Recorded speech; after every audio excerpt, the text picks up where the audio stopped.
Okay. Oh boy.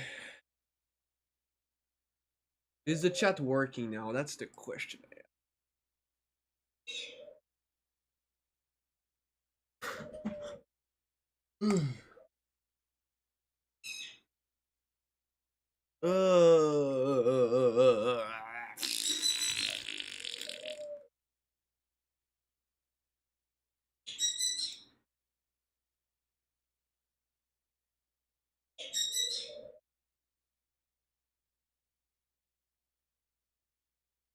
So okay, well, first and foremost, why is the fucking chat is kind of weird? Let me cook.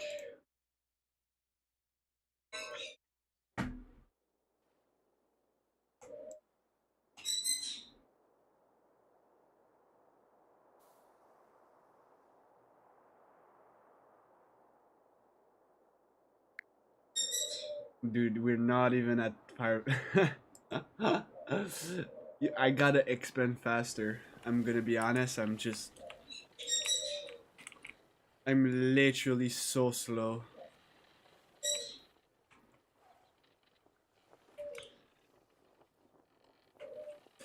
So where we were? Oh wait, I just got it. Ah, that was a good one.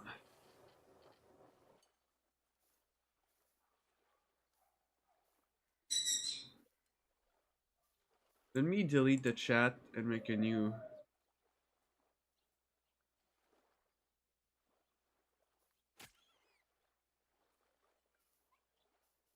Okay. New overlay. 1080p. Start. Add a widget. Stream tool. Your stream chat. Chat.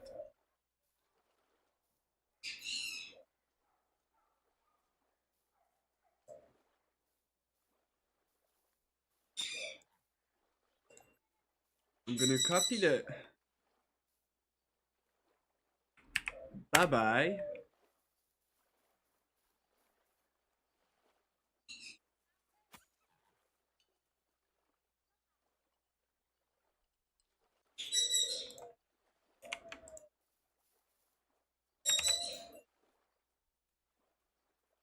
Uh,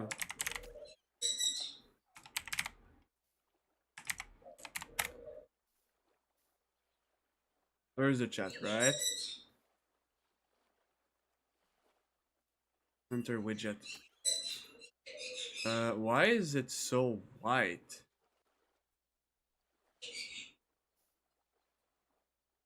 Custom.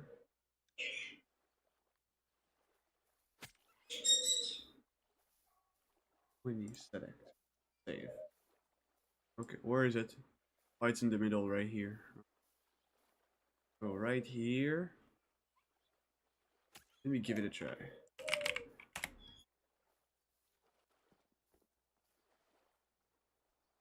Nope, it doesn't work. Not surprised. Oh, it does! Damn, okay. Finally.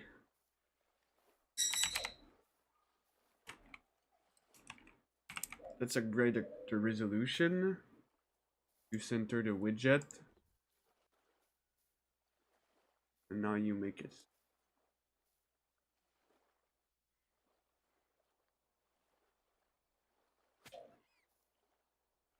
Alright, there we go. Now, maybe the opacity needs to be a little bit higher.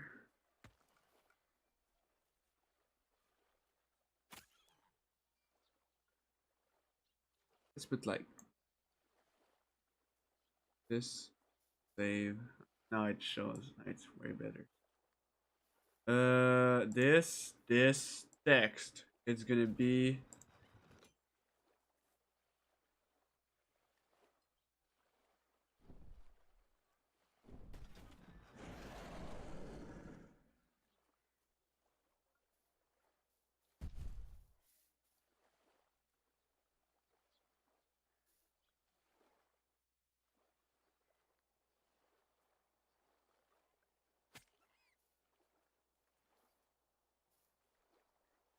try to test.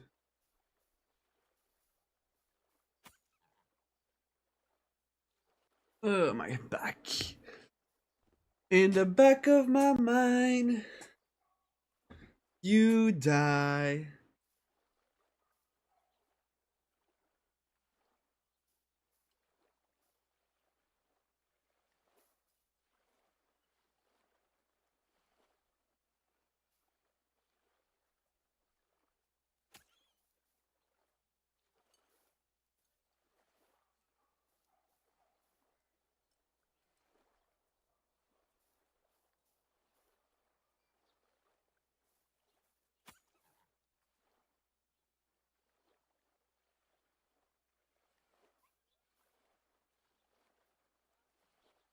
Text stroke.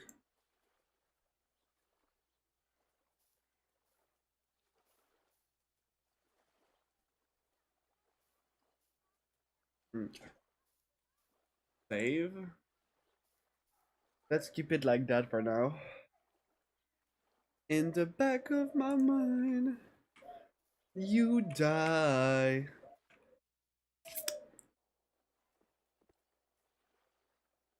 Oh, they don't have any wood anymore. Oh, damn.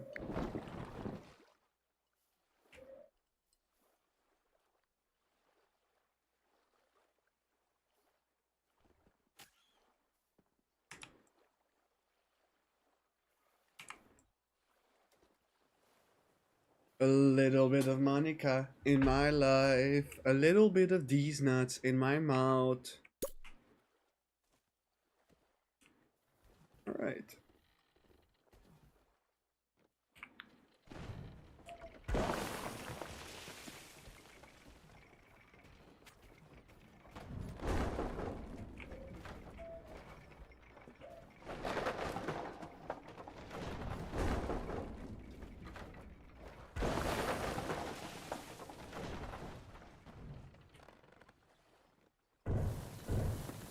Cool.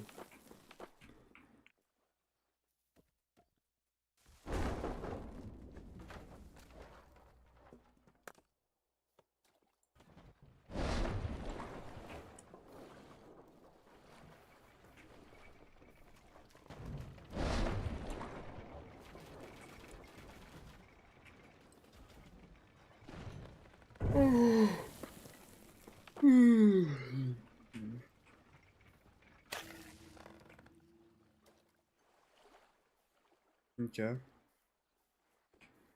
What's up with this motherfucker? It's still filled with bullshit. I gotta figure... There. There you go. I figure it out.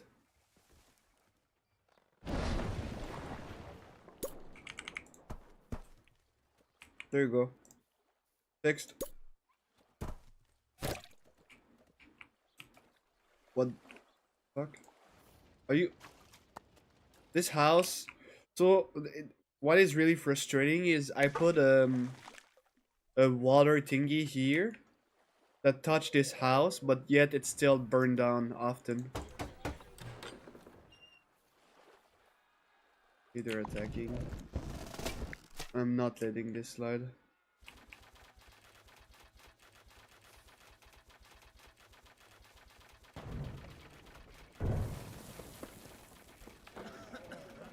Yeah, next he's gonna get destroyed.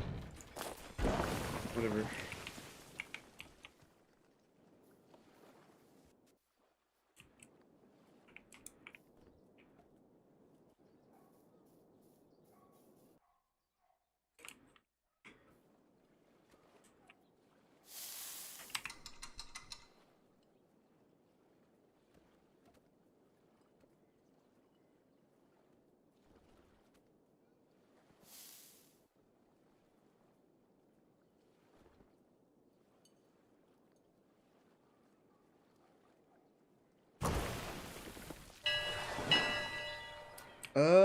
Where are you? Oh no. He doesn't sell anything.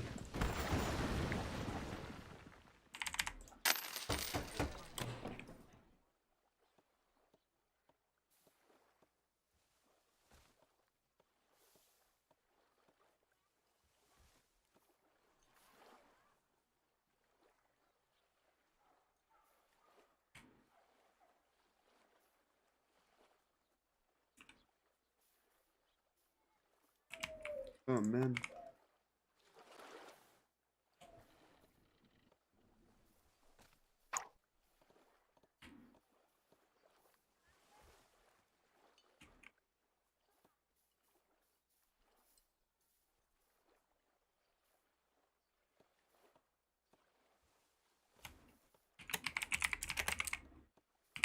So this is just a test. I'm just verifying if the chat works properly.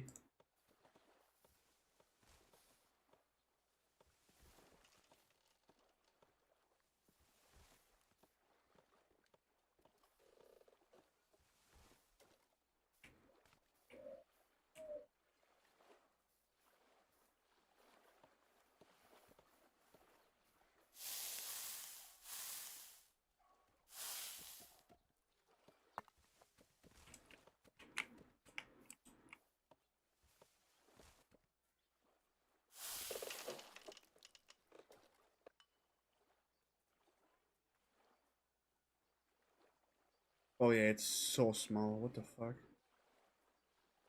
That's too small.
So what I might not, what I will actually do to resolve the issue is I'm gonna have another marketman right here.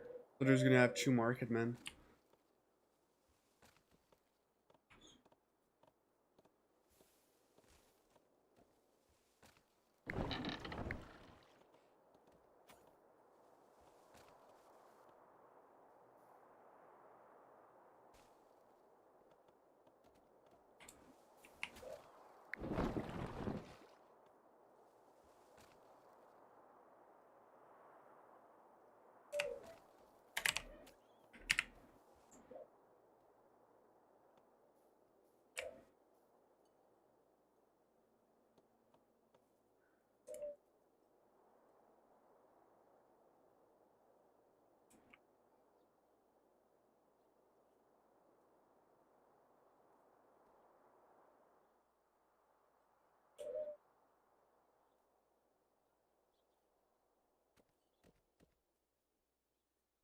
Dude, I just got a fucking crazy idea to resolve the problem with the Aaron.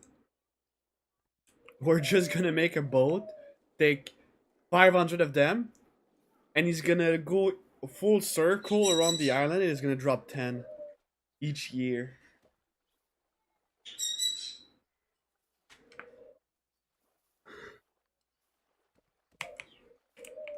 I just got a crazy idea, dude.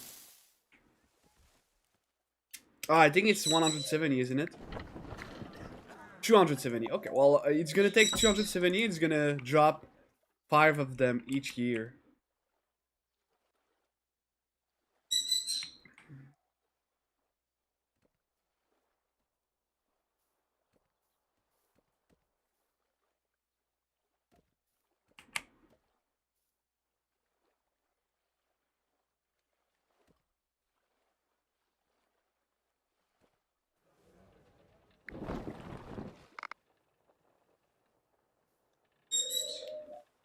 So 270, right? So he's gonna do the first circle. right here. Now we're gonna have no.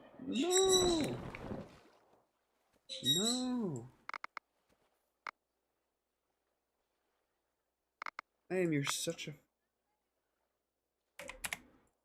okay. So tack pick up 270. Move all around the island. And then just go back.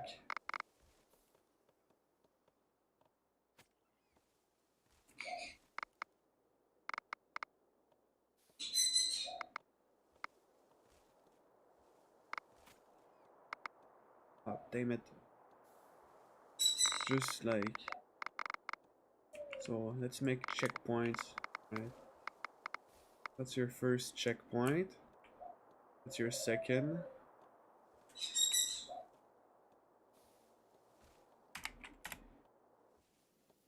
So, you start there. Pick up... No, not tools. No. No.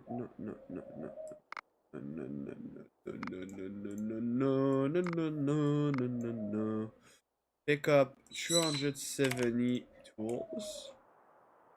So that's the first checkpoint, right? We take this guy, we put it here. So that's the second checkpoint, and then you go back here. And you drop 10. And you roll. So he's gonna pick up 270. And each year is gonna drop up 5 of them. Actually, that's... And now we put it back to 0. So that's all he does. And now, for people that wonder what the fuck is this objective, I have space. I can put coal, wood, the resources my other island needs. And this guy is gonna drop 5 of them each year. That's all he's gonna do. That's his whole task.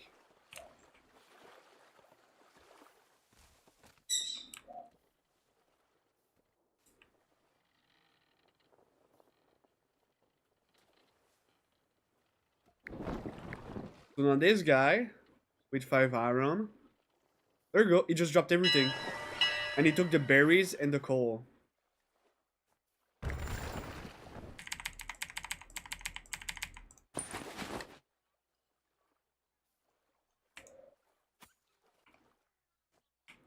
Isn't it beautiful?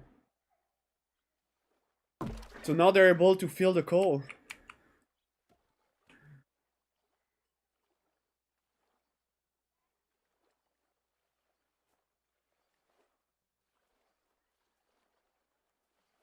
Oh, there he is. That's him.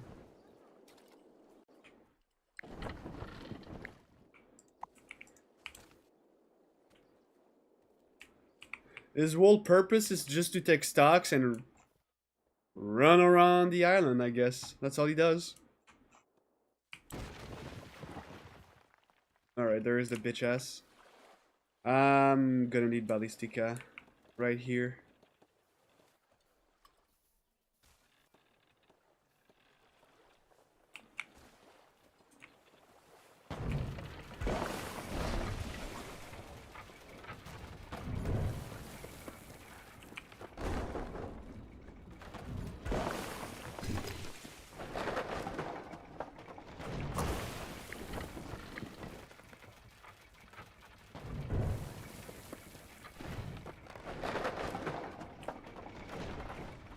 So he's gonna bring fish.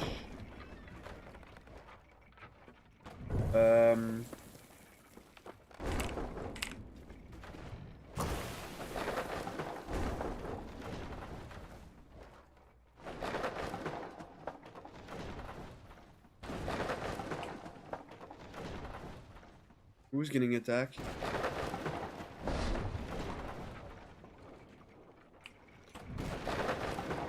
That's so annoying. Who's getting attacked? You're fine.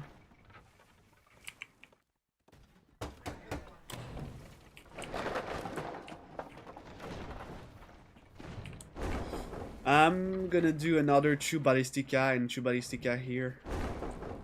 So they can literally defend here and here. Two important point. Alright. So two here, two here, two here. And if my heart feel like, two here. Alright, not bad. It's at least unlocked for now.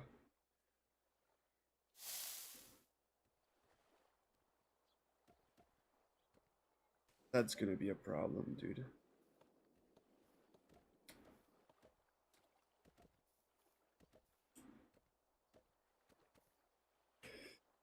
Okay, I think it's time we install our new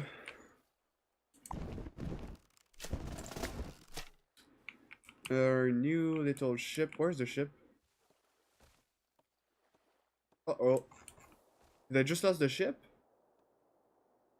Yes, it just doesn't exist anymore. There were like a ship here, ready to take possession of lands.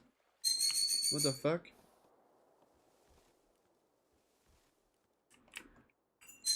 Okay.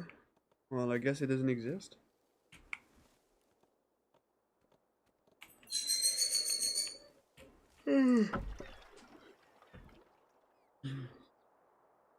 When I see your face, there's nothing I will change.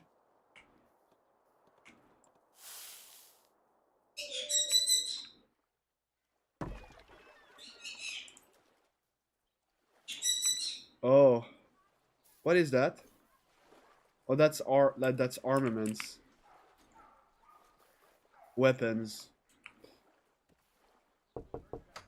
No coal. Soon you will have all the coal you need. We need him to transfer all the coal.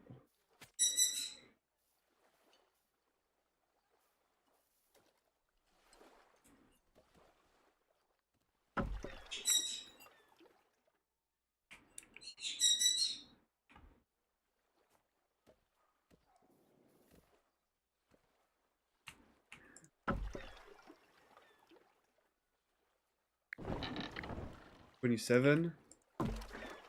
Oh man. Fuck.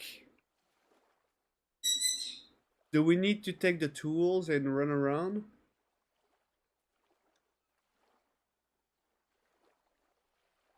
I think we do. Alright, let's do it again. Let's pull up the same strat.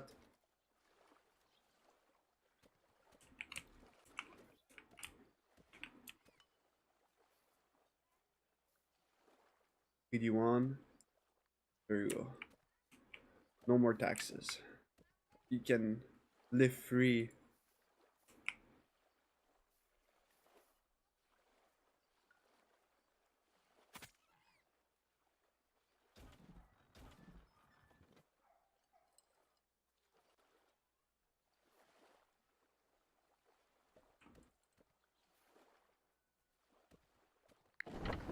There you go. Coal, wood. Perfect. Perfect. And this guy, perfect. Now he's gonna be able to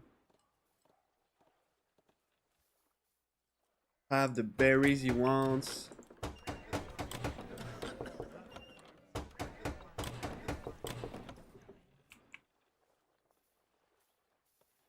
They're gonna be way more happier. Fruits, it's at 22%. Eventually, we're gonna reach.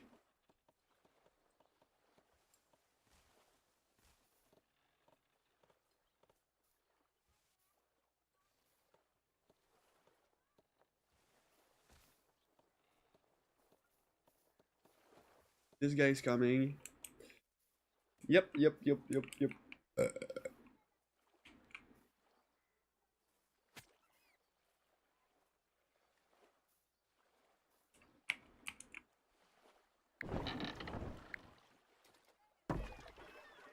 Oh, he just emptied the bullshit. 500. Okay. So give me 2 seconds. I'll take the ship. I'll put this guy here. Up, up. No.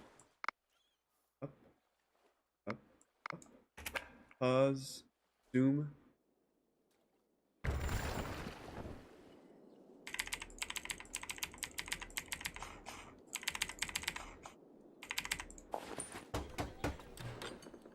Alright. Why are you so happy? Get tax, motherfucker. So, pick up 270 tools. Initially. That's your first rodeo. Right here, that's your first checkpoint. Second checkpoint, you go there.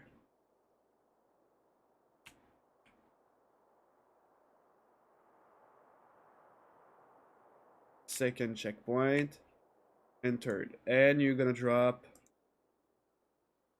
5 tool per here. There you go.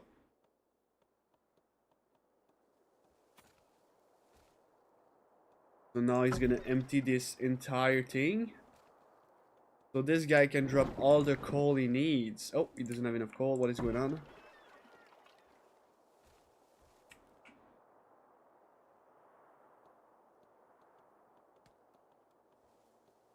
$18. Not gonna have enough. 18, that's exactly what he needs. They need a little bit more coal. Shit. He's only gonna have 10, isn't he? 12, okay.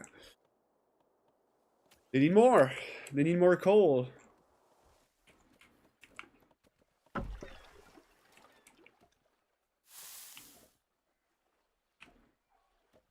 So there's... Wait. Why is there 660 when it's 230? Fuck?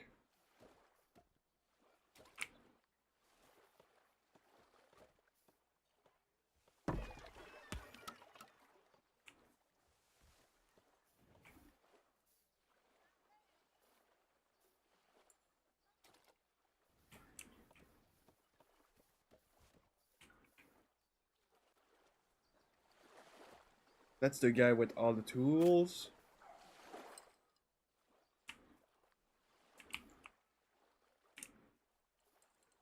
How many? 250. Oh, you're super fine.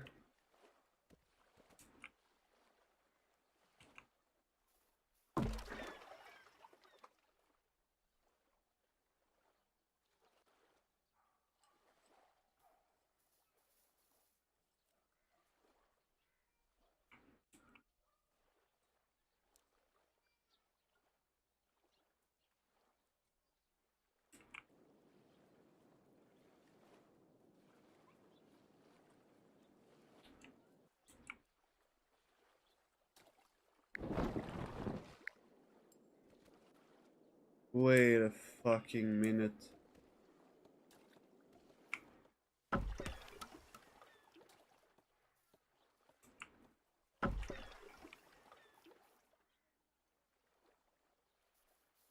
Oh, the wheat.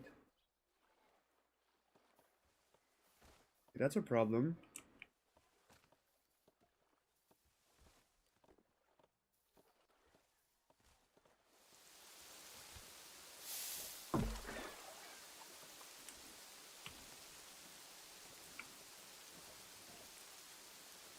What I'm gonna do is that. So when the Vikings pull up, they don't shoot my reserve, which is gonna kill it on the spot.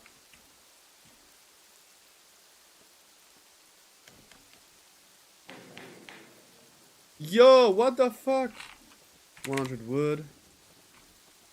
Let's give like 100 of everything. 100 coal. 100. 100 berries. 50 meat. Make a beautiful gift. So they're like, oh my god, you're so kind and sweet.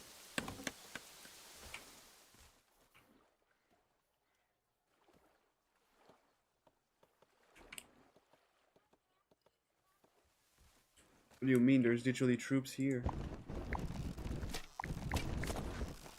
The fuck is this bullshit? You dumb?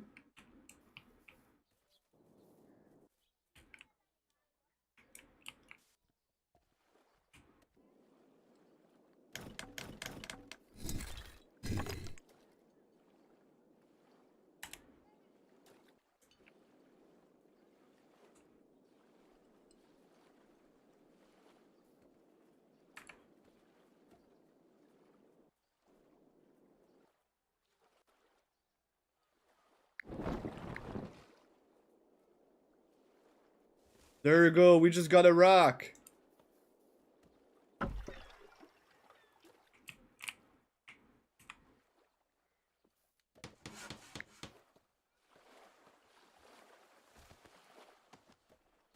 One rock.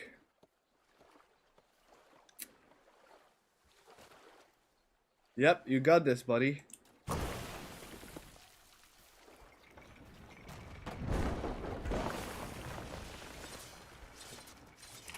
We're gonna need okay, guys.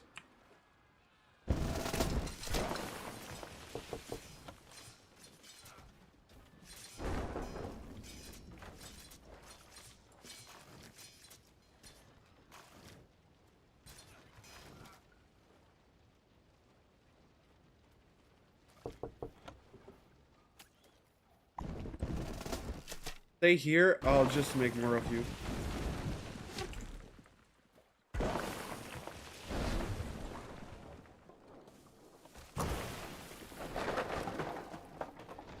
You go back. You don't have any of your boys.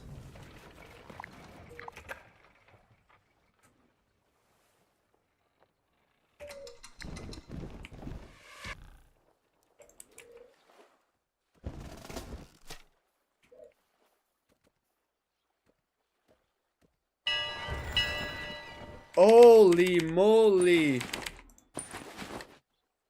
Holy moly!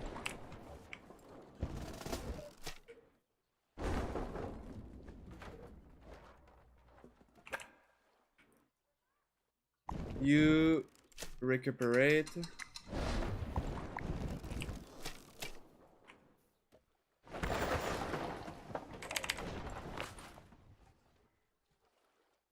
Ah! Ah! Ah!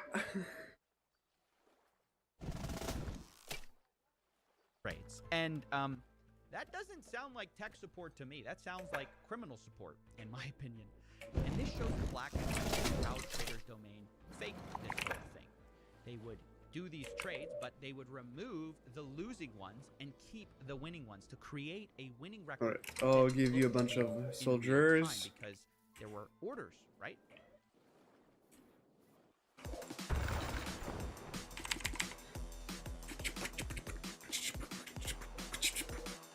But of course, what the customers didn't know is that those losing orders would all be quietly wiped away, and that's how this Ponzi scheme stayed afloat for so long. It looked like everything was real.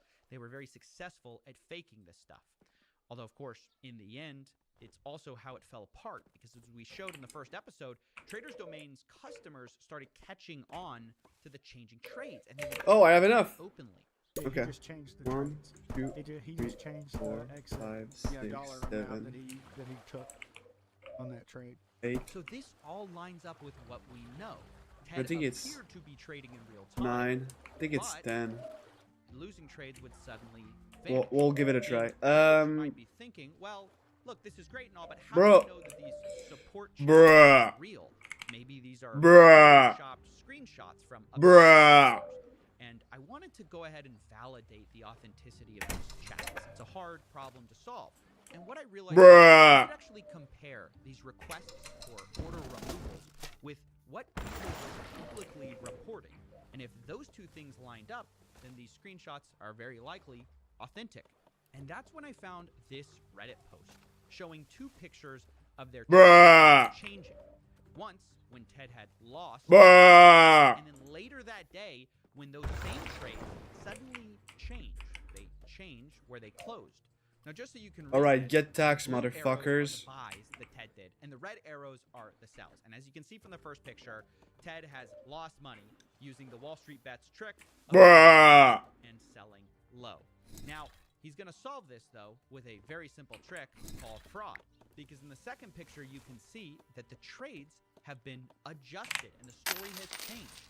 Now, suddenly, the sells are about breaking even with everything that was bought. Pretty amazing, right? Now, I want to be clear, this Reddit user posted these screenshots months ago, independent of the screenshots that I have. But when I looked at the support chats and cross-referenced them in the timeline with these trades happening on January 20th, I found a support ticket from Trader's Domain for that exact day. Please adjust all orders to close price of 1932.41 at 09 for both master accounts. Damn, he doesn't have any all love. investor accounts. And the response is, dear client, you want us to adjust all today's master deals to close time 0927 and close price 1932.41. You guys. Pick out the 6 deals. And David responds, yes, correct. And then the reply, all orders have been adjusted. And sure enough, when we go look back at our Reddit post, it all lines up perfectly. And in the screenshots, 6 trades were changed exactly to the price that was requested, 1932.41. Now this is the smoke. So, okay, this fisherman keeps getting destroyed. Like, he just keeps dying. Because he's exposed from the Vikings that are coming from this position. I don't think I should keep trying.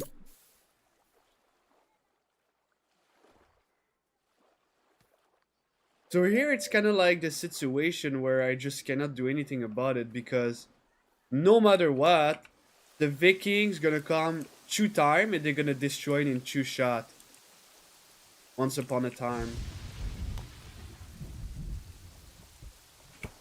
This guy could be safe when this gonna be ready, because the Viking usually come from there. Actually, it's gonna be when this guy's gonna be done. So this guy can be saved.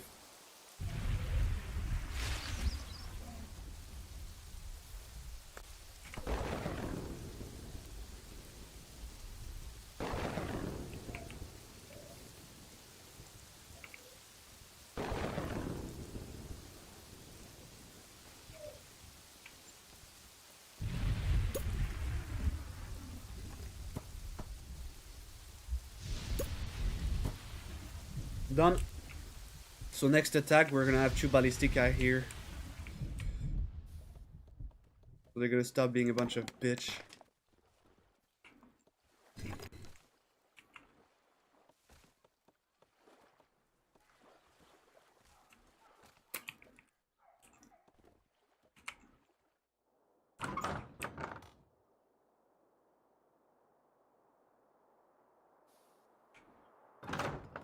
Yep, that's gonna be great. My next move is right here. I'm gonna attack here next.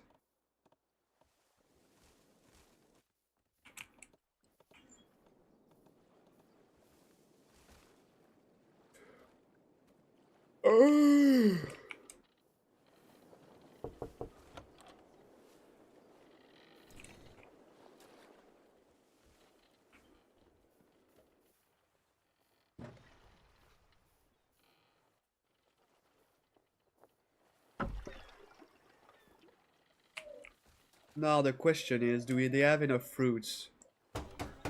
Okay, so even with 30 fruits given with the mark elixir, now they have the 30 fruits, 9 fruits. They just don't have any fruits. I think we're gonna raise it to 85 fruits. Okay, you know what? Not even gonna bother. 41. They're supposed to have enough fruits, but they never have enough fruits. Fruit Loops.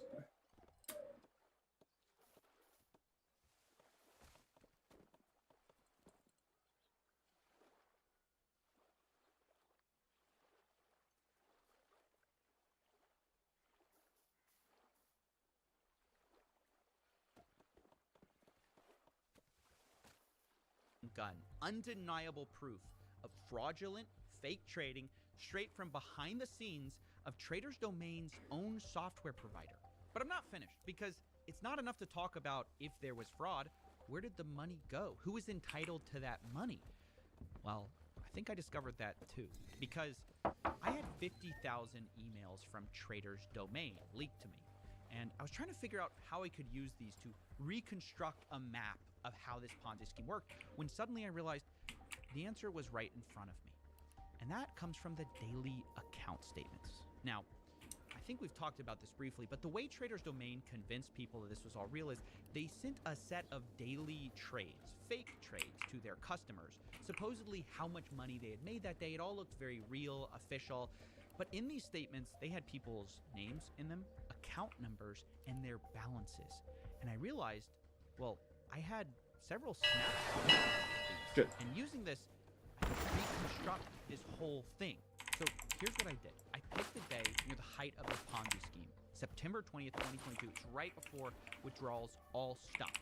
And I used a Python script to pull all the emails. I ended up with 9,663 emails. Then I used that script to extract the account balance, the name, the account numbers. And I used that to create a spreadsheet to map this whole thing out. And using that, we find out a couple important things. Firstly, how much was owed in this whole thing? And the answer is $3.3 billion. Of course, not all that money is real.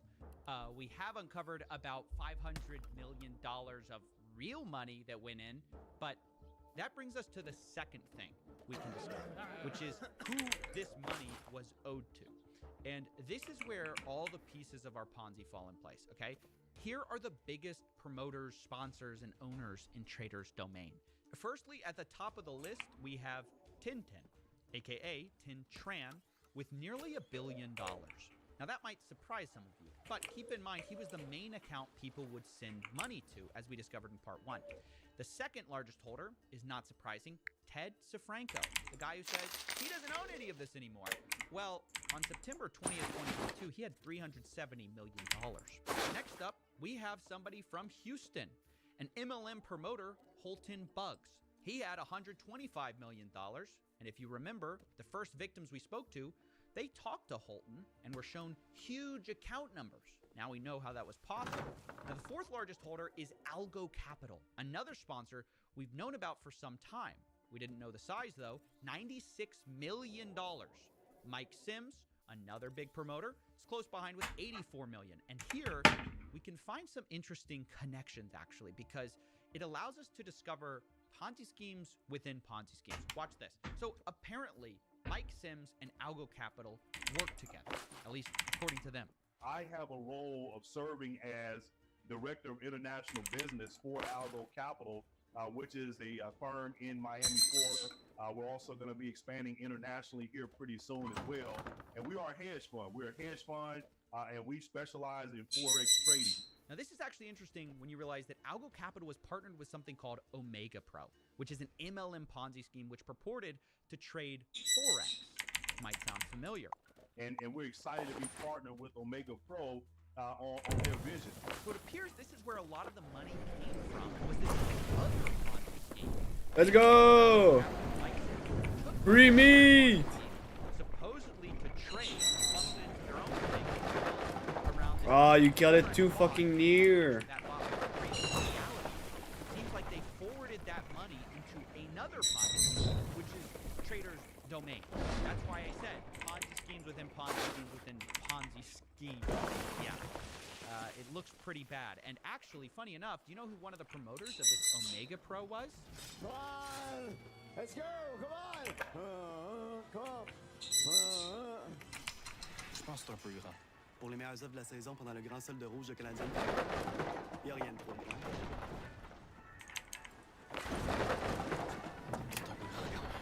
Le grand solde rouge du printemps, du 24 avril Okay, au coffee 1er time. Soulage vos symptômes de rhume, de toux et de grippe comme un vrai pro. C'est comme avoir Nathan McKinnon, vedette de l'affichage, à vos côtés. Tylenol complet soulage vos pires symptômes de rhume, de toux et de grippe pour un soulagement digne d'un pro. That's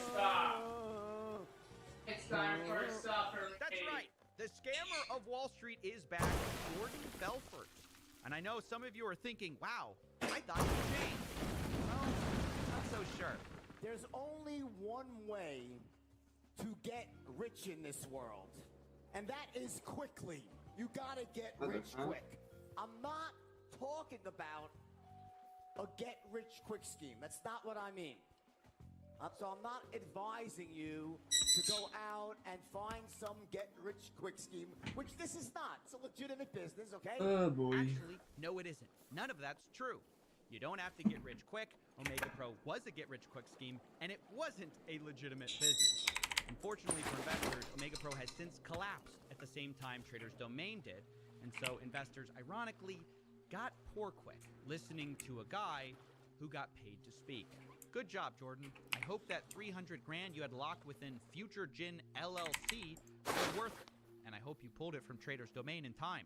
But let's leave that sleazeball and go back to another sleazeball. Up next on our list of Trader's Domain holders is Disruptive Tech with 59 million.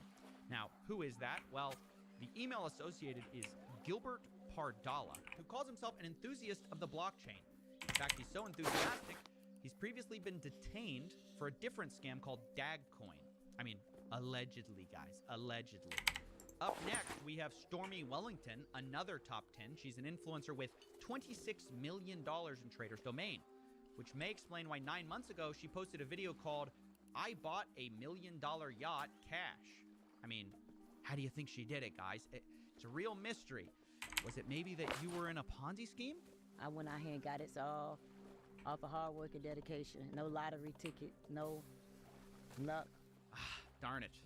Turns out it was hard work and dedication all along. Now, jokes aside, we could go one by one through all these people, but we'll be here all day. However, a lot of these people didn't just end up with millions of dollars out of nowhere. They have that because they took it from the victims that they took a cut from, that they brought into this whole scam. So just in case I haven't mentioned the person who you got scammed by, here's a list of the top 500 players in Trader's Domain. If you have information on being scammed by them, you can contact me here to help with the investigation. Now, before we get to the final piece of this video, I wanted to just really briefly come here and say, this is the most complicated investigation I've ever done, and I couldn't have done it without the support of you guys out there. We've literally run out of wall. Think about that sentence. We're on the floor. I'm not exactly sure that says good things about my state of mind, but it's been so much fun. It's been one of the most gratifying things I've ever been able to do working on this case. And without the support of the patrons, it wouldn't have been possible. So if you can support, just thank you so much. You'll get a lot of cool perks. If you can't, well, you probably skipped this already, so I wanted to do you a solid and let you know when to check back in, which is going to be right about now. The final question we have to answer is what's next for our villains? And the answer depends on which one. Michael Sims, Mr. Hedge Fund, is having his assets frozen by the CFTC. Tin Tran, an associate of Ted Safranco, is allegedly on the run from his Texas home with his assets frozen. Every single sponsor I spoke to claims that they were just innocent victims. Sure, they may have pulled millions of dollars into this fund, but they didn't have any idea it was a scam. And whether you find that credible, I'll let you decide. Here are the kinds of explanations they gave. Wait, you have 10 million pounds worth of clients with Ted? Yeah, so I've got loads of clients. Loads of clients. Oh my gosh. Actual dry powder, like dry powder capital? Yeah, the other day I had my guy put $460,000 in, and it's the thing is he doesn't know, but he doesn't look at any of the trades. We kind of tell him at the end of the day. But Oh, whoops. I was told this as some like sort of get your friends in, get your like family in, get everyone in, and it's solid. It's nothing's going to go wrong. So I brought all my clients from all the investments that I've ever done and brought them all over. And now it's going to. Personally, I don't find this all that convincing. Just like I don't find Ted Safranco's excuses convincing. And speaking of him, he wasn't that happy about this video to come out. And predictably, he has taken to social media to vaguely threaten me and my family. Mr. Stephen Friedman or Friesman or whatever his name is, who goes by CoffeeZilla. I don't think he's ever dealt with someone my size before. And nobody knows anything about his family because they don't have the resources I have. I'm going to be perfectly honest. I was very scared of Ted Safranco looking into me with his vast $370 million Ponzi money. But when he referred to me as Mr. Friesman, I breathed a sigh of relief. I think I'll be okay. Now, where do we go from here? Why did I make this series? Oh no, I don't have the money! Points, essentially. Number one, this fraud is much larger than the $145 million Ponzi scheme the CIA is investigating, in my opinion, okay? I think they only have a fraction of the people who were truly involved and a fraction of the dollar amount that was truly involved. I mean, we have crypto transactions proving a lot more. So that's number one. I think this is much bigger, and the people who have been involved, it's a much longer list than they have. But the second problem, and it kind of ties in, is the crimes being charged and not charged, okay? Right now, Ted Safranco is only committing falsified documents. Now, to put this in context, this would be like if Sam Bankman-Fried's only crime being charged was for ordering too much DoorDash. I mean, did that happen? Maybe so. It'll be litigated, but Ted did a lot more than that, right? Okay, so did his co-founder, David Negus, who isn't being charged at all. So did Algo Capital, who told people this was a trading bot, an algorithmic thing, and they were handing money over to Trader's Domain. They haven't been charged. Neither has Holton Bugs, Mr. Exotic Cars and Yachts. This just isn't right, in my opinion, okay? I think these people took advantage of this Ponzi scheme, got very rich, and, I mean, if you want to even forget for a moment the idea of justice being served or whatever, what I'm really afraid of is that they're just going to do it again. I'm just afraid we're going to make a repeat of the same mistake the Ontario Securities Commission made. Twice, by the way. A few years ago, they had this case, it slips through their fingers, and as a result, more people get hurt. Because it's not like Ted's gonna stop, right? Already, he's looking to relaunch Trader's Domain under new names. I mean, the guy couldn't even take a year off scamming people. His website already promises a migration of funds. So if people like Ted or his cronies get off easy, they'll likely do the same thing all over again, only they'll probably get better at hiding the All scam. over again. So, Am I right, guys? for the sake of the victims, Ted and his goons don't get away with this. Because at the end of the day, that's who matters here, right? The victims. I mean, yes, I'll be honest, there are probably some unsympathetic investors in this thing, right? People like Jordan Belfort, people like Mike Sims, who scammed so many people. So it's tempting to say, okay, well, how did anyone fall for this? It's such an obvious scam. Maybe you think some of the people aren't sympathetic. But like all Ponzi schemes, at the bottom of this thing, you just find regular people who are trying to make a better life for themselves. And some of them didn't even know they were in Trader's Domain. For example, leaked emails I discovered showed a pension fund was invested in this thing called the Bergy Pension Fund. It got apparently funneled through Oppenheimer and Bishop and Associates, appears to have been then put with Renaissance Consulting, which was then placed in Trader's Domain. And I kept seeing that. Regular people investing their livelihood, mortgages, college savings. Some of them had no idea they were invested in Trader's Domain. They just put their money with a guy they trusted who put that money with another guy and another guy and another guy. And before you know it, you're in a Ponzi scheme. So those people didn't deserve this. And this video series is for those people, the regular people who lost money in this. They deserve justice because YouTube investigations, look, it's great. I love doing this. It's not enough, right? Awareness, subscribers, it's great. It's cool, comments. It's not enough. Trader's Domain has hurt a lot of people, and the people in charge need to be held fully accountable, and I cannot do that. So for now, our story ends here.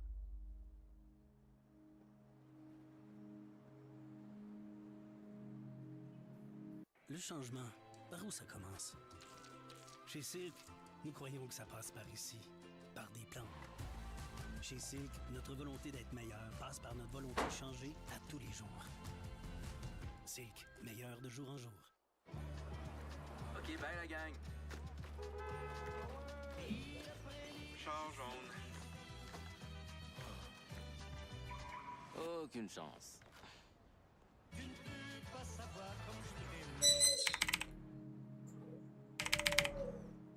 Hey, Coffee. Brooding as usual? Is this why you called, so you could have a buddy to play the depressed detective with? No, I came here for some peace and quiet. And, you know, I guess I wanted to apologize about the whole stochastic parrot thing. I didn't mean it. I couldn't stay mad at you. The bar would be out of business. Yeah, to be honest, I'm surprised you guys lasted so long. What, a few weeks? Speaking of that, what happened with that Ponzi scheme you were investigating? Oh, yeah, that's over. I mean, Ted's still free. Sponsors deny everything. I guess you could say I'm still missing my perfect ending. Oh, well, I guess I'm sorry. I really thought you just needed more evidence. Nah, you were right to push me. I mean, it helped. Well, I'm always right.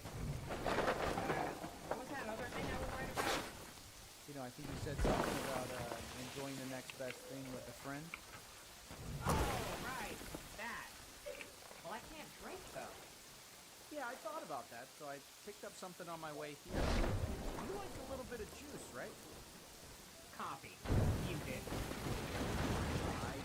I did. Premium grade stuff right here. Premium grade stuff, huh? 9 volts? What, you couldn't get a bigger battery with all that Patreon? What am I gonna do? I gotta keep you sharp. Cheers, by the way, friend. Friend? That's a new one. I like a little better than Stochastic Parrot. Yeah, well, don't be too flattered. I think it's more of an indictment of my social life than anything else. Well, I, for one, am honest with your first indictment on this case. Heal them! Like a sidekick now, too? No. I don't have sidekicks. CoffeeZilla doesn't have sidekicks. No! I'm already your best friend. I make you drinks. And I drive you around. Heal them! I said you were a friend. And I work alone. Yeah, a best friend. Who also moonlights as a sidekick. You're impossible. I think I'll go by Dr. Maxwell. And with that, we'll see you guys next week. Oh, no, don't do that. I don't know what you're talking about. I'm just thanking the wonderful audience for watching. No, you do. You're doing that thing where you play us out while trying to pretend that this whole sidekick thing is happening. It's not happening. We'll see you all real soon. Sidekick thing is happening, and I love every one of you. And the dynamic duo is back indefinitely next week, every week. I can't even do every week. This took me like 4 months. A boy and his robot. You won't want to miss it. Click here to see more videos as we zoom out and fade into black. Nothing left to say. Say.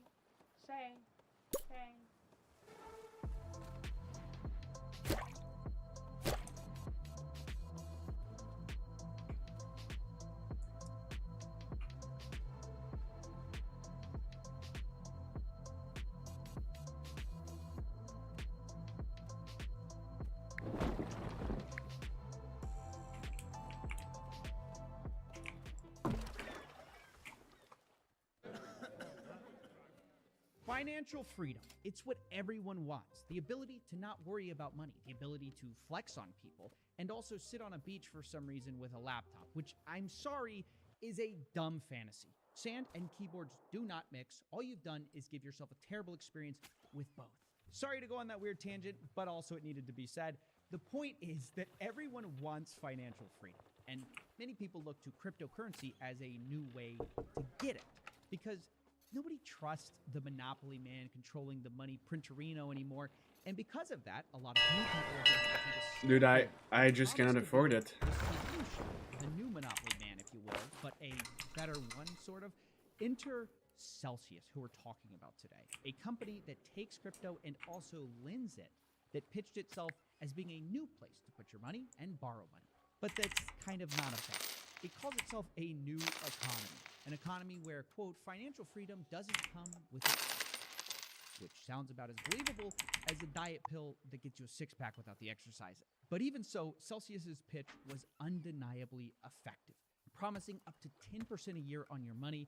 Since they opened their doors in 2017, they've taken in a grand whopping total of $25 billion worth in crypto. And for a while, things were going great.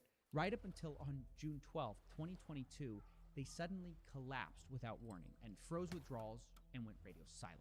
And it has everyone wondering, how could this happen? Well, that is what we are trying to answer today. I've done a shorter video on this, which we'll link here, but this time we're going to go much deeper down the rabbit hole because I believe Celsius is unfortunately finished, insolvent, and I'm about to tell you why. It begins with one man and his vision. You know, we need someone to help us with our financial accounts, with our financial life.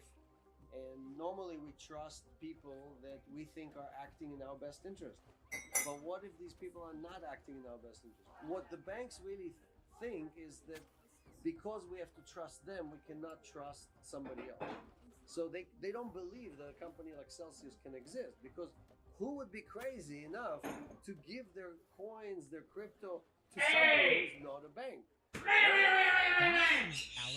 Mashinsky, the creator of Celsius. He's critical to understanding the collapse of Celsius. And the first thing you should know about him is that he claims to have done a lot in his career. You little bird. Of just how many I will hurt Alex you has had really inside bad. from a 1999 article. Stop being a little bird. This will not end up well for you. Switzerland and brokering poisonous sodium cyanide excavated in China for use in gold mines in the U.S. Now, all of these businesses failed, obviously, but the point is he's always been selling something, and probably the biggest thing he's been selling is one of his claims that says that he's the person who invented VoIP, voice over the internet protocol, something that I know you've used before, even if you've never heard of it. Things like WhatsApp use it. But this claim, it turns out, is actually a little bit exaggerated. Alex Mashinsky says he's one of the inventors, but all the records I could find on the history of VoIP suggest he wasn't the first to do it or even a key inventor at all. He has a patent that goes back to 1994, but VoIP was already a thing by then, with an app called Rascal in 1989. And he wasn't the first to monetize it either. A company called Vocal Tech was the first. But as you'll find, Alex doesn't let an inconvenient truth like that stop him. Instead, he pitches himself as a central piece of this technology, despite most histories of VoIP not even mentioning it. And this is a pattern of slightly stretching the truth. He claims, in fact, to be the inventor of a lot of things. He says he has patents that cover aspects of the smart grid, ad exchanges, Twitter, Skype, the App Store, Netflix's streaming concept. You'd think he basically invented the internet, actually, and in addition to his Get the meat, get the meat! Woo! They got the meat! Woo, baby! Woo! Woo! Mean old monopolies. This is his core pitch about VoIP, and also is his new pitch today about banks. So I fought the monopolies my entire life. I mean, I fought the phone companies. I fought all the different people who thought that it was a God-given right for them to charge high rates forever to all of us. And so VoIP was a great example of that, right? Where basically we created a new technology, a new platform, completely decentralized, completely autonomous to the entire phone lines infrastructure, and it rode on the internet for free, right? So the same thing is happening now with money, right? And this is the first time that you can basically replace the banks. The internet hasn't been able to do it. The first time that the technology, the crypto technology and the blockchain technology can replace the banks completely with peer-to-peer. So we're going from voice over IP to money over IP. Money over IP. He says that's his new project with Celsius. And I gotta say, MOIP has to be the worst marketing term for something of all time. It sounds like a chronic disease, honestly. Most people instead usually call it DeFi, decentralized finance, where you cut out the middleman and create smart contracts or little bits of code to replace what a bank does. Lending, for example. Instead of going to a bank, you go to a compound and get a decentralized loan. But crucially, in this DeFi world, Celsius doesn't exactly fit, because it's not decentralized at all. It's just his company. And this is where things get confusing. Because when Alex Mashinsky describes what Celsius is, in theory, it sounds like he's eliminating banks.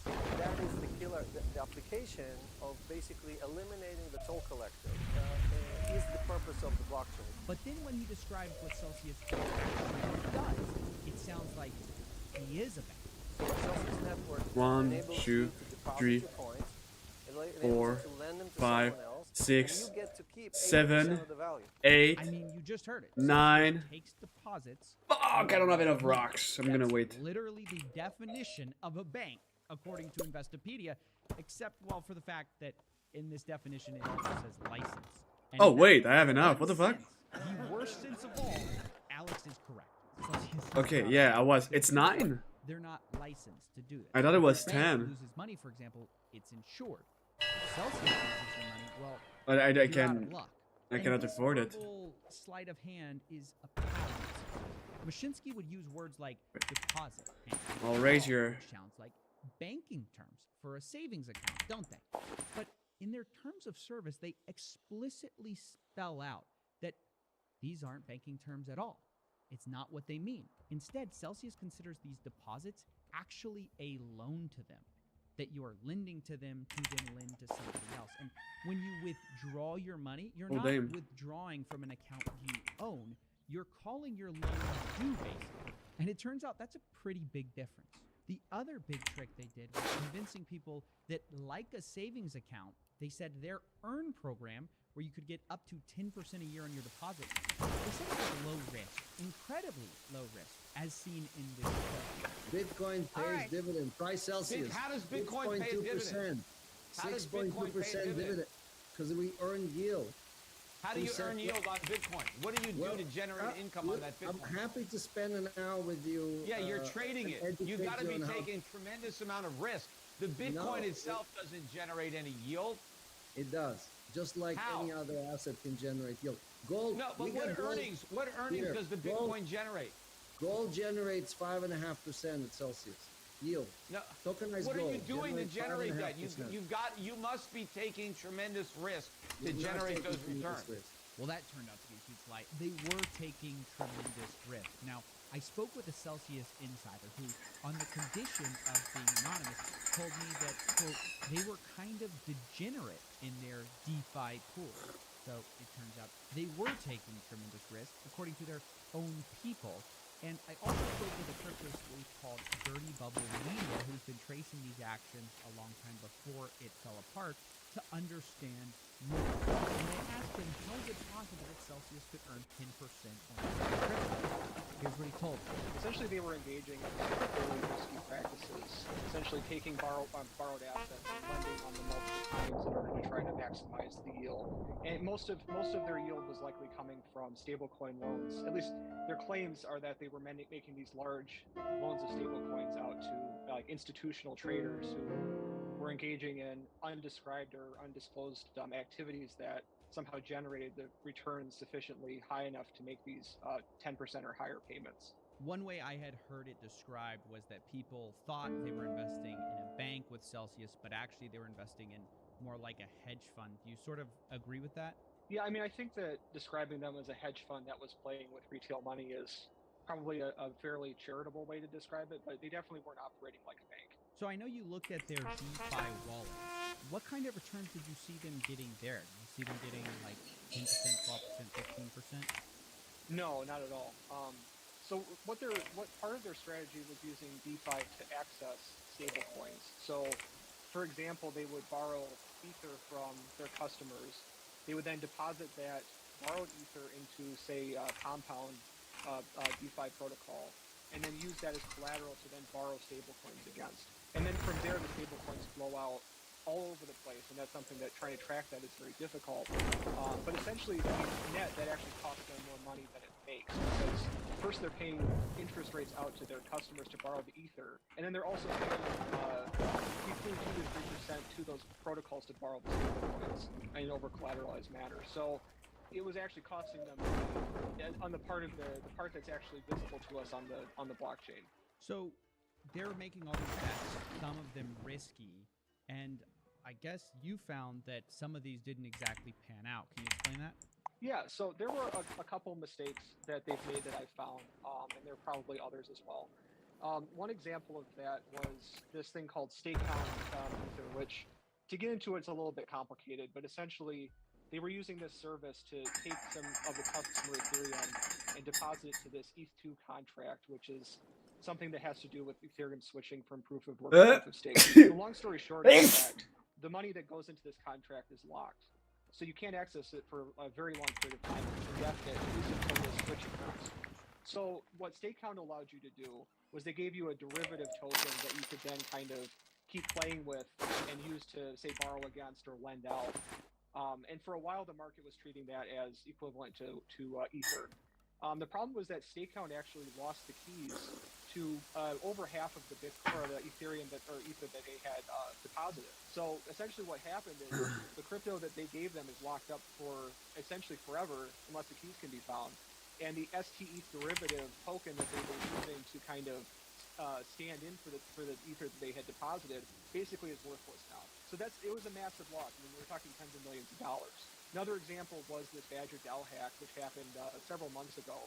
Essentially, it was like a phishing attack. They were participating in this Badger DAO protocol. They ended up losing $54 million of wrapped Bitcoin. Wow, that's a lot of money. But there's also a side of this, which is the incompetence of Celsius, which I think a lot of customers didn't know about at the time. Explain that. Yeah, so Badger DAO, in order to try to salvage the situation, came up with a plan essentially to reimburse people. And it's a little bit convoluted, but essentially the way it worked was that the DAO gave the victims these tokens called REM Badger, so reimbursement Badger. And the only requirement was that they had to hold those tokens in their wallet or in the Badger DAO protocol for a period of 2 years as these rewards were paid out over time. Unfortunately, and I haven't got an explanation as to why this happened, but a few months ago, Celsius actually removed all of those REM Badger tokens from that deposit account. And essentially that means they lost the right to get any more reimbursements from the DAO. Why did they remove the Badger token? I mean, your guess is as good as mine. So it's literally stupidity, is what you're saying. It was the mistake. Well, so the mistake is so egregious because there was actually a warning screen that would pop up and say, if you do this, you are forfeiting all of your reimbursements from here on out. Tens of millions of dollars just lost because of a stupid, basic mistake. Yes. See, it's stories like this that appear to be something of a microcosm for Celsius, a small example that shows a much deeper problem. Problems like growing too quickly and having bad executives. See, Celsius, by the time of their collapse, was almost at 800 people. Mind you, this is only like a 4 to 5 year old company. And just in the past year, statistics show they grew their staff by 289%. You can just not onboard people this quickly. Growing too fast and trying to scale too fast as well, ultimately it looks like the price. Remember that this is supposed to be a budget, passing on the savings to their customers, unlike, the big traditional finance day. But with this many employees, it's not clear how that's even possible. They were likely spending somewhere between $10 to maybe $15 million per year just on employees. And again, this might not be because they were having star employees, but the opposite actually seems to be true. And here are a few examples of what I mean. Their chief financial officer, for example, got actually arrested while working for the company for money laundering. Their chief revenue officer also got in trouble for starting a business with a convicted money launderer while at the company. And then you also have a 24-year-old, whose face I will blur for privacy, who turns out to only really have been in the industry for 4 years before she worked as an adult actress, before coming onto Celsius, and then moved into a No, I don't have the money! Becoming the head of managing $100 million of loans. To have someone with only a few years of experience handling hundreds of millions of dollars of customers' money is just always going to be a bad thing. And once again, the insider that I spoke to at Celsius agreed that this was all sort of par for the course. They called it a, quote, story of incompetence. That's literally how they described this whole company. But of course, you wouldn't know about that, would you, if you just listened to Alex Mashinsky, who describes his company in much different terms. He describes it as safe and, of course, totally solvent. Only days before they froze all their funds, Alex was still going on AMAs saying stuff like this. Are our funds safe at Celsius? Can you address that for the audience? Yes, so not just provided anyone who wanted to withdraw partially or fully, there were no problems. I know people are concerned about the whole market, and they were specifically concerned with the Terra Luna situation that we've publicly stated many times that we didn't lend to them, we didn't buy Luna or UST, we were not like many others who invested in the project. We didn't have any exposure to that. And not only was he saying everything's fine, he would frequently get angry at people, accusing his money of not having all the dollars, or just asking questions. For example, when this user said that he hopes retail investors can get out, Alex responded, "Mike, do you even know one person who has a problem withdrawing from Celsius? Why spread FUD and misinformation? If you are paid for this, then let everyone know you are picking sides. Otherwise, our job is to fight TradFi together." But it's not just people on Twitter that are doing it. When this YouTuber criticized Celsius, he also got in trouble, but this time received a cease and desist letter from them. He joins me now, Upper Echelon Gamers. Why do you think Celsius was so worried about the criticism you were giving them, and how vindicated do you feel that you've basically been right about them this whole time? Alex Mashinsky has a pretty long track record, in my opinion, of making false accusations or false statements, and right up until 24 hours before they closed down all withdrawals, he was saying, do you know even a single person who can't get their money? Why are you spreading FUD? Fear, uncertainty, doubt, right? This buzzword to discredit criticism. So yeah, there is an element of, I guess, there's a personal side to it where I do feel a sense of, gotcha, you know, why would you send me a letter like that? Why would you hyperfixate on one tiny portion of a video that, in my opinion, highlighted very extreme things that should be looked at by the public, pieces of information that are not well known, things that he's denied in AMAs, such as pretending he doesn't know who Moshi Hogeg is, and yet he was an advisor to Moshi Hogeg's Siren Labs, while also simultaneously Moshi Hogeg was an advisor on Celsius years prior. So things like that. So getting a letter like that hyperfixates on one tiny thing to try and, I think, strong arm me and intimidate me into not speaking, it does feel good to be right, but like I said, double-edged sword, because being right means a bad thing for a great deal of people. Choose from thousands of realistic voices to use in your content. Change the way you record podcasts, voiceovers, and branded content with the #1 AI-powered voice generating technology. Stop. Well said. There are rewards on your interest, with the platinum level giving you 30% more on your interest payments. And if you think the degeneracy stops there, well, of course, you're wrong, because they go even further. The next layer they added onto that is that you can actually stake your Celsius in their earning program as well and earn interest on your interest with bonus interest. Is everyone following that? That's the way Celsius inflated their coin's value, which frankly sort of had no reason to exist except to give their founder a way out of the token himself. And sell it he did. Alex Mashinsky, it turns out, was sort of constantly selling this Cell token. And I spoke to Dirty Bubble Media about this once again, and here's what he said.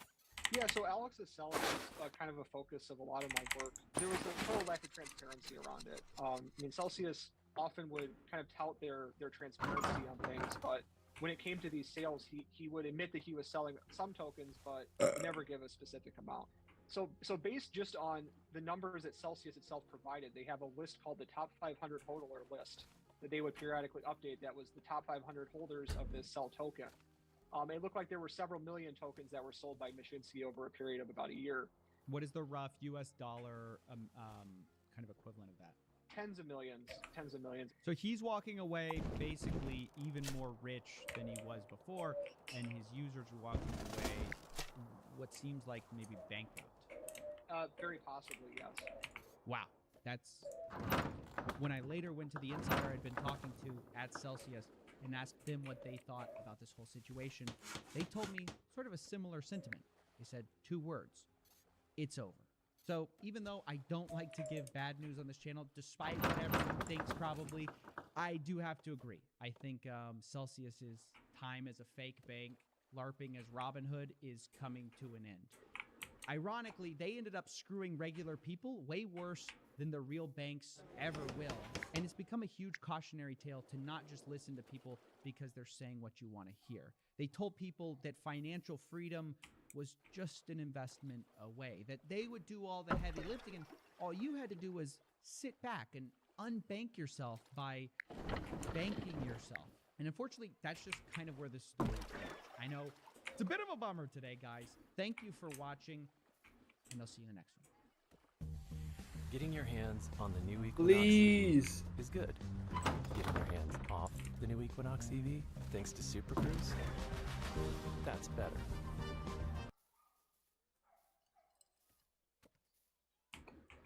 Fuck!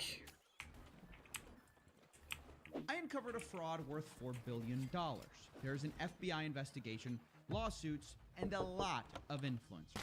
I still have, unfortunately, the worst coin that ever existed, SafeMoon. This is the story of SafeMoon, a crypto coin that millions of people hold, and some believe is here to change the world. It's more than just talking about a store of value, which wasn't the focus. It's more about building the future and building a safe future and bringing it back.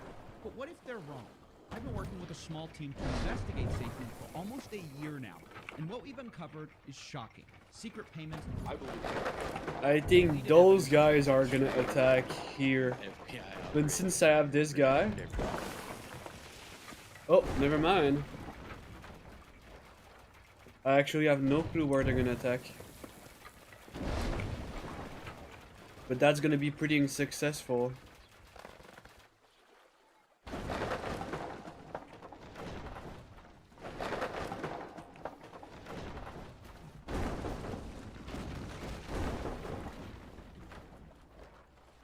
Eventually I'm gonna cover the entire map. Oh yeah, he's gonna attack this girl. But she's not gonna get attacked.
Searching for rock, searching for rock, searching for meat.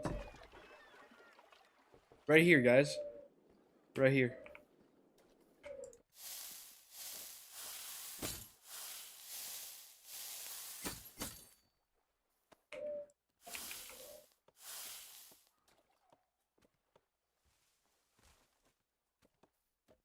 Well, I guess I need to build another boat because it's just not gonna work.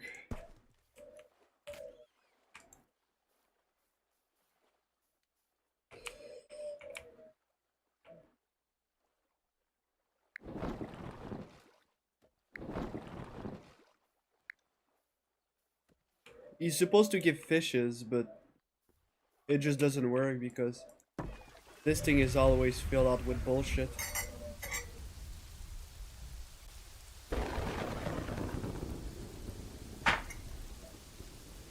So we need another fish.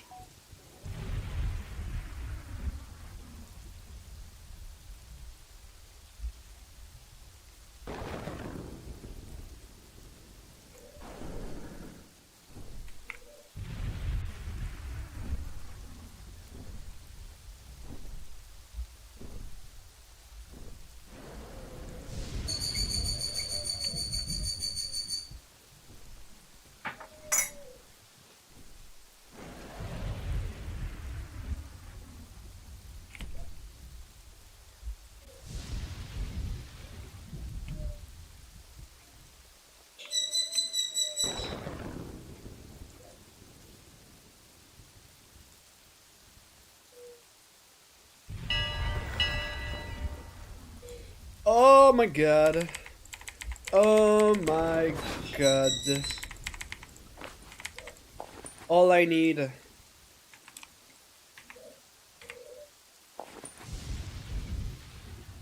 What?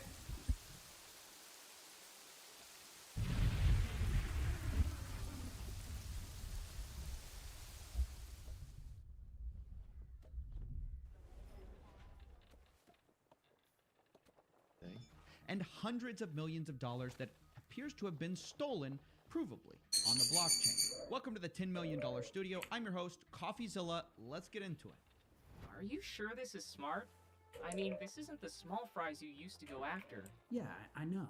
This is $1 billion company. I know. You're accusing some of these people of actual crimes. Look, I know. Do you? Do you know? There's risks to messing with money like this. This isn't a game anymore. Okay, fine.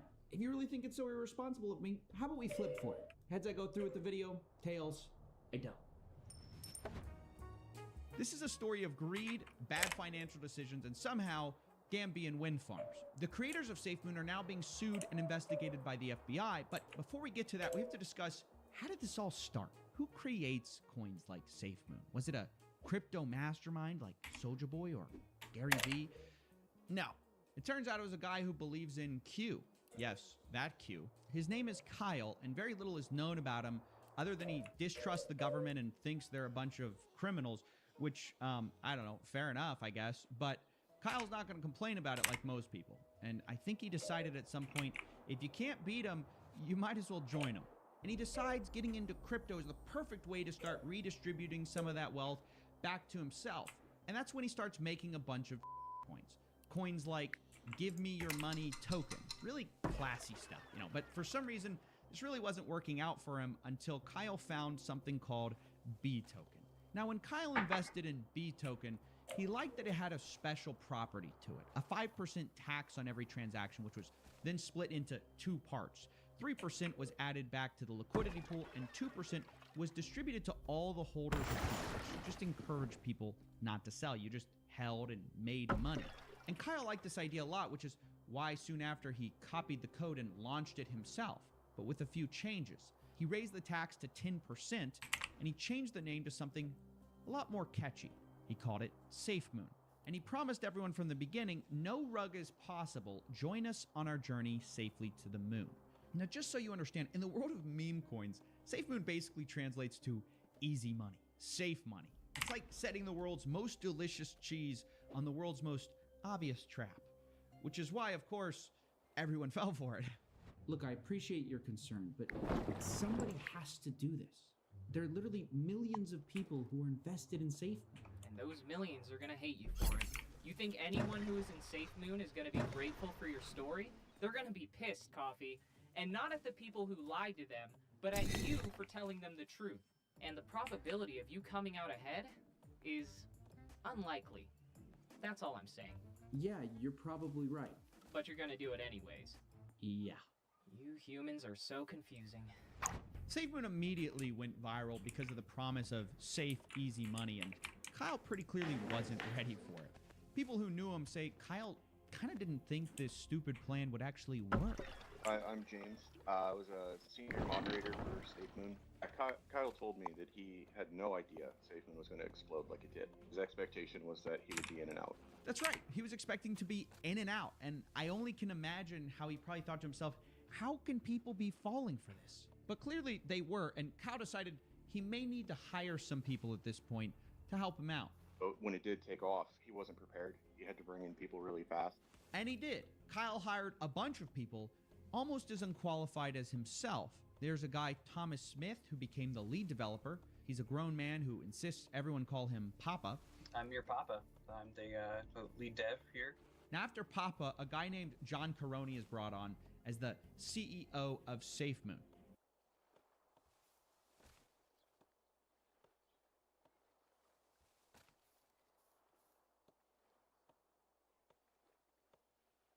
Hyperfocus is the tool of 2025, but the problem with Hyperfocus is that I would hyperfocus on the wrong things. For example, I'd hyperfocus on my website when really I needed to create more content for my portfolio. Essentially, they are legalized Ponzi schemes. I mean, that's what a meme coin is. There's no value to it. So you got to get in and get out before it crashes. And I think most of the, what do you get? I mean, Doge and maybe a couple others, but the true meme coins that people are doing on Pump Fund, like it's the same general cycle every single time. As long as people know what they're getting into, but I don't have the secret sauce on what makes one go up. I know what makes mine go up. I tweet it. If I tweet it, they go bananas. But you know, it's an interesting, crazy market, meme coins. You know, it is an interesting and crazy market when you get to be one of the guys tweeting about your coin and your coin goes up. Here we had Dave Portnoy admitting that meme coins, and this is something that he's engaged in, especially recently with multiple coins, tweeting about them, doing stuff like that. He admits they're basically legalized Ponzi schemes. I think he's totally correct. Say what you want about Dave. I really like his honesty. I mean, the guy, he just tells you what he thinks, and I really appreciate that about him, because people have been doing this copium about, oh, dude, I'm just a collector, man. Meme coins, they're just collectibles. That's why they shouldn't be securities. This guy's like, hey, they're Ponzi schemes. Hey, I tweet about it, number go up. I really like the transparency, because, you know, we get so much of the cope from the industry of, you know, well, it's a social attention token. This guy's like, Ponzi scheme. And that's not coming from like a skeptic. That's not coming from CoffeeZilla, right? That's what I would call it. But at least we have somebody in the industry more, you know, being honest about what this game everyone is playing is. Now, of course, where Dave and I differ is Dave thinks, well, as long as you know what you're getting yourself into, he thinks it's fine.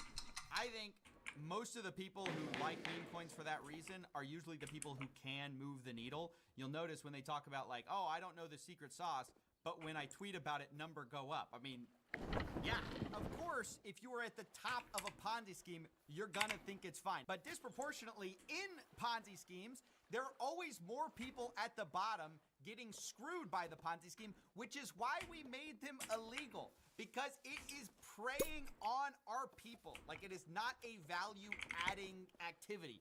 It is just purely rent-seeking, grifting, and that's all this stuff is. I mean, as admitted by people in the space. So maybe Dave and I have a difference of opinion about whether this stuff should be illegal, but I appreciate that he at least is one of the people being transparent about what it actually is. What everyone keeps denying, with the official statement by the SEC being that meme coins are actually collectibles. You certainly don't see the SEC calling them legalized Ponzi schemes. I want to draw your attention to this, though. They say meme coins also typically have limited to no use or functionality, and are accompanied by statements regarding their risks and lack of utility other than for entertainment. But I do want to call attention to this, because the main meme coin that really cascaded all these changes, everyone acknowledges, was basically Trump coin, right? Like, that obviously was the reason the rules changed, because the president launched his own coin that you can trade. With many, like myself, saying, well, the terms of service say this is not a political coin, there's no utility, there's no, you know, there's no use to this.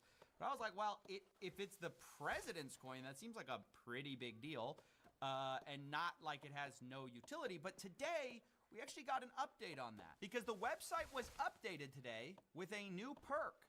Have dinner with President Trump. The most exclusive invitation in the world, only for the top 220 Trump meme coin holders.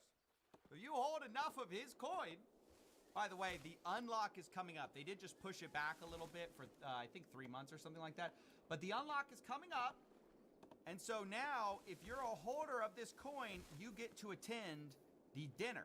In fact, I think there's even a perk for the top 25 holders as well. For those people, you'll get an exclusive reception before dinner. If you're in the top 25 holders, you will meet the president, especially, and you have a specialized White House VIP tour, which is just crazy. I mean, how is this not a perk?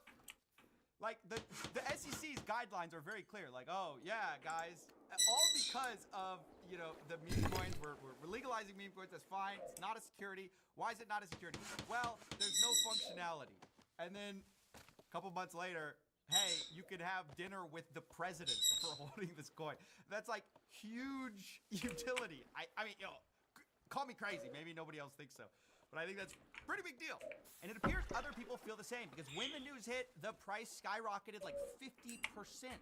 So all of a sudden, the coin's way up because now there's some utility to this coin where you can meet the president. That's so insane. What's funny, though, is people actually took advantage of this announcement as well, doing a special little front run, because some of the news got leaked on Twitter a little bit early. It looks like someone found the website before it was officially tweeted out. So somebody, before the tweet went live, they went ahead and spent $5 million front-running the coin, and then sold the Trump coin immediately after the announcement for about $700,000 of profit within about roughly 30 minutes. So, you know, that's great that could happen too. More utility, for those of you who've been wondering, what is the utility of this coin? I see all the people who are mocking our president saying this is ridiculous, selling something with no functionality. Actually, guys, huge functionality. I don't know what that means for the SEC. I think they got to change the rules again. I mean, I don't think these rules can stand with what the president's doing. I think we gotta make sure we bend over backwards to make sure that he's not breaking the SEC guidelines. Gotta make sure that's not happening. But yeah, I would say this announcement from February 27, 2025 is definitely out of date. You've got to say, meme coins typically have limited or no use or functionality except for when the president does it, right? Because when the president does it, it's completely different. So I did think it was funny, the contrasting of the two little announcements today, the two drops. You have Dave Portnoy, he says they're legalized Ponzi schemes, and on the other side, you've got a meme coin where you hold enough of it, you can go to the White House and meet the president. So, wow. You know, I'm sure there's no special favors or anything that are going to be exchanged there. You know, that won't happen, guys. Of course not. There's no functionality like that in the coin. That would never happen. You have to be a conspiracy theorist to believe something crazy like that could happen. Instead, all you're promised is at this intimate private dinner, hear firsthand President Trump talk about the future of crypto. Now, I don't know.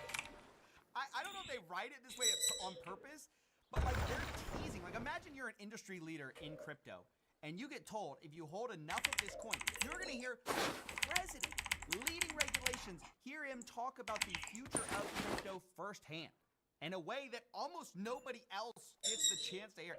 I mean, it is so wild. Maybe he's just grifting on the crypto people, just gonna rob them, or they're gonna hear a bunch of new stuff that lets them rob us. I don't know. I transparently, no idea what's gonna happen. I'm sure it's gonna be all above board, but wow.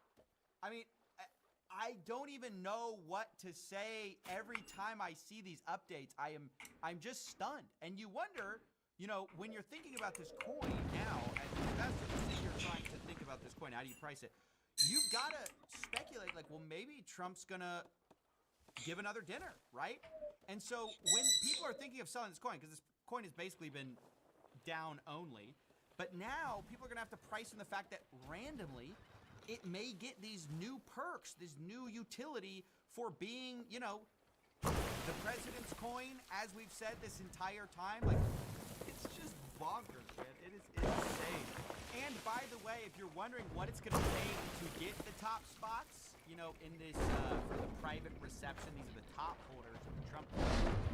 Currently, the #1 holder has 400,000 Trump, which is worth about $5.57 million for the top spot right now at the dinner. $5.57 million.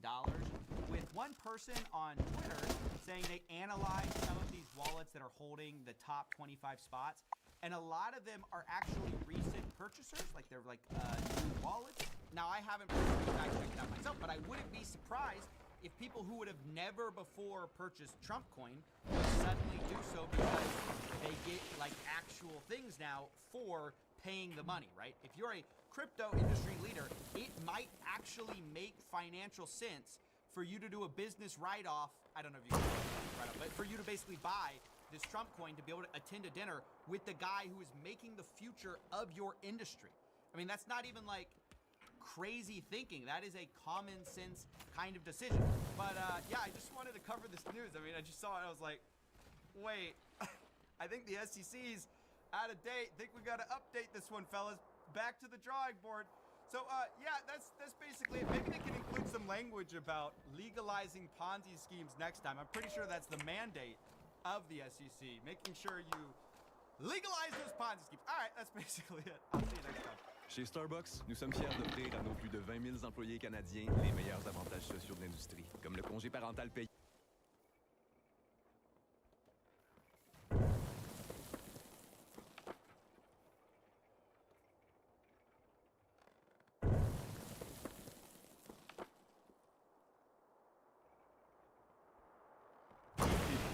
I'm sure most of you know that name, and I'm sure in recent times you've at least heard a little bit about the awful things he is accused of. P. Diddy has been a huge individual in the music industry for decades.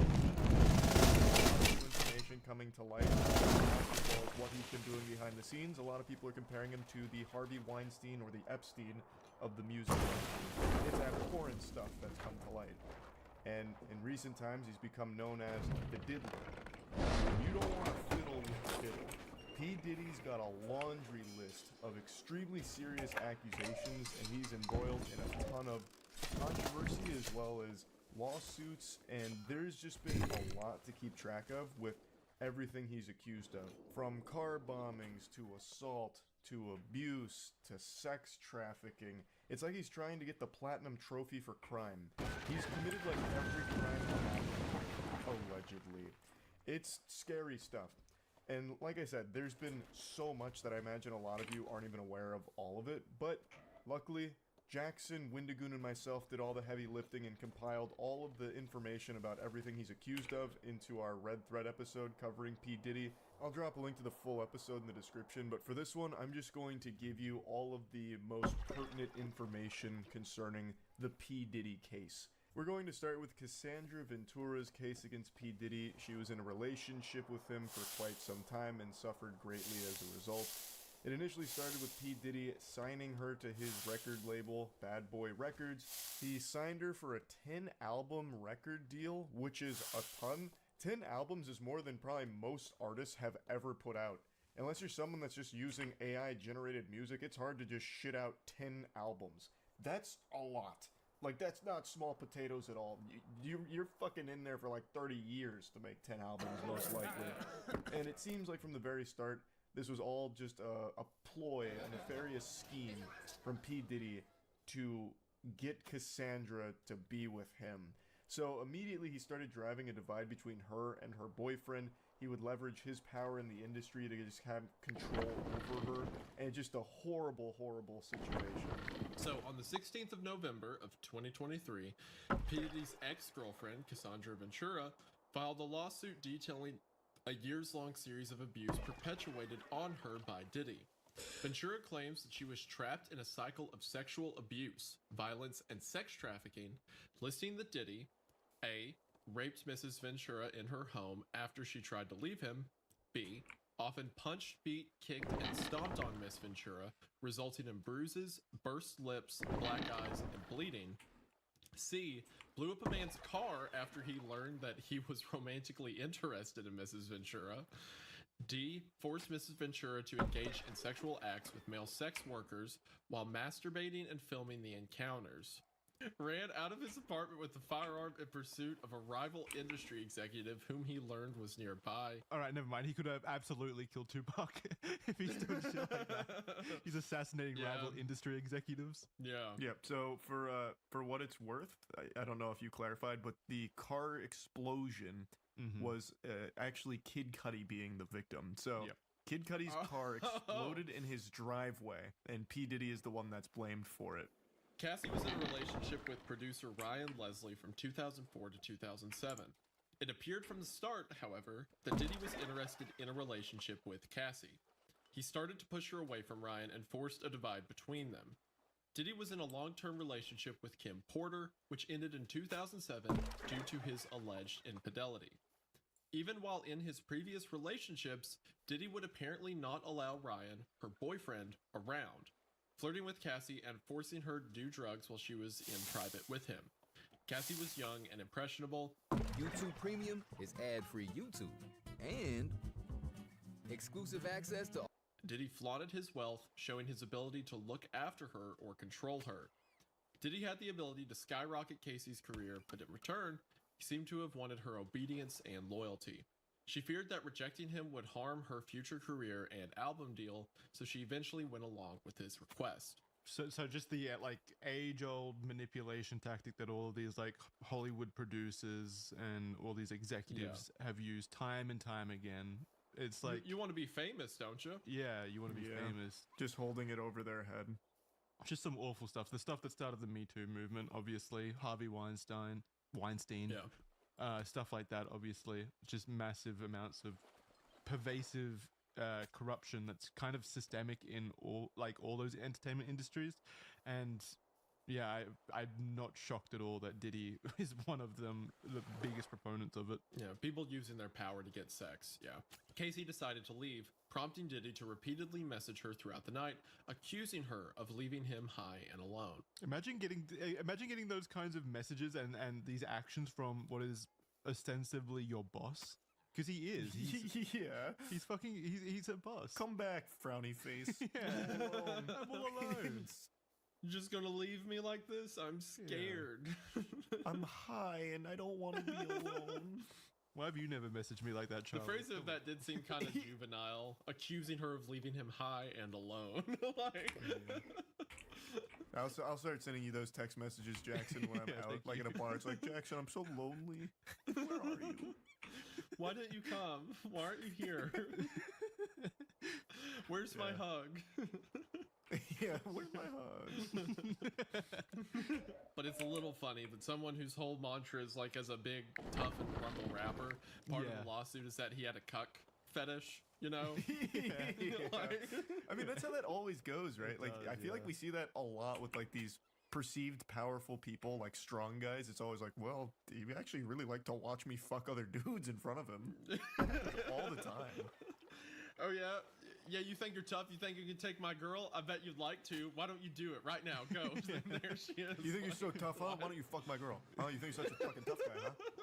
In 2007, there was another instance where Diddy paid a promoter to create a fake flyer for a party supposedly hosted by Casey. This provided her with an excuse to travel to Miami and away from her boyfriend. Casey was unnerved by Diddy's ability to manipulate others into lying for him, and she felt extremely uncomfortable with the entire situation. This guy had a fake flyer to have her fly down. This is the most like high school, elaborate shit, like, just so he wouldn't feel lonely.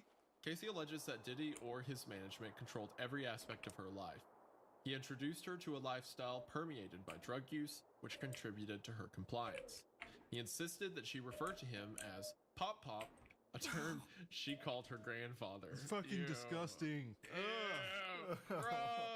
Oh, Gross. yuck. Diddy would have his personal staff accompany Casey during all of her day-to-day activities, and even some of her medical records sent to his email address. The example listed in the lawsuit is from when Casey suffered memory loss, possibly due to injuries from abuse and/or drug abuse.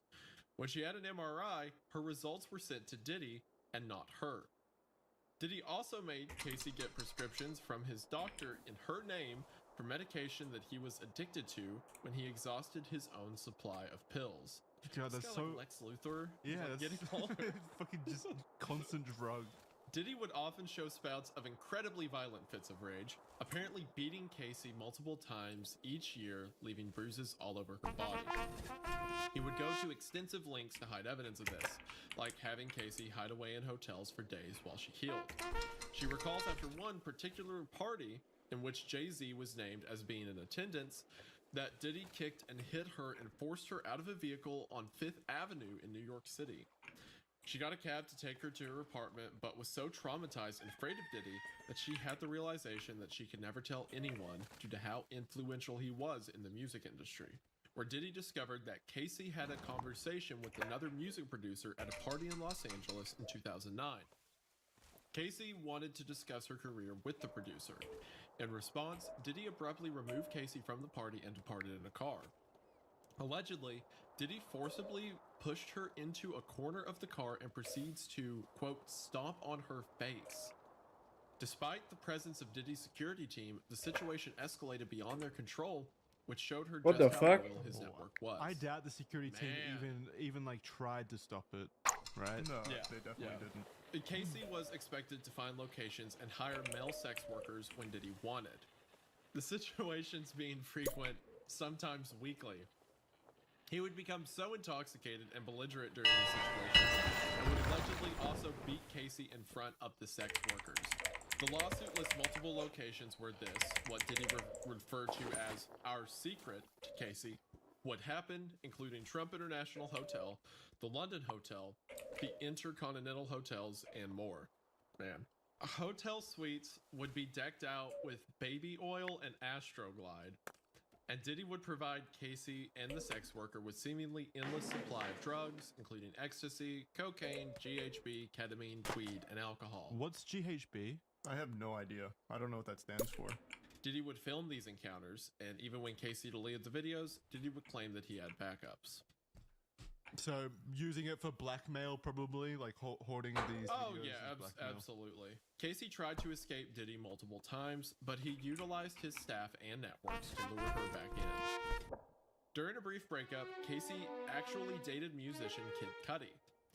Diddy was irate as he had found her phone and saw emails between her and Kid Cudi. He apparently had a manual corkscrew in his hand and charged towards Casey in an attack. In a panic, Casey escaped to Kid Cudi's home. She returned to Diddy, however, as she felt as though she had no choice when Diddy would ask to just talk to her. Diddy was still enraged and hit her multiple times. Casey says that he threatened to blow up Kid Cudi's car. Around this time, Kid Cudi's car did explode in his driveway, and Cudi has since come out and confirmed her version of these events. It's probably just a coincidence, right? Yeah, just faulty wiring somewhere. Casey says she was stuck in a cycle of abuse, trying to run away, being trapped, apologizing, and coming back. It was a rotation of bruises, black eyes, busted lips, and heavy amounts of makeup.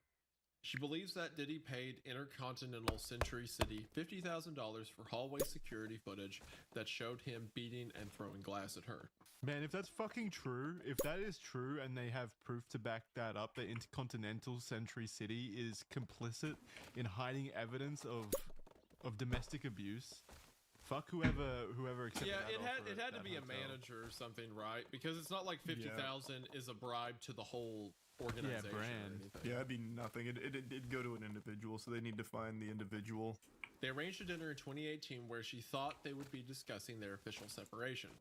However, instead they returned to her apartment after the dinner and he forced his way in and onto her. She repeatedly Wait, asked him to what? stop in a dinner and he forced his way in and on. However, instead they returned to her apartment after the dinner and he forced his way in and onto her. She repeatedly asked him to stop and attempted to push him away. She was sexually assaulted and this left her traumatized and says she continues to suffer emotional distress. Just one day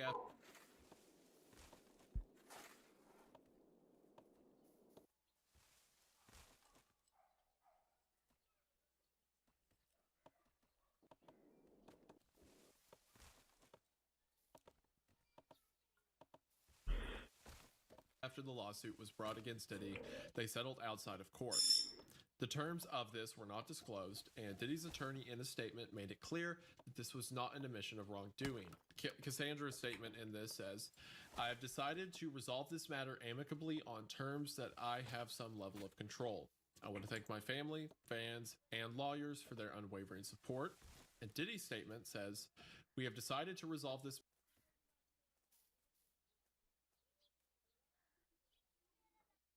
matter amicably. I wish Casey and her family all the best. Love." This next allegation is from a woman named Liza Gardner. On November 24th of 2023, another lawsuit was filed against Diddy and singer Aaron Hall. So it was a suit against two people by Liza Gardner for battery, sexual assault, and negligent infliction of emotional distress. The lawsuit was filed within the time frame of the Adult Survivors Act and details an event that happened in 1990. Basically, what happened was Liza and her friend were invited to New York City by a few close friends of theirs who were members of a chart-topping recording group signed to MCA Records, which Diddy was a part of. Liza was from North Carolina at the time. She recounts that they met up with Diddy and Aaron at the offices of MCA Records where an event was being held at the time. Diddy and Aaron were very flirtatious and offered rounds of drinks all throughout the night. So remember, this is in 1990, so this is a long time ago by this point. Diddy and Aaron extended an invitation to Liza and her friend to join them at Aaron's apartment for an after party. There, Liza alleges that she was offered additional drinks and coerced into engaging in sexual activity with Diddy. Following the assault, Aaron allegedly barged into the room and proceeded to assault her as well. After the ordeal, Liza hastily dressed and fled the apartment with her friend following closely behind. And when they were speaking to each other afterwards, they kind of recounted their experiences and a lot lined up, suggesting that both women had been exchanged between both Aaron and Diddy. Days later, Diddy turned up to where Liza and her friend were staying, and he acted in a Diddy-esque irate manner, something we've come to know and kind of experience over the next 30 years as being pretty common with Diddy. He began to choke Liza to the point where she passed out, and he was also searching for her friend out of worry that she would alert the authorities about what had happened. This lawsuit goes into just really disturbing details, like apparently Aaron Hall had bragged about engaging in sexual activity with minors as well. Like there's information in the lawsuit about that specifically, and confirmed that Diddy was sometimes in the room when this was happening, so he was at least complicit to the conversations about some really disgusting stuff happening with minors.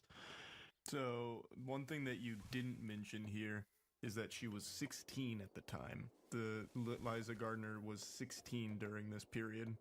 Okay. Yeah, that sounds about right. I don't know why that wasn't in there.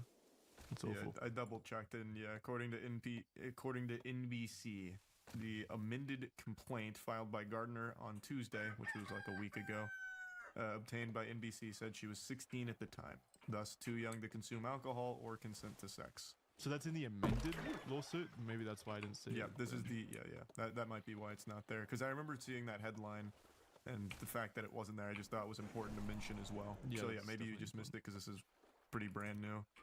Charlie, you can take the next one. Sure. This next one is Dickerson Neal versus Combs. On the 23rd of November 2023, a lawsuit was filed against Diddy, Bad Boy Entertainment, and Combs Enterprise LLC by Joy Dickerson Neal for suffering as a result of being drugged, sexually assaulted, and abused, and being the victim of revenge porn.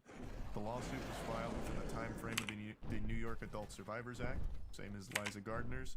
Joy was a student at Syracuse University studying psychology.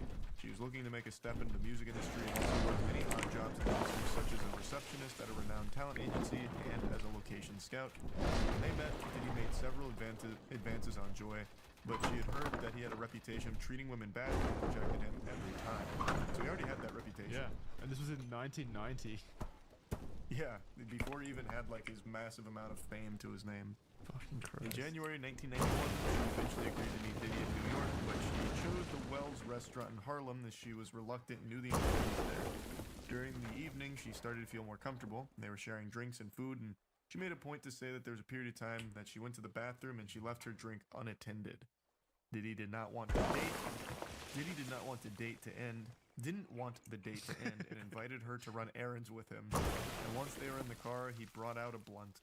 Originally declining, Joy felt pressured to take a hit, and Diddy told her he would have her home with enough time to study. After this, Joy says her memory is incomplete. She remembers feeling rubbery in the legs and being unable to stand, and he brought her to a music studio. Then she recalls being outside of where Diddy was staying, possibly thinking that it was his house, but an acquaintance of both of theirs answered the door.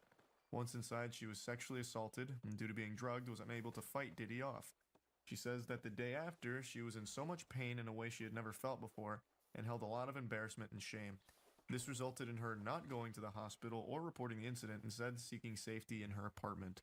Devontae Swing, a member of the group Jodeshi, would inform Joy a few days later that Diddy had filmed himself assaulting her and showed him and others the video. She was horrified to hear that everyone had seen it and that it would haunt her for the rest of her life. Joy recalls that Devontae wanted to speak up about it, but was scared that the band would lose their record deal as they were in the midst of recording their album Forever Lady. Holy shit. So they saw this video, still didn't do anything about it. and he is bragging about assaulting her and filming it. Well, he should not just bragging about it. They showed the video. Yeah, they was just willingly showing these to people in the industry. Again, it's just. And the dude's like, sorry, we've got like this whole deal worked out, you know? Yeah, so like I saw you get sexually assaulted and shit. That video was brutal, but we're recording Forever Lady right now, so if you could just like tough it up till that's Every single done. time these situations happen where someone gets away with like decades of like assault and abuse and rape and stuff like that, it's always because there were 100 people who were like, yeah, but that didn't want to make things weird. Yeah. And Yeah, we just had so much going on that was in jeopardy if I was to report this. It's like, I mean, you know, is it that urgent? Do I need to report it? We're doing great on This iTunes. record. You know, I don't want to kill that momentum or anything. Yeah. What's that fucking saying that's always overused about how like the only the one thing that like lets bad people do bad things is a good Evil person not prevails being when good men do nothing. Yeah, something like that. That's the Call of Duty quote Yeah. that comes up when you get killed in COD 4. I'm pretty sure it's a Churchill quote originally, but yeah, it gets used everywhere. It's Yeah. true though. Like It is. so many situations here could have been prevented if the people witnessing these events had put aside their ambitions, their goals, their fear of them being like targeted by Diddy, and instead done the correct thing and alerted the authorities about just the troubling stuff. This is 1991. You could have stopped Diddy before he ever even spiraled even more out of control. He wasn't Like, this even could have that. ended. He was successful, of course. I'm not gonna claim that he wasn't and that he didn't hold some level of power, but he wasn't Diddy, the multi-billionaire, well, the billionaire media mogul, like empire creator that he is now. Like it would have been way more possible back then. I also just don't understand because, like, I feel like you gain so much more by being the one to blow the lid off it, right? Like Now, this yeah, band back or then, this group, no. I'm not even familiar with, and they were so excited for this album that I don't know. But I probably would know them if this was the group that led to him going to jail for these kind of things and stopping him. Like they would have had so much more success. I imagine. I don't think back then, but now, yeah, like in current year where everyone's so connected and like the allegations and stuff like that gets a lot more screen time and people taking it seriously. But back then, all it would have taken was like BDD saying like "no you" or something, and then like now they're shunned and no one believes them. Yeah, I guess that's true. Maybe back then it would have been different. Joy had tried to file reports against Diddy and had even allegedly spoken to several prosecutors with the intention of pressing charges. But members of the law enforcement told her that she needed witnesses or people who had experienced similar assaults. People around her were terrified to speak up against Diddy, as he was powerful and could ruin future opportunities. He was also known to be violent, and he seemingly did not want to be at the other end of his anger. God damn it. This is Lil Rod. On 26th of February 2024, a lawsuit was filed against Diddy, his son Justin, multiple members of his staff, and Chalice Recording Studio, Love Records, Motown Records, Universal Music Group, Combs Global Enterprises, and more by Rodney Jones. Rodney Jones, or Lil Rod, was a former producer and videographer for Diddy. He worked on 9 songs on Diddy's album Love from September 2022. Oh, he worked on... Turn any text into speech instantly using AI and 11 Labs. Sorry, I put all that together. He worked on 9 songs on the album Love from September 2022 to November 22. I thought that was the name of the album, Love from September 2022. I was like, what the fuck is that name? The album name is Love from September 2022 to November 2023. A very specific period of time of love for Diddy. Great year of loving, I suppose. But yeah, so he worked on that album, 9 songs for Love. And he lived with Diddy for months at a time. Lil Rod is said to have many witness statements, video, audio records, and images which corroborate his complaint. Apparently, Diddy required Lil Rod to film him all the time. And on Which is a great occasions took his idea. phone. Which is a great idea if you're committing crimes constantly. Like fucking crimes. Hi, I'm Diddy. Welcome to Jackass. Make sure you film this. What a Yeah. fucking idiot. Of course, it's not idiocracy though, it's confidence. That's what's annoying about this to me is he's not an idiot. Well, he is, but he's not an idiot in this way. He's just extremely confident that he's not going to be caught and no one will care. That's what's so annoying. It's his ego. Yeah. So on several occasions, took his phone and recorded himself. So he started vlogging his own shit too. Yeah, great. This has resulted in hundreds of hours of footage and audio recordings of Diddy, his staff, and guests engaging in illegal activity. Lil Ron claims to have irrefutable evidence of the acquisition, use, distribution of ecstasy, cocaine, GHB, ketamine, marijuana, and mushrooms. The displaying and distribution of unregistered illegal firearms, case 124CV 01457, document 1 filed on 226.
Yeah. Hello?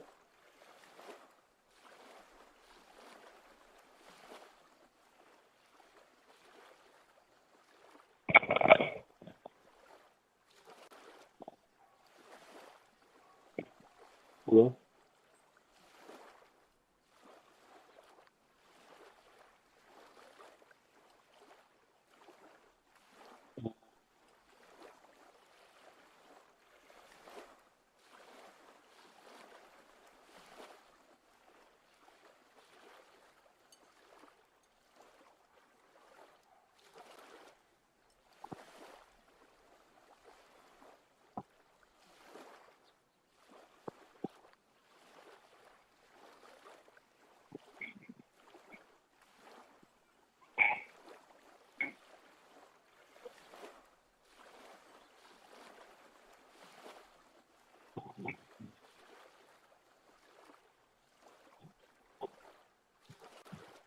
Hello?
6, 2024. Page 7 of 738. You don't need to read it lot of specifically. You could have just said it's Well, no, just in case anyone wants to check out the case number and they're only listening via audio, so they can go ahead and quickly remember that case number. Mr. Combs providing laced alcoholic beverages to minors and sex workers at his home in California, New York, the U.S. Virgin Islands, and Florida. Man, they got him in 4 different places.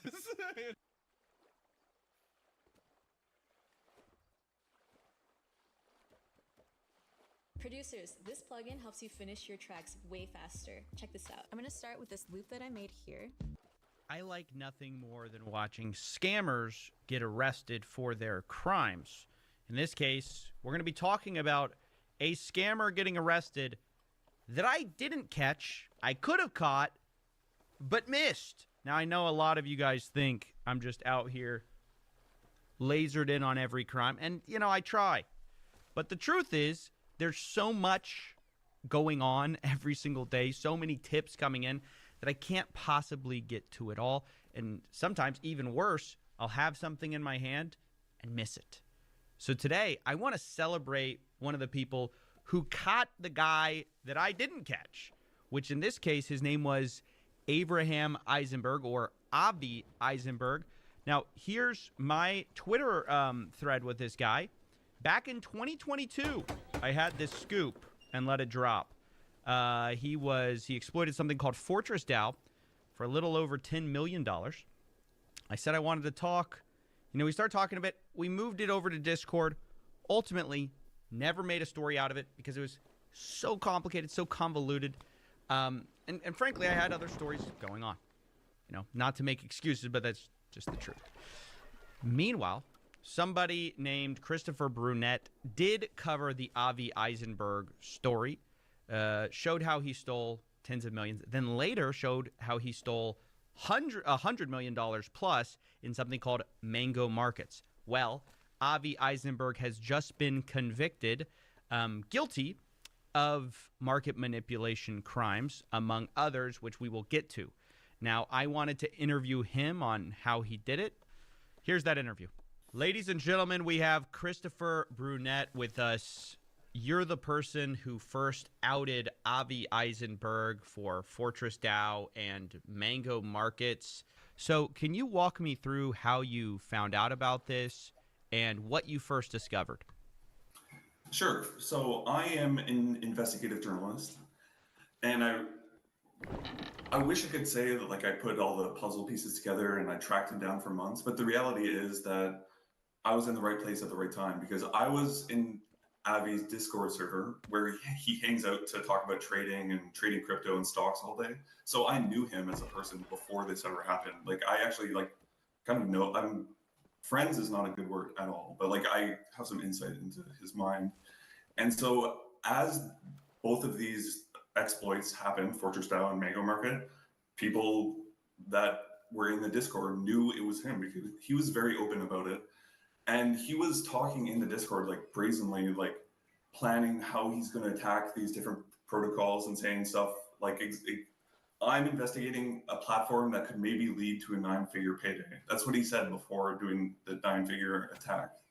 And then he would plan out all the logistics in front of us on the Minecraft chain. That's what he said, like, I'm going to attack the Minecraft chain. And then the next day, someone attacked Mango Markets in the exact way that he described. And furthermore, another big thing that caught him is that he used his Ethereum address that was linked to his real name. It was called ponzishorter.eth. And so like, that's where all the funds came from. And it was just, it was his wallet. So it wasn't like a big mystery to put together.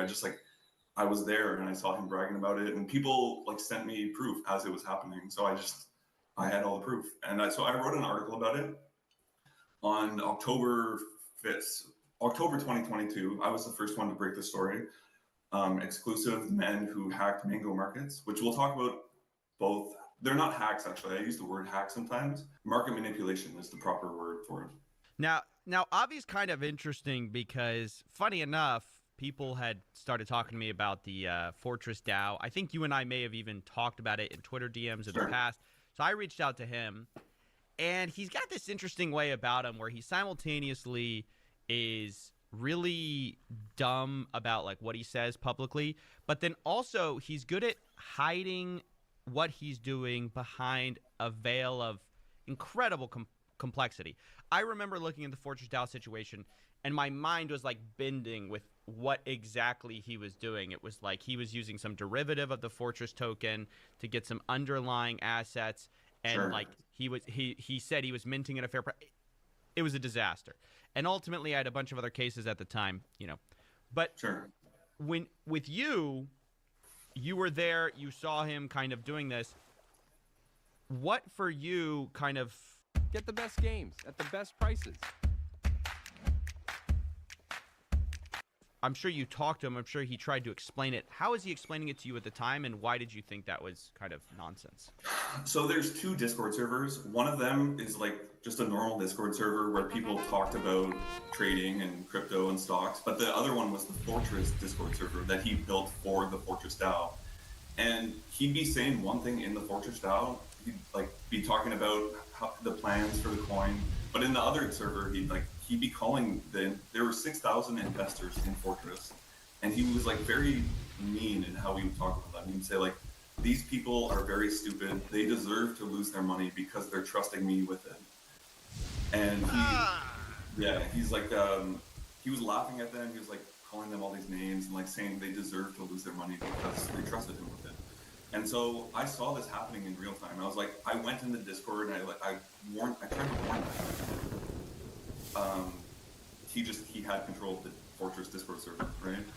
And he had all these sock puppets in that server, so he'd like type on one account, "Oh my god, this is such a great token," and then enough people would actually believe that, and people really believed in him, because when they were investing in Fortress DAO, which is it's a fork of Olympus DAO. Yeah. I'm not going to explain that, but it's just a DAO that he started. And so people were leaving their money with him because he has a good reputation as a genius, right? He's clearly, his IQ is definitely over 140. Like, nobody disputes that. And I don't know how high it could be, but so he's very, very smart, and people trusted him with their money because they wanted him to trade for them. Mm-hmm. And he took advantage of them. He planned it out from the start. And you're right, he made it extra complicated on purpose. Like, there were so many like meme coins and bonds and swaps and perpetual tokens like flying back and forth. Nobody could really figure out what was happening in the Discord, and that was on purpose. He made it too complicated on purpose so nobody could figure out what was going on with Fortress DAO. I can try to explain it a little bit more simply though. What he did in Fortress DAO, which was in 2021 to 2022. So this was before Mango Markets. And the reason why the Fortress DAO hack or exploit is important, it's because he used the money he won from Fortress DAO to fund the Mango Market attack. Yep. So he created the Fortress DAO token, and then he backed it with another token that he created, which was called Fortress USD, which was supposed to be a stable coin. And he left a backdoor in Fortress USD where he could print infinite Fortress USD. And so people invested $14 million in the project, and then he took the $14 million and replaced it with the worthless token that he created that was backed by nothing. And people got really, really upset eventually over this. And so the value of the market plummeted because everyone kind of saw what was happening. And as that happened, he used that as an opportunity to blackmail everybody because it plummeted. And then so he was like, okay, like I can give you your money back if you want to get out, but I'll only give you pennies on the dollar. And so he would keep offering people pennies on the dollar if they wanted to get some of their money back. And if they wanted their money back, they had to agree formally to not press charges or to not go after him legally. And so that's a common tactic he uses, is that he'll say that these people signed an agreement to not go after him. He did the exact same thing in Mango Markets. I was about to say, after he exploited the token, so with Mango, it was a similar thing where there was a treasury. He did it a little bit different. He takes out a perpetual long, and so he's betting this thing will go up. He artificially pumps the market. Now those longs are worth a bunch of money. He borrows against the longs and then liquidates his position. That's kind of a long way of saying it. But in that case as well, he offered the victims a cut back of the money. He's like, I stole 110. I'll give back 67 million if you guys agree that you're not gonna press charges or you can't go after me. Is that basically right? Yes, and the exact wording he used was he would give them back $67 million if they did not pursue any criminal investigations or freezing of funds once the tokens are back. And so, basically what he did is he robbed a jewelry store, and then he pointed a gun at the jewelry store owner and said, I'll return half the jewelry to you if you let me keep the other half and you don't press charges. So he calls it a bounty, like he's collecting a bounty. And this would be the biggest bug bounty in history, I believe. I tried to find a bigger one, but I don't know what's on. Well, it's a bribe bounty. That's not a bug bounty is where you tell them in good faith, hey, you have this problem. What he's doing is a blackmail campaign. I will say, this is what's so interesting about this guy. What I find so interesting is, I agree with you. It seems he's very smart. He also, but again, there is some kind of missing component where he's very stupid because before and after the Mango Markets exploit, apparently prosecutors allege that he Googled the terms FBI surveillance, market manipulation criminal, things like this, which is a disaster if you are the defendant, because what he tried to argue is, oh, this was a profitable trading strategy. I was just, code is law. I just tried to, make a little bit of money trading.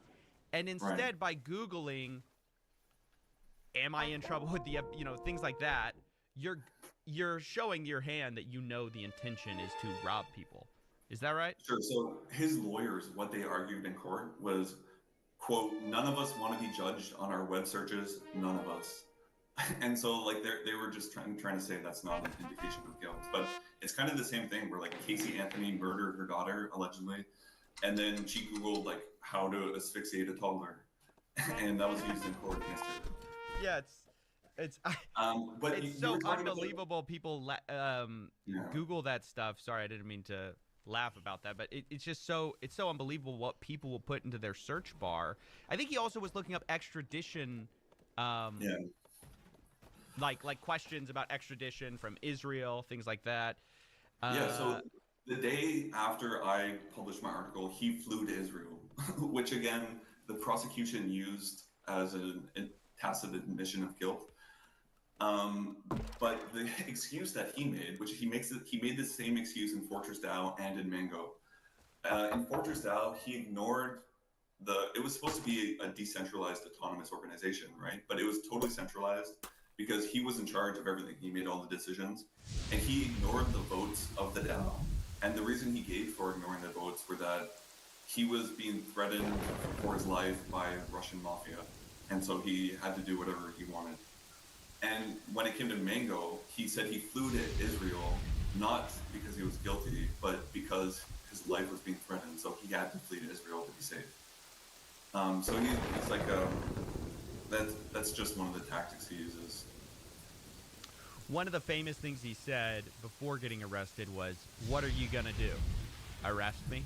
Yeah. Go ahead. No, I mean, you basically got him arrested with your report. Ultimately, the prosecutors had to track this stuff down and stuff, but I think you're the one who kicked it all off. What's your thoughts? I think on some level, I think he wanted to get caught. Because he did it, he planned it all out in public. He tweeted his justification for it. He said it was, and then after he did it, the 2 or 3 days after he did the Mango Market attack, he went up, he started doing like huge crypto podcasts. He did like a victory tour, and he was taunting the FBI. And he, even a few days after that, he made a new scam, and he was very open about it. He was like, this coin is a scam, I'm making it. And it was called Mango Inu, which was a play on Shiba Inu. And he made like hundreds of thousands of dollars off that by openly saying it was a scam. Yeah. And he's taunting Mango because it's like, he's kind of like, yeah, of course. Yeah. What do you think about, what I thought was interesting is, if you look at his post history, sure, actually you find out that he feels incredibly slighted by these guys at Waves, which is a different crypto. He believes he was the victim of a scam, which is incredibly ironic because his whole justification for what he did was code is law. It was allowed in your protocol. It's your fault for making it this way. I think you would say the same thing about Fortress. You guys trusted me. You didn't read the documentation correctly. I was well within my rights to steal your money. And then when somebody does the same thing with a protocol to him, he's all enraged. I can't believe it. There's even a tweet where he's like calls it theft. So I found that kind of unbelievable. The last thing I want to talk about, and it's sort of the heaviest, which hasn't even been prosecuted yet, I don't believe, is when they were searching Avi's computer or phone, I believe they found CSAM or CP, basically abuse material for children, to put it kind of lightly. It's incredibly kind of serious. It's a twist that nobody expected. But do you think he's going to get prosecuted for this? Because I was kind of surprised that we haven't seen another indictment come up. Because basically, while they were searching for his Mango Markets exploit stuff, I guess they found other, I'd say even more serious criminal, materials on his phone. Well, they fought about it in court. Like, it's in the court documents. They mention what they found on his phone and his laptop, but then they don't fight over it in court. They don't have a legal battle over it. They don't charge him with it. So technically, he's innocent. But what I found, I don't even really like talking about this, but I went through his public posting history, and he talks a lot about children in creepy ways. And so his public, what he's written about children in public fits with someone who would be guilty of that crime. So I don't give him the benefit of the doubt at all. We should be clear, just because you haven't been prosecuted doesn't mean you're innocent. It just means we don't know if you're guilty. Wow. Well, look, I just wanted to say thank you for helping expose this guy. I always like to celebrate people who go after frauds, scams, investigate this stuff. Thanks for kind of getting this guy off the streets, as it were. I appreciate your time. Sure. Well, before I go, I would like to plug my Substack.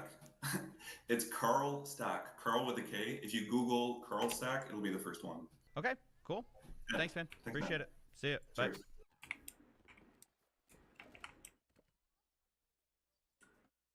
I have 3 businesses that are selling on Shopify. Once I figured out... Today I confronted Boogie2988 on a crypto pump and dump he did, where he got paid $10,000 to promote a coin, and he said that he thought that just because he said, hey, don't buy this unless you're rich, that nobody was going to put their money in. A few hours later, $3 million worth of trading volume had been done. And I tried to tell him and explain to him that that's how these deals work. Insiders pay you, the celebrity, to go ahead and promote something. They paid him $10,000, and then people end up buying the coin. It doesn't matter what you say. The whole point is they're renting your likeness, renting your image in order to do that.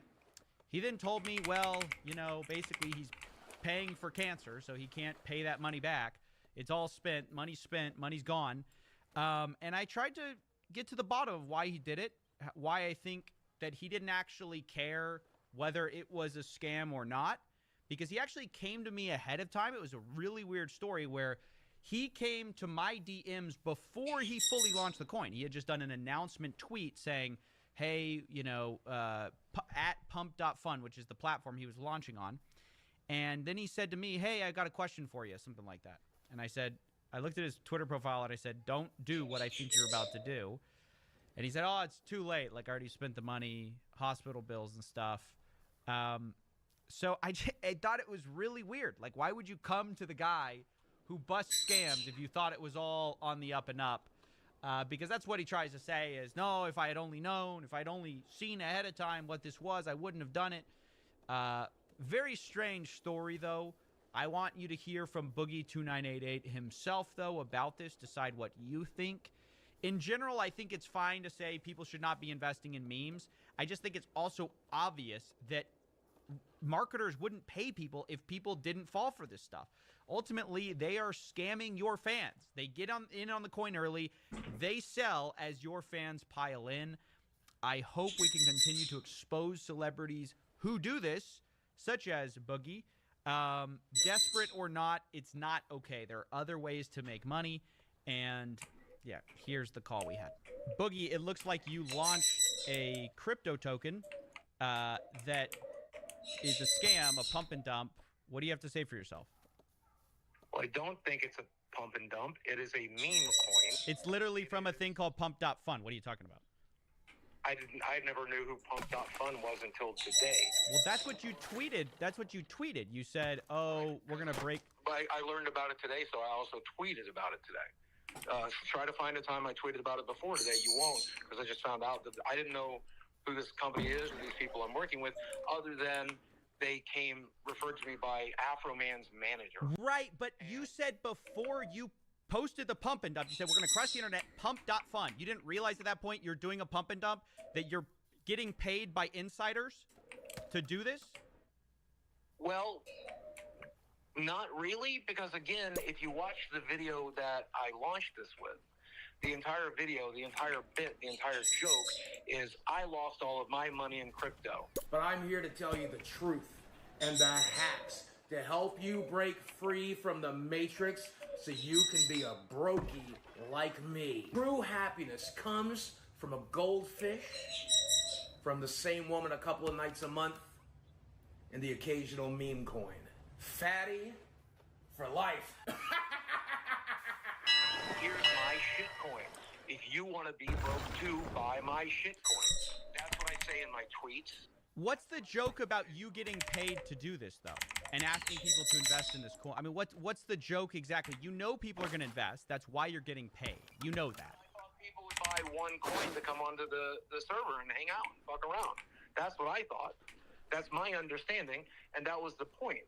You know, when they were pitching this to me, they're like, don't be like Logan Paul. Don't be these other people. We want you active in the community. We want you to talk. We want you to be there. This is your community. Be part of it. And so it seems very easy for me to do this with another company to collect. You were asking people to invest in a financial product, not just a community, right? You understand that. This is not like, hey, pay $1 and you get access to my community. People think that they're going to make money. That is why there's $3 million of trading volume on this little shitcoin that you just promoted. Well, I told them they won't make money. I literally told you you'll go broke buying this coin. You can't think in the tweets and in the videos. I said, don't buy this coin. You'll go broke. If you want to be broke like me, buy this coin. There's literally no way you believe you're going to get paid $10,000 for something, and those people aren't expecting a greater return on their investment. This is how meme coins work. Their money back, but I mean, there are plenty of companies that I've worked with that are just there to get their name out, and they're glad to make their money back or even spend money to get name recognition. I can name a dozen. These people are spending money to get Pump.Fun meme coin name recognition? I presume. Let me explain how this works, Boogie. Let me explain how this works. Pump.Fun is a place where a lot of things happen, but celebrities will launch meme coins. How it works is insiders pay them for their brand to juice it for all it's worth. They buy in early. They have the influencer promote it. The price jumps up because no matter what the influencer says, the attention gets people to put money in the stupid project. No matter how much you tell them, oh, it's a meme, guys. It's just a joke. It's just a fun little joke. They're going to put their money in because they like you. And they're going to get rugged. They're going to get destroyed by the insiders who got in early on the coin. They have all the advantage because they got in early. All your fans have the disadvantage because they got in late.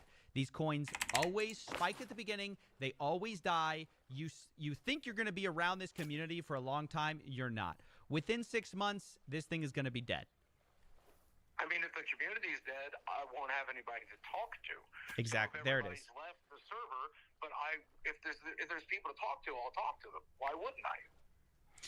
Because you got paid up front. Sure. Okay. Brother, I don't know if you understand what my life is like right now, but I have so much free time that I spend a lot of it on my Discord now because I'm just bored out of my mind. I don't have places to go. I don't have money to spend. I'm literally just fighting for my life over here, and a lot of that involves staying home, spending my money where it needs to be spent, and trying to just not stress myself out to make my polycythemia vera any worse. How much did you get paid for this total? I was given $5,000 up front with a promise of $5,000 on the back end after a week of coming on the Telegram, doing some live streams, doing some tweets about it, and all along the ways talking about how it's a shit coin that'll make you go broke. You know why they tell you to do it for a week, right? That's how much time they need to get out of the coin. They're going to slowly drain the coin as people buy in. They're going to use whatever's worth of your name to dump on your fans. You know that. Well, if you're telling me that, I believe you. That's how meme coins work. I told you in DMs not to do this. You came to me because you were about to launch this coin. It was launched. You told me after my first tweet. I literally said to you, the question before that was like, hey man, can we talk real quick? You said, don't do it. I said, I have some questions. You said, don't do it. But at that point today, it was already too late. First tweet was out. No. There was no contract. There was no video out. The money is already spent. It's at Mercy Hospital right now. It's gone. I used it to pay debts. I used it to pay medical debts. So You didn't have to tweet that tweet. You didn't have to tweet it out. You said you did the pre-announcement hype thing, and then you sent me a message asking me, oh, I've got some questions. I immediately tell you don't do it. No! Then you don't listen to me. You say it's too late. I cast the check. Need it for medical bills. Isn't it just a shitcoin, a meme? No one's actually going to buy the thing. And then $3 million worth of trading volume happened. Yeah, I was not expecting that, obviously. You know who was expecting that? The people who paid you. I obviously don't want anybody to lose money. I thought there was going to be some trading. I thought people would buy enough coins to join the community and come and fuck around and have fun. I thought they might spend a little bit of money like they do on Cameo or Patreon or OnlyFans to have some personal interaction. That's what I was expecting. I wasn't expecting anybody to think they're going to make money from this, especially because I specifically told them you will not make money from this. Don't you think it's kind of gross, given that you know firsthand, almost better than anyone, the damage that speculative investments can do, that you would then make money from a speculative investment like this? I put my money in the crypto market in the wrong section, and I pretty much lost most of everything. Right, that's why I'm telling people don't make a speculative investment here, because I lost my ass. Like, if you watch the video, hopefully you'll include it in your video, parts of it. But in the video, I talk about how broke I am, how I lost my money on crypto. I talk about if you want to be broke like me, join my community. And right, you're doing a satire of Andrew Tate's crypto coin. That's what you're doing. Yeah.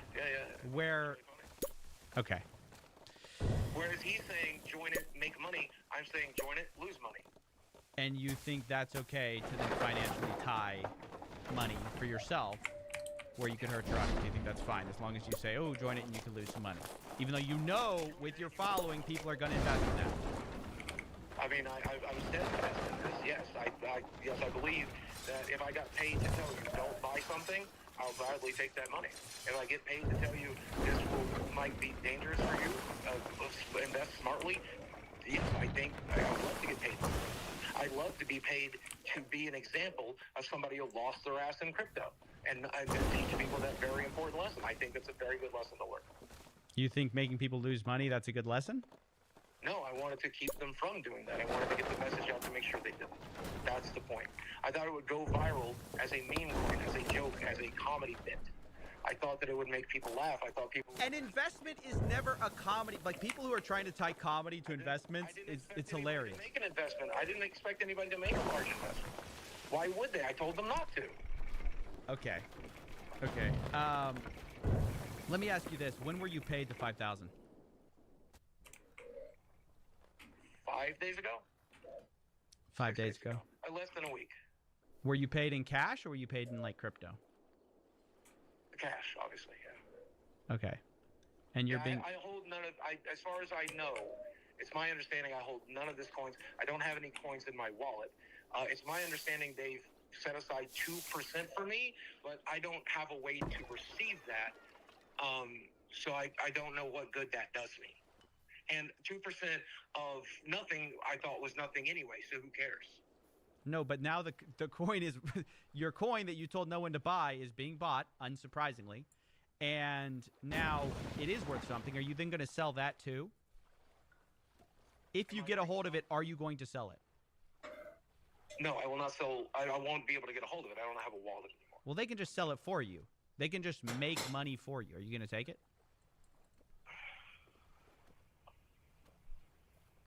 If I'm being genuine with you, and I do want to be genuine with you and the rest of the internet, I'm in pretty dire need of money.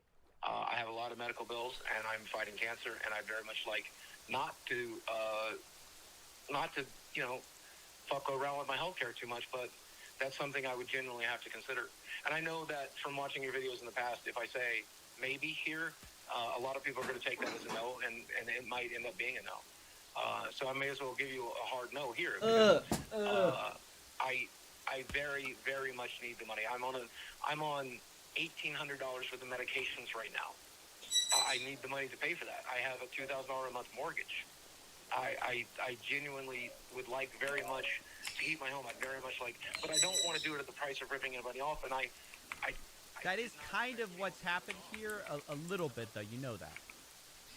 Yeah, I mean, you've informed me of that, and I am very sorry for that. I hope people listened. I hope people heard what I had to say. I hope people remember, like, you're buying into a community that's there to make fun of me for losing my ass.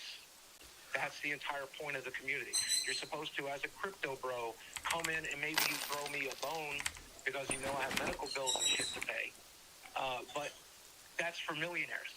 I want multi-millionaires to make more They're money. really not throwing you a bone, though. They're throwing the people who paid you a bone. Like, the people who are investing in this coin are enriching not you the most, but the people who paid you. And that's the whole grit. It's like people are getting celebrities to rent out their reputations to milk them for all they're worth. But you're describing, I charge for memberships on YouTube. YouTube takes half.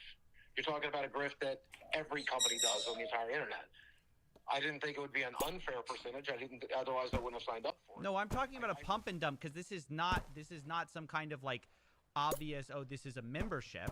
This is to make money, right? That's what meme coins are about, making money.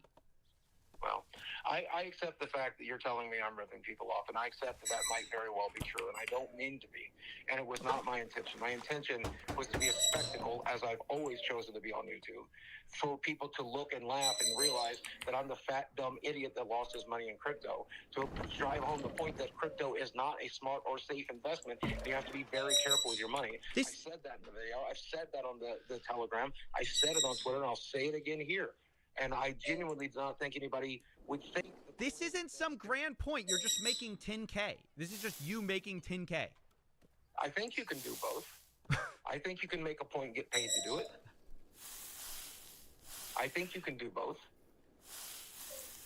Are you getting paid from this video? Will you be making a point in this video? Am I going to be selling a product? Am I going to be selling a crypto token? No. I don't know. Will it have an advertisement? I don't know. I don't know how you run your channel these days. I haven't seen you in a while. Okay. Yeah, I don't know if you're running ads on this, and I don't know if you have a sponsor, but you might. Do you think that's the same thing as a selling a financial product? I thought it was going into it. I'm now beginning to believe that you're correct, and it's not.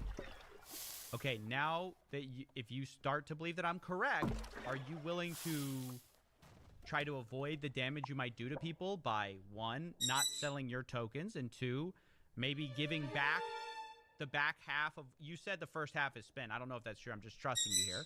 But actually giving back the 5K you're going to be making back to the community, locking it, making sure that people aren't going to get hurt further? No, I'm going to pay my medical bills next month with that last half, and I'm sorry to anybody that's disappointed with that. I have an $1,100 medication plus a $300 medication. I get a bunch of I want to buy medicine with it, man. And if people are disappointed with that, I fully understand that. It's a shitty thing to do, and I'm a shitty person for doing it. You can have that opinion, and I'm okay with it. That said, about burning the coins, it's something I'll have to seriously consider.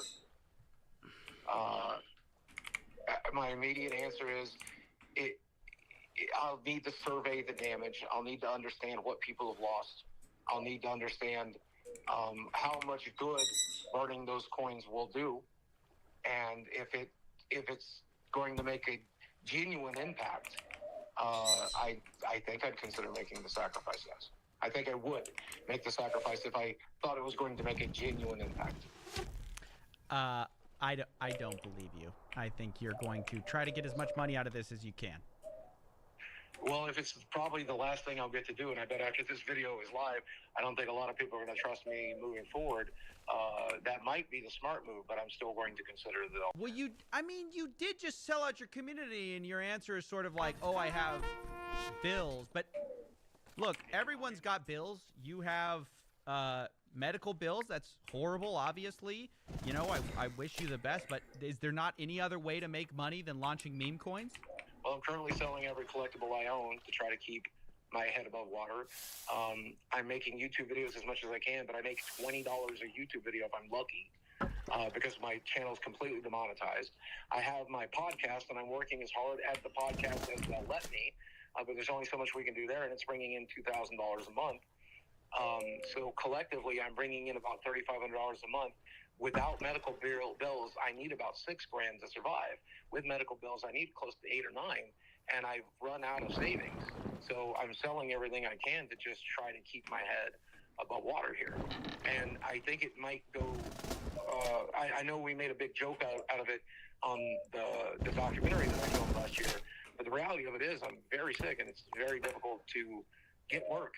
I took this opportunity because I thought it was a fair one. If it's not, then I'm gonna ask. Why? Okay, let me ask you this: if every other opportunity in your life is not paying a ton of money, and all of a sudden, out of nowhere, a crypto token wants to pay you $10,000, you think that's suddenly going to be a fair thing? I mean, everyone knows, like, everything's about risk, reward. The shadiest people pay the most money. Why did you think that was, oh, that's going to be fine? Because in my experiences, a lot of these crypto bros are multi-millionaires. To them, $10,000 is a blink of an eye. They could burn $10,000 on their front lawn. No, they're paying it to make money from your fan base. I thought it was as a meme. I thought it was as a joke. I thought it was a bit. The joke is they're getting rich or what? Do a bit. Do what? The joke is they're getting rich or what? I hope they're not getting rich, because I sure is shitting from it. I hope nobody's losing money, and I hope they're not taking it. I hope nobody's taking money from this. I hope nobody loses money. Well, that's impossible when you have $3 million in trading volume. It's just impossible that no one's lost money here. As I told you, my friend, I did not expect anything like that. I certainly didn't. I tried to tell you. I tried to tell you before you made that post announcing the actual coin. I mean, you told me 5 minutes before I made it. Yeah, but I appreciate that. Thank you. You tried, and I appreciate it. Okay, well, yeah, I don't know. How do we stop influencers from doing this, Boogie? Everyone's taking these deals. Everybody wants to get rich, and they don't care if their fans suffer. Well, I mean, what do you think we can do? Just tell me. What can I do to educate people? Because this is like a Sisyphusian battle. Every day it's someone else selling out. What can I do? How can I educate people?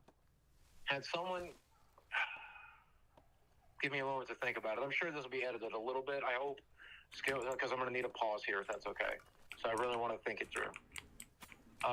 You need to get the message out that there is no such thing as a safe promotion for this, that there is no such thing as people not losing money. If you're telling me everyone's losing money on this guaranteed, then I needed to have the understanding that no matter what I did, all I was doing was stealing from somebody. I didn't think that. I didn't understand that.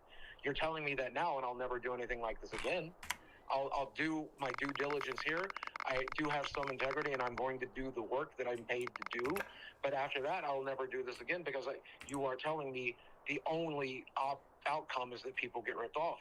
If I had that understanding going into this, I would not have done it. Okay, thanks, Boogie. I appreciate it. I hope you get better. I hope you get better with your sickness, and yeah, it's cancer, man. People don't generally get better. But I appreciate that. Thank you. Okay. All right. Yeah. Have a good one. Thank you.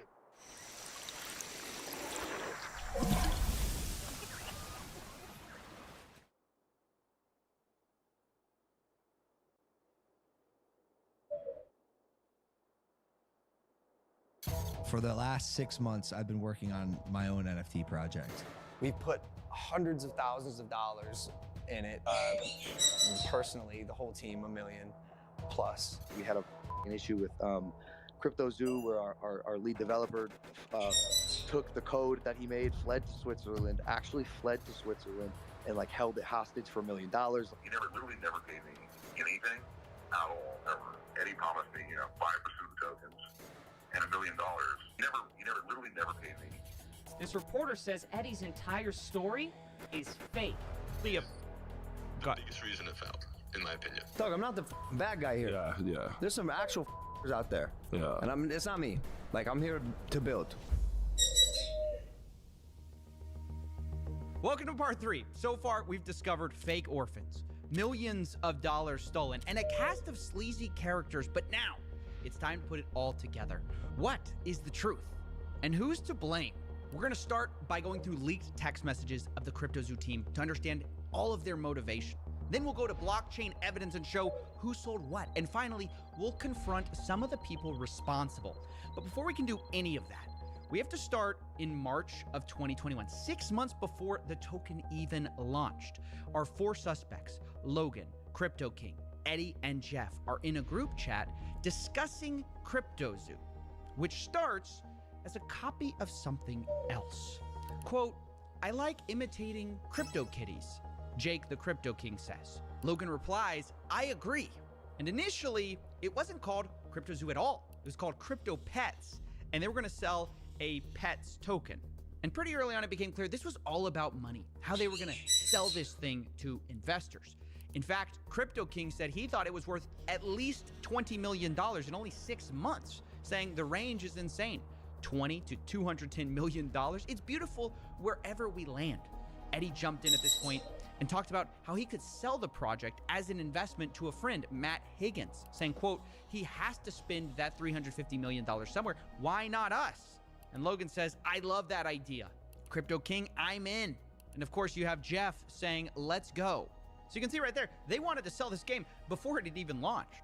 Now later, Eddie amends the list of investors and says, quote, "Investors will be Gary Vee, Todd Morley, James Altucher, Ryan Kavanaugh, and others confirmed on my end." Supposedly, they had $100 million of investment interest. Now, I actually went to some of these investors and asked if this was true, and the one person who responded denied it, Ryan Kavanaugh. Quote, "Nope, not even a little bit." So this looks like it could be yet another lie from Eddie Ibanez, but either way, it looks like there was more issues than just finding investors because the team wanted to pre-sell tokens, and not everyone was sure it would be legal. Jake the Crypto King mentions that, quote, "If we have a pre-sale, it opens us up to SEC issues." And Jeff agrees and says, "Don't want to do anything that brings the SEC eyeballs." Now, not everyone wanted to be so cautious, though. Logan argues everyone does pre-sale with coins. Eddie agrees. He says, "You absolutely can do it. I have the SEC down, private and pre-sale." And honestly, it was quite the dilemma for this team who wanted money. Do a pre-sale, make millions, but you have these potential legal issues. Don't do it, you make less money. So Crypto King comes up with a middle solution. He says, if we can't sell, no pre-sale. We can still trade them in the liquidity pool. And this is the start of a new disaster, which takes a bit of explaining. Now, just so we're clear, a pre-sale is where you sell investors coins, usually at a discount, before you've launched. And then when you launch, you give them those coins. Now, like I said, the team didn't want to do that. So what they did instead was they bought the tokens on the open market right after launch. But they tried to get clever with it because they didn't actually announce that they were launching this coin at all. They stealth launched it on June 11th and didn't announce this token through Logan until August 18th, meaning they had all that time to silently buy up as much of the supply at a steep discount as they wanted. And the idea here was that doing this, the team could get these tokens extremely cheaply, which is kind of like a pre-sale, but without all the SEC troubles. And Crypto King makes this clear on June 7th when he says, quote, "Launch of the liquidity pool is where huge money will be made because you get in cheaper." And then says, "We, the team, begin buying out the liquidity pool. Once the team has exhausted funds for the liquidity pool buying, we send the contract address to friends, family, investors who want to be able to get in." So obviously the plan is we buy first, then we give it to our close friends and family, and then maybe the public eventually, right? And even the day before, Crypto King reminds everyone, quote, "Zoo Day is tomorrow. I highly recommend everyone get a few hundred to a few $1,000s in Zoo when it goes live. It will likely 10 to 1,000x.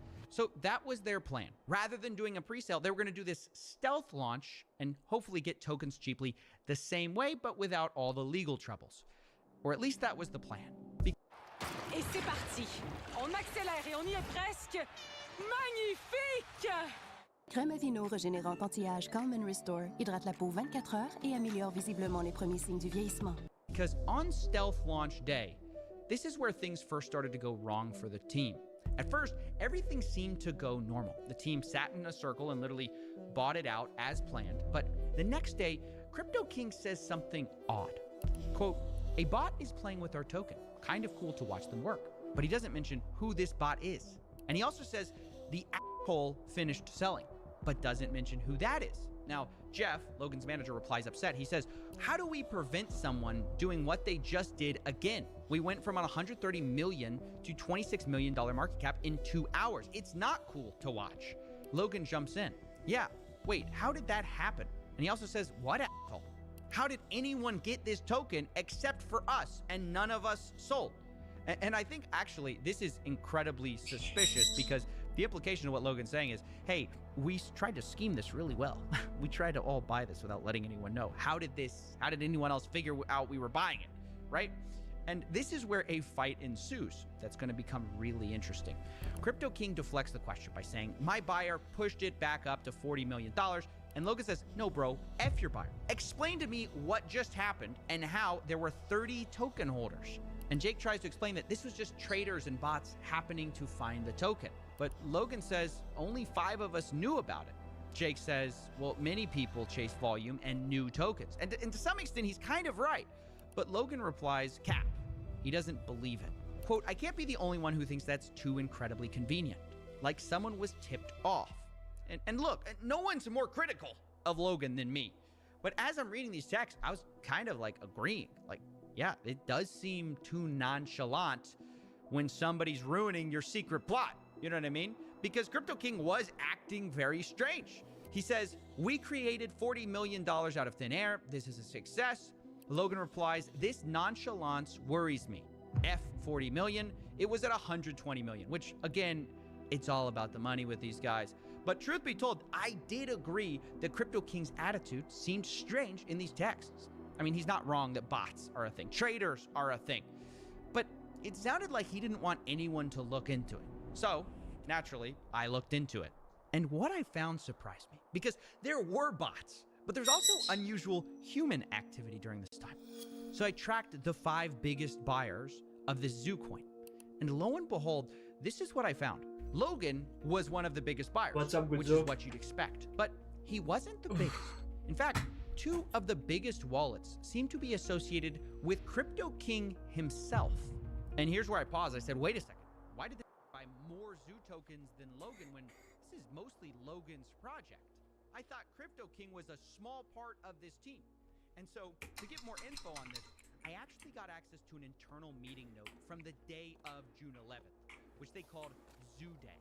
And in it, we find actually some interesting information. We see that 5 founders bought in. They apparently were, quote, trading in circles until each person maxed out. But on the list of buyers and how much they spent are only 4 people, when we know 5 people bought. We have Danny, Logan's assistant, for 20K, Logan Paul for 100K, Jeff at 100K, and Eddie at 100K, but Crypto King is nowhere to be found. And yet, on the blockchain, I have him putting in $200,000. And this number, by the way, seemingly is confirmed in a conversation I had with Crypto King, where he said, my 200K investment. And the reason this is important is because it does imply that something shady was going on the day of the stealth launch.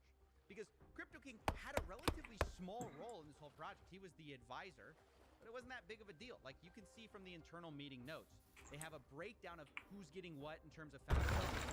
And like Logan Paul's getting 51%, Eddie's getting 30%, Jeff's getting 10%.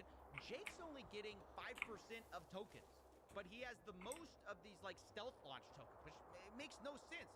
And it got me thinking that maybe what explains this suspicious behavior around like, oh, don't worry about who was buying at the time of the launch. Maybe that's explained because perhaps no one knew that he was buying up the token supply. Maybe he was buying it to sell later. Now, of course, that's speculation, so that's why I confronted Crypto King on all of this. But before we get to that call, let's address the elephant in the room. Logan didn't accuse Crypto King of being a scam. It was the other way around. Crypto King told Logan Paul he was a scammer. And the question is, why? Well, to answer that, we have to go from June, the stealth launch date, to September 1st, the official launch date of CryptoZoo. September 1st, cryptozoo.co. Now, the day of the launch was a bit strange because you might think, well, they already have a token, right? But the first thing they did was actually create a new Zoo token with a different code, but the same name. And they actually airdropped all the holders of the first Zoo token with an identical amount of those coins on the second Zoo token. You might be wondering, why did they do that? Well, maybe it's to change the smart contract, but maybe it's because of what they did. They blacklisted some of the holders. In other words, they didn't airdrop to everyone, including Jake the Crypto King. They excluded his wallet so it couldn't get these Zoo coins. Jake texts the group about this the next day, saying, quote, "The Zoo team made a major error this weekend. They chose not to communicate, mint a new token, and airdrop it to whatever wallets they determined fit. This decision came from Eddie and Logan, and I had no part in it. 11,250 wallets before the airdrop, under 11,000 after. They chose to blacklist and ban over 200 wallets. Now, who those wallets are, I have no idea." But he continues, quote, "As a founder like Logan, Jeff, Eddie, and Danny, I had purchased a large quantity of tokens. 5+ of my wallets had been blacklisted from the original team's buys." Now, I don't know why he had 5+ wallets there, but okay. He says 80+ billion Zoo tokens were confiscated from me today without any communication. So, wow. That's why Crypto King accused Logan of stealing from him or scamming. It's because he was frozen out of a lot of his wallets. And then we get to the text you guys all know. He says, "Logan, you stole $40 million. You're a scammer. You're a con artist, all that stuff. You betrayed your community. The reality is you aren't that guy." And Logan responds, "Oh, Jake, trust me, bro. I am that guy." Cue "In the Arms of an Angel." And look, I mean, what do we make of this? Well, I don't know. I can't root for either of these guys. Because it sounds like Logan stabbed him in the back, but it sounds like Crypto King may have stabbed him in the back in the first place, right? Because it does appear like he bought tokens that maybe everyone didn't know about. So I'm really not a fan of anyone in this situation. And by the way, this whole thing was structured so misleadingly from the beginning. I have to talk a bit about it because you might think that these tokens were the only tokens they had, but it's not even true. In the distribution section of Zoo's white paper, they say there's 2 trillion tokens, and a quarter of that are allocated to development, marketing, and founders. Those aren't even the tokens we're talking about right now, because they claim that those tokens were locked up for 6 months, and then afterwards, 10% was unlocked every month. And if that's true, there would be no reason for these funds to be blacklisted, right? Why would you blacklist something that would be locked up? And the answer is because, well, the founders had more than one set of tokens. Not only did they supposedly have these founder tokens that were locked up and couldn't be sold, these stealth launch tokens were different from that. It's like a whole different thing.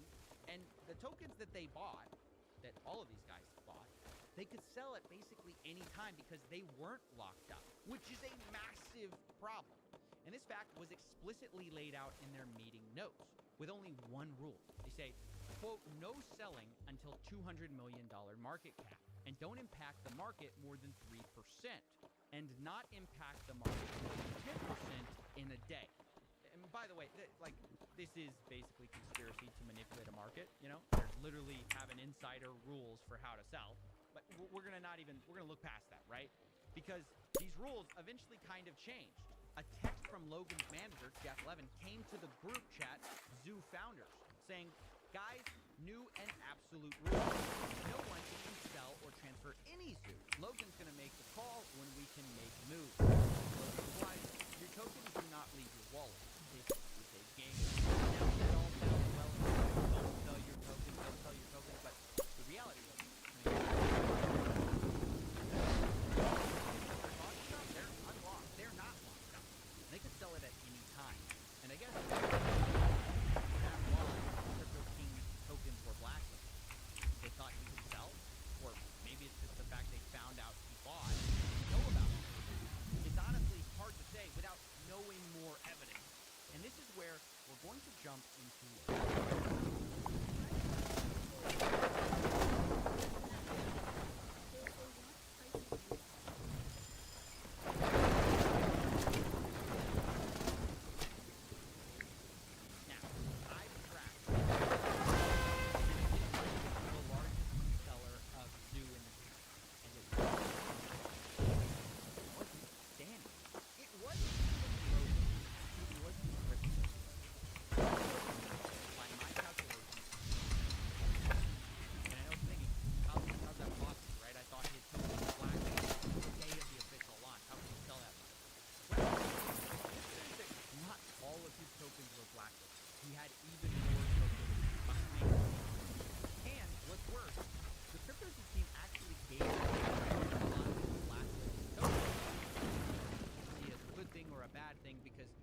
turned around and sold.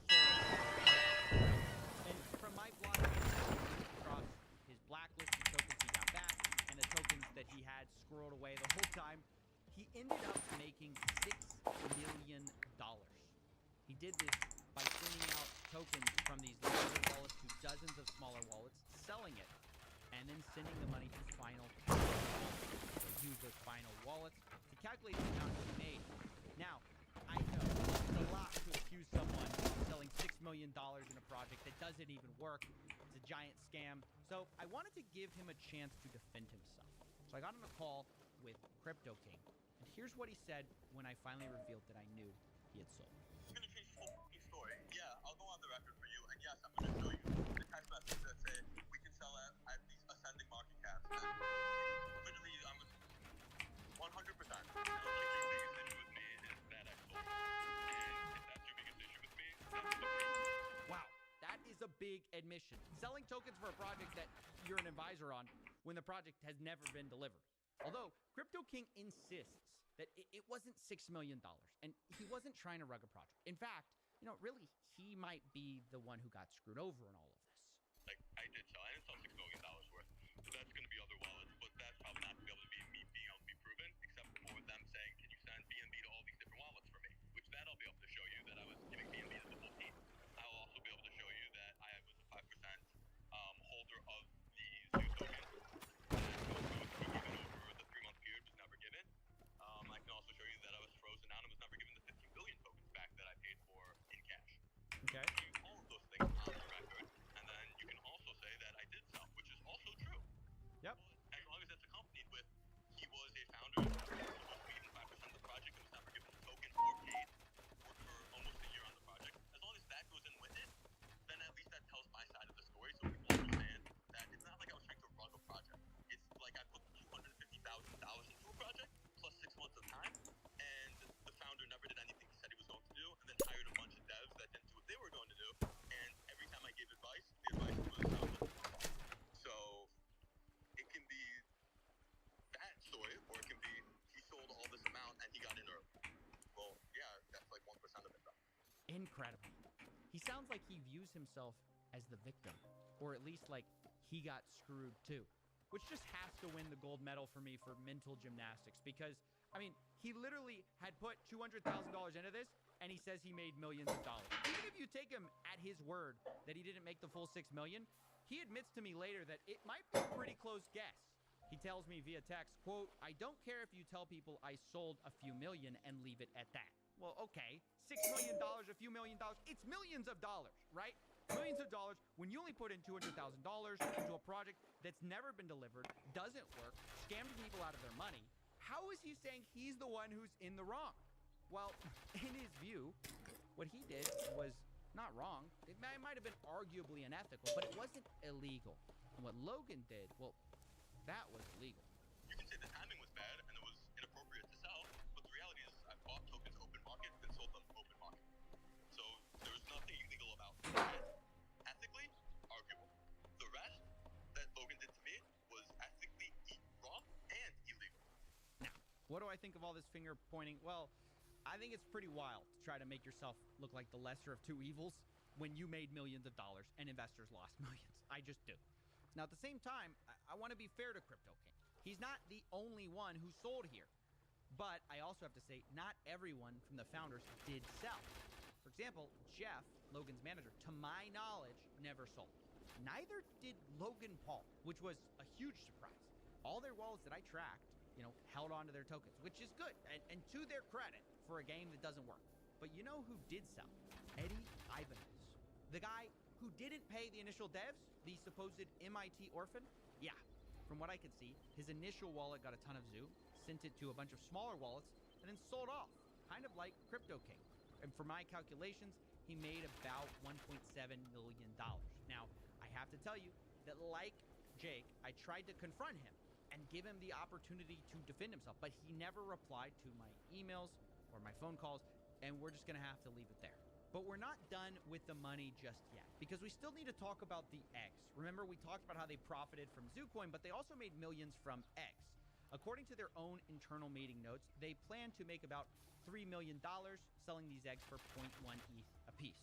And that's not far from what I calculated they actually did make, which was about $2.5 million. In the meeting notes, they say they're going to clear expenses and then do payouts. But pay out who? They don't say. And these expenses are referencing an earlier note suggesting Eddie and Logan had both spent $300,000 each, which I'll say is not $1 million. But okay, we'll give it to them, right? So they got paid back their $600,000, but where does the rest of the money go? Well, on the Ethereum side, there's one payout for $364,000 to one wallet, $1 million to another.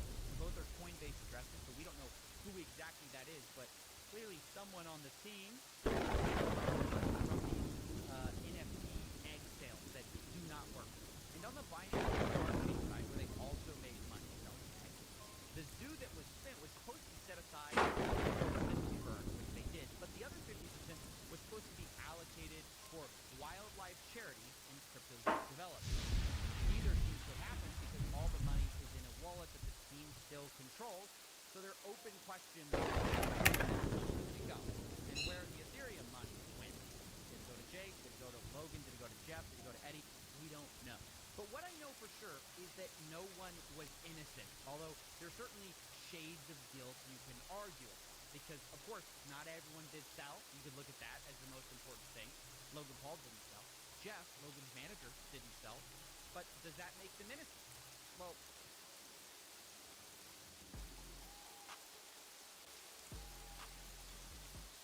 I don't think so, because they never built a game they promised to. Logan Paul specifically got millions of dollars spent on this game on the promise of the technology that he never built, that his team never built. And he never addressed the failure except to blame his developers who weren't paid. And you could say he promised to work backwards to fix it, but then never did. But at the same time, it's clearly not just Logan's fault either, because there are major team issues, right? You've got Eddie selling millions of dollars of Zoo and then allegedly not paying developers. You've got Jeff, who was warned about Eddie, who kept him on the team anyways, and then after they fired Eddie, seems to also have failed to pay developers on time. And then you've got Crypto King himself, who sold the most, but claims he was the guy who was scammed, which is the stupidest thing I've ever heard. It's just like Avengers Assemble for the worst possible team you can imagine to build a crypto game. And so, unsurprisingly, it turns out a lot of these guys backstab each other. And so, finding a way to wrap this up was difficult because it's hard to assign exact proportions of blame. Because if you focus on any one person, you kind of miss why this project failed. CryptoZoo, at the end of the day, did not fail because the price went too low. CryptoZoo failed because they never built a functioning game that they promised. Really, the number one problem, even bigger than people selling millions of dollars of tokens, was that they never paid the developers on time. As boring as that is. And as a result, the investors not only got rugged for millions of dollars, which is a problem, but they just didn't get the core thing they had bought from the beginning, which was not a crypto project, but something different. I'm excited to watch my game. You keep using and you just did it again, you keep using a word there. Game. You're not using like a project. It's a game. It's a game. It's a really fun game that makes you money. That's it. That, to me, is the biggest scam in all of this. Yes, it's a huge problem. People stole millions of dollars. But it's a symptom of the larger issue, which is people didn't actually care about the game or whatever you want to call it. They just cared about the money. And this is ultimately what happens when you have an influencer LARPing as a businessman. It's what happens when you have a liar LARPing as a developer. And it's what happens when you have a shady crypto guru LARPing as a crypto king. You end up with a mess. And in my personal opinion, a fraud as well. And now that this thing blew up in their faces, these four seem to be dodging accountability faster than SDS dodges calls with it. Because I have reached out to everyone involved to try to get all of their statements on things. So far, no one has taken accountability or offered to refund the victims at all. They're all hiding, pretending these victims don't even exist. But they do exist. And throughout my investigation, they've been the heartbeat of this whole thing. So I decided to close this investigation in a bit of a unique way. Rather than me deciding who's to blame or me deciding what you should think, I want to give them the last word. Everyone's to blame. Logan, in the sense of it's for management, it's his project. He still made these promises to people. I think everyone is to blame, including Logan Paul, of course, because he was the one in charge of this. for all of this mess. Everybody has a big part and a massive cost to bear. Each one of them scammed a project in their own way, and then off to the sunset they went. It was his job to check the team to make sure that everyone is working together, to make sure that he is giving the funds of the people that put it into his project under his name to people that he actually trusts. So in my opinion, if the team failed to perform, that's Logan Paul's fault. The community is destroyed. People is angry. They just want their money back. They just want their normal lives back. Reimburse those loyal fans that they have, or how to rebuild the project, to actually deliver on the project. For those who are still holding their eggs, like I am. For those holding the zoo coins, or maybe they could just deliver what they promised, and that would give some redemption to this fiasco. He's not said a word. That's as bad, or almost as bad, as taking the money, but not coming out and just being a man about it. At least we deserve to know what was happening behind the scenes while we were waiting for almost a year and a half. The fact that we're hearing this information not from Logan Paul, but from pretty much an investigator, it really says a lot. What did this loss mean to me? It meant a lot. Not just personally, because I lost quite a lot of money. My kid and also my wife were invested. It was like telling a kid that Santa doesn't exist or something like that, because she really believed in all that game. She really believed in Logan Paul. Kids look up to that kind of people. So it was some kind of broken dream. My mum was invested. My sister was also invested. So, I mean, my daughter even had a couple of the eggs and animals. Which the loss for them hurts the most, because obviously it's just not nice to see. For somebody to win, somebody has to lose. That's a gamble you take whether you get into the kill or not. I got in knowing that I could lose, which is fine.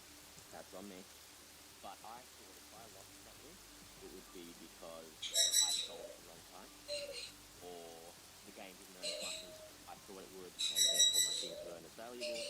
But you never go into thinking it's not something they're going to just throw out some money into, because they could make so much more if they actually delivered on what they said, even if they delivered on close to it.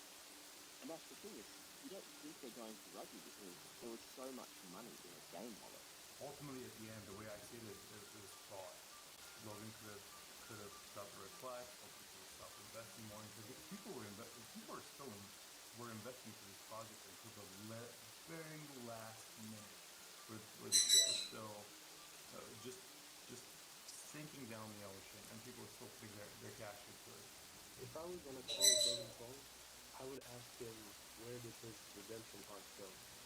I think he was on such a good streak, going about his music career and boxing as well, and it's sad to see that because of money, once again, we have situated down to stealing from the youth.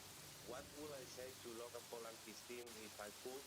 Well, actually, I could, because I have an NFT from other project that gives me the right to see Logan Paul, to meet and greet with him, and I will actually use that right to tell him this story again, show him this video in front of me, and see how he reacts when he sees that my family, my whole family and my kids are affected with this situation, because I think that's not human. You would think that Logan would have told his fellow followers, his loyal fans, that hey guys, back off, red flag, there's turbulence in the water. No, not a single word, nothing whatsoever. To market products at children, and knowing full well that his team is made up of people that he believes are shady characters, yet he still goes on Forbes interviews and says the game is great for kids. It's gonna be amazing. Who loves it most?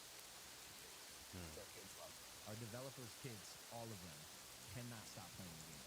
I think that is inhumane the way that side of it's been marketed. Knowing what happened to him, knowing that all of the people that were there from the beginning, like all of the guys that I'd speak to on a daily basis, but we've all just got nothing now. Ideally, I just want to say I'll see you in court.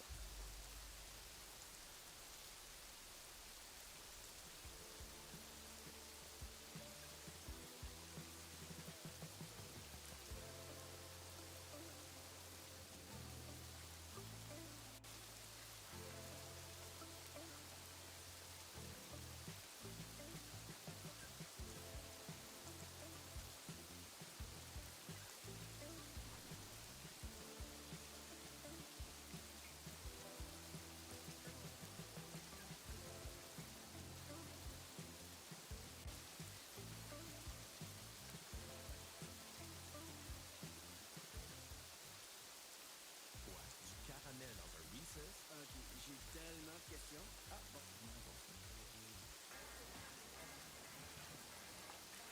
Bell 5G Plus? What does the plus mean?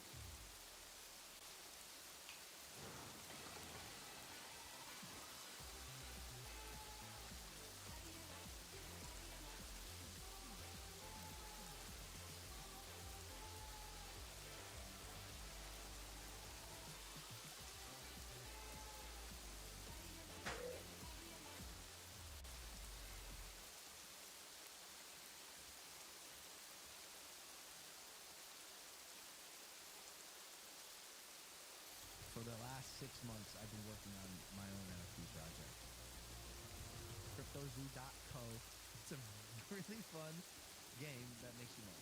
I lost around $50,000 in crypto. I lost $40,000. $500,000 Australian. I'm telling you, just a picture. There's nothing I can do with it. Wait, you can't even hatch? No. We had an issue with CryptoZoo, where our lead developer took the code that he made, fled to Switzerland, actually fled to Switzerland, and like held it hostage for $1 million. Never gave me anything at all, ever. Eddie promised me, 5% of tokens and $1 million. He never gave me. Wait a second. Who's Eddie? I thought that all this was Logan Paul. What's this random guy doing in Logan Paul's project? And who is Eddie Iverson?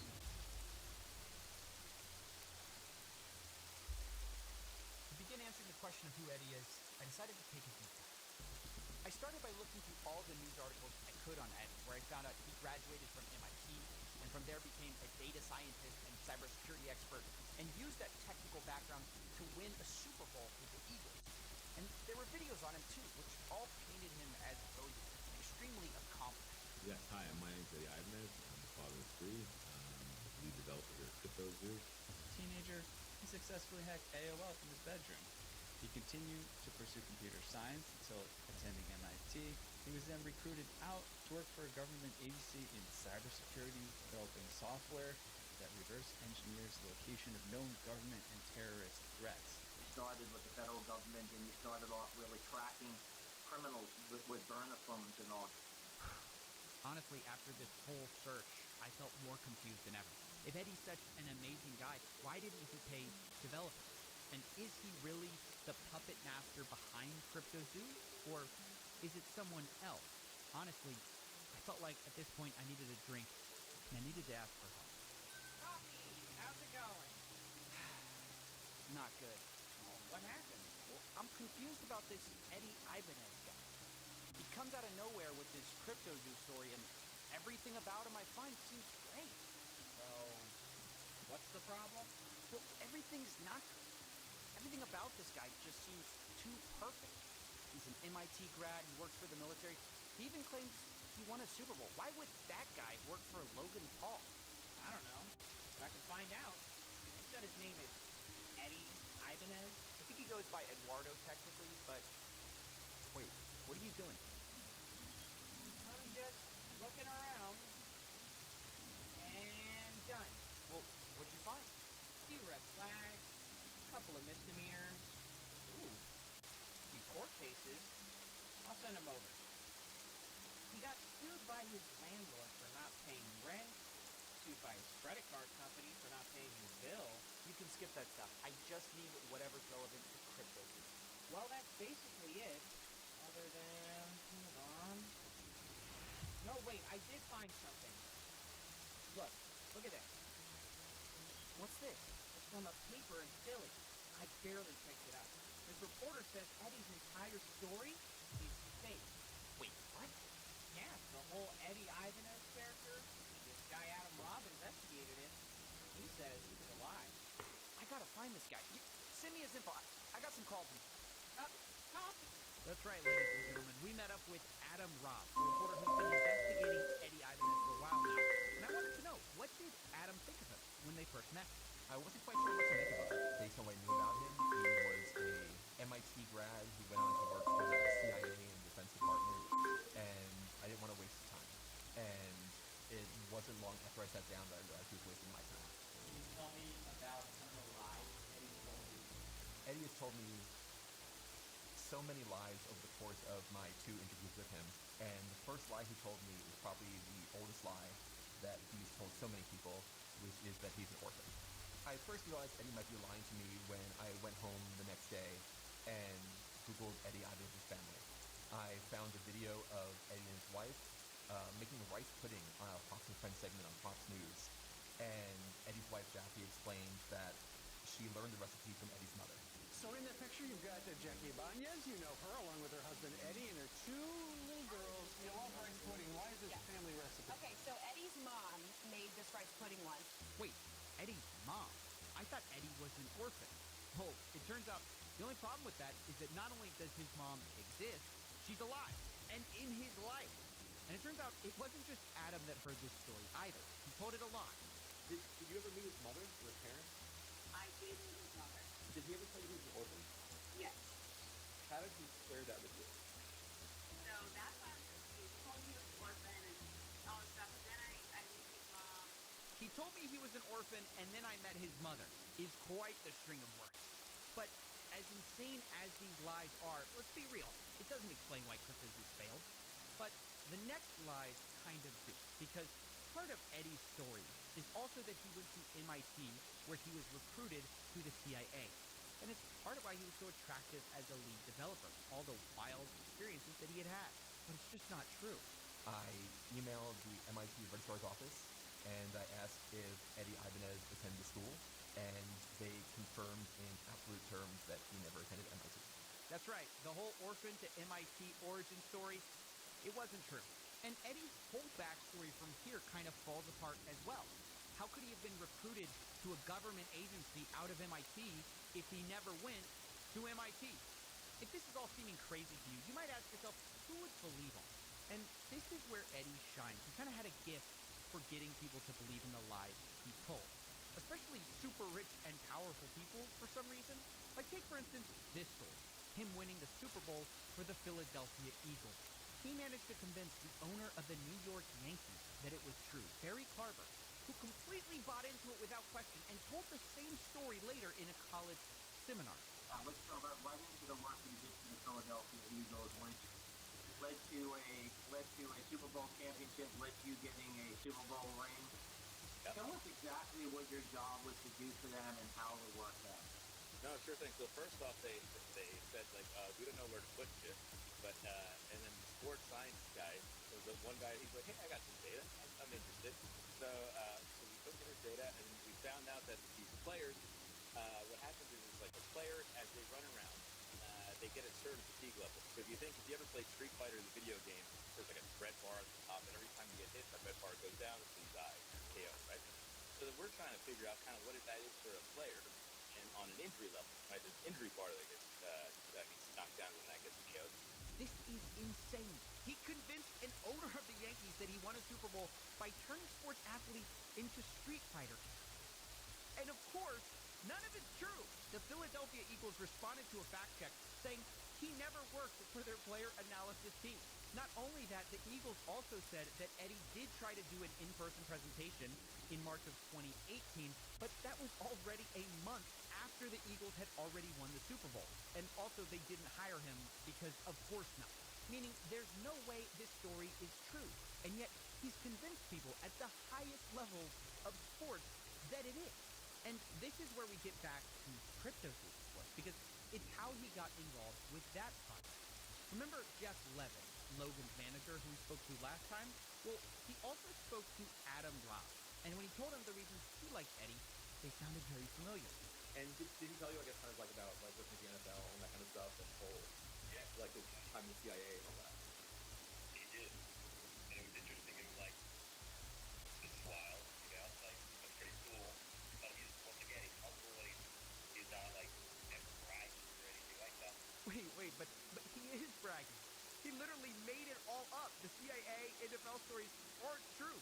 How could that not be bragging? But that's the impression Eddie gave off. But that's not all. Because Eddie didn't just use made-up stories to get in with the CryptoZoo team. He also used his other connections. His real millionaire and billionaire friends that he managed to gain with all these fake stories. And some of them vouched for him. People like Chris Birch and Todd Morley. And what was the thing that kind of like sold you on Eddie? Was it the fact that like Chris and Todd and people like that kind of like have backed him in the past and like? I just think he's a down-to-earth, cool, humble guy. Okay. Who's been super successful. They're trying to do with an agenda, and he's just kind of like, hey, look, I'm super smart at what I know, and I have amazing relationships through business that I've done. It's incredible. I mean, how does this guy keep getting away with it? Honestly, it's baffling. But I've got to say, up till now, everyone's been fooled sort of fair and square on the same ground. But I found out CryptoZoo did have an advantage that could have saved them all this trouble the whole time. So a month before the launch of CryptoZoo, I got on the phone with Jeff Levin, Logan Paul's manager, and after he spoke fondly of Eddie and his work, I confronted him about some of Eddie's lies, including how he didn't work for the NFL. Jeff told me he doesn't know much about the NFL, but he knows about the business world, and Chris Birch and Todd Morley vouched for Eddie, and so Jeff and Logan is going to continue working with him. Have you ever verified that anything Eddie said about himself is true? We've verified this is true. Yeah. Yeah. We definitely talk to people. Okay. And his friends, and, you know, people that he said he had relationships with, which we've confirmed that for sure. Okay. Because I had trouble with some of that, like, with the NFL, like, saying that, like, no, we've never worked with him, and that kind of thing. But you've had... The NFL saying that? Yeah. Create attention-grabbing videos with millions of creative assets on Motion Array. Like who in the NFL? The comm teams, the Eagles, and the Dolphins. And then people specifically that he named that he said he was with. Got it. Not necessarily the football stuff. Okay. I don't have relationships with the football world. Sure. But the business world, you know, we've definitely, you know, talked to multiple people. Like Tom and Chris in your back. Correct. Wait a second. This means at minimum, Jeff knew about Eddie's background beforehand, or part of it, and still decided to go with it. This is just unbelievable, willful stupidity. And since Jeff is Logan's manager, I assume him and the team should have known about this as well. But still, they went forward with it even though they knew this stuff before launch. Now, I started to reach out for comments about this, because obviously this is a huge deal. But when I did, I got a call from somebody new. Someone with a different perspective that I hadn't heard from before. Jake, the Crypto King. He's been involved with some of Logan's projects in the past, like Pokemon, for example. He was called the Collectibles Guru a few years ago. Nowadays, he goes by Crypto King, and he's an advisor for the CryptoZoo project. So let's add him to the conspiracy board. But the question is, what did he have to say? I took a call with him. He mostly wanted to talk off the record, but when I pressed him, he was willing to at least put one thing on the record for me. Right. One more thing about Eddie before we get off of him. He actually... Go ahead. Biggest reason it failed, in my opinion. Okay. Because I don't want it to ever be thought that Logan's the reason it failed. He's not. Logan wasn't smart enough for what he tried to build, and then when it was built and was failing, didn't have the ability to correct it, and to save face and reputation. It was more convenient to pull out than to be associated with a failing project that the dev brought. So I could put the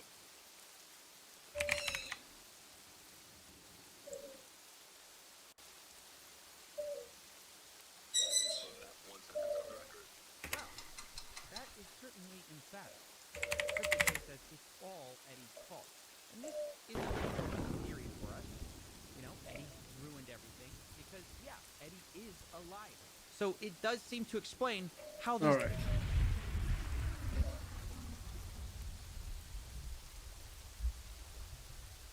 Oh no, what the fuck is going on? Growth, and right now you're trying to snip it in the bud. Okay. Now I'm going to move forward. Okay, no, respond. So you brought up multiple things. One, you think people are having whiplash. No, I put you in a time spot and it doesn't work, and you guys are in last place. So then I put you in another one to make sure you have a redirect from Rastov to try to help you out. That still didn't work. Just something you should be grateful for, by the way. And so two different. And I didn't say I wasn't. So two different time slots that we've tried both times now, 8 a.m. and noon. You've been there twice now on each time slot. Still didn't work. So now it's like, okay, this has got to go to a time zone that hasn't, or a time slot that hasn't been tried yet. 6 a.m. You know, it's got to get out of the way. Exactly, and I never said no. But the thing is that this is not the first time that we've been changed as well. We've been moved around more than 5 times. You've been switching us from 10 to 12 to 9 to back to 12 multiple times, So and that is the whiplash that I'm talking That's what about. happens But when you Beans, don't work. stop, When it stop. doesn't work, they move you. You're trying to convince everyone, right, that the show is not working because it's Keemstar's fault because Keemstar moved the time slot, right? That's your argument. My argument is that we've been moved multiple times, and that's all I'm saying. If people want to say that that is why the show is failing, then that's their opinion. But I'm just stating the facts. You moved us more than multiple times in like the span of 2 to 3 Show weeks. was Do you good not and work think- at any time slot. But what is the point of We're making good the and work at any time slot. what is the point of making the argument that I moved the time slot? The point is that if we do have members or people that are dedicated to cafe and they like a certain time slot and they become accustomed to that time slot and then we move and then all of a sudden we're in a time slot that's not very convenient for them, they leave and then we go back and they're having whiplash going back and forth on all these time slots because you don't allow people to have change and growth in an exponential. You want exponential growth. That's not going to happen. So what you're saying It happens is on what nerds. you're It saying happens on is nerds. what you're saying is Yeah, because they've been freaking working on drama and Let shit. me get this straight. What you're saying is your show is good. People truly love your show. Thousands of people love your show, but it's not being successful right now because Keemstar is moving the time slot from 8 a.m. or excuse me to 10 a.m. to noon. That's why. It's not Again it's with not the Keemstar tactics. No, I'm not saying that that's the sole reason. We're not the best, but we're not the worst. But changing the time slot every fucking 2 No, you are the days worst. is not going to You are help. the worst. Beans, You are. Yogi, shut the fuck up. Your Beans. legs You are like You they're just trying to said break not the the worst. team. You are.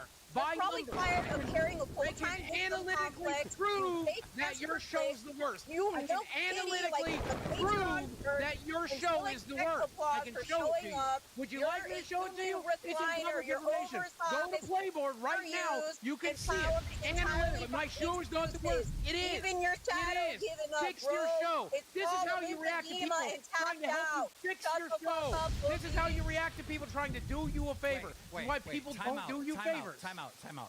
Okay, let me get this straight. The reason why the show is not doing good, according to Beans, is because Keemstar moved the time slot. That's what you're saying. Yes, not because That's it's low what energy, you're not because saying, it's and you're boring, gonna not repeat because it of until people it's fucking because agree with you, moved it. You moved Keemstar. it. You Hold moved on. it. Wait. I'm trying to get this, all right? That's what you're saying. That the reason why the show is not doing good is because I moved the time slot, right? Bro, just because you repeat the same point over and over again and you have like your dedicated fans that are just going to go after me does not mean that that's what I'm saying. asking you a fucking question and you refuse to answer it. Just because you refuse to answer it is going to make me ask the question again and again and again. I'm going to keep asking the fucking question until you fucking answer it. Are you saying that me moving the time slot, Beans, is the reason why the show is not doing well? Are you saying that? Yes or no? Well, if your fucking lapdog can calm the fuck down and let me fucking respond, I would say no. Yes or no, but Beans? it doesn't fucking Yes or help. no? Yes or no? No. Okay, you're not saying that. Okay, because it seems like you're saying that. I'm not Now listen, solely saying that hold on, Beans, hold on. black and white, bro. There can be some gray. And I'm going to read another thing that I sent you in the Discord because you said that I was not saying yes to whatever you were saying, moving us to 6. I said, read again, Keem, was willing to do so since the beginning. Not just stating. Breaking up. You're breaking up. Somebody who rolls. Still can't. You're breaking, still breaking up. You're breaking up. Oh my God! I'm But looking not at Nerd's numbers compared to Queen, or compared to. And that's why you have You're so breaking many up, failing Beans. tryouts. You were breaking But up. let me continue on what I said. Nobody heard what you Look said. who's the Nobody top heard dog. it. Couldn't hear Nobody you. You're breaking heard up. it. You're breaking up. Nobody heard it. Nobody Beans, heard it. we 'cause you were can't breaking hear up. you. have to You're start breaking over. up. Sorry. What's the last thing you heard? Nothing. It broke up that entire rant. Yeah, you said no. You changed your mind. It wasn't the point you brought up, and then you started to say something Peyton else. and James super chatted $20. Keemstar getting off on the chaos. Chaos equals dopamine. I love cafe. I'm tired of the time changes, TBH. Would you rather it be fired than have a time change? Because that was the option. It didn't work at 10 a.m. and it didn't work at noon, so it didn't work in both spots. So I don't really know what the argument is. That I don't know what you're arguing either, because I said okay to 6 a.m. Hey, look, let me talk. All right, let me talk. The reason why Cafe was not doing that well, obviously, I'm gonna take that on the chin because yes, I wasn't high energy. Yes, Beans wanted me to be a little bit more high energy, and I wanted to stay away from the arguments and all that shit. All right, I have basically took that in, and I was like, you know what, fuck it, let's do it. And then As Pay Pig of Cafe. It is very hard to catch show when it's constantly changing time. Okay, that's fair. It's not true. It's not true because it's changed times four different times, and it was either at 10 a.m. or noon. There's only a 2-hour difference, right? Also, So a it's lot like- of people don't realize, and this might sound crazy, live shows are archived, so even if you miss it, you can still watch it. But people can't super chat or really gift memberships during that time, and that's the metric that Keemstar's looking for. So what is your point? So let me ask you this. Let me ask you this so we can better understand each other. What time slot did you and your fans prefer? Well, it seems like 12 is doing pretty well for us right now.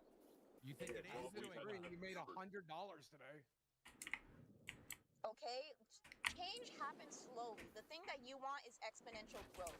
I'm not going to fucking get on my knees put a real and host start on there. smushing some glazed donuts on my face for a freaking rich no person to nerds come when he along put and the throw real host on $1,000. no Like, nerds wait, when let he me put the real host let me also finish my point about what I said. I said, look who's the top donator for nerds since you want data. It's Gap. The same person will donate hundreds. We don't have a millionaire that will empty their pockets for us. But that being said, I'm training and I'll continue to do so because a boxing match would have made you a ton of money and would have been good for all shows. Yet your prize piggy decided to run for it. That's all I'm going to say about the subject. Cafe at 6 a.m. starting May, it is, boss. So even that last sentence that I sent to you said that I'm good with 6 a.m. at May. Okay, fine, whatever. Can I ask you a quick and to be question? fair, can I make one point real quick? Of course, man. I had the biggest issue at 6 a.m. because y'all know I have a nighttime job. Y'all know I have to take a bunch of medication to help me sleep. I take 42 nightmare medication, 20 milligrams of melatonin, and 2 to 3 months relaxers to hope and pray to get 7 hours sleep. All right, so that's why I had the biggest issue at 6 a.m. because I probably wasn't going to have a lot of energy. And I even said this, hopefully I can get 2 pots of coffee down my neck before I have to go on the show to have some energy. All right, that's what I said, and that was the issue at 6 a.m. But if y'all really want 6 a.m., I'll do it. That's fine. But I think that we're going to have the same conversation in 30 days because the numbers are going to be even worse at 6 a.m. That's all I'm saying.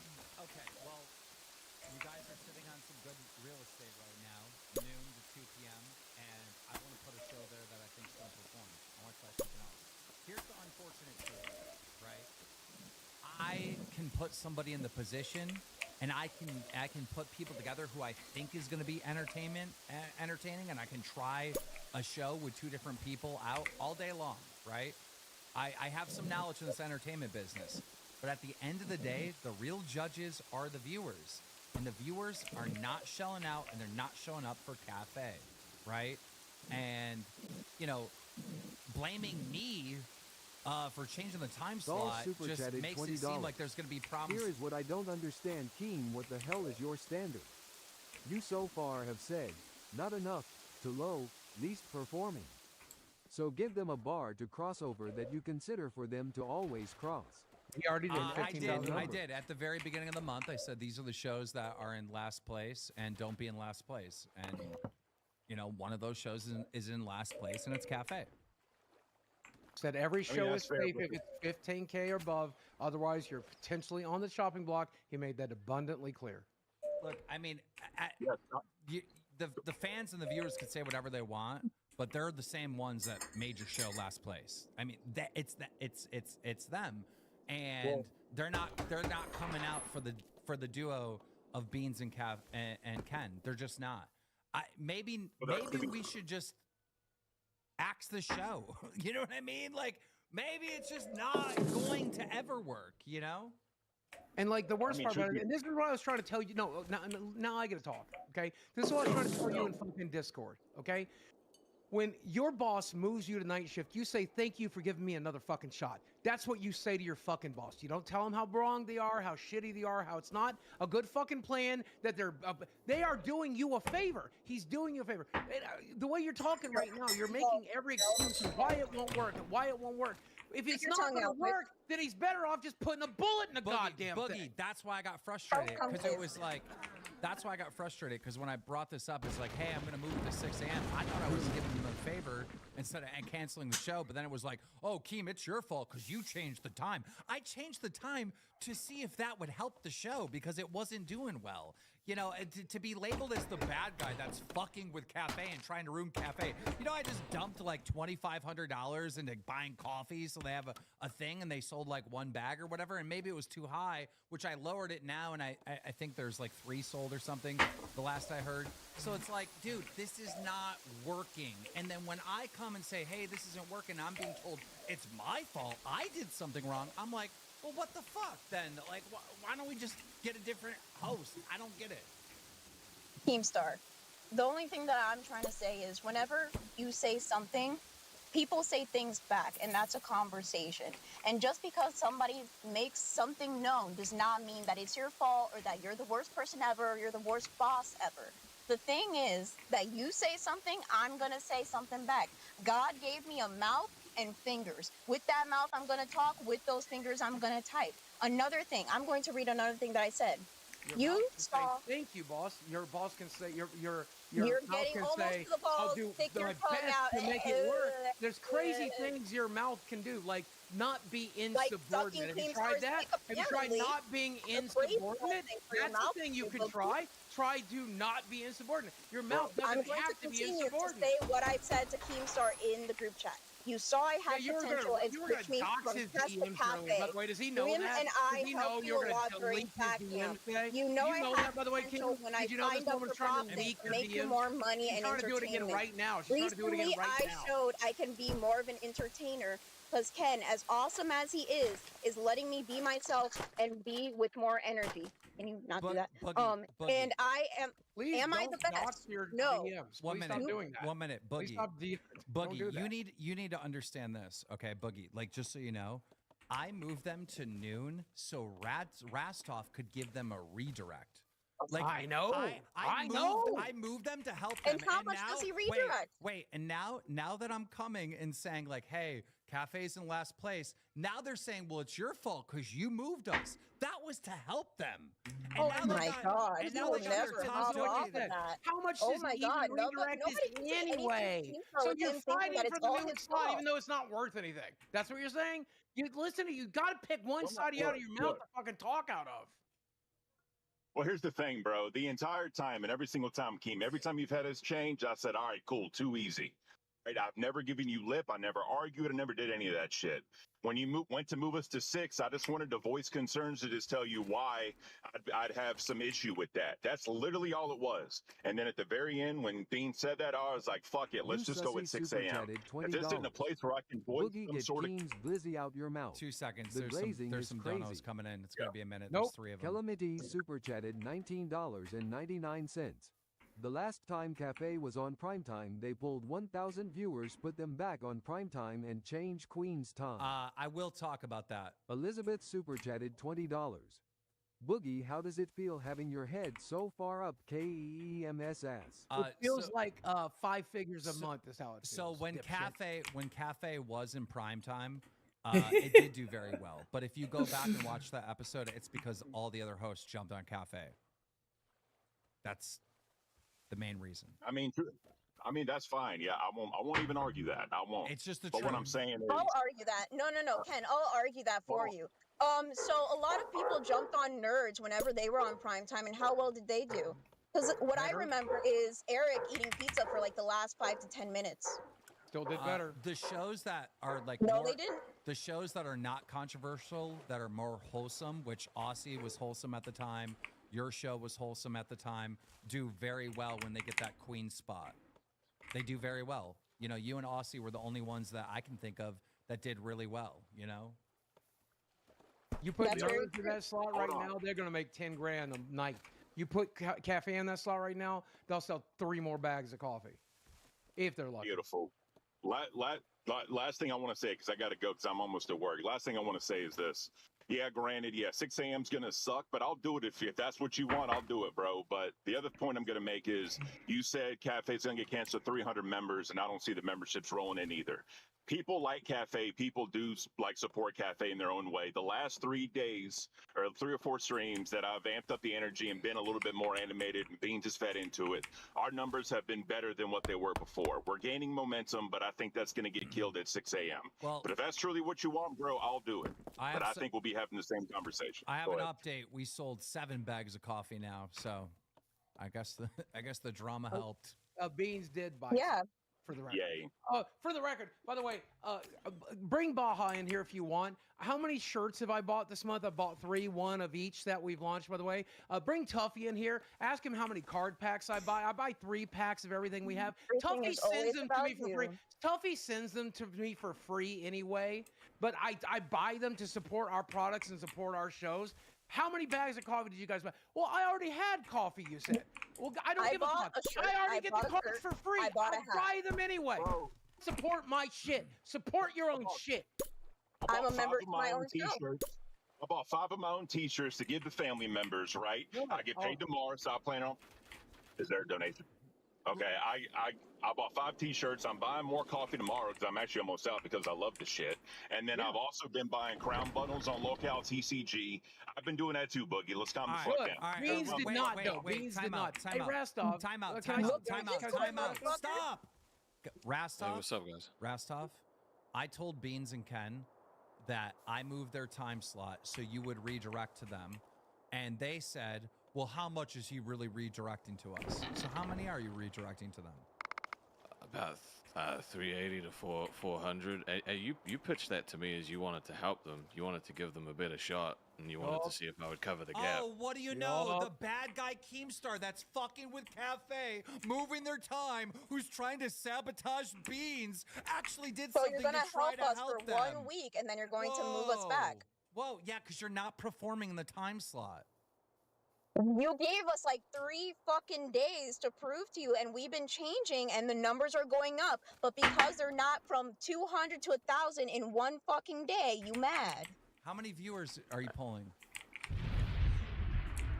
You got all the statistics. You pull it up. Okay, so today you pulled like 400, right? No, it was more than that. I think our peak in current was like 471. We held that I think for like 30-45 minutes. Okay, well, the day Rastov- before that we had like 1,400 viewers. That's when all the shit happened. We held that for about an hour. Okay, well, Rastov is sending you 380, he says. So. Yeah, we all share Like I the said, same that's fine, audience.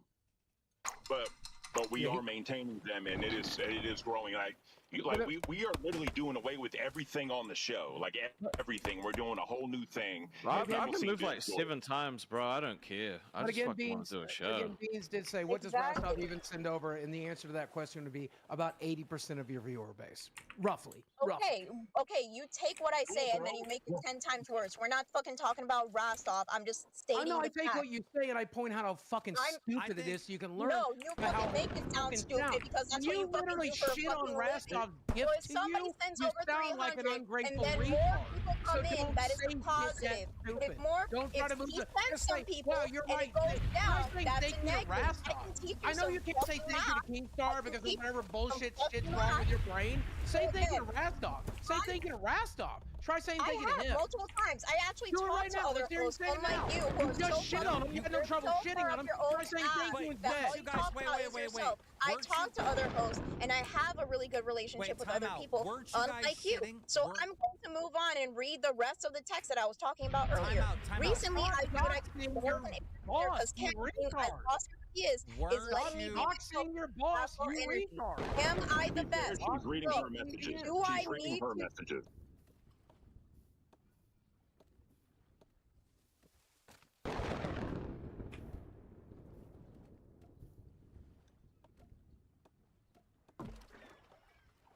I have 3 businesses that are selling on Shopify. Once I figured out that Shopify was a thing, I never turned back. I can create a site with my eyes closed.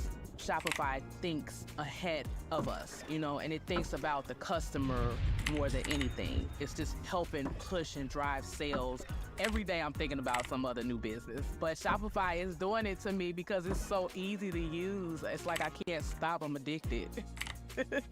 I'm Kiana, and I leveled up my business with Shopify.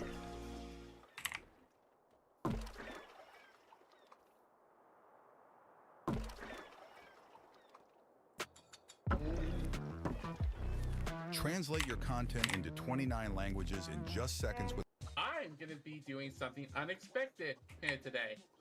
I am gonna hold myself accountable. How? What? How? I am here to make an apology. A honest to God apology. You may not accept it, but hear me. Well, let me help a little bit, okay, Eric? From the beginning, did you ever intend to actually do this stop animation? No, I wasn't attending, really.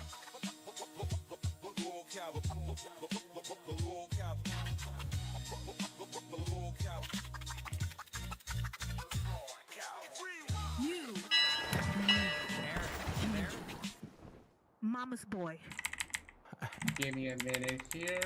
Give you a minute. You had 3 months. You had 3 months. Oh my God. Show me the Legos. Eric, what did you do? Where's the Legos, boy? What the fuck? Where they at? I got Show base me plate. them right now. Eric, this girl wants to talk to you. I'm gonna tell you something here, man. Listen, you went on Nerds Talking Law Smack. You let an ego get to you, man. Yeah, you simped over Zay. What you gotta do? You gotta bust your balls right now, dude. You gotta bust them, all right? Eric, are you crying? I'm gonna tell you this. I'm telling you this No, from the heart. I'm kind of stressed right now. What are you stressed over? Just the whole beautiful, Lego annoying thing in general. We'll just. Okay, well, talk to us. Talk to us. Don't bury your face. Just talk to us. Okay, if I may explain, I did got some base plates for the stop motion video. I made some progress. Okay. So basically, what I'm gonna tell you guys is this: because everything got f***ed up with Wayne and Twiggy, I'm gonna be doing something short and simple. It's gonna be the Boogie versus Keemstar hard food fight. Good. Okay. So it should have been all time. Eric, there was an episode. I don't remember which episode. Are you going to throw Callie on the table in Legos? Possibly. He just suggests that to you. You should do it. Eric, listen to me. All right? I'm mad at you. but I want to make sure you don't do anything crazy because I don't know exactly how tough skin you are, but you are a scammer. Right now, you need to bust your show photos because it's a stop animation. You are taking photos while you're doing this, correct? Yeah. So I know. why could you not show any proof? Proof of the table? Proof of the Look. Legos? To tell you guys the truth, Yes, when I be got kicked out honest. of my old apartment like last year, I lost all of my Legos. That's fine. And I'm still in the process of rebuilding everything. Team sent you money to buy new Legos. I know he did. I know. It's just. Eric, let me give you. Can I give you a pep talk real quick? Let me help you, Eric. Okay. We've all made mistakes. People in this room, I've made mistakes. I made the most of them. But here's the thing. We can't beat ourselves up for the mistakes that we have made. We can just choose to be better people right now, today. And that's what I think you can do, Eric. I think you can throw yourself 100% into this project starting right here, right now. F the past. Maybe you were a scammer in the past. Maybe you couldn't get it done in the past. But let's figure out how Eric can get it done starting right now. Yes, I King, say it. did Yes. not That's deserve what I want this. from you, I boy. did not deserve this. All right, I was good. I was generous. I was nice. Exactly. I even You gave gave him the golden ticket. I gave you the money. I gave you the desk. I gave you the Legos. I gave you a job, Eric. Yes. Oh no. You can do this, dude. Listen, you still have the host role, right? Yeah, I do. Don't say you're making fun of fans. You are on a mission. Right now, what you should be doing, not That's being in this hilarious. First of all, it's not good for you. You're already perilous, okay? Yeah, I'm playing to get myself a life. Right now, look at me. Take some deep breaths. All right, give yourself a little slap, slap. C'est une bonne chose de mettre la main sur un nouveau véhicule. That's so funny, dude. There you go. Slap that stallion, boy. Slap that stallion, boy. There you go. Got that one. All right, That's less give funny. yourself a shake. Do you have any Legos that you actually bought or no? It's okay if you didn't. Just go buy them now. Okay? Okay. I do got a question though.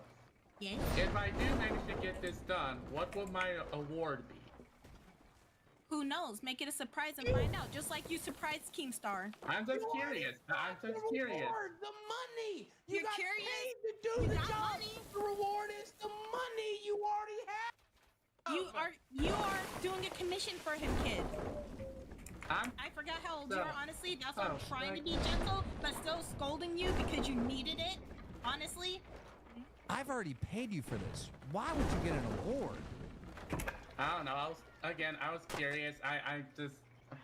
The reward will be, Eric, we will believe in you again. We will trust you again. And we will love you again the way we always have. We will celebrate your victory along with you when you get this done. That's the reward. I got a better idea. Why don't you just send me the money back? Okay. Yeah, just send me the money back, and then you don't have to worry about the video. Will you, if he gets it done after sending the money back, if he gets it done, will you pay him the money again? No. Okay. No, I have no confidence he'll make the video. Then keep the money and do the video, Eric. Keep the money and do the video. No. Keep the money. No, I want a refund. I want a refund.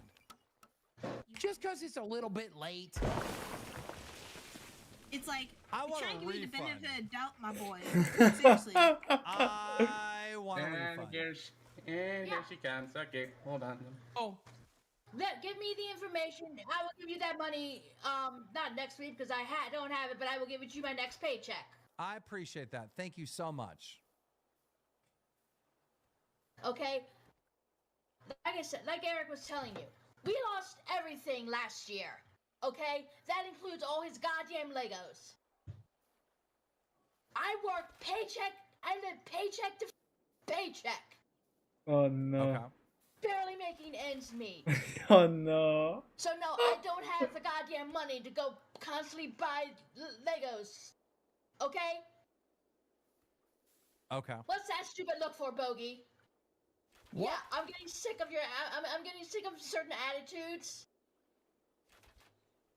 Open your boy up. Uh-oh. That's That's awkward. You and your boy then. I was hyping your boy up before you put them headphones on.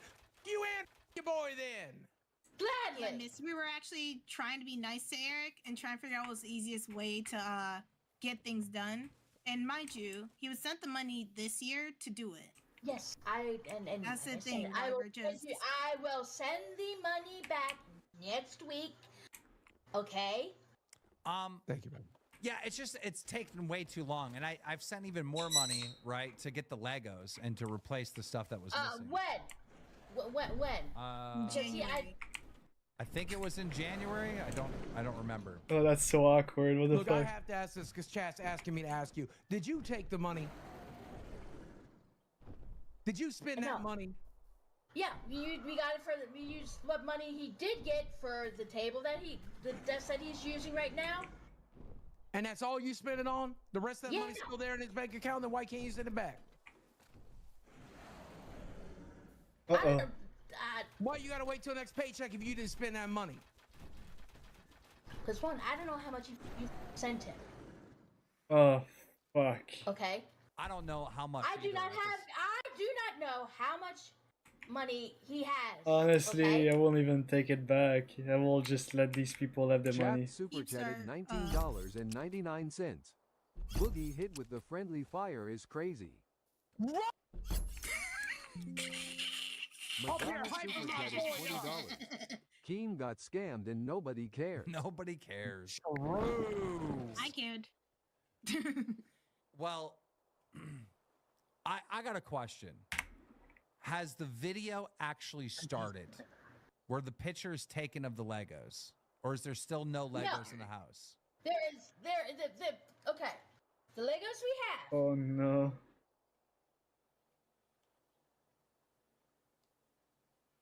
This, unfortunately, is the amount of the Legos that we have, okay? That's all the Legos? That looks like a vape.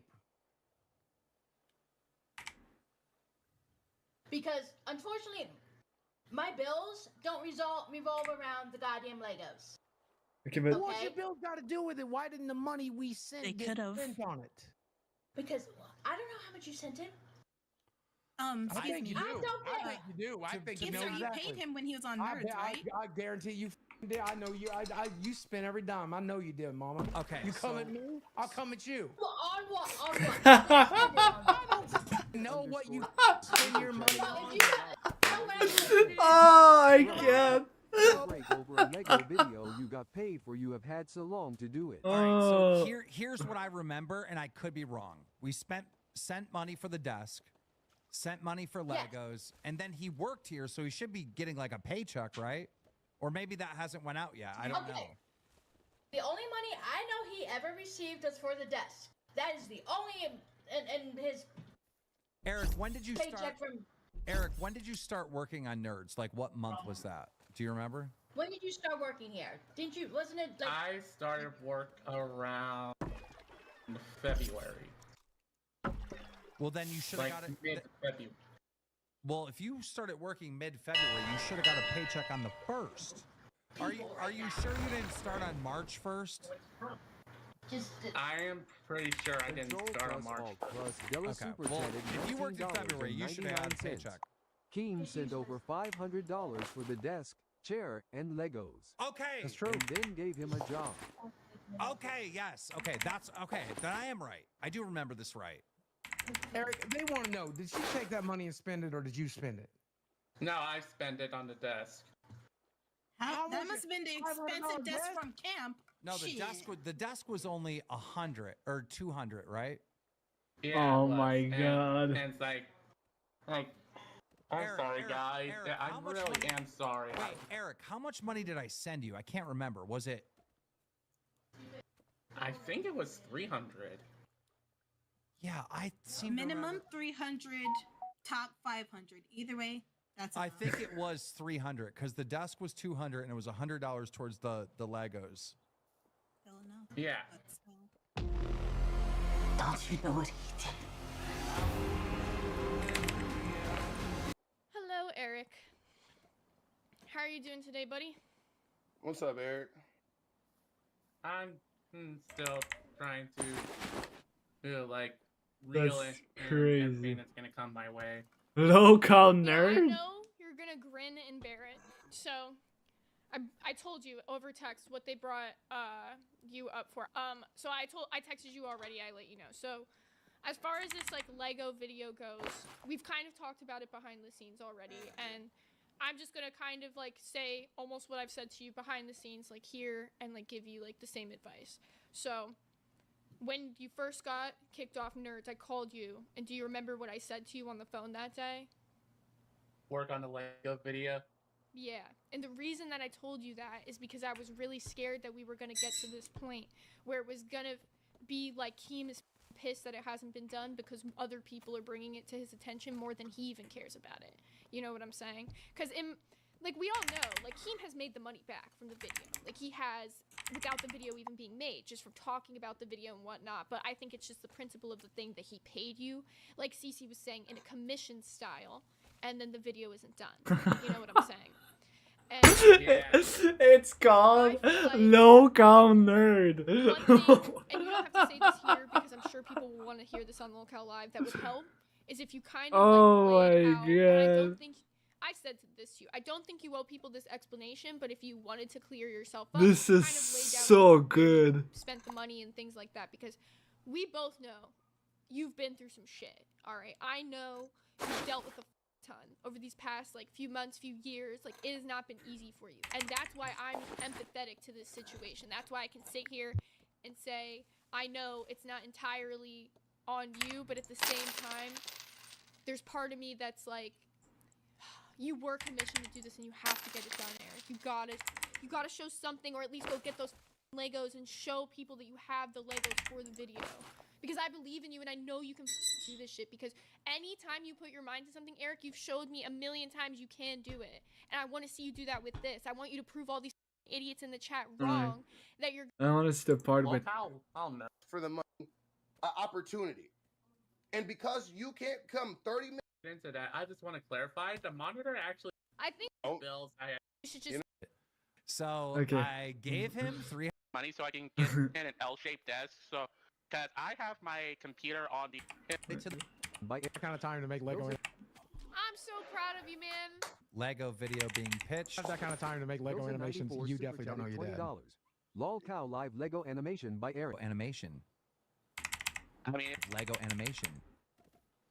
if I have time, then yeah, I can do it. I mean, like, what are you doing now? We'll upload it to the channel. I'm still waiting to get him money so I can That get is an hilarious. L-shaped desk. So, because I have my computer on the closet when I moved. How much money you need? How much money you need? I would need about. Hold on, let me go to Amazon real quick. $140. You got a Cash App? I'll send it to you now. All right, If I used to have it. I was gonna say, like, if you check Facebook Market. Discord, accept that, and then send me the Cash App. And remember, with Cash. Well, right now I'm kind of chilling on Kingdom and Castle while watching Local Lives. It's about a scam. And the poor guy has difficulty.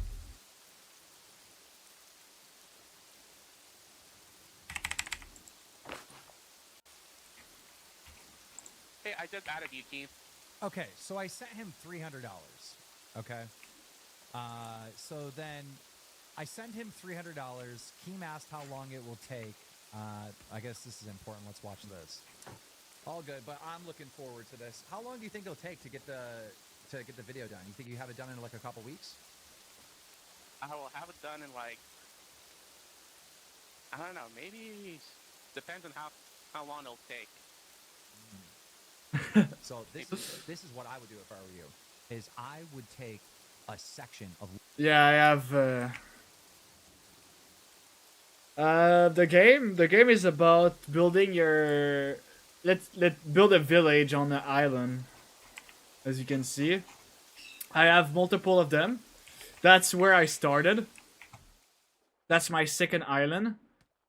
That's my third, but I finished my third because it was really small, so I managed to do it really quick. And I need to like make sure they have the coal, because you need to understand that this small island doesn't have all the resources. So there's no coal being produced, there's no berries, there's no meat. So all they do is wheat, bread, and that's pretty much it. The rest, it's all exported by this boat. So you see all these are, it's all things that being exported. And that's, I'm calling this island the resource island because this is where it is being provided. Like everything. There's a port here. There's a port here. There's a ship here. There's a ship here. So this is like the production island. This is where my production is made. And this is my exportation. It's sadly not an open world because you have like a limited amount of, like, you know what I mean? Like, it's not. I'm gonna show you the entire map, but depending on what map you select, like, you can take a bigger map than that. I pick a smaller one because I don't feel like I'm gonna be able to complete a bigger map than that. Like, this is pretty much like that's pretty much average. But bigger than that, it's starting to get like a little bit underwhelming because you have so much resources. It's just like, okay. So I'd rather keep it really compressed and try to build on average island, if you know what I mean.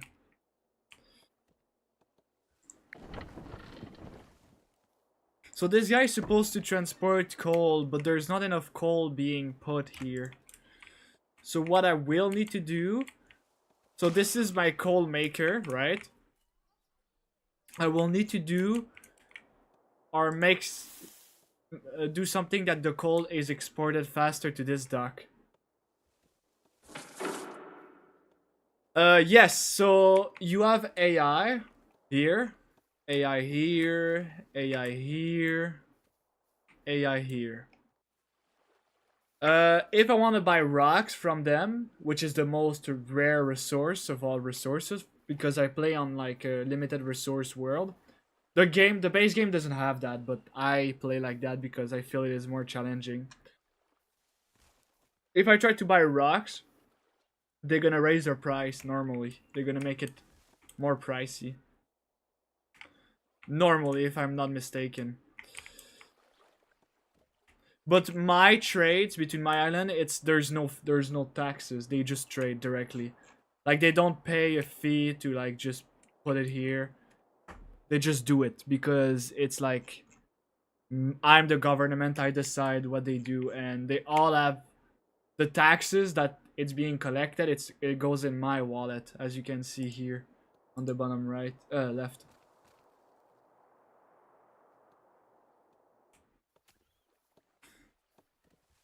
You see this rock, I will need to... That's a iron rock. I will need to exploit it eventually. But the problem is... I have 10,000 iron. So if I exploit it... If I decide to start grinding this iron... It's gonna fill the already super fill storage I have.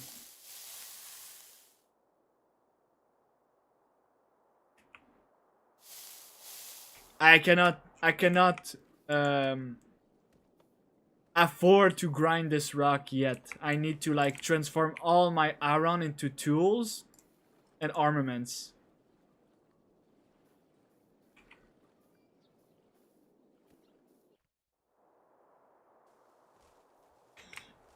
I also have another island in the top I starting to make. They need someone to repair shit though. Oh, that's not what I wanted. This guy. This guy. Here you're gonna notice there's like 2 towers in the water. It's because the Vikings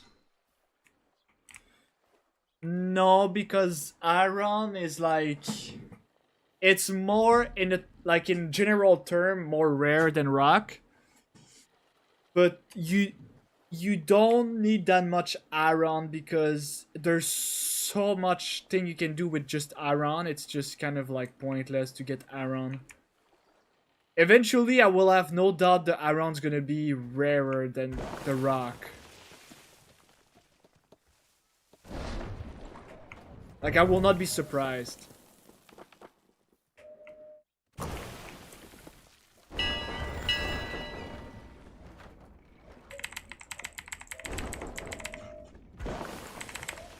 So what I do now is I use the tax pay and I buy a bunch of resources from the market. So there's always this random merchant ship that pulls up, right?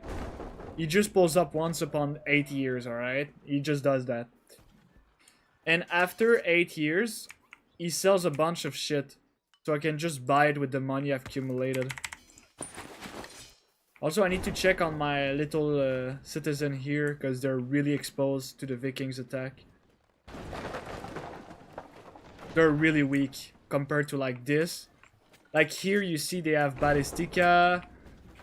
They have a row of houses that protect like the layer of Vikings. Here they like, this is the most protected island you can be. It's overprotected.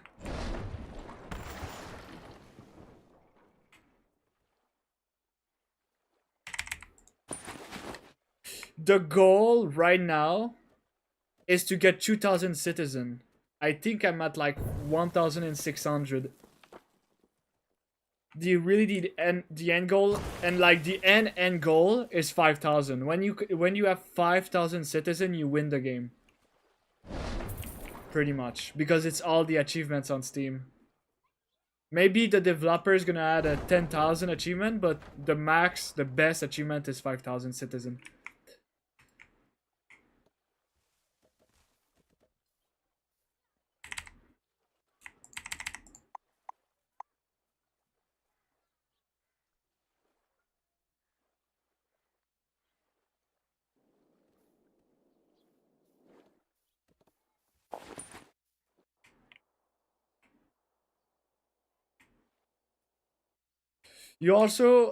I'm also gonna show you something.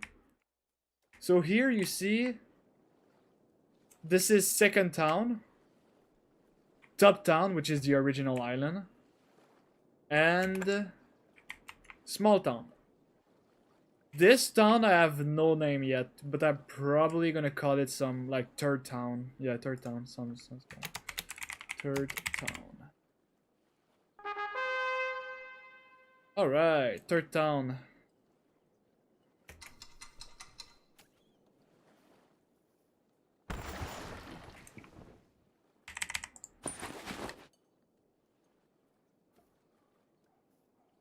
Exactly. So having New Island makes me able to have more people and reach the 5,000 objective.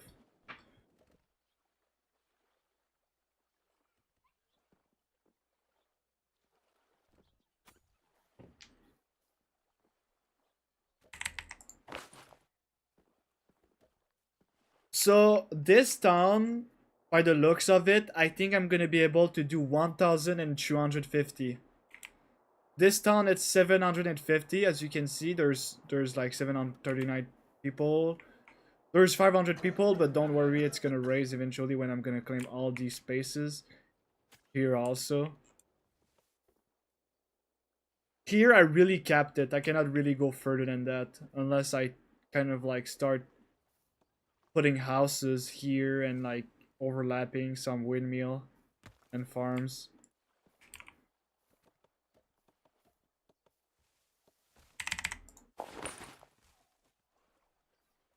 Here I expect to have maybe 1,000 easy. If you put a bunch of houses, 1,000. Here it's gonna be 300. It's as big as this one. It's gonna be really complicated. I might need to like take this guy over. and like starting to like overlap like this. Because these guys are actually putting in the work. Like for example, he has a dock. This is so important. Warville. Boirville.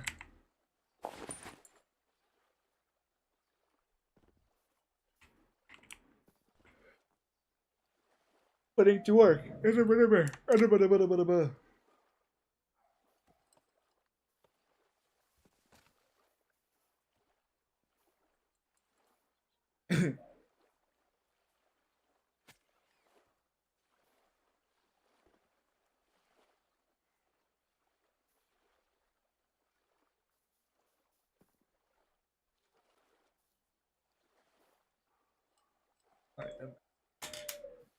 Boirville. Alright. So see, they just finished their harvest. So now they all gonna like go in. They all gonna run. And put it here.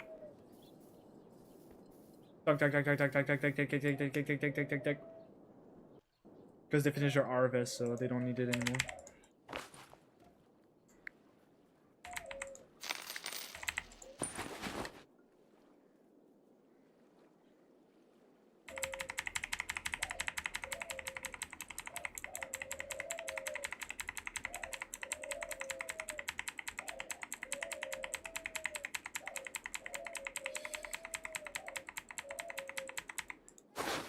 Is the chat? Wait, let me see the chat.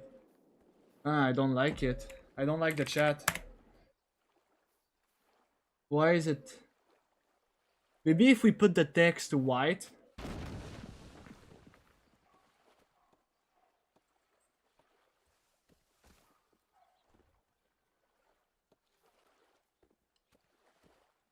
Or maybe if I reduce transparency. Wait, let me.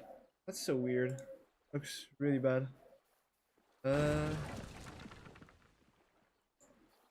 No, the AI is gonna get destroyed. The AI is gonna get wrecked when I'm gonna be done. Let me 70%. Let's give it a try. The chat bubble is gonna disappear.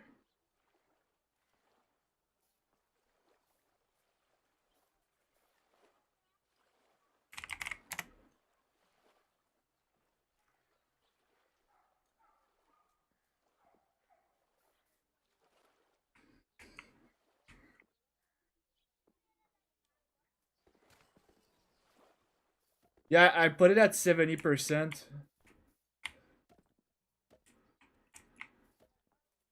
Wait, it didn't work? Oh, what the fuck? It didn't work. Oh shit, I'm a fucking moron. I'll put it at 75 this time.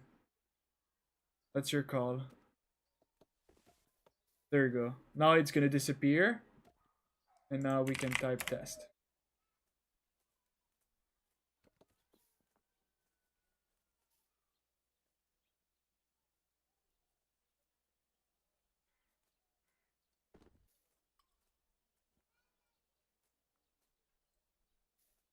Is it better?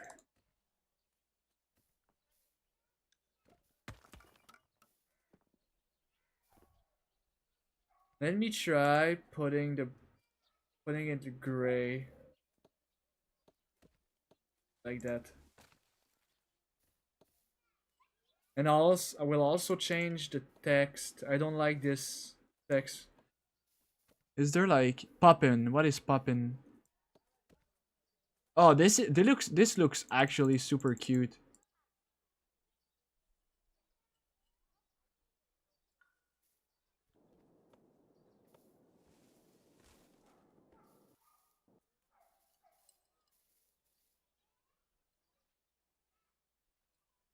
Tell me, what do you think?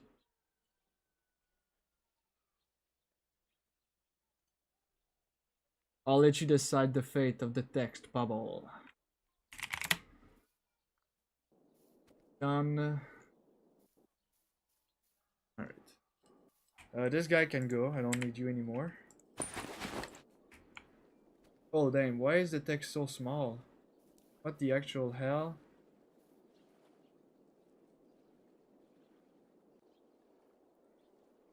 Well, I put I don't know if you see my. Let me. Whoop-a-doop-a-boo! Whoop-a-doop-a-boo!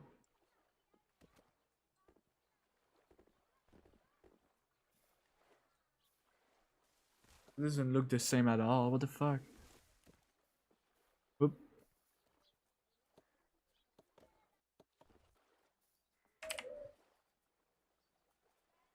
Whatever.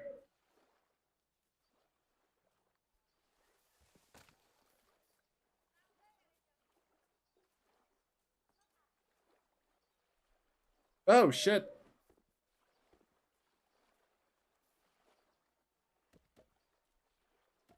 I forgot to put back the.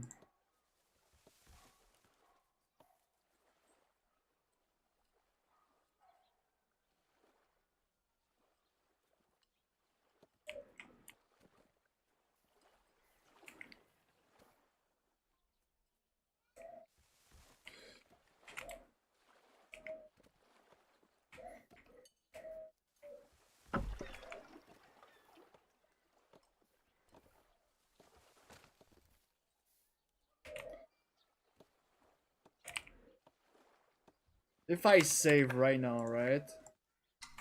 And I load 1,600 citizen, I might for.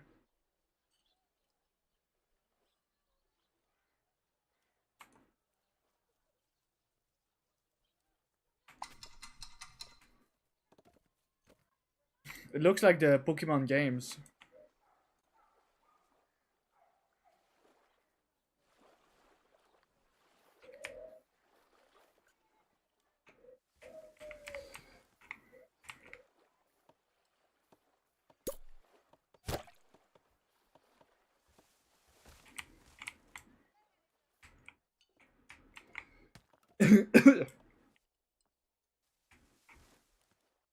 Yep, I need to get, imagine, I need to get 5,000.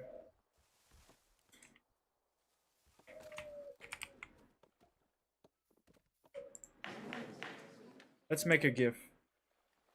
50. You know what? I'm just gonna ask this guy to give me his kingdom. Because he clearly doesn't know how to operate a kingdom.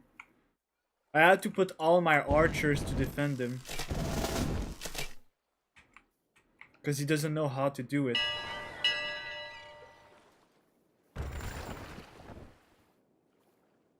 Because he's basically a moron.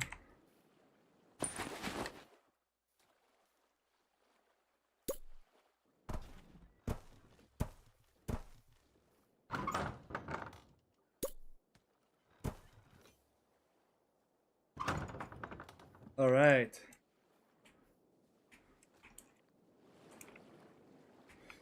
A little bit of Monica in my life.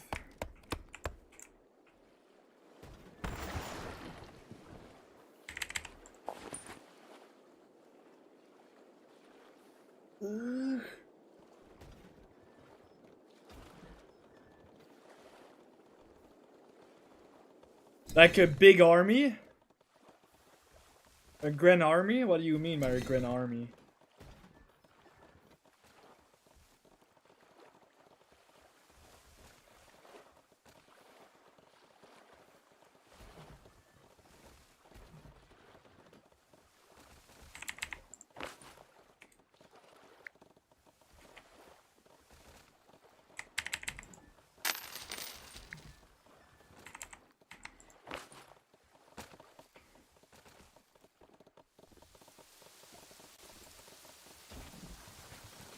I'm gonna sell.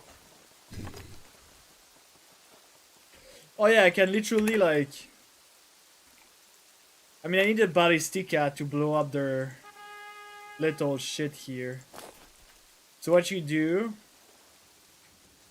to like defeat them, you have two choices.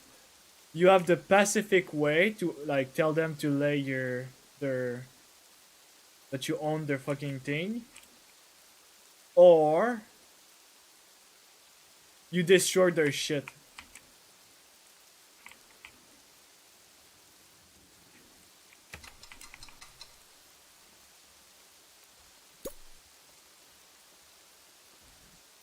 Which is the aggressive way.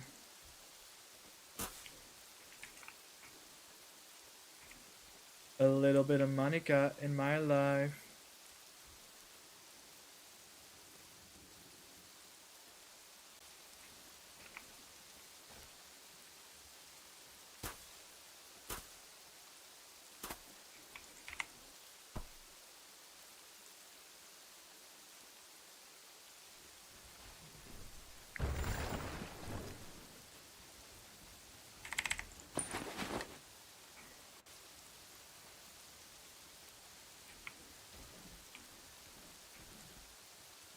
They're attacking the wolf in the other island.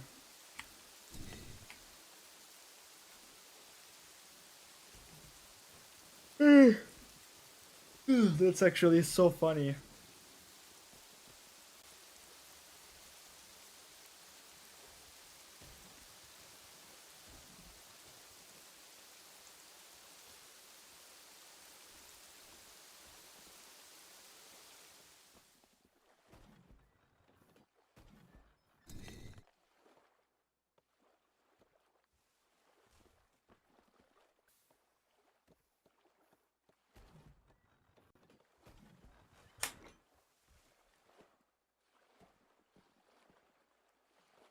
Yeah, I don't feel like it. I don't know. Because the guy was like, I don't know if I'm fit to rule this kingdom. And I was like, yeah, you probably are not. Just give it to someone with a brain, you know? Like if I... Okay, I'll show you the Pacific way to get his kingdom.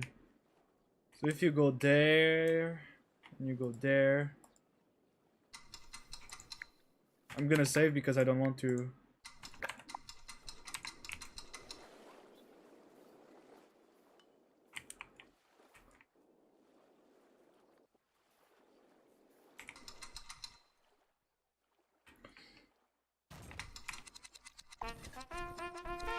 You can try asking them if you can be like... And you can be like, I have a request.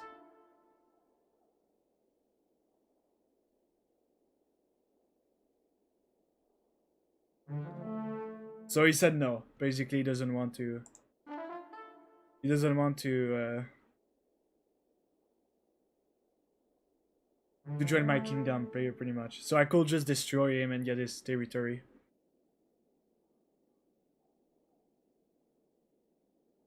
The guy is literally like... No, it's 17. It's not 17, 19. I'm not from Europe. A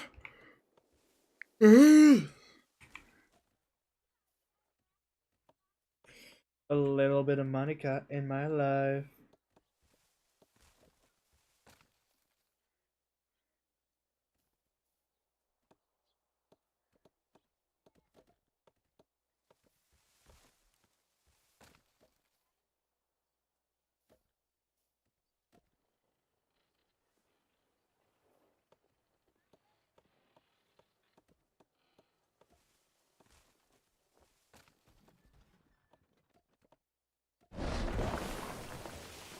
What the fuck? So these motherfuckers are really aggressive, right?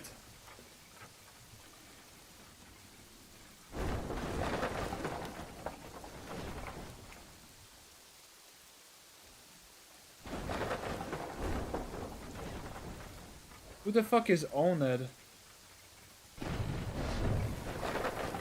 What the fuck is Oned?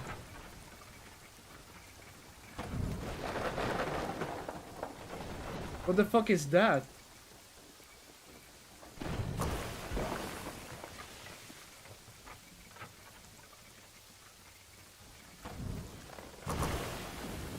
That's like a bot.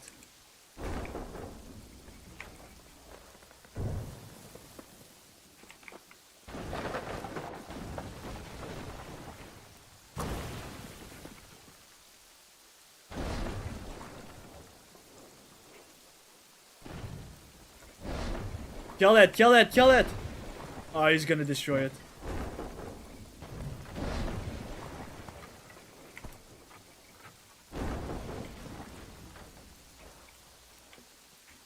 Fuck!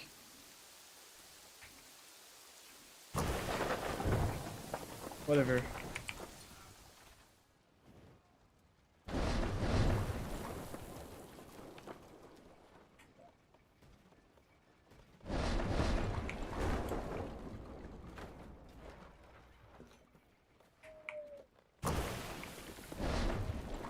Who's getting attacked now?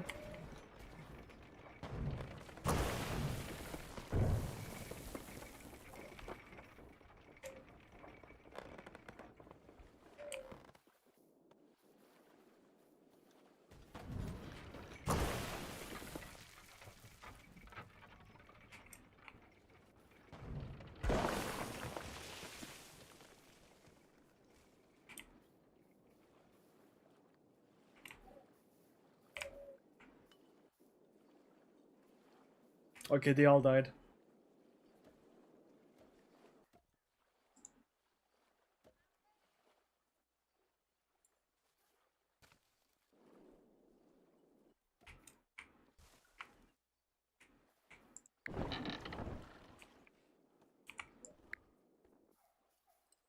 Dude, they don't even put enough berries.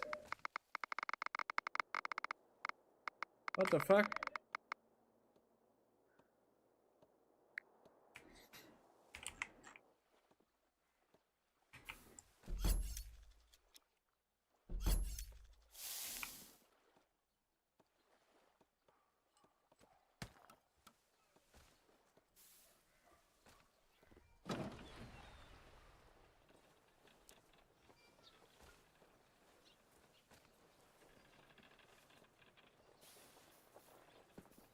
Good night, man. Thank you very much for joining and subscribing to my channel. I'll see you soon. I stream like each day, pretty much.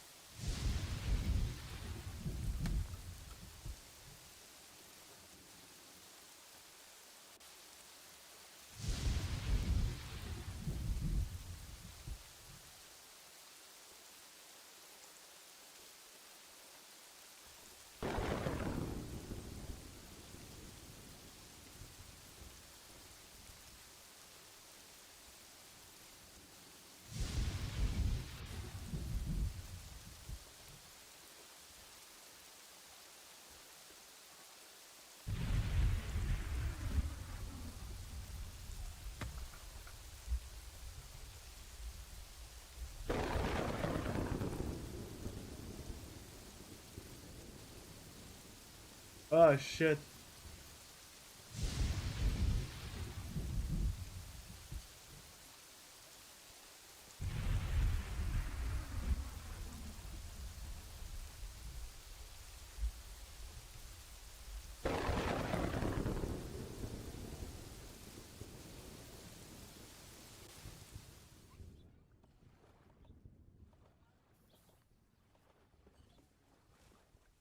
Yo!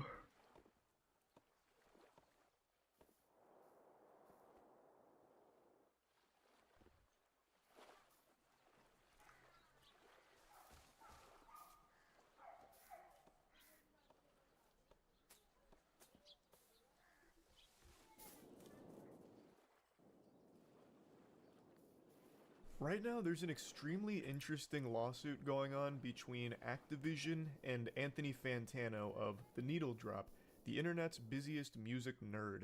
And it's a real eyebrow raiser, I'll tell you what. For starters, most of these publications refer to Fantano as a TikTok music critic.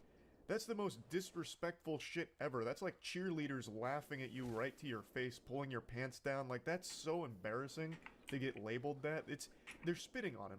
Fantano's been on the internet long before TikTok ever even existed as an idea, so I'd have to give those headlines a light too. But anyway, when reading those headlines, what I expected in this story was Activision being 100% in the wrong and bullying a creator because they are a company known for shady, awful, garbage, horrible, horrible things, as well as being unbelievably greedy. So I thought this would be a case of that, them strong-arming a creator and wiping their ass with their face. But after reading through the actual lawsuit and going over the case, it's super weird because Activision is still a supervillain, greedy, evil corporation, but the argument they're making in this lawsuit is actually one that helps normal TikTok users. I want to make it clear right away, I am not a fan of Activision. You certainly won't find me pumping my fist for that company. I am no Activision enthusiast. I am, however, an Anthony Fantano fan. So this was a really weird case because I don't see how Anthony Fantano could possibly argue his side. You know, Melon Magic can only go so far, and in this case, I don't think it'll be far enough. And if Anthony Fantano did somehow win, it could open the door to large-scale exploitation of a system a lot of normal TikTok users rely on. And I'll explain what I mean in a moment. And I want to be clear right now, Anthony Fantano has not spoke his piece on the subject yet, probably because it's a very touchy legal matter, so it'd be very difficult to speak on it. So I can only really give you the perspective of what's been laid out so far, and maybe that'll be subject to change as it continues, but basically right now, Anthony Fantano had a very popular meme of him go viral called Enough Slices. It's a meme that's been used endlessly on TikTok. It's become a very popular meme. And Activision recently used it in an advertisement they made for Crash Bandicoot on TikTok. And Anthony Fantano allegedly cease and desisted them, to which they complied and took down the video. But then, according to Activision, Anthony Fantano reached back out and said that they're going to be required to pay a substantial amount of money in damages for using his intellectual property, basically, that meme. And they said, no sir, we're not playing ball here. That's not a game of foosball we're interested in engaging in. So they are countersuing Anthony Fantano and looking for a declaratory ruling that states that he will no longer be allowed to try and get money out of users or companies that use his meme clip because they say that that Enough Slices meme was knowingly entered into the commercial sounds library on TikTok. Now, most of you have probably already activated your super sniffer and smelled a little something fishy here because there is a big difference between a normal TikTok user, you know, fucking Cliff Blast Cleaver using Anthony Fantano's Enough Slices meme for a goofy little TikTok he made, and a company like Activision using a meme he made to sell a product. They're very different. It wouldn't be unheard of to be okay with a normal person using your meme and not being okay when it's a company using it to sell a product that you don't agree with and you don't like. And that's a fundamental right that you have, that your likeness can't just be manipulated and used to mislead consumers or something into believing that you support a product that you don't. And this is what makes the case really interesting because in here, what they used was a meme from Anthony Fantano that they are arguing was opted into a program called the Commercial Sound Library, and in the Commercial Sound Library's terms, it very clearly states that when you opt in here, when it is part of this directory, that it is completely fair game for companies, brands, advertising partners, and normal users to use for any and all purposes whatsoever, which does include paid content and advertisements. Now, since the ad was deleted, I'm unsure if they used Anthony Fantano's actual video clip that has his face in it, or if it was just the audio. I'm really not sure. But even still, the meme itself was uploaded, apparently, to this Commercial Sounds library, so Activision's argument is that he can't just selectively enforce who is and who isn't allowed to use that meme, because it has been uploaded to the Commercial Sounds library, allegedly. He can't just revoke permission for people that he doesn't like or brands that he doesn't support. That's the core of their argument. They're also claiming that this is overt gamesmanship, a nefarious money-making scheme from Fantano, where he'll allow some people to use it, but when he sees that there's a financial opportunity to make money from it, then he strikes and pounces on it and tries to threaten for money in return for the use of the meme clip. According to Activision, he's stated that he's done this before to a couple of other organizations, I suppose, to which they have complied, but Activision isn't going to. They are arguing he doesn't have the legal grounds to do that. He can't just selectively enforce who's allowed to use that when he has knowingly uploaded it to a directory that has a blanket use for everyone for any purpose whatsoever.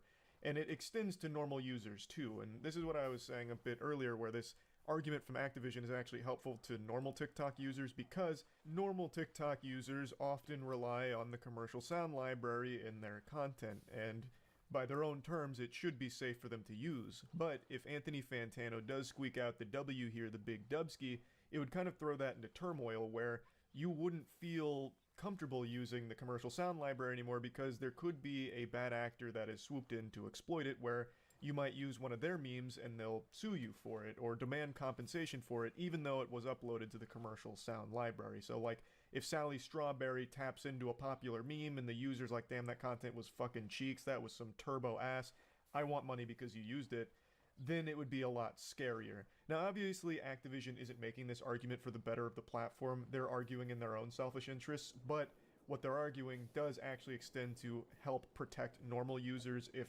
Activision wins. I've seen a lot of discussion on this topic, and it seems it's all hyper-focused on brand versus creator, which I do understand. A lot of the claims are around brands trying to exploit creators and use their likeness to mislead consumers through advertisements and falsely label support where there is none. Like, I do get that angle, but this case is not specific to just that.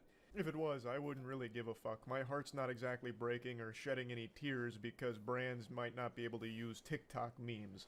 That's not a big deal to me. It's just simply, this was in the Creative Sound library, and there is a potential that it wasn't uploaded by Anthony Fantano with his knowledge. There is definitely wiggle room that maybe there was some kind of automatic inclusion in there that he didn't consent to. That is possible, and that would be a core component of this case. That would be very, very interesting if that's the truth.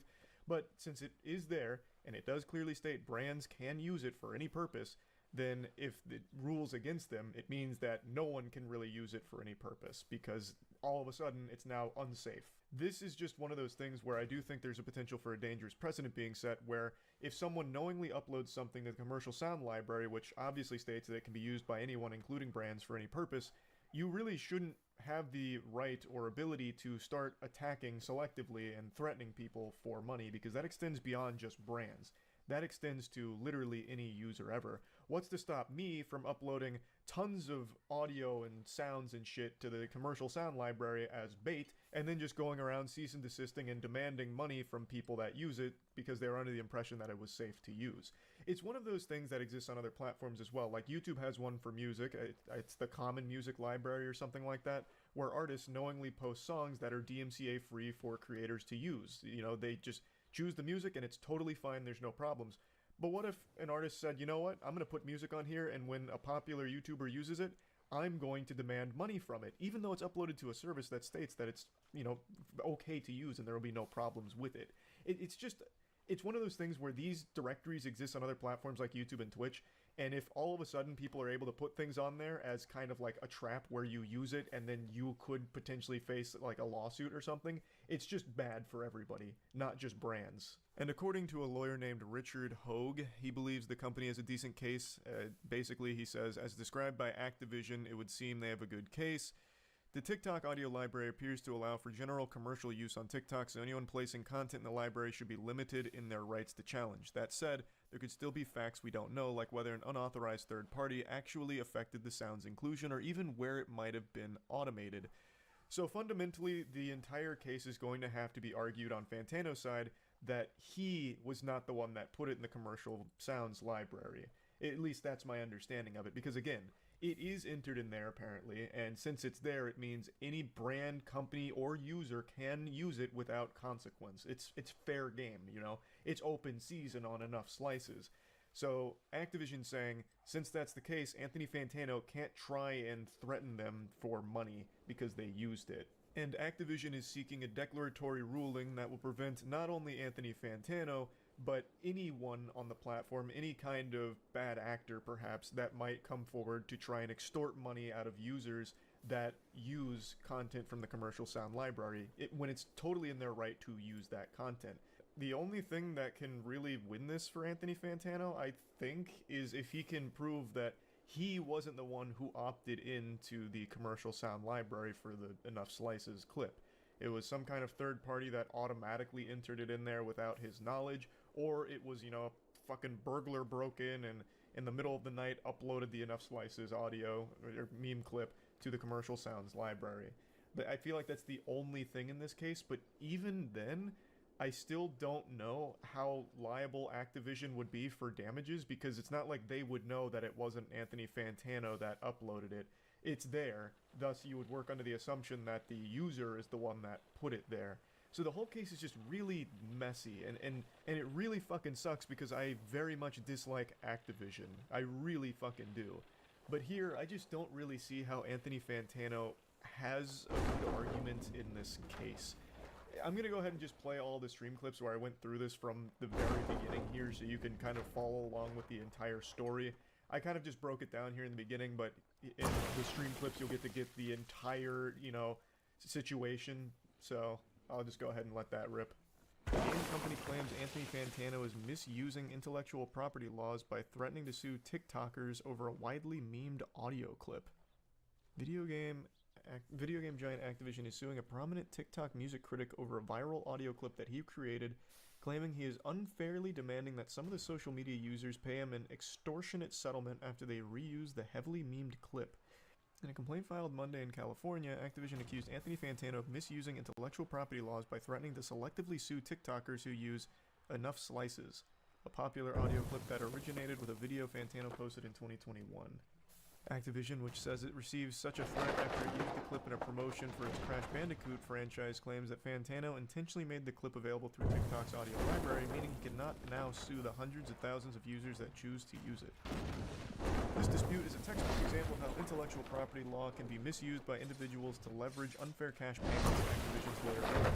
Fantano was very happy to receive the benefit of the public use of the Slices video. It was only after he identified a financial opportunity, namely receiving unjustified settlement payments, that he suddenly decided that his incentive was limited. This law does not permit, and the court should not countenance such overt gamesmanship.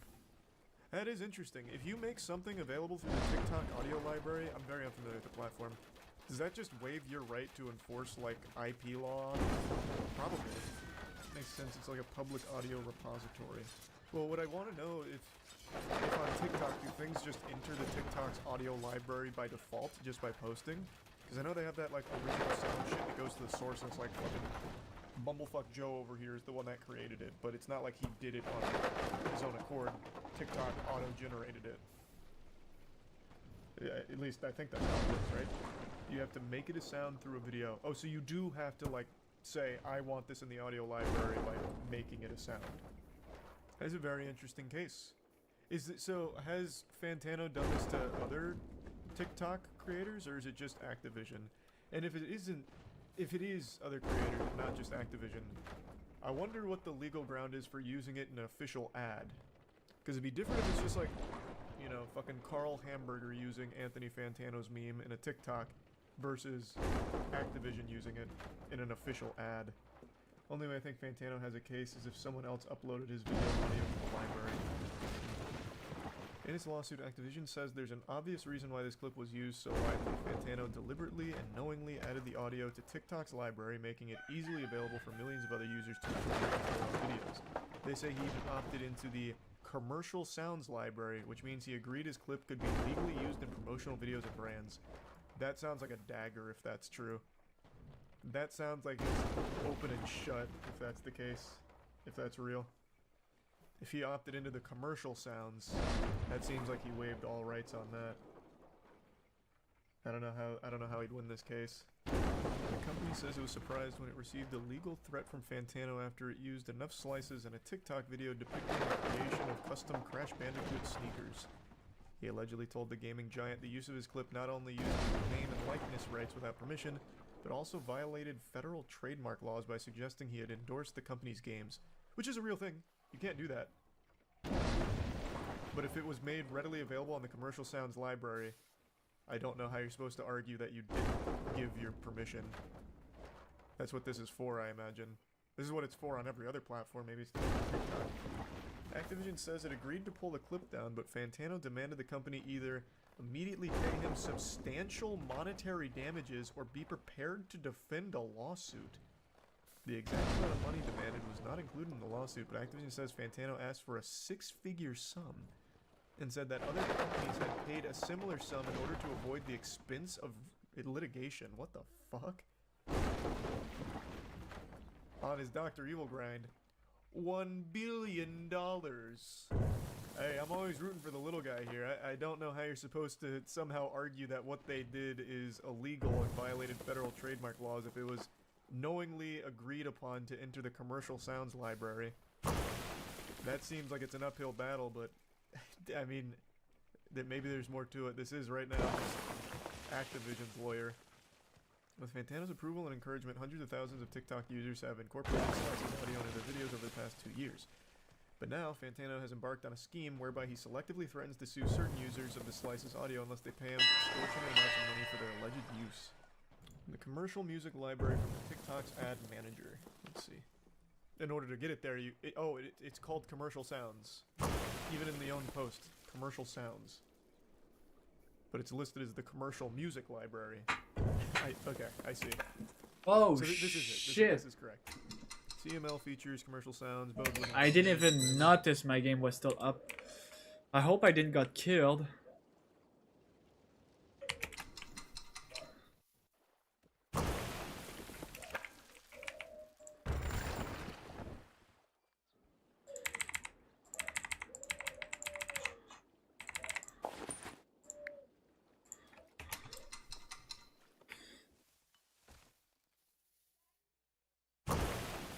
Who can use the commercial music library is for TikTok users that use TikTok for marketing, advertising.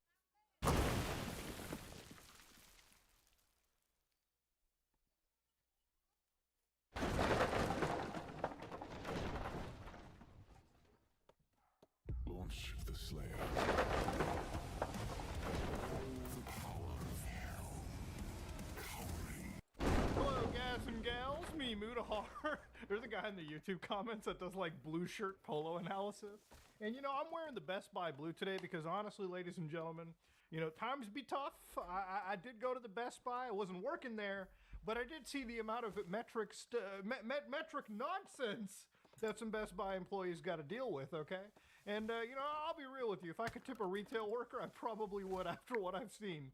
But, ladies and gentlemen, to give you an idea, the Nintendo Switch 2 was actually available for pre-order today, okay? So much like the end of the world or that giant moon hitting you in Majora's Mask, this was the point where everybody could go and purchase one of the most beloved systems on the planet. Now, apparently, there's been so much pre-orders going on, at least in Japan, that apparently Nintendo is overwhelmed. So according to good old-fashioned Nintendo, who basically allowed everyone to apply to pre-order a Nintendo Switch 2, ended up getting, at least in Japan, 2.2 million pre-order applications in just Japan alone, okay? So again, to give you an idea, the precedent goes far exceeds our expectations and far exceeds the number of Switch 2 consoles that can be delivered from the My Nintendo store on June 5th. Yeah, I have actually never seen like this amount of sales happening for a system. Like, you know, back when the PS5 and the Xbox Series X dropped, yeah, we complained about scalpers and everything, but that was a time when like you had COVID and supply chain stuff. But typically speaking, even then I was able to kind of see the pre-order screen work. I will say, if you woke up this morning and you decided to be really up in the AM, you go to BestBuy.com, you were greeted with one of these screens that made you wait like 30 minutes. 20 to 30 minutes to access their webpage because they were getting flooded with requests upon requests. GameStop, you had to look at like a 4-hour queue, dude, and even then it still didn't work. You go to Amazon.ca and you're wondering, where do I get that Switch 2? Well, according to this situation, ladies and gentlemen, I wasn't even able to get a Switch 2, or I wasn't even able to find a Switch 2 here. Because surprisingly, within the hour that everything happened, it was all sold out. It was crazy. It was insane to see. Again, some of these are only available via invitation, meaning that they're going through several layers upon several layers to prevent the dreaded scalper from getting access to it. What if the man says, go to Walmart, one would say? Well, if you go to the Walmart section and you try to pre-order any of these systems, you'll find out they are currently out of stock. And this all happened literally within the hour, okay? So again, I wasn't somebody that was going out of my way to get these systems. For me, I'm actually waiting until these probably come more into stock. There's nothing really on the Switch 2 that excites me to the point where I'm going to go out and spend $700 day one just to play something like Mario Kart. Wasn't really something I was hyped for. So down the road, when like a Zelda comes out, or like a good Pokemon game comes out, or a Mario game comes out, I'll probably end up picking the thing down the road, okay? But for now, if I'm going to spend $700 on something, it might as well be an AMD GPU that I can put in the Muda box down in my basement, okay? Because I play a hell of a lot more games there than I do here. I mean, it's crazy. You got people lining up for the good old GameStops over here. I mean, the lineups look kind of wild. It reminds me of like back in the day waiting for Halo Reach, Gears of War, you know, seeing people lined up just to get a chance at pre-ordering a video game console. And yeah, you know, you got a bunch of people lined up, ready to go, pick up their system. And if you look at some of these stores, obviously they were basically saying that they had like probably 20 systems, like base, up to like 43 systems if you wanted to get the Mario Kart bundle. So they actually had stuff there. It's just the demand is fucking insane. So, you know, it makes me kind of wonder, like, boy, all the complaints that I really did see about the prices, while I think there's merit to it, it really shows me how the internet is this like really loud but almost inconsequential machine in the grand scheme of things, okay? Whether you go on any social media, whether it be YouTube, X, Facebook, Daily Motion, whatever the fuck it is, you'll probably find out that, yeah, we just scream really loudly. But in the grand scheme of things, the average gamer is out there picking up so many Switches that they might be setting a goddamn industry record, which, if you take away all your fanboyism, is probably one of the coolest things to see. Now, of course, because of all of this pre-order nonsense and all of this being gone, you can start to see that, yes, the scalpers did get through. So I decided to go to ebay.ca, and unfortunately, there were scumbags who were selling a Nintendo Switch 2 confirmed pre-sale. The UK version was going to cast Wingardium Leviosa for 1,000 fucking Canadian dollars? That's crazy. What separates great thinkers and the okay thinkers isn't talent. It's what they do with their time. And the greatest thinkers humanity has ever seen spent their time... You! Just to give you an idea, the base price probably is $700 after tax, so you're adding this extra markup.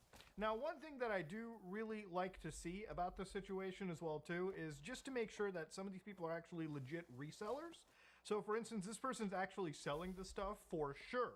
Like, they confirmed it. They're going to... Salut, Mamie. Oui.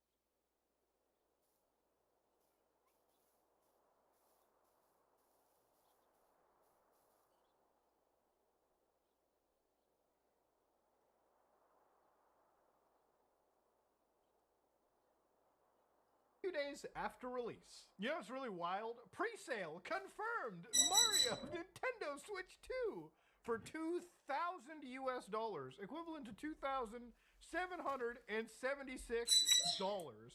Man, you have to be a brain dead asshole to buy that, or you just have to have way too much money. And if you get robbed, I honestly wouldn't feel that bad. Now, recently, I did notice some pretty cool things that have happened since the NVIDIA 50 series launch. For instance, there have been some scumbags who have come out and pretty much, well, not scumbags, I would say saints in this situation, who have come out and basically put $1,000 like resales up and effectively said, these are pre-order screenshots. Please note, you're ordering a picture of the Nintendo Switch 2. This listing is to combat bots and scalpers. No refunds, no cancels. You'll receive a PNG image of the Switch 2. I mean, it's kind of cool. You're buying a fucking NFT effectively on eBay. And, you know, honestly, I hope this goes through. I hope eBay doesn't reverse it. If you're the type of scumbag to just buy from a scalper at the end of the day and contribute to the problem that I think is really killing that fun video game, like, day one purchase side of me, yeah, I don't really care. I mean, but in general, there's so many scalpers for this that it's unfortunately sad to see, okay? It really is just a sad situation. It really seems like with all the actual... I feel like at some point we're gonna need to start giving, like, blood samples in order to combat botting and scalping. But, yeah, it is what it is. And unfortunately, it's a part of, like, you know, buying a video game system that I don't think... You may never be able to avoid. Now, one of the things with the Switch 2 that I've kind of unfortunately seen, my only issue with this, and one of the reasons I'm not getting it, is coincidentally because of one of the actual things they've released, the controversial thing that they've pushed, which is the Switch 2 game key card. Now, I know there's a lot of people who are like, but Muda, you gotta grow up, old man, okay? The world is going exceedingly digital, all right? Why are you holding on to your physical copies? Because it's all I have, okay? It's important to me. And I want to stress really quickly, this game key card shit is not brand new. There's a lot of games that came out on the original Nintendo Switch, and also on PlayStations and Xboxes that are incomplete physical copies. Meaning that for an industry that likes to preach so much shit about carbon neutrality and all this nonsense, they sure love printing physical copies that are eventually going to be the finest fucking e-waste anybody can imagine.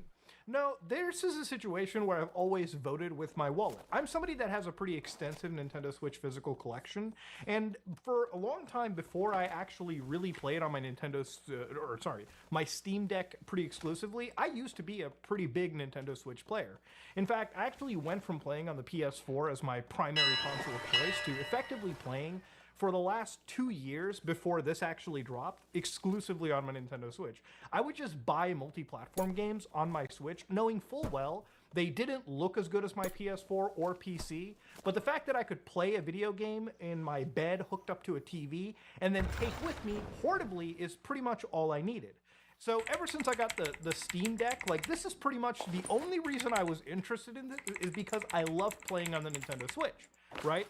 Now, that's the only reason I would get the Switch 2 is because if it's better and stronger than this, and the physical copies were all there, I'd be so on point for it.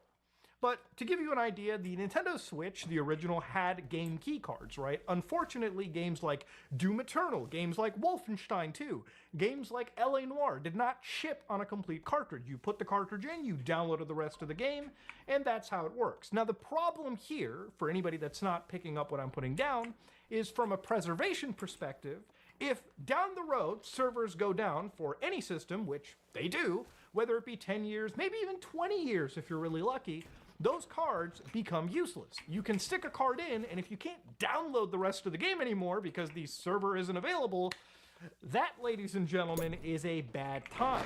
And if you're not willing to vote with your wallet now, we may reach a future where most physical media effectively is just a license code on a disc, quite literally, meaning that the industry is shifting to digital, meaning that a lot of that sharing that we do isn't going to be there, a lot of the ownership of the game that we do isn't going to be there, because you'll always need to be connected or at least licensed periodically from a digital server online. Now, unfortunately, with the Switch 2, it really feels like a lot of big games are really getting comfortable with the game keycard shit. For instance, this would be the only reason I would have even attempted pre-ordering a Switch 2, which would be Yakuza 0 Director's Cut. For anybody that has no idea what Yakuza 0 is, it's one of my favorite video games ever made, okay? It's probably one of the best action-adventure games you can have, one of the best Yakuza games, and it's one of those games where if you want to talk about hundreds of hours of content for, like, literally a fraction of the... Like, if you want to talk about dollars for hours gaming,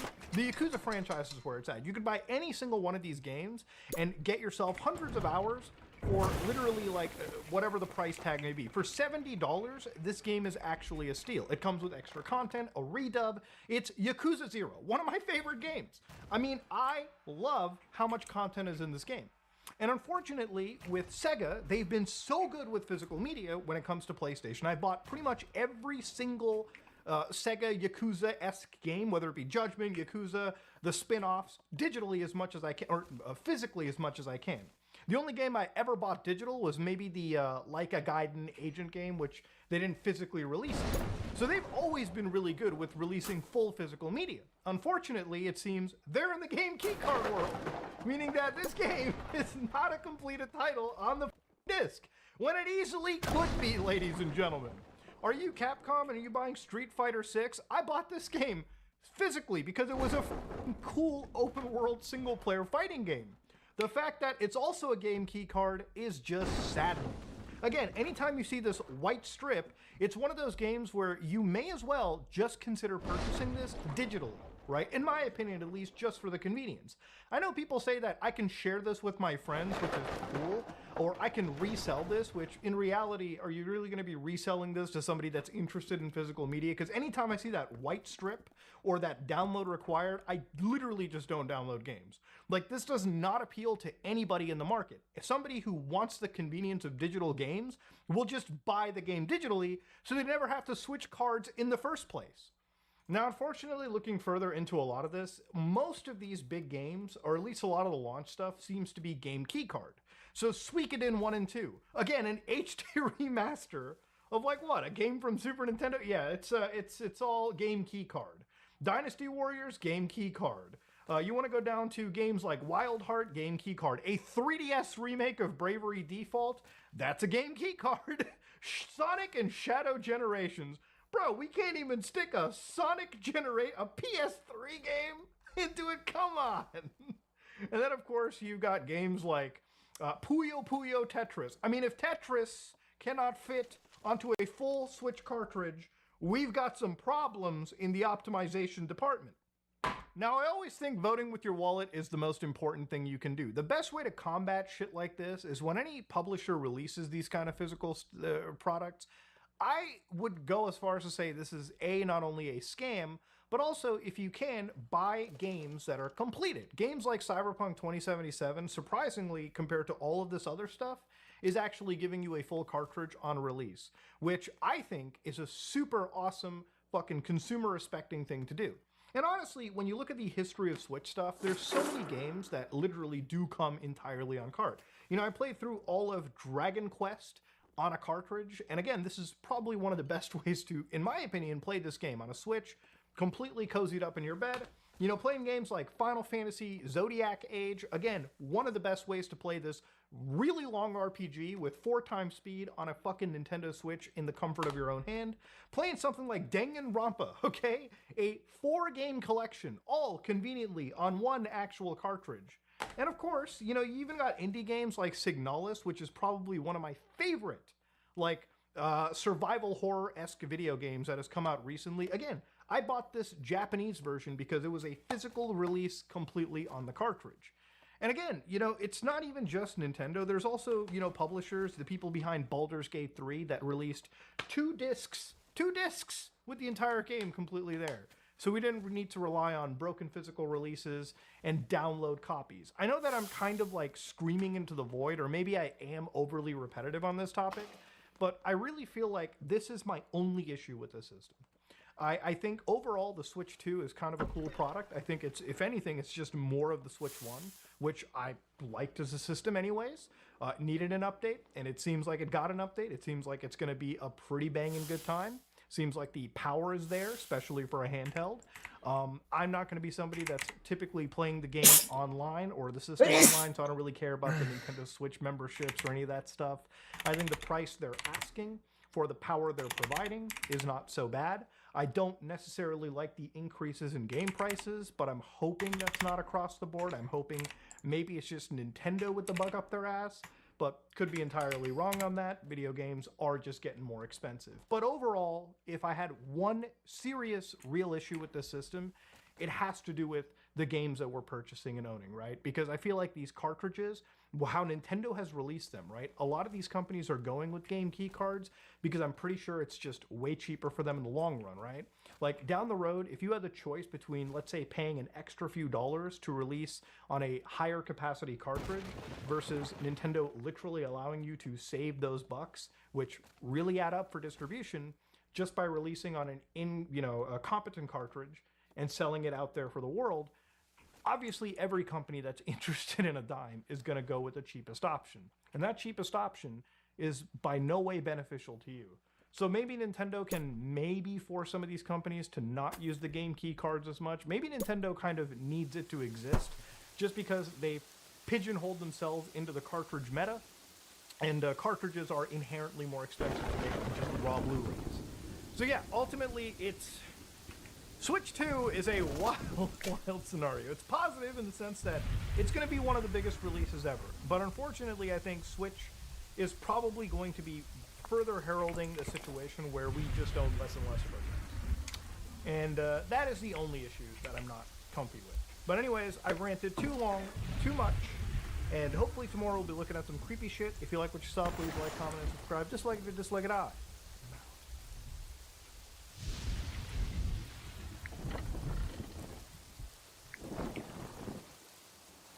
I'm just gonna admit it, ladies and gentlemen, I'm biased and I'm tired of pretending I'm not. See, admitting the problem actually is pretty easy. We all have biases, and it's actually time to correct that when we're searching for news, and that's where our sponsor comes in for today's video.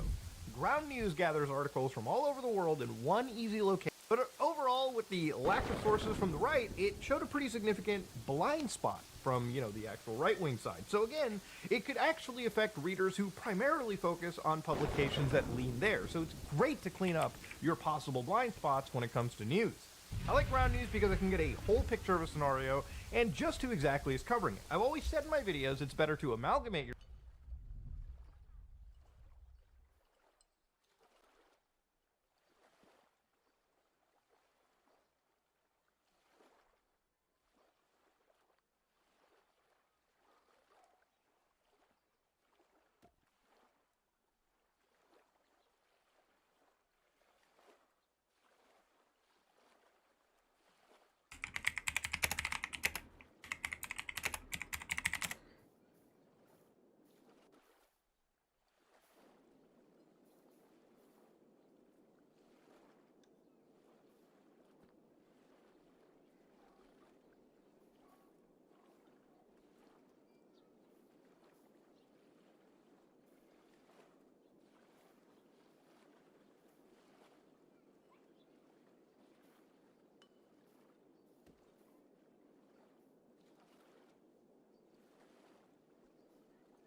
Lamau.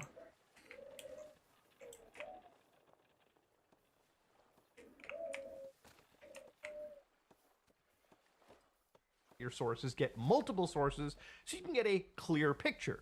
But if getting that whole picture, the clear picture, is important to you, ladies and gentlemen, figuring out where biases even lean, you can get 40% off the Ultimate Access Vantage Plan by going to my link at ground.news/SOG, scanning the QR code, or clicking the link in the description below. That said, let's get into the video.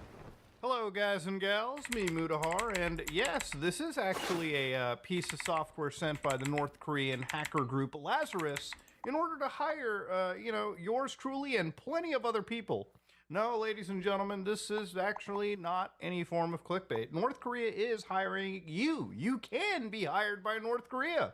And by hired, I mean you can be duped, hacked, and the company you work for could potentially have millions of dollars gone, okay? Today we're talking about one of the most insane hacking attempts that's actually been going on for not just years, but it's still happening as we speak, okay? Now, we all know about scams, right? Nobody needs to remind you of, like, the goofiest scams on the internet. Obviously, if you watch my channel, you've probably heard about every single scam since the days of the Nigerian prince, right? With the $10 million bank account that he needs $1,000 to unlock. They'll give you $1 million. Ha ha, funny. But of course, there's plenty of scams that exist on a day-to-day basis. And generally, we always laugh at the stupid scams, like the Nigerian prince, because it's so easy to really look at it and say, yeah, this is BS. But what about a scam that specifically targets, like, employees, specifically targets, like, people? With all the AI and shit that we have these days, it's no doubt that obviously being a little bit watchful of all of this kind of stuff is important, right? And today we're going to look at a piece of malware, we're going to look at a piece of... We're going to look at an entire campaign that targets people who you probably think wouldn't fall for this kind of stuff. That's the sound that says,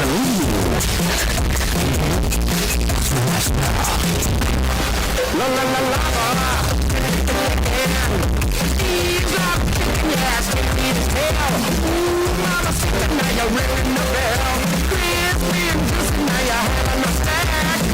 Super spicy and some lava attack.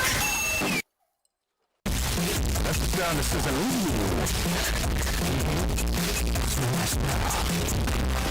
la la la la. Ease up, yes, it is hell. Mama said, now you're ringing the bell. Crispy and juicy, now you're having a snack. Super spicy and some lava attack. That's the sound that says, la la la la. Ease up, yes, it is hell. Mama said, now you're ringing the bell. Crispy and juicy, now you're having a snack. Super spicy and some lava attack. That's the sound that says, la la la la. Ease up, yes, it is hell. Mama said, now you're ringing the bell. Crispy and juicy, now you're having a snack. Super spicy and some lava attack. That's the sound that says,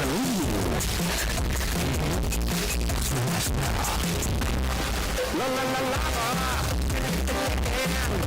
Ease up, yes, it is hell. Mama said, now you're ringing the bell. Crispy and juicy, now you're having a snack. Super spicy and some lava attack. That's the sound that says, la la la la. Ease up, yes, it is hell. Mama said, now you're ringing the bell. Crispy and juicy, now you're having a snack. Super spicy and some lava attack. That's the sound that says,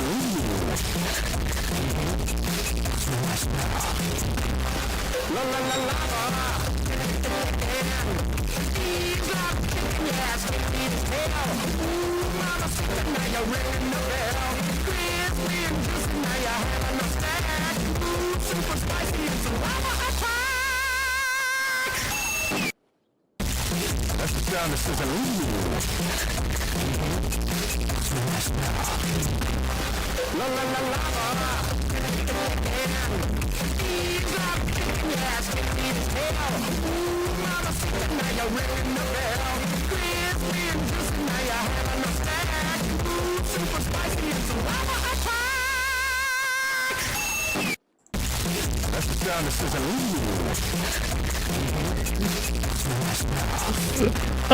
la la la la. Ease up, yes, it is hell. Mama said, now you're ringing the bell. Crispy and juicy, now you're having a snack. Super spicy and some lava attack. So one of the things that caught my attention and plenty of other security researchers were these little profiles on LinkedIn. Now, if you don't know LinkedIn, it's one of the most popular, like, employment platforms, right? It's kind of like the Facebook for business people. You know, people that are just connecting with other individuals in a career, right? It's career Facebook. So this account started showing up, and this is just one example. Sally Radaza. Now you look at this and think, okay, they're an HR manager, IT recruiter, B2B liaison, any Web3 enthusiast. As disgusting as that sounds, you're like, whoa, they've got 500 connections. And they're dynamic and passionate, okay? Two great qualities. But obviously, if you look closer into this, you might notice there's an eerie, soulless profile picture provided. And yes, you caught it, that is artificial intelligence all right there. In fact, I wouldn't even doubt if this entire page was just artificial intelligence. But it's one of many profiles that exist on LinkedIn. Indeed, plenty of these like job-seeking platforms, which are actually hosted and are run by North Korea's Lazarus Group. Now, for anybody that doesn't remember Lazarus Group, they're North Korea's most primary and premier cybersecurity hacking group, right? They're pretty much state affiliated, meaning that even if they get caught, good luck extraditing these guys and good luck dealing with them. Not only are they backed by the government, but they've been pretty brazen in the last several years, being parts of numerous hacks, and of course some of the biggest money heists you've ever seen. Billions of dollars of crypto have been siphoned out by these guys, and they have been, without a shadow of a doubt, one of the most important assets that the North Korean regime currently has. So this profile picture was part of something known as Operation Dream Job, which basically targets multiple sectors, places like defense, places like the government, and of course they target some of the largest countries in the world, countries like the United States, countries like Australia, countries like India, and of course in situations like this, obviously they utilize numerous other forms of malware, numerous types of attacks, and most importantly, this is not the first time they've done it. You've probably heard of other operations like Operation North Star, and you've probably heard of Operation Interception. This is specifically North Korea trying to infiltrate and worm its way into one of the most important sectors in our entire planet. Sectors that, if compromised, the software that is stolen could actually seriously cause harm to parts of the world or cause national security concerns. This is... La la la la la.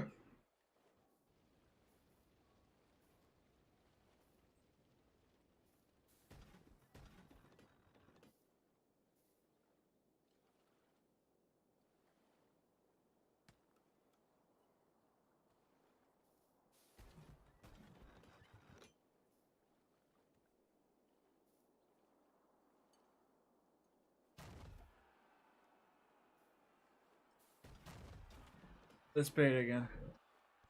That's the sound that says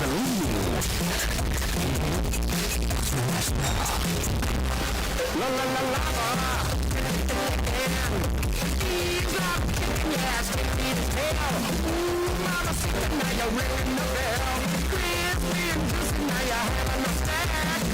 Super spicy, it's a lava attack.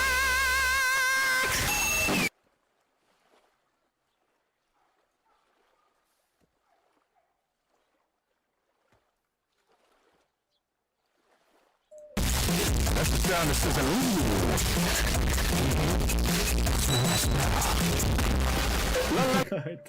This is a pretty fucking serious story.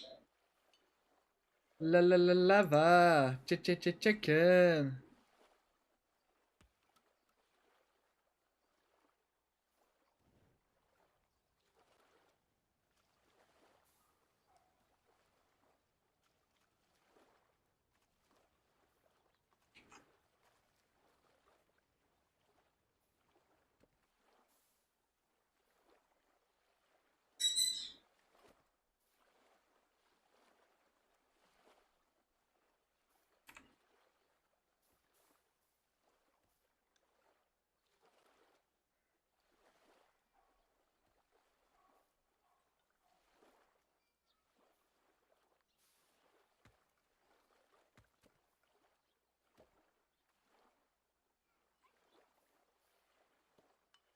La la la lava. Chicken.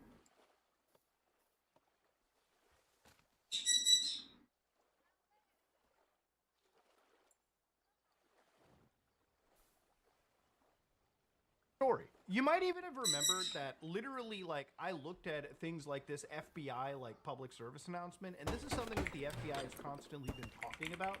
For instance, in January 23rd, 2025, the FBI provided, again, this update to individuals who were dealing with North Korean IT workers, and they were raising that there was malicious activity being around.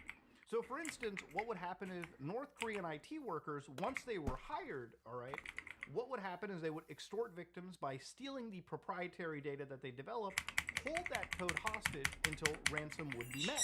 And of course, North Korean IT workers, once they get hired, copy company repositories to their own actual accounts, and they basically bring it back. So millions, if not billions of dollars of research basically is stolen by the hands of some of the most elite hackers that any country has to offer. Now, while this pertains to you hiring IT employees, right, what they mention is because of the remote hiring process, what you have to do is do stricter identity verification, meaning that when you're interviewing, onboarding, and you're checking for your remote workers, specifically during the time of COVID, for instance, you got to make sure they're not North Korean government affiliated. Because generally speaking, when you're hiring people into a pretty sensitive part of your career, of your business, you got to make sure that they're not going to ultimately steal from you. And of course, any North Korean IT worker, because to understand, in North Korea, the internet is severely regulated. Anybody that's connecting outside is probably part of an elite class or somebody that is affiliated with the government regime. And generally speaking, if you're with the government regime, you're going to be working at foreign companies, specifically with the intent for theft and whatnot. So at the end of last year, one of the big write-ups by a group by SecureList actually talked about Operation Dream Job. And it was scary because what had happened in their research was that people in nuclear-related organizations, at least 2 employees that they know of, were actually targeted within the course of a month. And they were basically sent, again, a PDF file. They were sent a bunch of software that would be designed and tested, kind of like an onboarding process or recruitment process for a job, the dream job, quote unquote. But to give you an idea, they would send an ISO file, right? This would be the skill assessment. Now, once you unpack this, and I want to just make one thing clear when you're watching these videos of mine, I am somebody that is a professional idiot when it comes to this. I do not recommend you play with anything malware related, especially from the government of North Korea, on your computer, okay? Again, what I'm about to launch and play around with here is software that is designed by a military organization to attack people in key sectors, okay? This is not like playing around with some dog shit like, Goose malware. Not really even a malware. That wasn't a malware. This is not playing around with Bonzi Buddy, okay? This is like really dangerous software. So again, take your precautions as I do, or just watch this video and live vicariously, okay? So anyways, they give you this like README file, and this was a sample that is provided.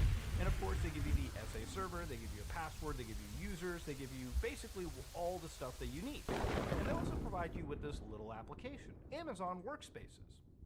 So of course, when you fire this little program up, you can pick, again, their specific like AWS server. So I believe it's 5 in this situation. You can hit connect. And of course, the moment you go down over here, it'll start to say that no such host is known. But obviously...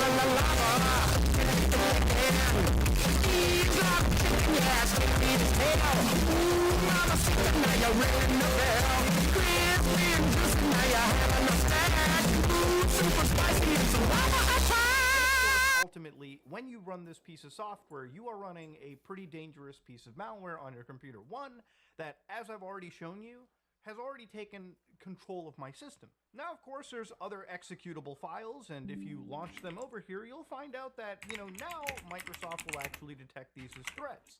And some of those threats are nuke speed, for instance, or some publications refer to it as nuke sped, all right, for whatever reason. Now, again, when you run this software, it doesn't look like anything's being done, but you've already... Sauf quand quelqu'un dit, hey, mange donc un Reese, là. Basically zombie systems.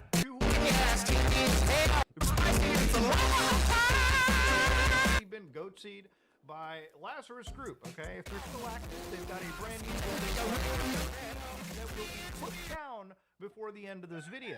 Now, if I throw in that Amazon Workspace, like Team TVN Viewer real quick.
Lava attack.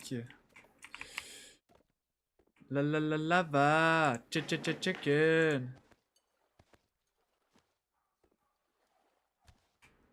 Okay, they're getting all the rocks.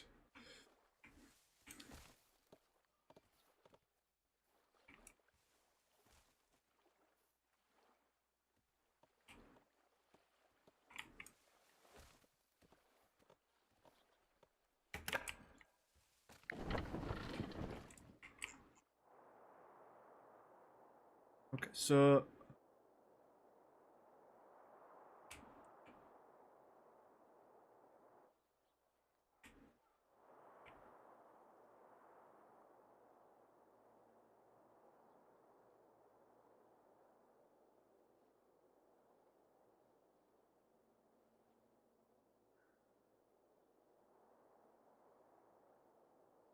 5, 1, 1, 20.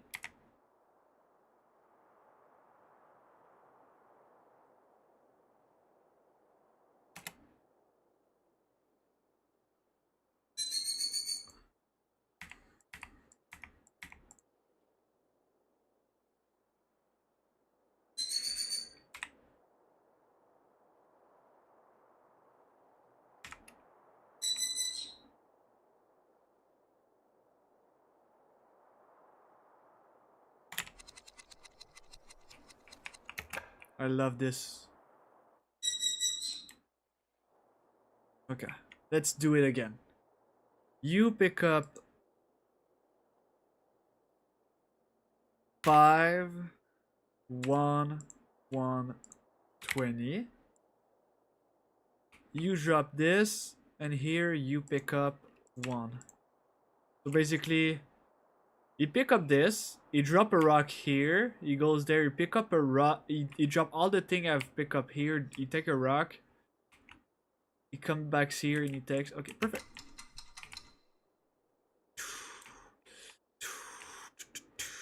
So you can roll the rocks.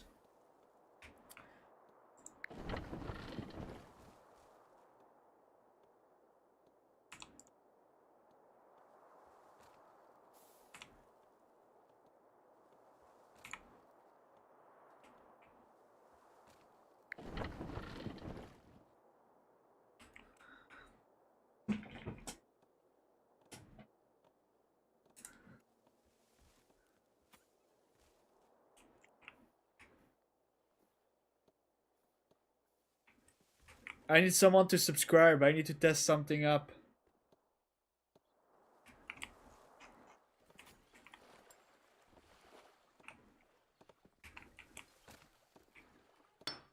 Oh, they're working in the mines. How old are they? 30, 18, 16. Oh no! He's 16! Holy shit! No! There's miners working in the mines.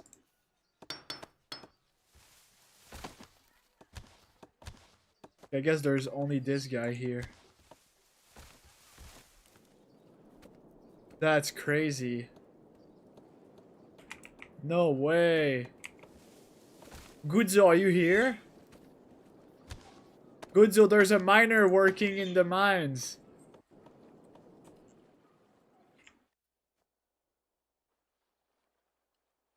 That's crazy. I can't believe it.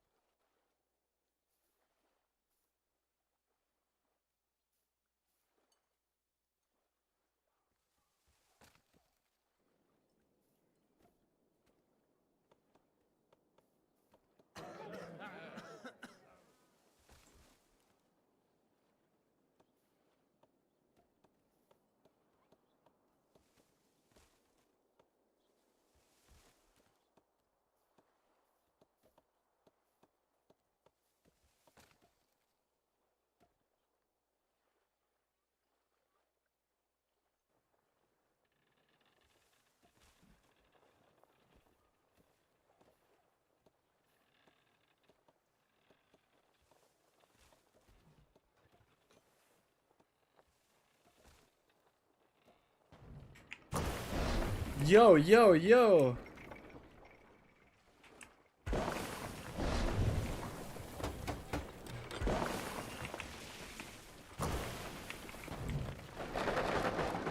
Put these fuckers down.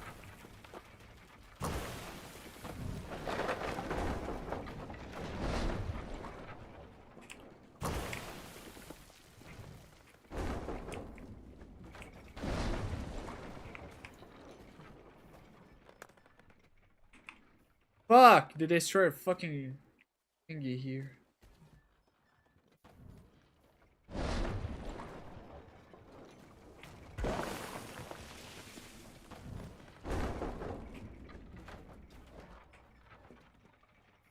Poof!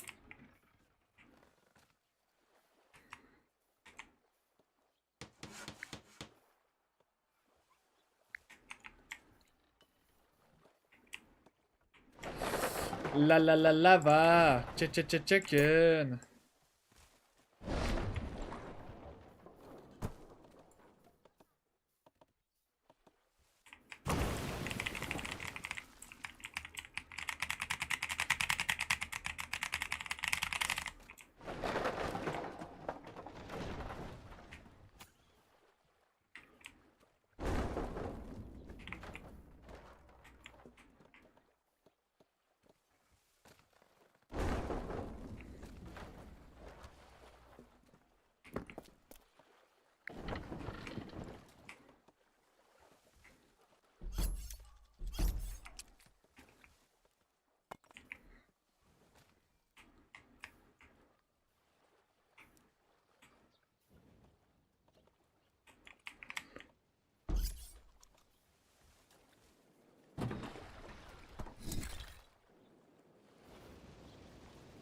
Holy motherfucker!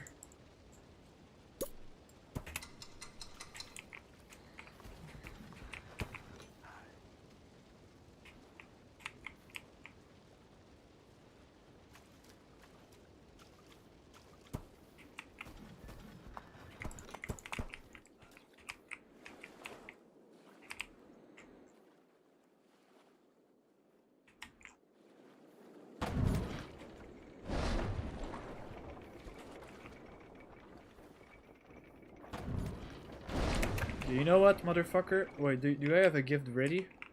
I do have the gift ready. Where's my peaceful motherfucker?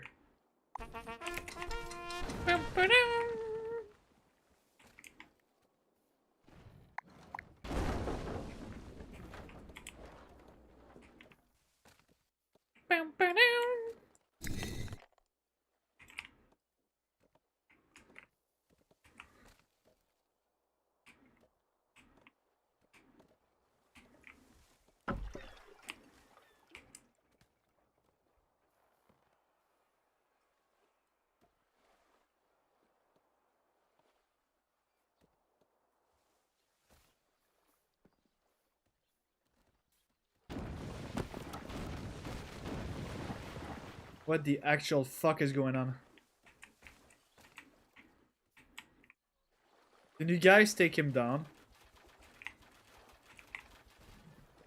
Poof poof. Poof poof. Poof poof.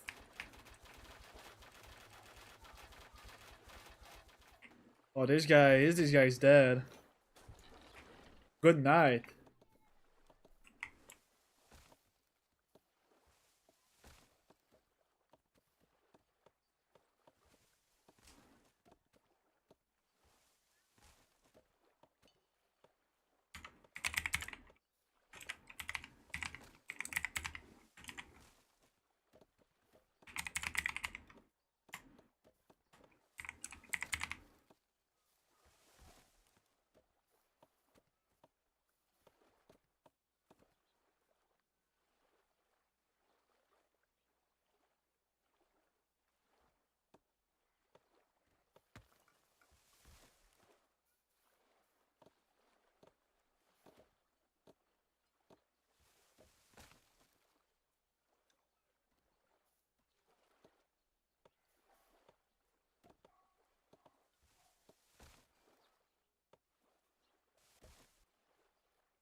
There as kind of.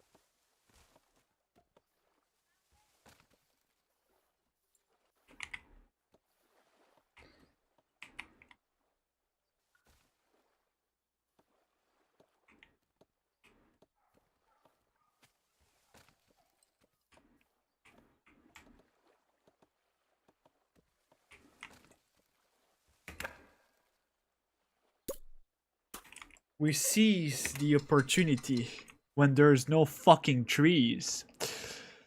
You see, I just put the road here so they don't put a fucking tree here.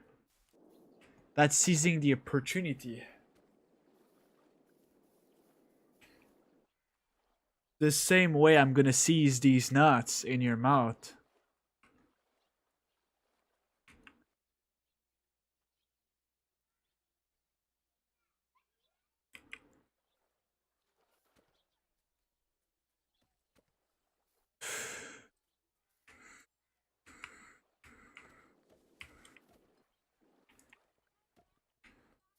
La la la lava, chicken.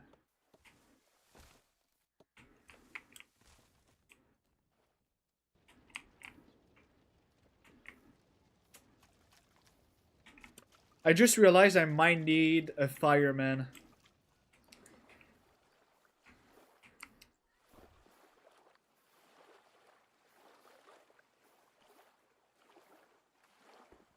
La la la lava, chicken. These nuts, these nuts, these nuts, these nuts, these nuts, these nuts.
Okay, time to give the gift to this guy.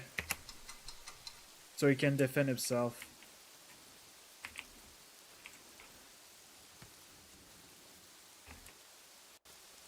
Do do do do do do do do do.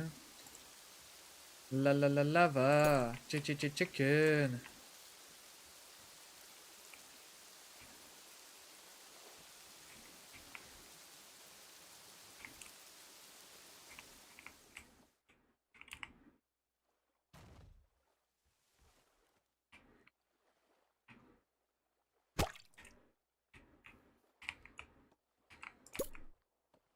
One, 2, 3, 4, 5, 6, 7, 8, 9.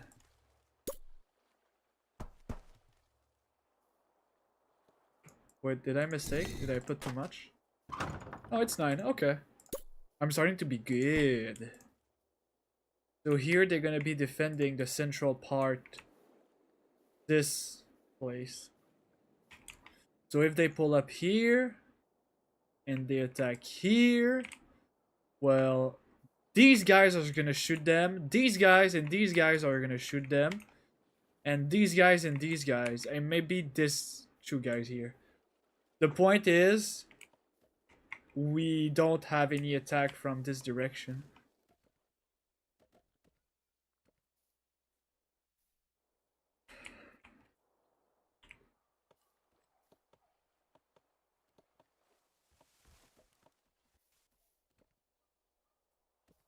It's a lava attack!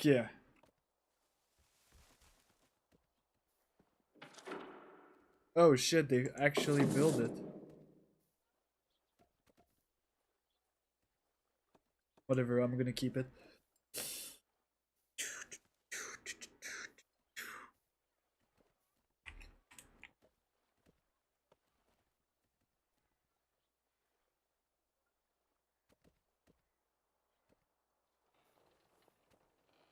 There's the market, man. Police, he goes there. Rocks. Aww.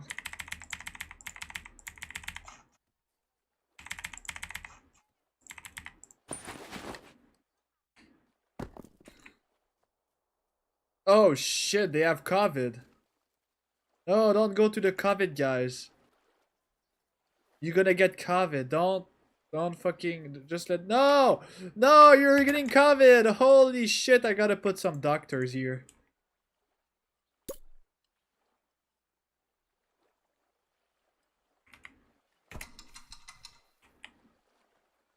Fuck. They all gonna be wasted.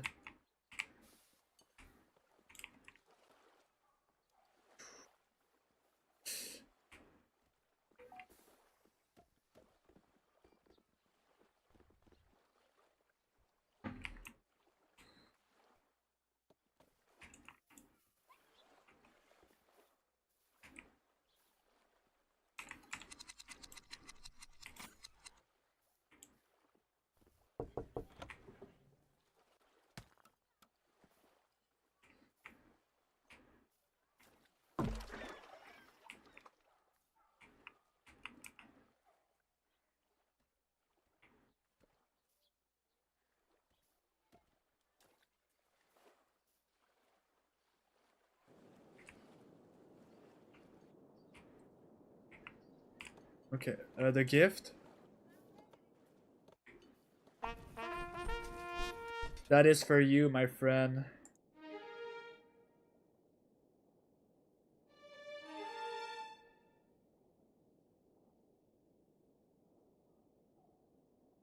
Okay. Alright, build defenses, build houses. I'll try to defend you, but it's gonna be hard.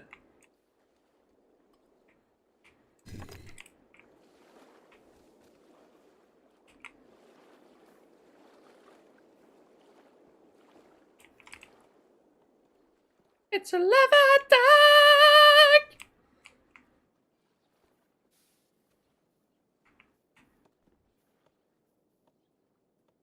Chicken.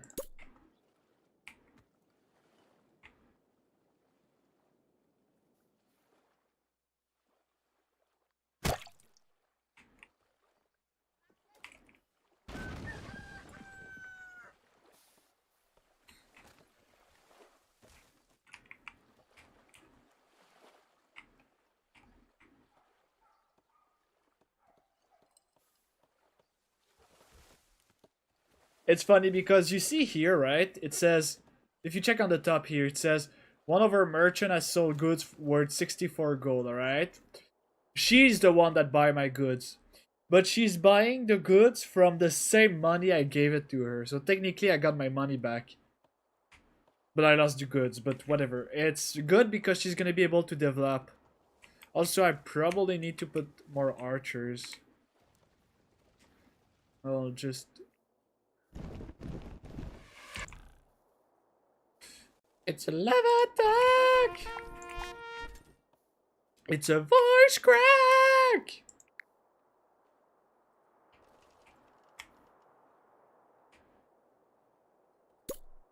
Alright.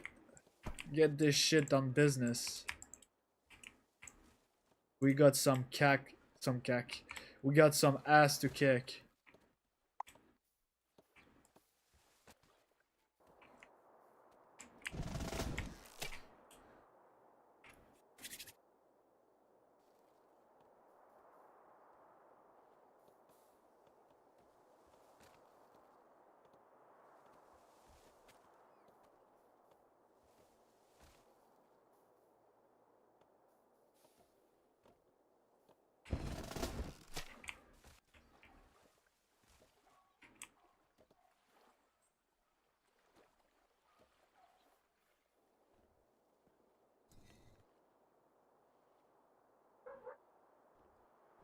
Oh, my mom has arrived.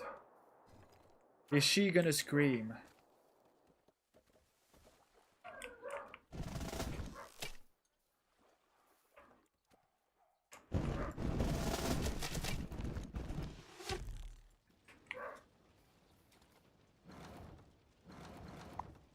Alright. You already have 3 rows of defense. You should be fine. What I'm gonna do is I'm gonna defend her instead.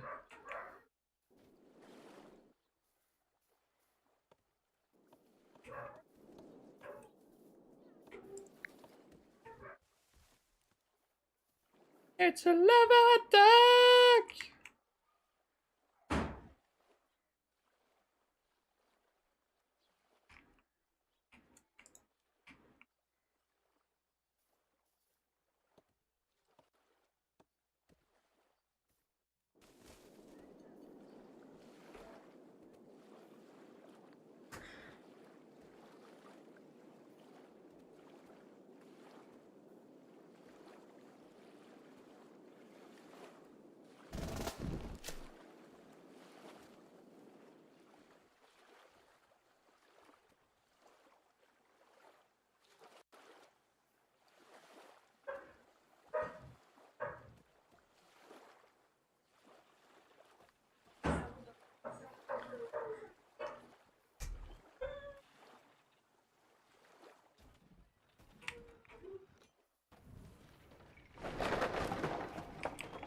Holy shit, they're pulling up. They're pulling their cock out.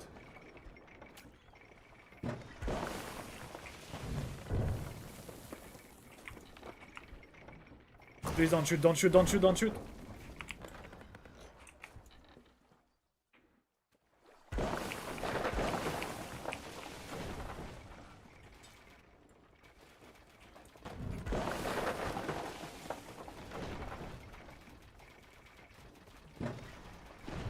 Nobody, nobody.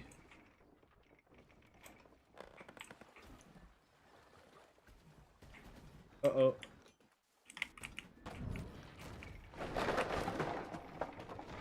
Let me distract his intention.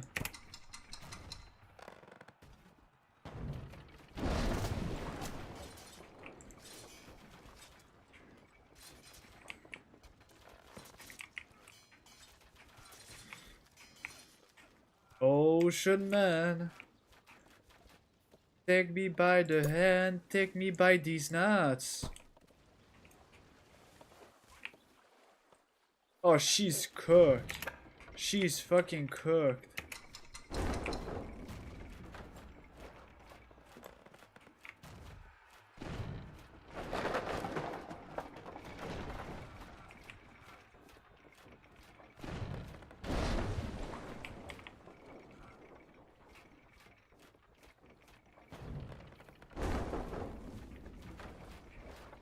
It's sad because a little bit more and she was in range to be defended, but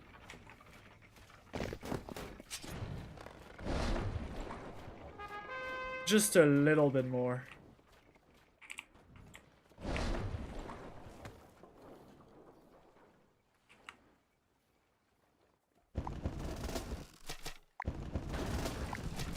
Okay, in position, guys.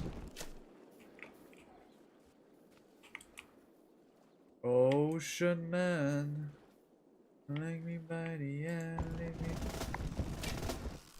Hope you understand. Alright, you don't need that much.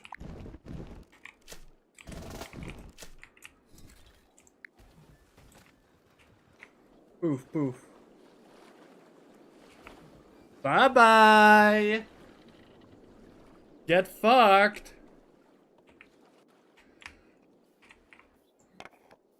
Oh, they're overproducing wheat. Oh, damn. They are overproducing. I guess we can get rid of that.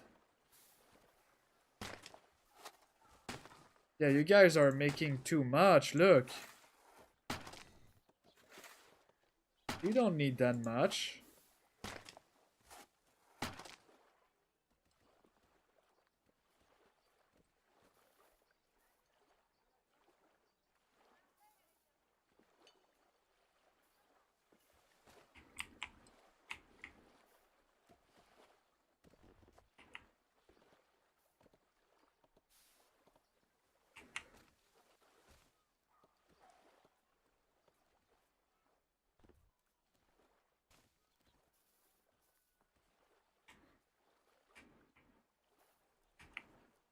Well, well, well. It arrived exactly at the moment I needed him.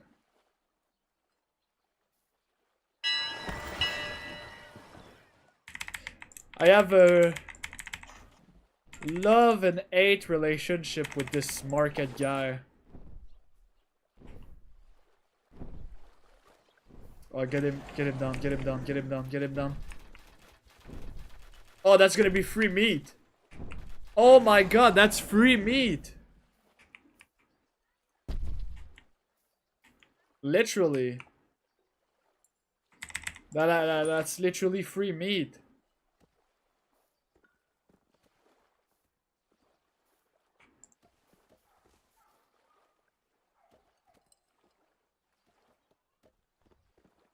This guy are like so happy right now. They need more fruit though, because they never have enough fruit. Even with the... Like you see, even if I buy like thousands of fruit on the spot, they're still missing fruit. Okay, 68, it raised, but check this out, it's gonna go down.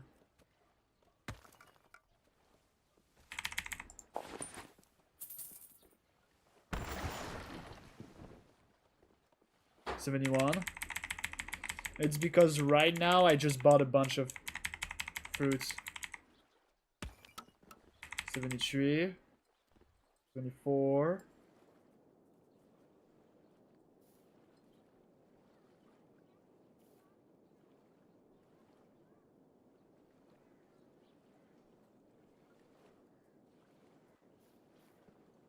Ocean Man. I bet it's gonna stop at 80.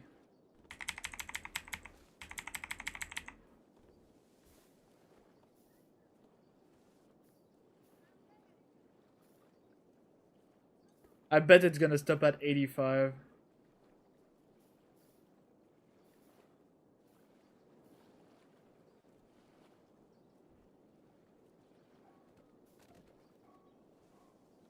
It's gonna slowly go down from 85.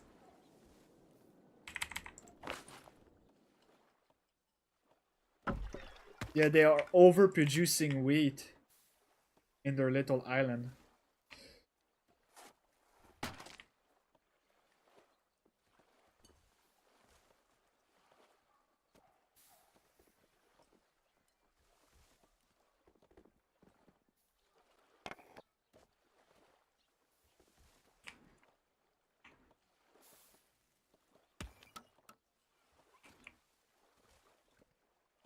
We're gonna put a statue.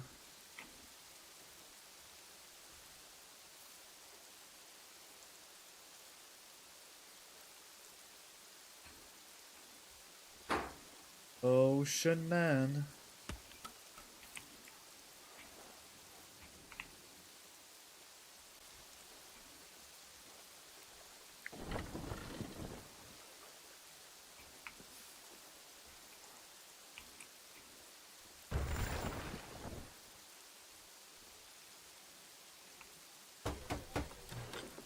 See? The resupply is not enough. 2021.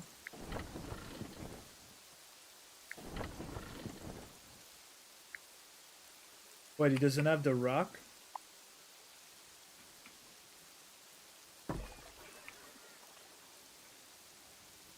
Oh, nobody works in the dock because of the build here.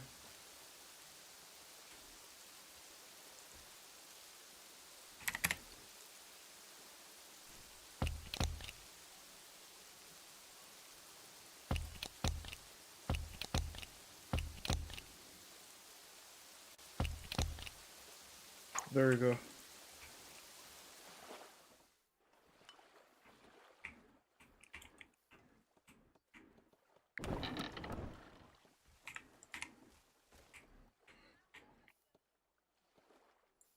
Shall I put a statue? Lord Levy.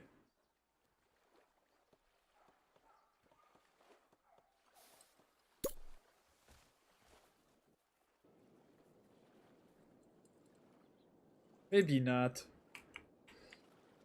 I think we should replace the hospital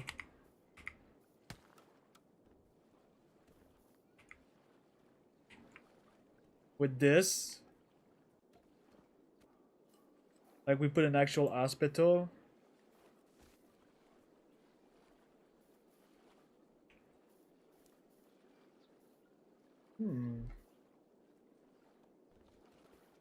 Or a projection of Barry.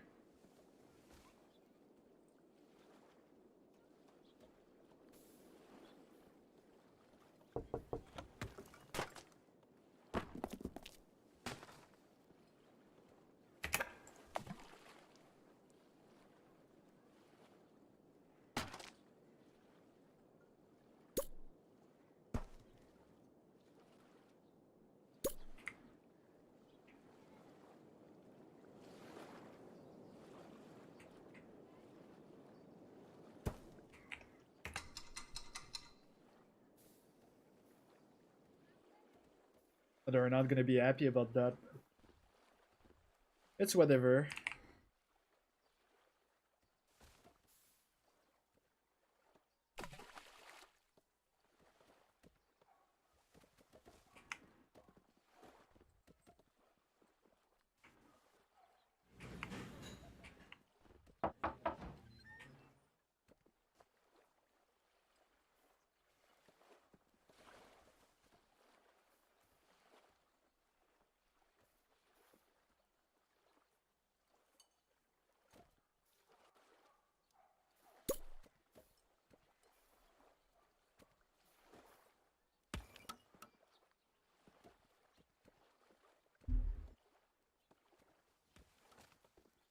I could put like a big ass hospital here. So they have an hospital.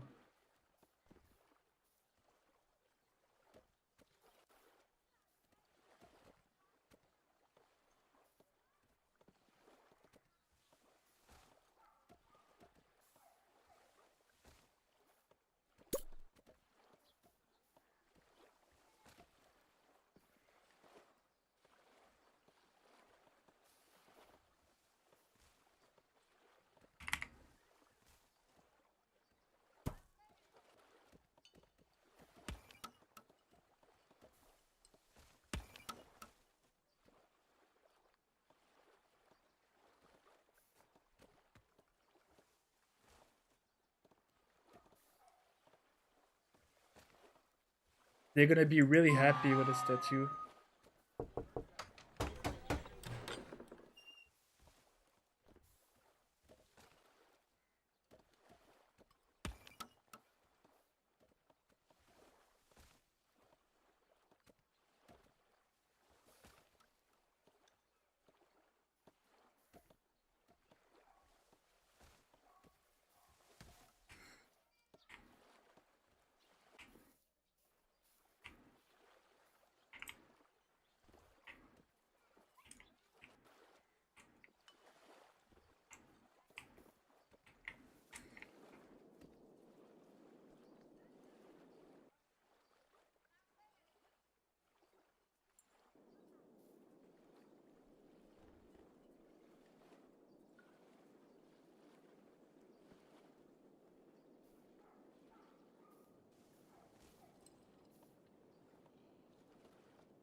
Oh, hell yeah.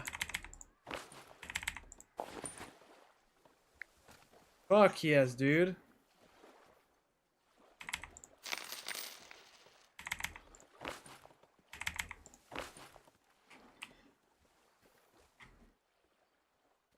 And they're gonna start being happy.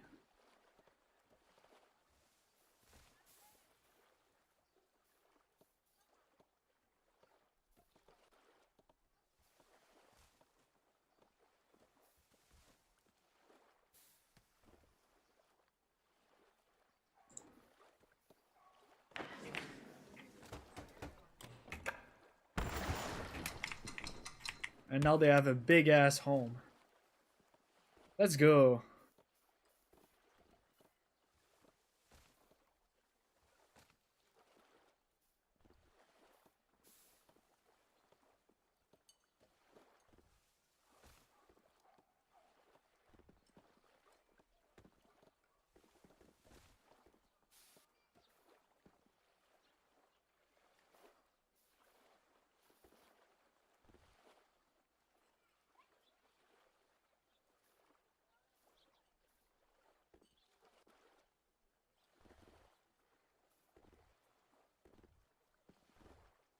Okay, they're hitting the 100%. All they need is more fruit. Because they never have enough fruit.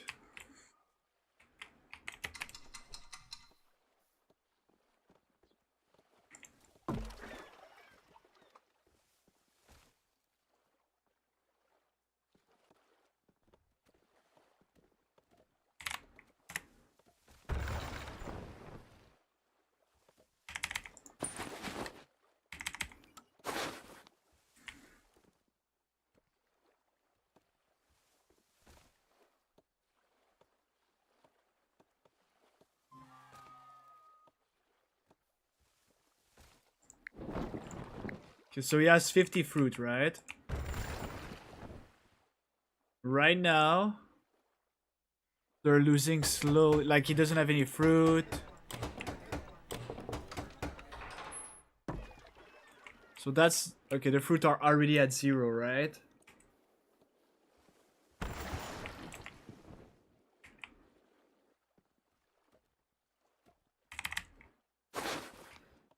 They're gonna eat all the fruit. He's gonna drop the fruit. Check this shit out, okay?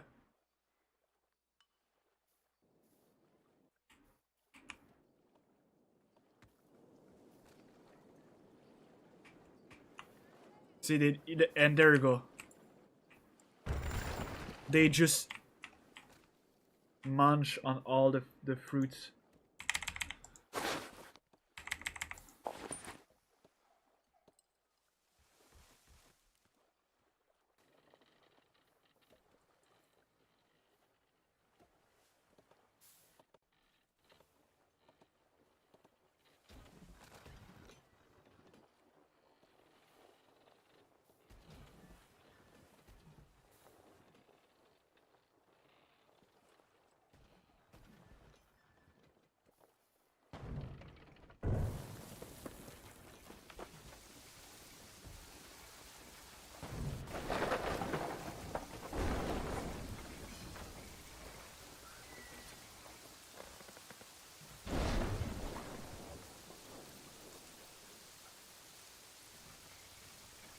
Oh shit!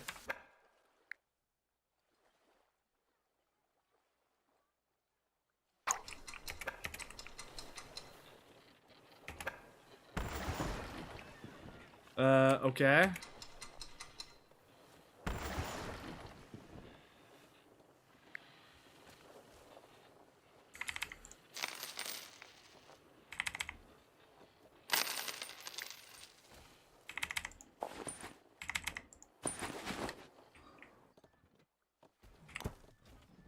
I'll try to distract him.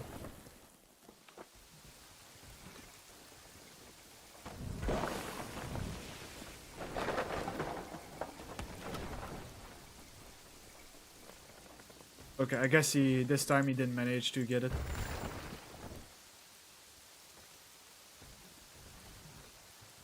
Damn, that's crazy.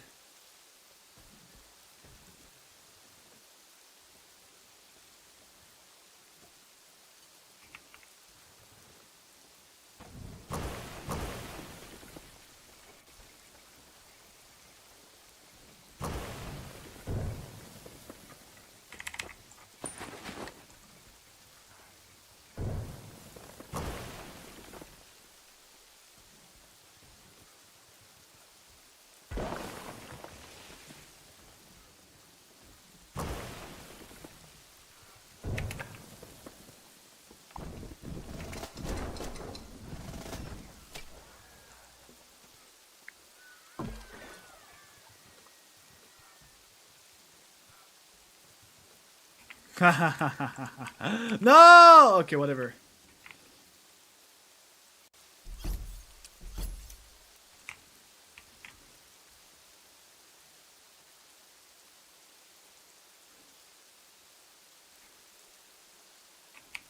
How many fruits do you have?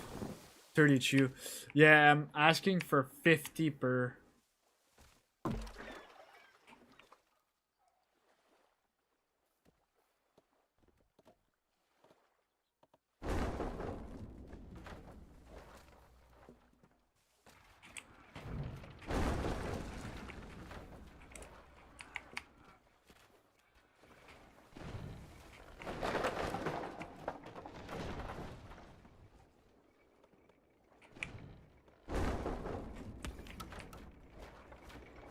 Oh, that's really unfortunate. It's always almost in range, but it's not quite.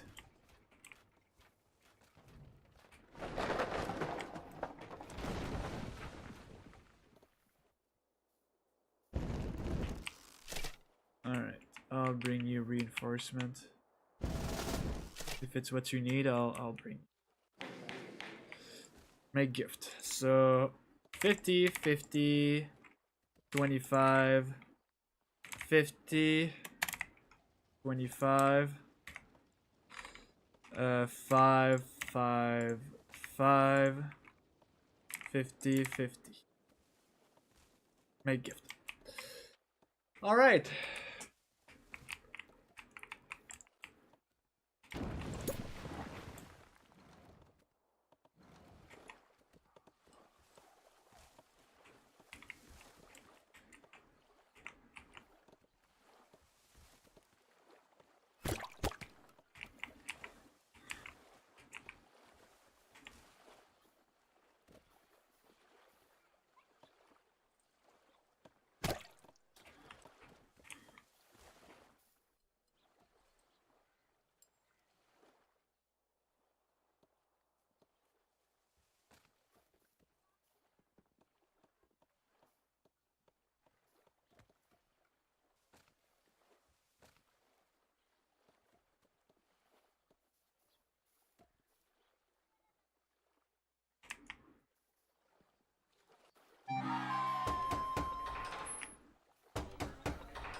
No fruit. No more fruit. Do they even produce enough fruits? Oh, I know how to fix that. I fucking know how to fix that. You put a bunch of horses. That's simple. It's gonna accelerate the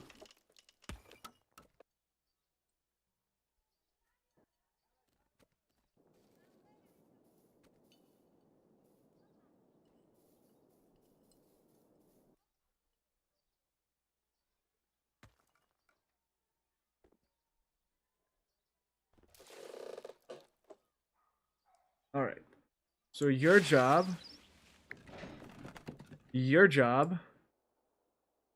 you pick up 50 berries, 85. What's your storage? 70, okay. So you pick up 70 berries and you drop,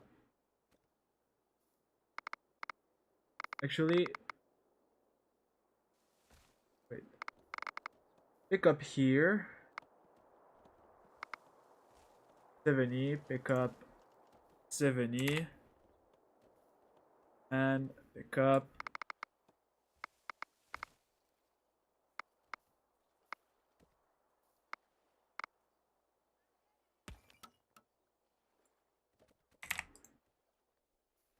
and drop 7. That's your job all the time. Your entire job is to pick up berries. That's all you do. All day long you pick up berries. Your job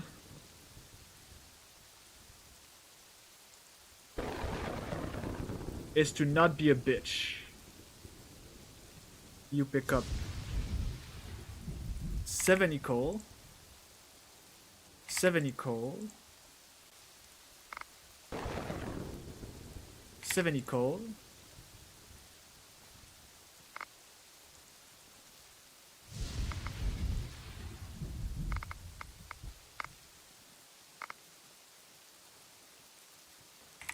Coal. I wonder if he has a max.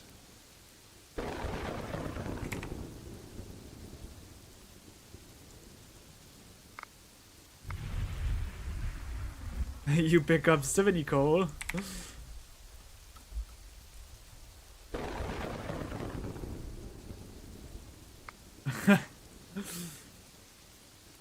$70 You pick up 70 coal. And you drop 70 coal. And you start from today.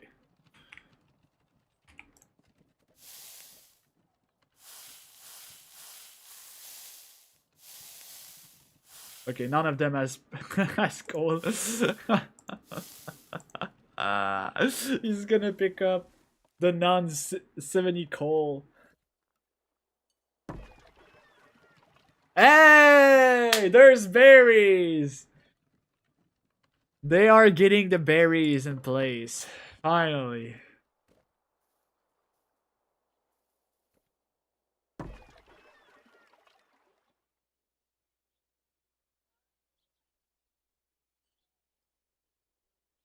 And the Orsi just dropped 70 berries. Let's fucking go. Alright. That's fun. That's fun. That's really good. Now we have a fucking horse. I honestly like if the horse just, you know, not the back here, but like the horse does little jump, you know, like the civilian. If you look at the civilian, they like do little jumps, right? It will be fun if the horse does the same, like he does little jump.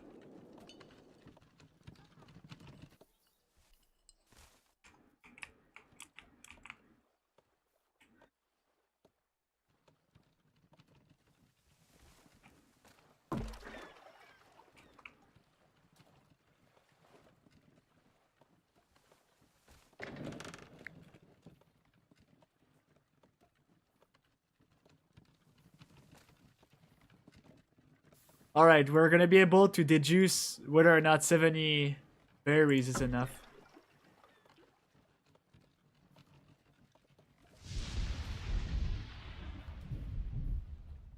Oh yeah, for sure.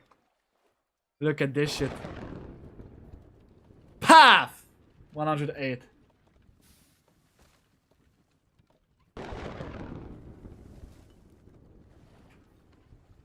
Where is this guy?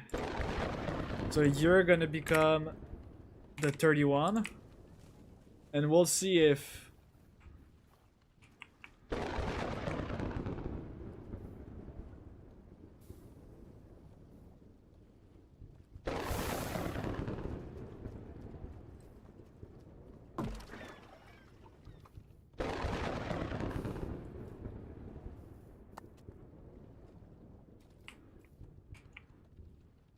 Fruits 50. Oh, I think it's way too much. If there's surplus of berries, we're gonna know. It's when he's gonna drop too much.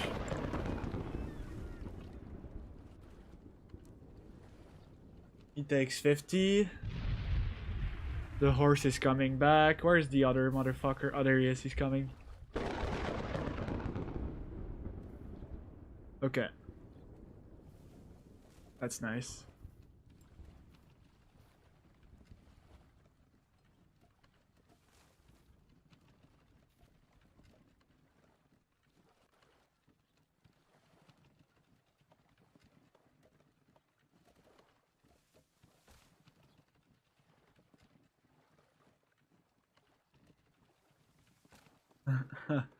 Now he's gonna pick up 30 berries.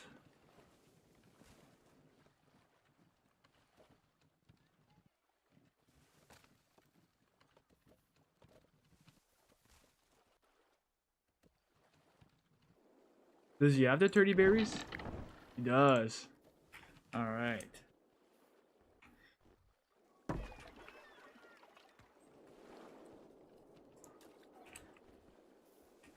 %. Okay, it's going up. Since we had the horses, now they just fucking do everything for us. 86. If it... Oh, there he is. With the berries. Oh, no, that's not him. That's the berries for this island. Oh, yeah. They have all the necessary berries.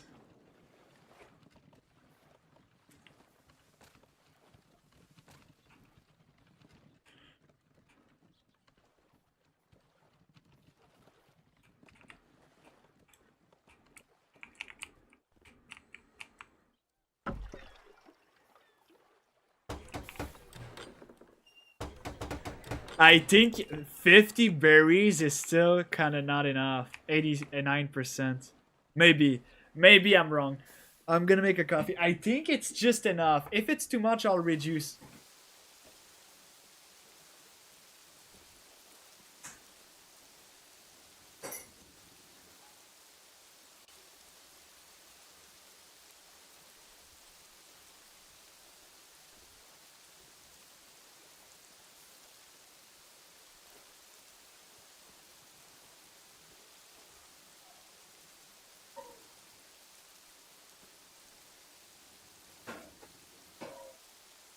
You know what? I'll reduce it right now.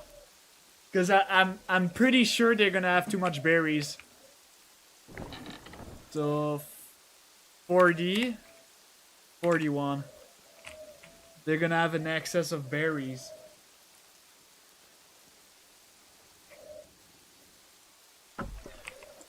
$41 berries seems more balanced. There's no way these guys consuming 50 berries each. It's like around 150 berries. How many years does this guy takes?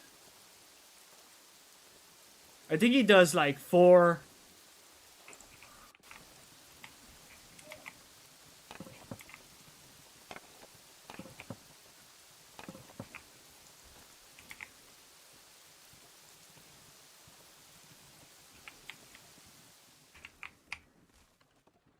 All right.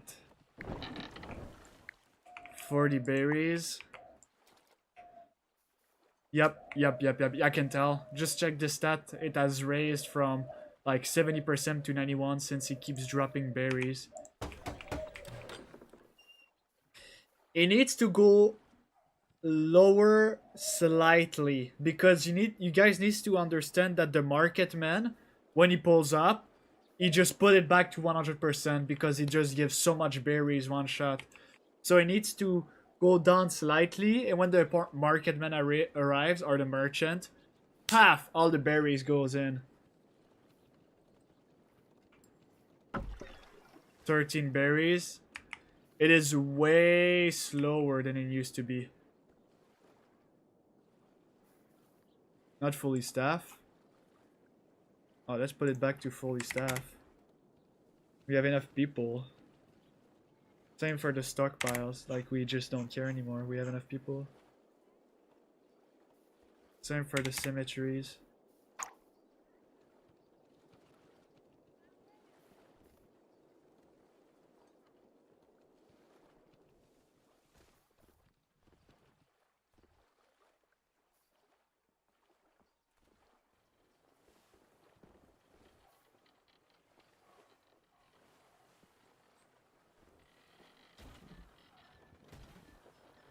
You are my fire, the one desire.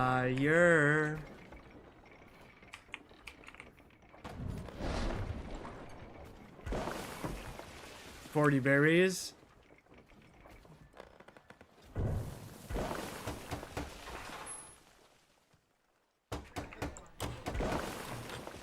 We'll see what 40 berries and we're gonna judge.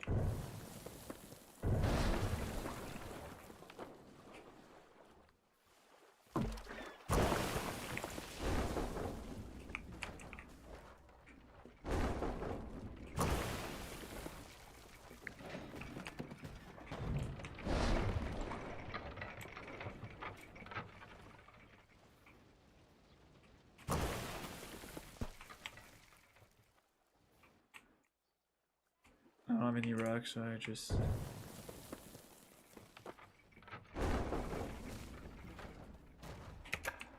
Where's the reinforcement? Oh shit, I think I'm cooked.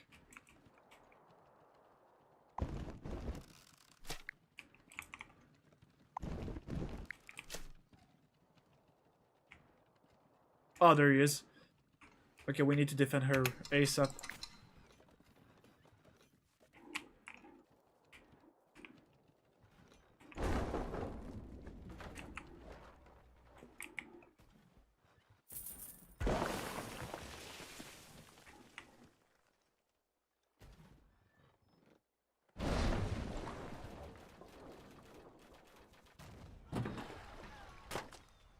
Oh shit.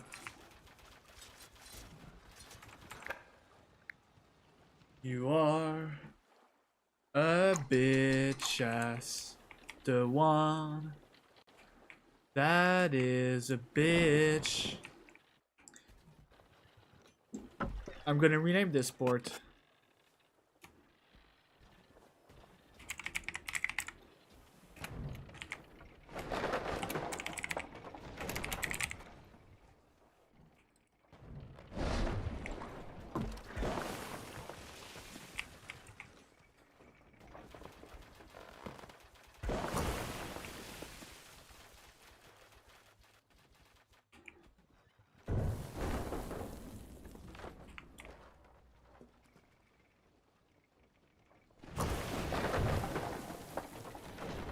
Shit.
Nice.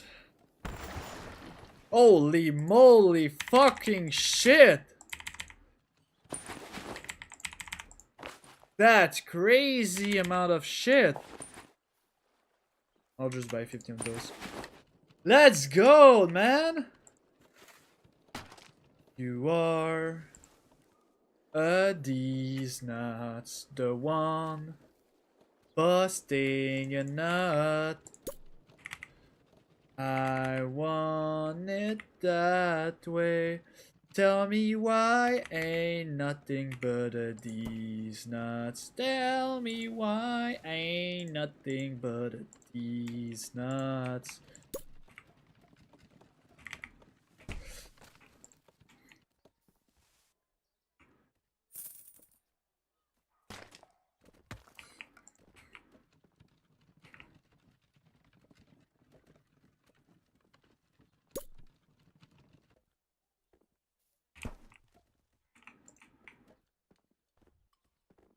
Tell me why ain't nothing but these nuts.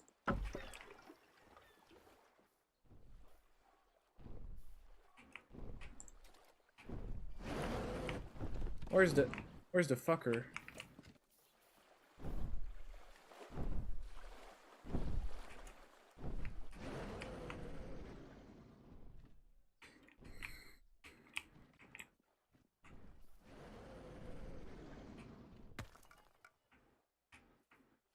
Oh, the GIF is ready. GIF man, go there.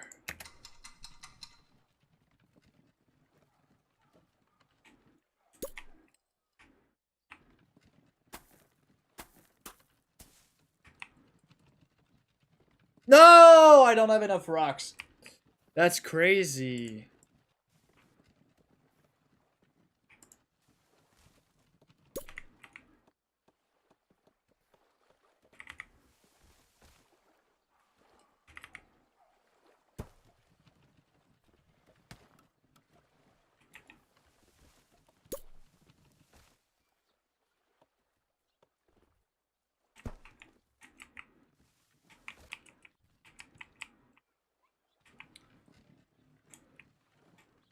Alright, they're really happy at the looks of it.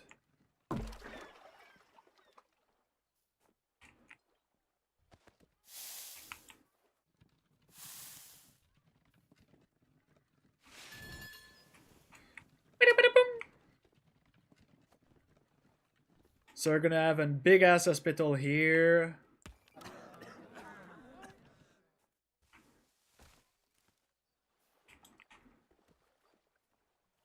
$600 plus $772. Dude, I gotta reach.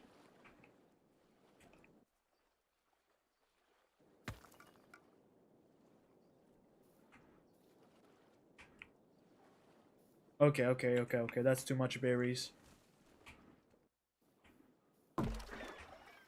Is it? Wait. Yeah, that's too much berries. That's way too much berries. 30, 31. And the fucking... Where's the motherfucking horse? Where's the horse? Don't move! You're gonna go at 50 per pickup.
Okay, I nerf also the number of coal being dropped to optimize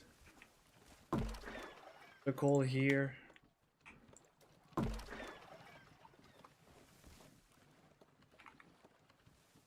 85. 85. 25.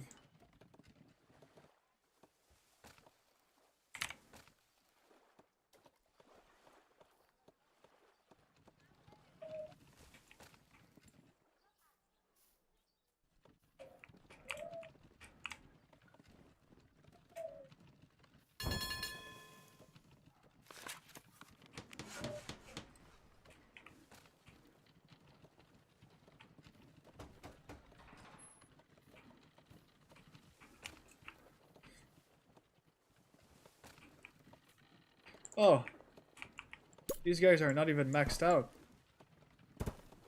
There we go. Almost. That's gonna help. Alright, who needs the gift? I'll give it to you. No, you, because you are more defended by my shit. I'll give you a gift. You also don't have any dock anymore for some stupid reason. Why do you always lose your dock? Once a tavern or church and library are filled. Oh boy.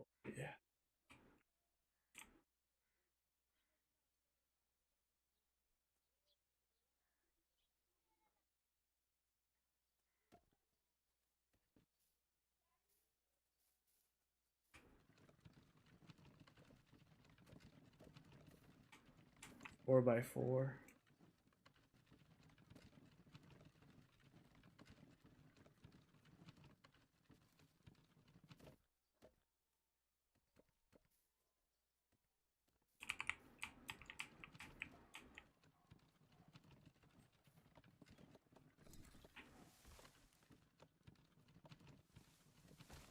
Okay, maybe the big library is gonna resolve the problem. So I'm gonna get you guys a tavern first. Whenever I can afford it.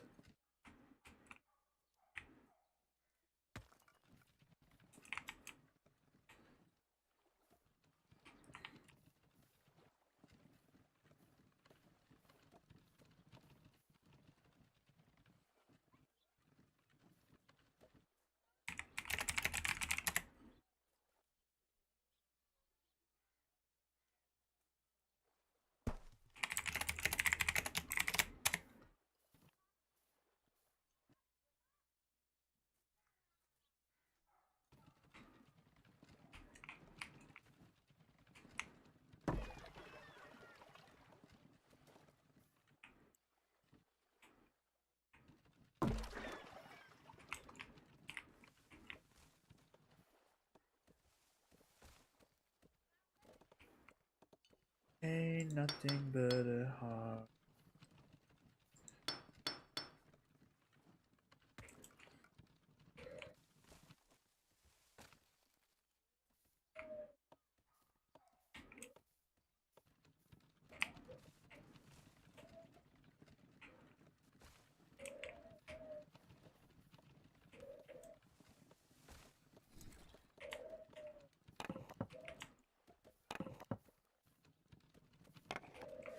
Oh damn, they don't even have berries for themselves anymore.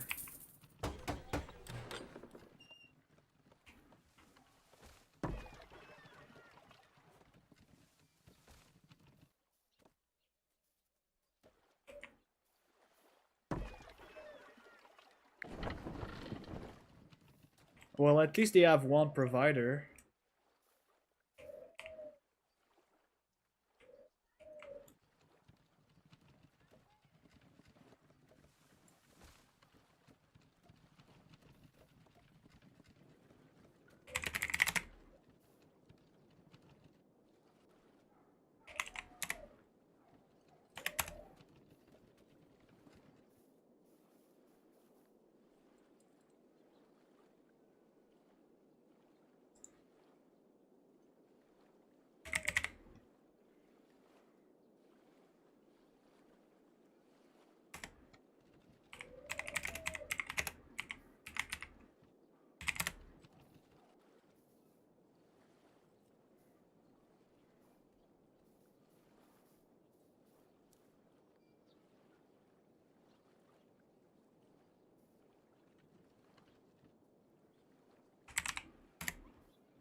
If you're a loser and you know, clap your hands.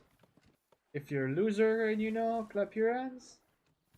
If you're a loser and you know, you better clap your motherfucking hands, cause otherwise I will shit my pants.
What the fuck? Get his ass!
Okay, Adi.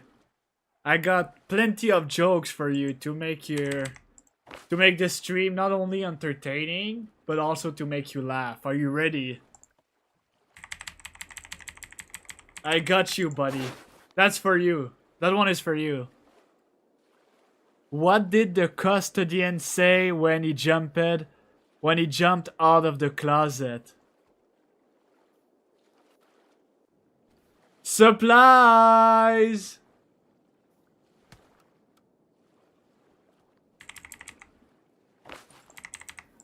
Please give a like and subscribe. Shut the fuck up, Adi. Next. What does a clock do when it's hungry?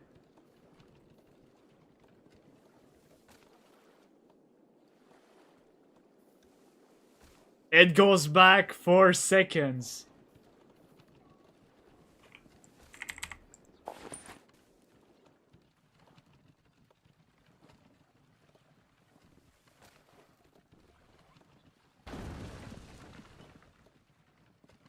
I got another one. Just for you, my best friend. How do you organize an astronomer's party?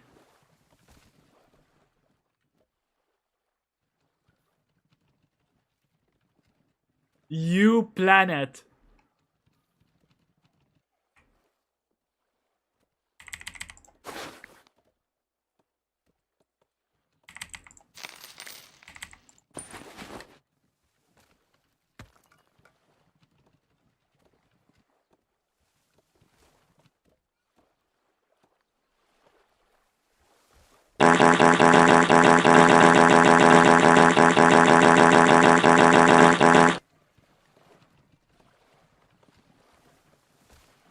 Why do you never see elephant hiding in trees?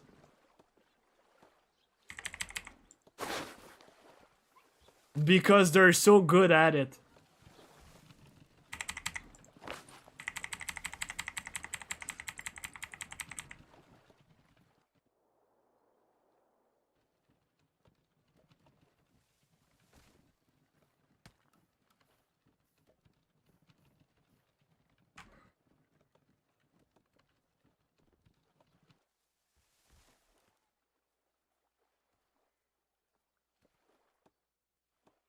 Why did the coffee call the police?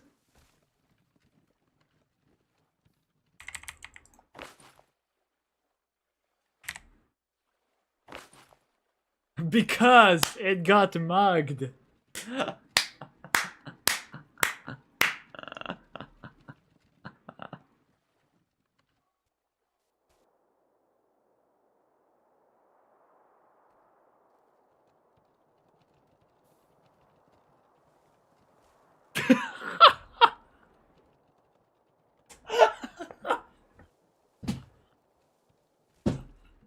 Oh my god, I can't keep this shit up. That's so fucking dumb.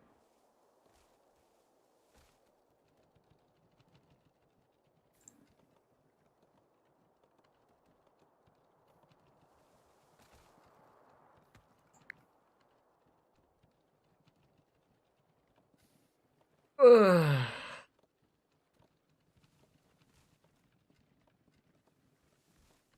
I wonder when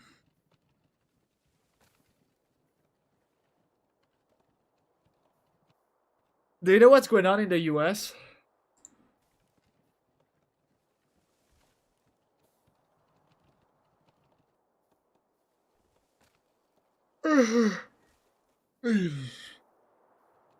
I've heard Trump has been market manipulating. Is that true?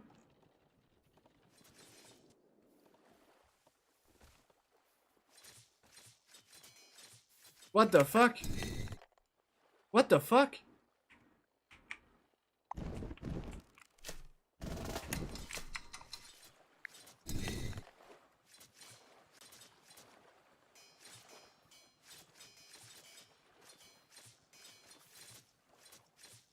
I don't know. I assume because you live in the US, you probably know.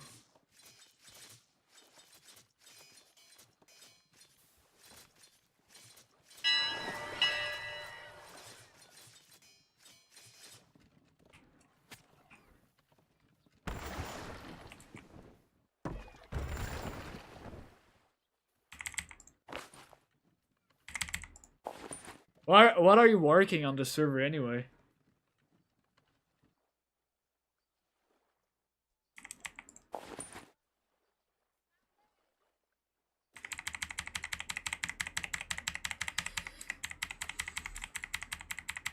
It's nice because I don't need to operate on the server until I'm ready, and you can work on these kind of stuff.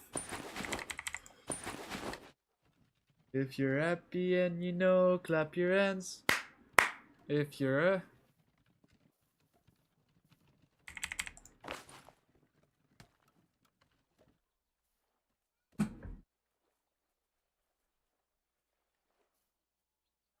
Okay, I'll show a video. If you laugh, you lose, alright? I'm gonna like show videos, and if you laugh, you're fucking a loser.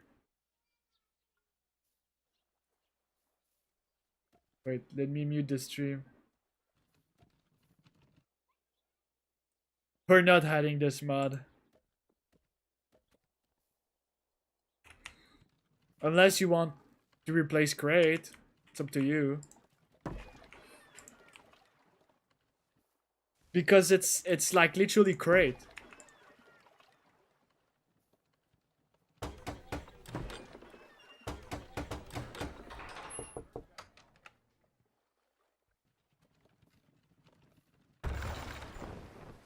Like it's literally Crate. Also, why do you remove your messages? Message retracted, message retracted, message retracted, message retracted, message. Are you hiding something I'm not aware of?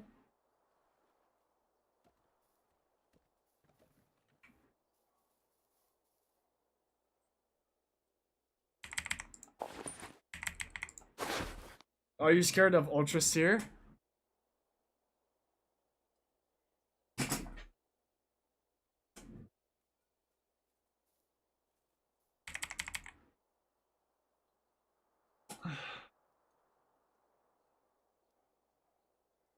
Okay, I'm gonna put a picture on the stream, alright? I'm gonna put one picture. If you laugh, you fucked up.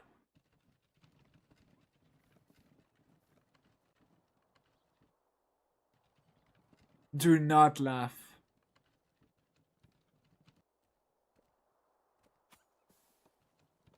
Okay, there we go.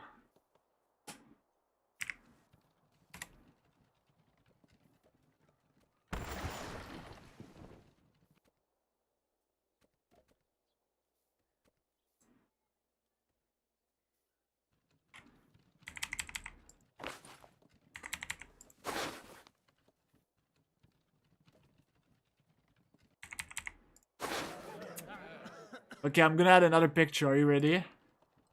If you laugh, you fucking lose.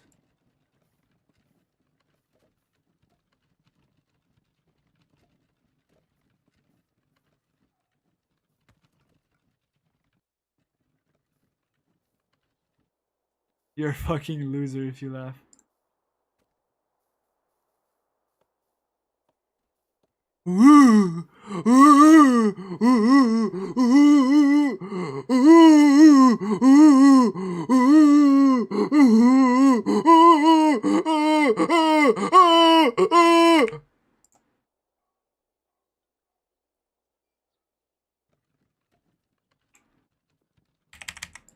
It's funny because I think that the other picture was funnier.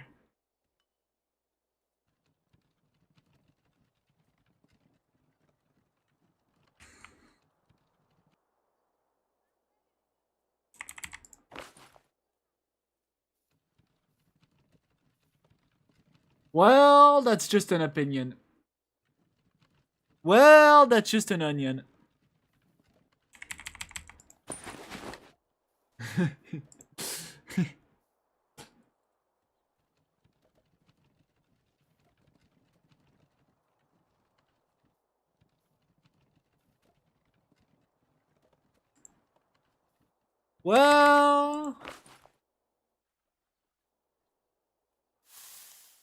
Well, you're a loser, so I don't know what to tell you.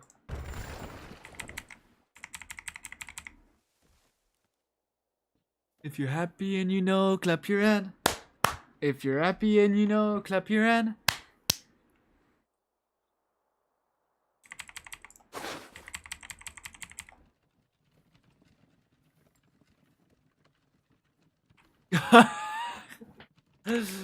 If you laugh, you lose, alright? Get fucking ready, this shit's gonna hit. Like a bulldozer.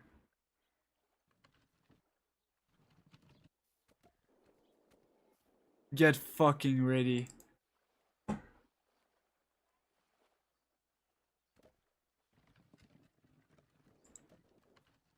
I hope it's the right picture.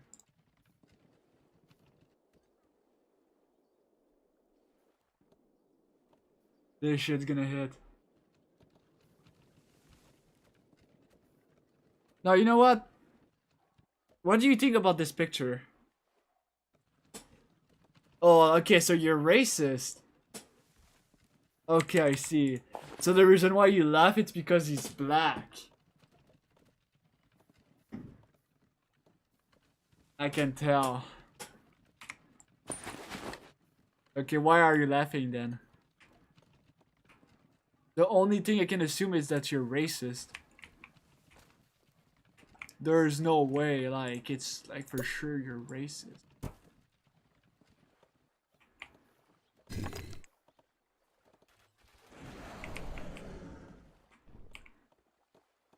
Oh, I forget to remove it.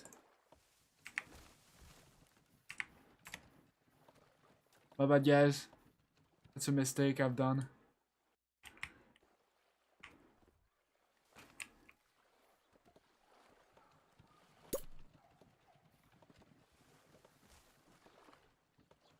Yeah, that's probably because you're racist. I won't be surprised.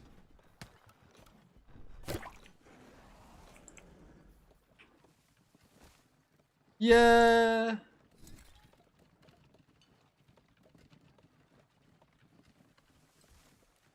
What do you expect from a stream to be funny? Like, what do you...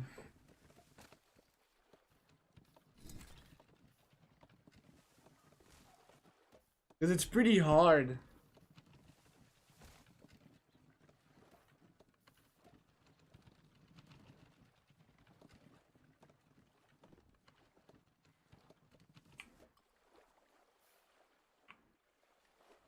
What the fuck?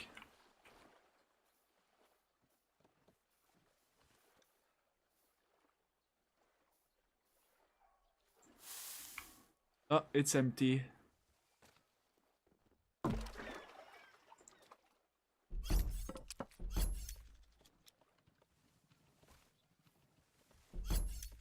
What the fuck? Okay, we need more tools. They need more tools. We gotta transport more tools. I mean, oh, fuck. Hey! He's deleting evidence. You're deleting evidence. You're deleting evidence. That's a crime, by the way. I'm just saying. Why are you deleting evidence?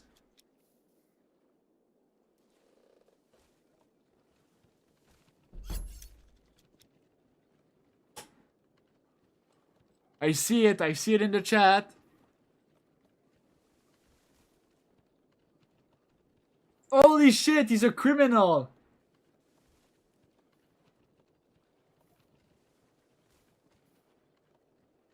He's a racist and a criminal, guys. We gotta arrest this guy.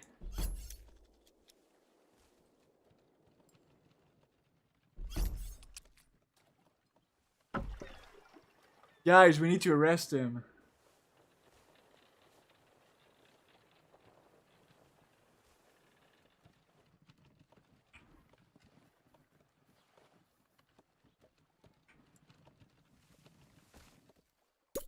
Eddie, what do you do if the police pulls up to your house?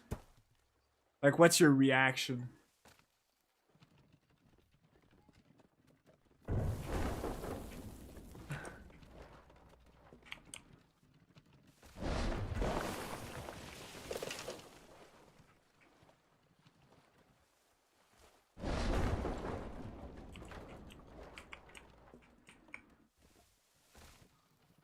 Wait, I'm gonna go eat some chocolate. I'm gonna go get some chocolate. We need some chocolate.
Okay. I'll show you.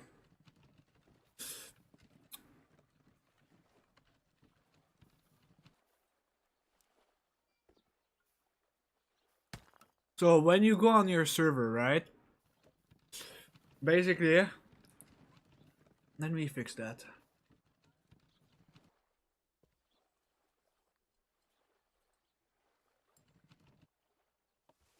Give me just a second. Okay. So when you go in your server, right? I don't know if you see. You're gonna open the folder, right? Oh shit. Wait, the screen is not set properly. My bad. Let me fix that.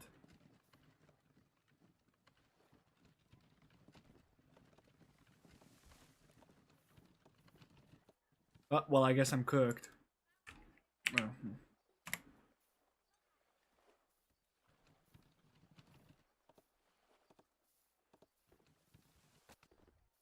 Alright, it's back. Fuck!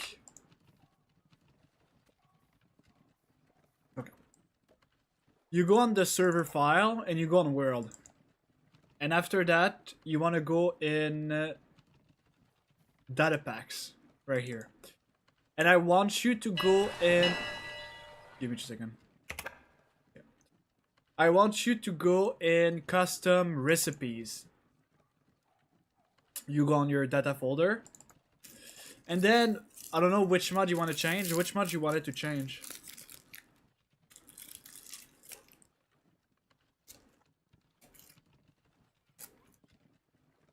Okay.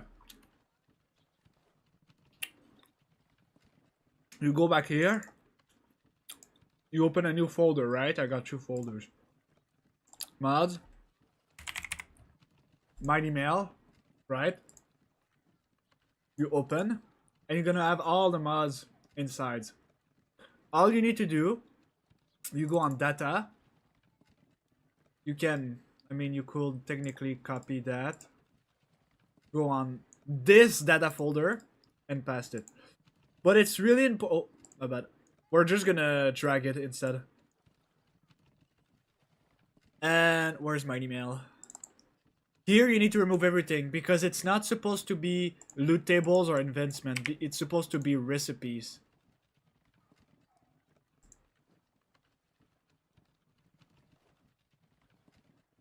But then you're gonna be able to change that. I think because I did it, it's not gonna give you the permission, will it? Yeah, it's for the group OP Cobbleman. Let me try to...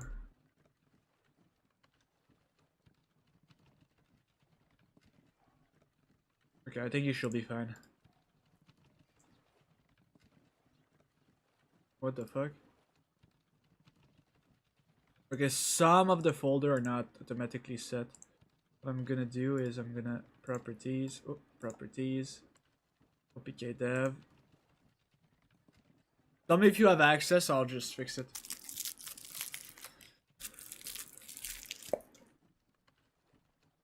Alright.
Well, idea.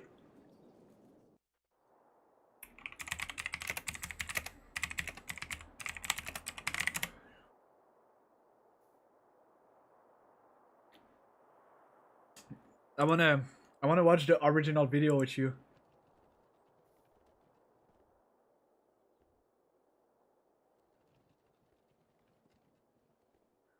Right now! Call the fucking police right now! I know you saw it! She need me in the stomach! Good. We're gonna contact them.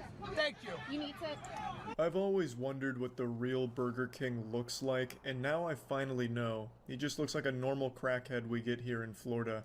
Burger King, of course, has their own mascot, but this is the actual real-world king of burgers. Their mascot has his own video games like Sneak King and all that shit, but this is the real genius, the man behind the curtain, the Burger King. And he's out here on a plane ride not having any fun. So he sounds like Gilbert Gottfried with a sinus infection, and he keeps whining about how a lady need him in the stomach. And this wasn't like some unprovoked act of violence against him or anything like that. It's not like they had sent an assassin on this plane flight to take out the Burger King. The reason he got kneed in the stomach is because he's a racist asshole, which you'll soon see. Where's my seat? Can you stand up? Where is 25A? Where is 25A? Why did she just knee me in the stomach? Because you deserve it. Yes, she did. This is the face of an angry Boy Scout whose chicken fries were cold. I love that he's wearing this Burger King crown. I can't get enough of that shit. I don't even know how the fuck he would have gotten this. Like, maybe he stole it out of a dumpster or something. Like, some child had a birthday party at Burger King. God rest their soul, that'd be miserable. And then they just, like, threw out the crown and this guy just went through the dumpster to get it. Or maybe he truly earned it. right? Like maybe they were celebrating. He was the first person that day to finish a Burger King meal without puking, so they gave him this crown as like a nice little souvenir, a token of their appreciation. Because you deserve it. You get that on camera. You deserve it. You deserve it. Excuse me, I'm part West African. You deserve I can say anytime I want. For obvious reasons, I'm going to be muting the N-word here. You can start to see why the passengers were pretty upset with this asshole. I have to imagine that this may even be like a McDonald's viral marketing campaign, like the person filming is Ronald McDonald or like the Hamburglar, and they're just like filming it like, holy shit, this is gonna be huge for us. Guys, you need me in the stomach. I want to press charges. Nobody. Take your shit and get the fuck out of my seat. I don't know why he keeps saying that he wants to press charges. Like, what the fuck do you want the staff on the plane to do about it? All of a sudden provide you with a lawyer? Like, here, okay, you want to press charges? Tell it to this guy. We'll wait before we take off. I just don't know what he expects to happen. Like, another passenger raises his hand. I am an attorney, and I will represent this lunatic in this case. I only require 1 Whopper as payment. Oh, he's gone. Oh, he's not gone. Kick that nigger bitch off the plane! Sir, please you need to stop. There are children. Please stop. Stop. Hey, that's not necessary. Take your stuff and get out of my seat, please! Yeah, so he just keeps screaming and shouting and screaming the N-word, making it sound like a 2009 Call of Duty Xbox Live lobby. Just truly awful, and tons of chaos from this one guy going wild. And Burger King has some of the worst marketing of all time, like That's what I said. That's what I think, but people think he actually says the N-word. That's like AI. That's fucking AI. It's gotta be. Genuinely, their marketing campaigns are some of the most garbage. Do you remember for National Women's Day when they posted a tweet saying women belong in the kitchen, which was supposed to be outrage bait, where you click their tweet and then you read their next one that says that they're actually offering programs to women? Like, just stupid shit like that. They can't do anything right when it comes to marketing, so I truthfully wouldn't be surprised to learn that this whole thing was supposed to be a marketing stunt from Burger King gone wrong. Maybe it's supposed to end like that Pepsi ad with Kylie Jenner and the Pepsi saving the world. This one ends with this guy taking a bite of a Whopper and it cures racism. He's no longer racist, and everyone on the plane is super happy as Whoppers and chicken fries fall from like the emergency compartments and everyone chows down. Take care of it, but I need you to stop yelling. She need me in the stomach. Why are you in my face? I'm asking you to stop Have yelling. I committed any type of violence since I've been on the plane? You're No. yelling, and So you're what? That's She need me in the stomach. I don't care what she did. You're being Thank you. disrespectful. Somebody get Shut this the on fuck camera. up for 2 seconds. I want a lawsuit. I want a fucking lawsuit right now, motherfucker. He wants a lawsuit, god damn it, and jumping Jehoshaphat, he's gonna get one.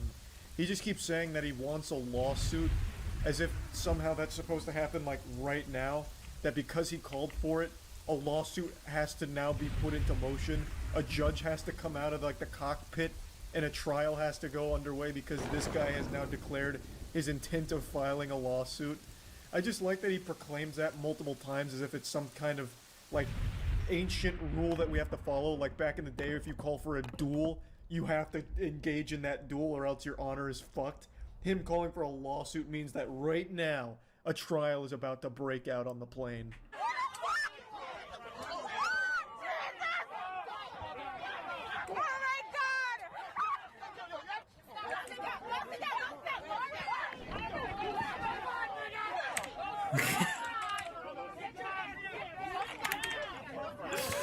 So we get a camera angle change here. You can see someone really go in there and deliver the fucking meat to him, trying to like get him with like this flying punch. So someone comes in with a special delivery of a double Whopper with extra cheese on the guy and knocks off his crown before they're separated, and they're trying their best to settle down the situation, waiting for the cops to arrive, which they eventually do, and they arrest the guy. No!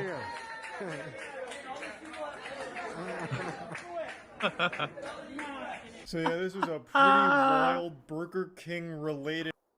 Yeah, that was pretty fun.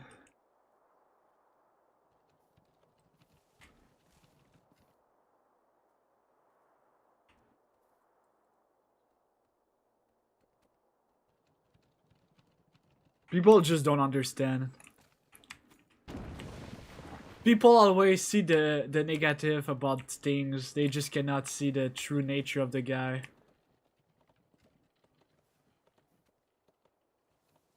It's okay, ID. At least we understand the situation.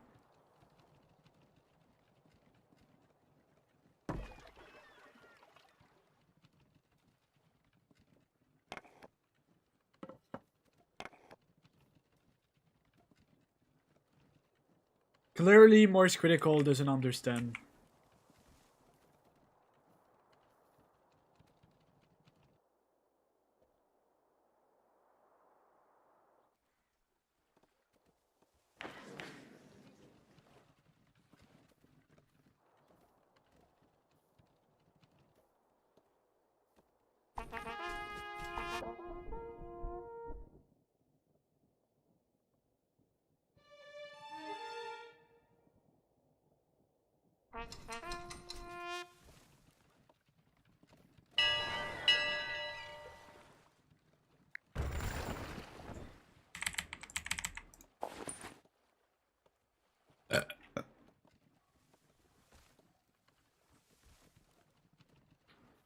Yeah, do you have these ads?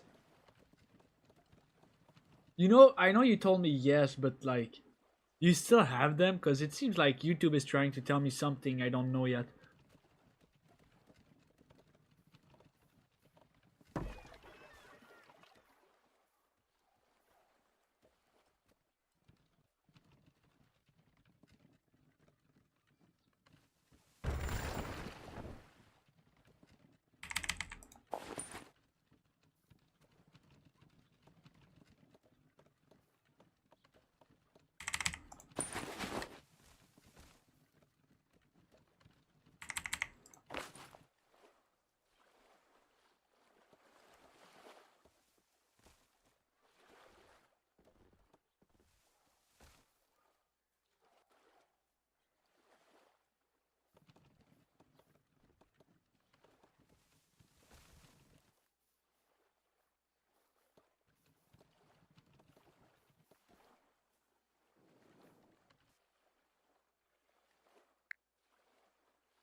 What's good, homies? Welcome back to Graham. We've got to talk about Karl Jobst.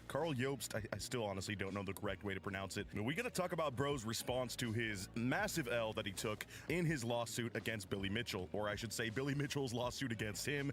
I covered a very summarized normie version of it in my recent video on him. Make sure you watch that before this if you're missing any context. But yeah, needless to say, the silence has been broken and Karl uploaded a video response titled I Lost. And today we're going to be breaking that down. Before we get into it, make That's sure kind of sad. sad. If you enjoy my content, and without any further ado, let's get right on into it. So again, one thing you got to remember is that this dude is on the hook for hundreds of thousands of dollars after this lawsuit. On the 1st of April, I lost my lawsuit against Billy Mitchell, and the judge has ordered me to pay $350,000 in damages, plus interest. So yeah, $350,000 plus interest, which I don't Jesus even want to know what the interest rate Christ. is on that, but that is a life-changing amount of money to owe somebody. I don't care if you're a big shot on YouTube, if you've been stacking up racks left and right, that's still incredibly detrimental, okay? Unless you got Jeff Bezos money or anything near it, that's gonna change your life drastically. So I'm not making light of this situation. Again, I just find it kind of crazy how willing Karl is to produce more content about this rather than go back to speedrunning stuff. Now, I do have to make an amendment here. When I was planning on doing this video, it was like Easter weekend, so I'm a tad bit late, but he has since uploaded a classic speedrunning video on his channel, so hopefully that's the direction he's gonna be going. But yeah, needless to say, he felt that he had to get get one more word in, and let's just say even his most diehard fans are really not supporting him right now, as this apology isn't really an apology or anything. It's him really trying to gaslight the entire audience that we were wrong for thinking that the entire lawsuit was about something that he was making videos on and not about the thing that he, you know, slyly mentions at the end of a video. We'll get into that, but let's hear his take on things. This entire process can take up to a year or longer, so as it stands, this remains an ongoing battle, and it's not a battle I hope to give up easily. Many people are upset and angry with me as they believe I have misled them and lied to them about the nature of the lawsuit. So that's right, the entire response video is really about this angle of everybody thinking from his videos themselves that the lawsuit was about Billy Mitchell being a video game cheater, cheating those high scores. We thought that was what the defamation case was about, when in reality, again, I'm not going to touch on this too much, it sounds like from the judge himself that the main crux of this argument was the fact that Billy felt that Carl was insinuating that the reason Apollo Legend isn't here anymore, another YouTuber, was because of previous things that Billy had done to him, including a lawsuit of his own with that guy. And the stance that Carl takes throughout this response video is just bat crazy, okay? It is gaslighting to the max. Seriously, this is like bad ex-boyfriend energy trying to get you back, completely restructuring the way that reality goes. Because I mean, if you scroll through this comment section, you will see many people saying things like, I feel like the fact that everyone thought the lawsuit was about cheating is evidence that his reputation was harmed a lot more by the cheating allegations than the details over Apollo Legend. Another user stating, I went back and rewatched all of Carl's videos about the lawsuit. In context, they all give the impression that the lawsuit was about cheating. The Apollo Legend connection was barely mentioned, which as a casual viewer of Carl and somebody who's been trying to follow this whole saga for the past, you know, half decade, however long it's been happening, that was... I'm gonna put I'm not gonna put Subway Surfer. What the fuck is wrong with you? Are you that autistic?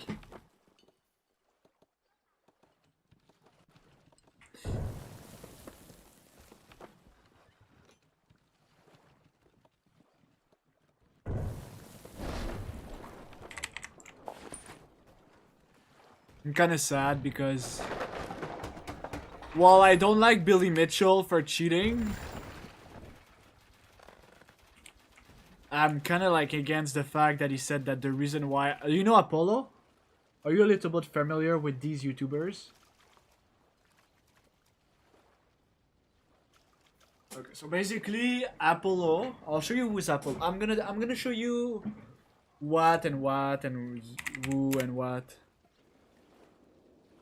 So this is Apollo.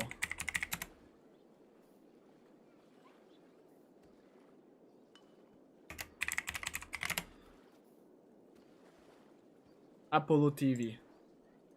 Oh, hello there. You... No, it's not this guy. What the fuck?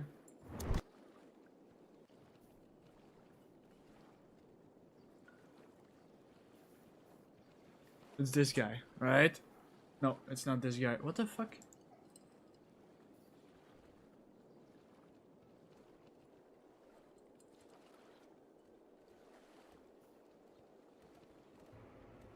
It's crazy, man.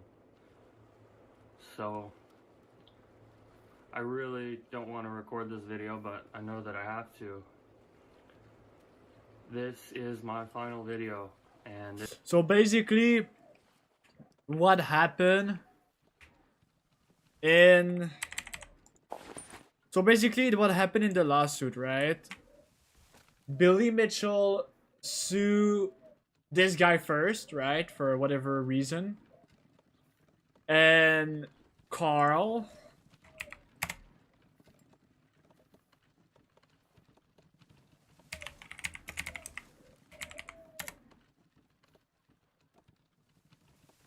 all jobs. This guy. On the 1st of April, I lost my lawsuit.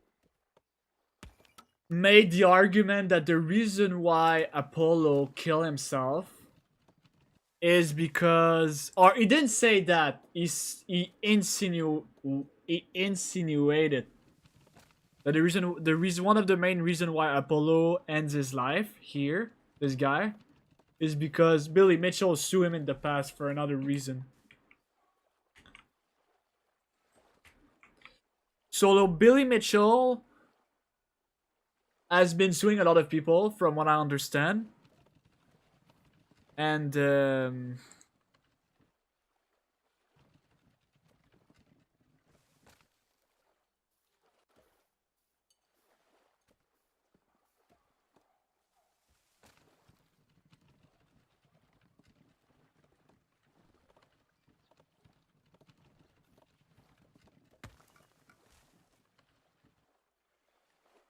I'm kind of surprised that it's $300,000. It's a lot of money. It's almost a third of a million.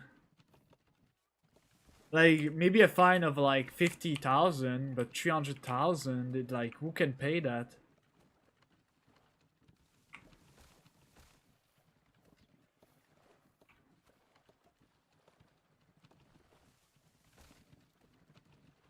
So basically, yeah, so this guy killed himself, which is really, like, really sad. And Carl made some kind of statement that is along the lines of, oh, well, Billy Mitchell sued him before, so maybe that will correlate with him, you know, which put him in a lot of trouble. While I do respect Carl a lot, and I don't respect Billy Mitchell, I do agree this is fucked up to say, right? You cannot just say that, you know, even if, like, Billy Mitchell is a jerk. It's just not okay, alright? There's no justification.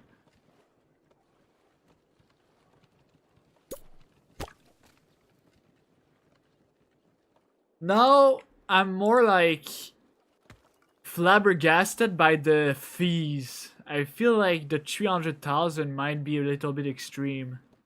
But hey, I'm no judge. Against Billy Mitchell, and the judge has ordered me to pay $350,000 in damages, plus interest. It goes without saying this is not the result I wanted or expected, and it's honestly quite shocking.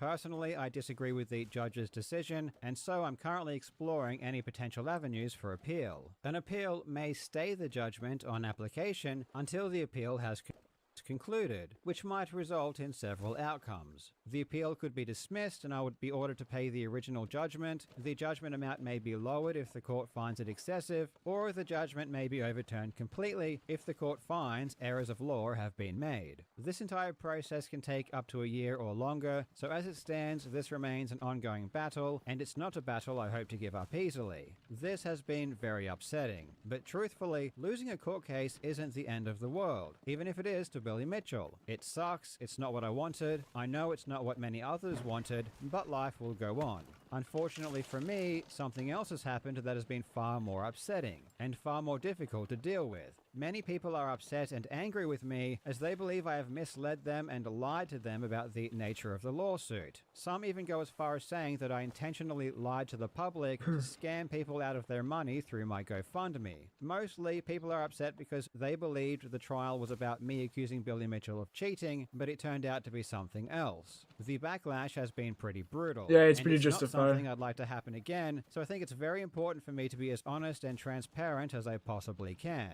I'm going to go through the entire timeline as it happened so that you have as much information as possible. At certain points, I'm going to have to combat things that people have said about me that aren't true. But that doesn't mean I didn't also make mistakes and that there also aren't valid criticisms. I hope to address criticisms that I think are wrong and those that I think are right. And I apologize about the generic Minecraft footage, but I just don't do well on camera. So this will have to do. On the 26th of May 2021, I released a video titled "The Biggest Con-Men in Video Game History Strike Again." In that video, I discussed two new lawsuits that have been filed by Todd Rogers and Billy Mitchell. At the end of the video, I outlined all of the various lawsuits Billy Mitchell had filed against others. And when I came around to Billy's lawsuit against the YouTuber Apollo Legend, I said these words. He also sued YouTuber Apollo Legend for $1 million. I haven't spoken about this publicly, but this lawsuit ultimately ended with Apollo giving in and settling with Mitchell. He was forced to remove all of his videos about Mitchell's cheating and paid him a large sum of money. This left him deeply in debt, which required him to find extra work. But with his ongoing health issues, this was all too much of a burden, and he ultimately took his own life. Not that Billy Mitchell would ever care though. In fact, when Billy Mitchell thought Apollo died earlier, he expressed joy at the thought. The lawsuit against Apollo was just as frivolous as the rest, and Apollo definitely would have won in court, but again, he was extremely ill and couldn't handle the ongoing stress.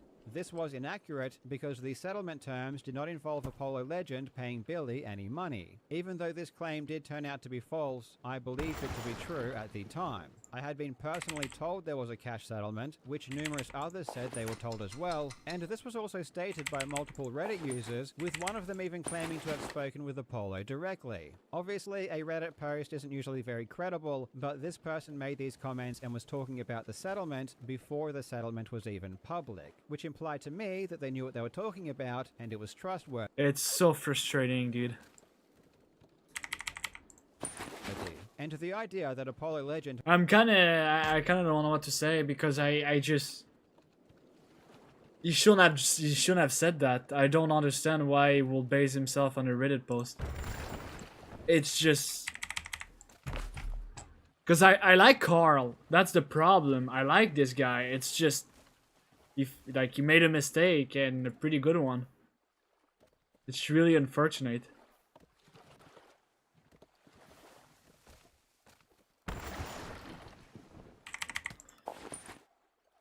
May have paid Billy Mitchell a large sum of money was already out in the public. In a 2020 Easyscape video, he said this. Like I mentioned at the start of the video, there's a good chance that Apollo had to pay Billy a large amount of money in the settlement, and rumors online suggest it to be anywhere from $10,000 to $50,000 if this is what happened. The important distinction, however, is that Easyscape did not claim this as a fact, but rather that it was just a good possibility. And I will need to point out that despite Easyscape thanking me in the description of this video, which people have then used to falsely claim that I went after Apollo Legend in some way, I had absolutely no input on anything he said regarding Apollo Legend, and I had no idea what he was going to say prior to the video's release. I had only simply provided him with some legal documents and information regarding the Todd Rogers and Billy Mitchell lawsuits. And Easyscape... I'm honestly more inclined to hate Billy Mitchell even more.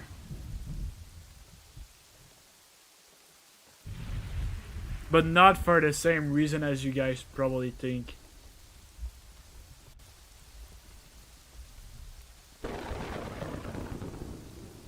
This is my take too, and it seems like that's the general consensus. We really were tricked into thinking that's what this lawsuit was about. And meanwhile, Carl spends this whole 30 minutes on his video trying to convince us that despite whatever he said in his videos, we were the ones that were taking it wrong, and simply we are in the wrong because we put 2 and 2 together. I hope to address criticisms that I think are wrong and those that I think are right. To be clear though, I never said Billy caused Apollo's suicide, nor have I ever believed that. No one is responsible for Apollo's decision other than Apollo. If you read my words carefully, I simply laid out a sequence of events that happened one after another. I mean, seriously, his argument is basically, guys, I didn't tell you 2 + 2 is 4. I just said the answer to 2 + 2 is more than 3, less than 5, and doesn't contain a decimal. Okay, so you guys are the wrong ones for filling in the gaps there. I wasn't trying to tell you anything. And the response to this video overall shows that the entire audience was misled. Okay, so whether or not you intended to mislead us, you still did over the course of all these videos that he's been making on Billy in the past 5 years. I deliberately used words like and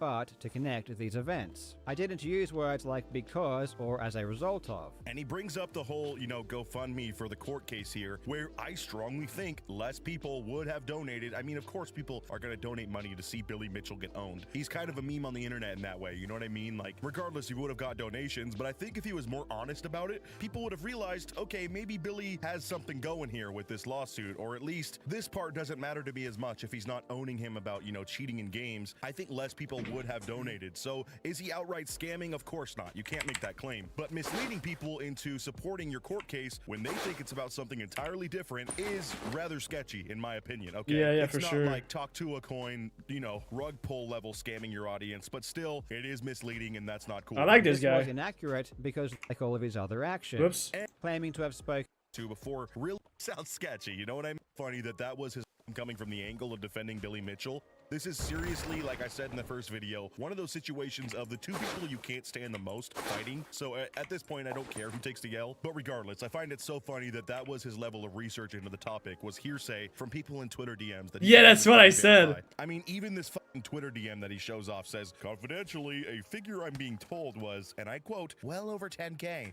But that's being relayed secondhand. Like, even the guy leaking this information doesn't sound that clear.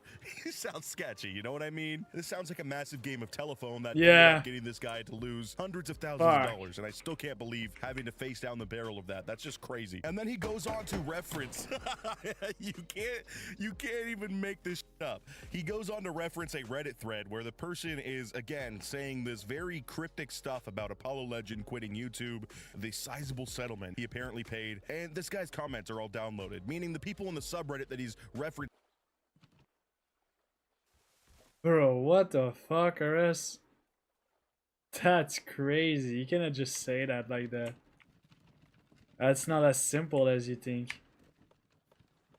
What the fuck, dude?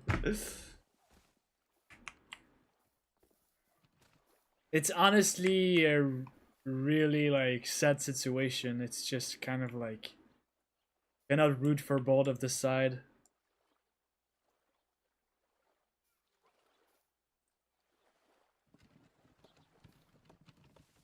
Who are you talking to? Are you talking about Billy Mitchell suing Carl? Are you talking about Carl's saying that Apollo's death is related to Billy Mitchell lawsuit against Apollo? Are you talking about Apollo killing himself? Like, it depends. The guy that died, I don't have information about his death. Let me see.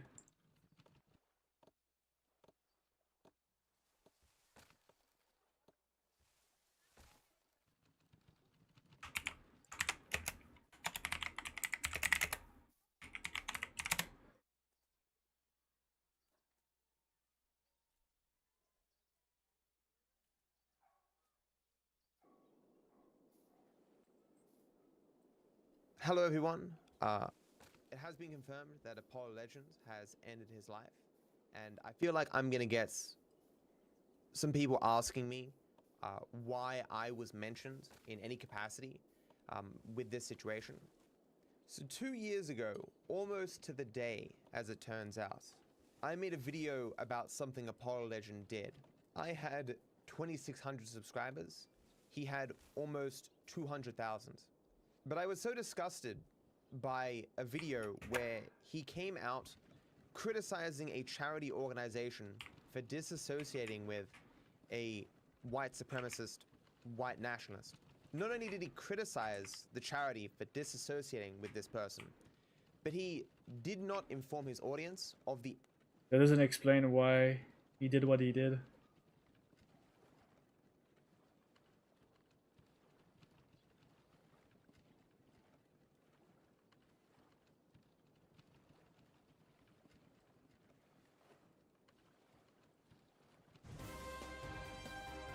Very sad news to report. Okay, that's... Very popular YouTube gamer Apollo Legend has I'm died. sorry, but that's... He actually took his own life earlier today. I'm so sorry. What the fuck is that? Maybe he said something important. He had very unfortunate things happen in his life. He's saying his father did things to him that are just completely unacceptable. Holding his mouth and yelling at him is just nothing you should ever do to anybody. For some reason, I don't trust him. About it until the age of 18, which just reminds you how serious it was. Now, guys, I don't know if this actually sent him to do what he did. Yeah, that's what I thought. YouTubers for years have been making videos on him talking badly about him, which is just not okay. The poor guy was suffering from... Okay, that's kind of weird. I'm not gonna lie. Who is this guy? Oh, he stopped making videos. Alright guys, things are not looking good for Mr. Beast. it turns out that they're now coming out saying Who is this the whole guy? Amazon thing where Amazon agreed to pay $100 million for Mr. Beast to basically have fun with the money and do his own kind of game show for a $5 million grand prize on Amazon exclusively. He's made a fool of himself. He's made a fool of everything. Yeah, he's jumping on trends, by the way. He's a trend jumper, so if people start hating of someone, he's gonna jump.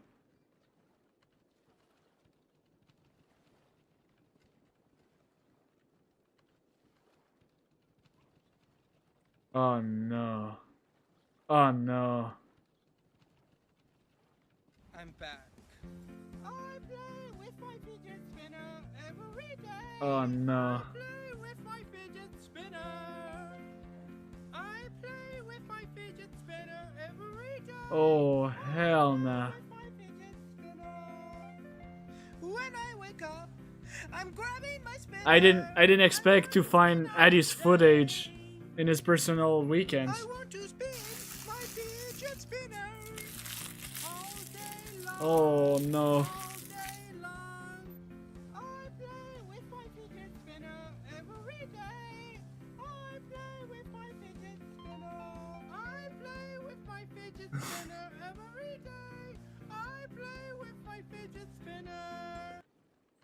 Shit, dude. I'm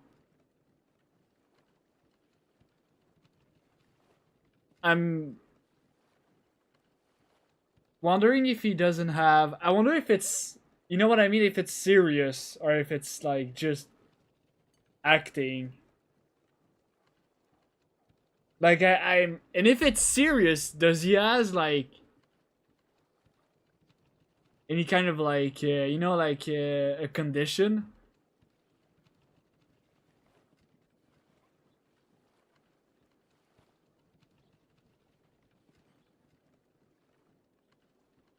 That's crazy, dude. I tell you what. Yeah, you touch my car, I'll go ahead and show the police. I'll show them this video. I got pepper spray and I'm not afraid to use it. Okay, you son of a sorry son of a bitch. Yo, this guy's so... Is he gonna commit it? Oh shit. Move out of the way. You get the hell out of here. Move Walk. out of the way. You get out of here and walk. What the fuck?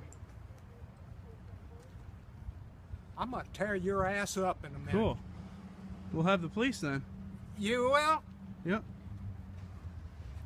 Oh shit. Stupid son of a bitch.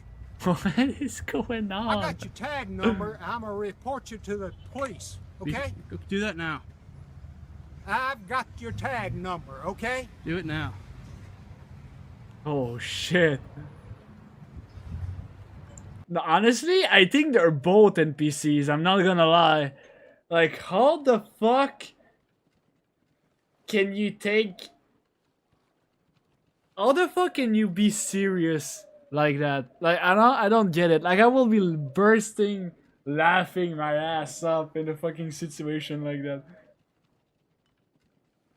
Like, it's so fucking dumb.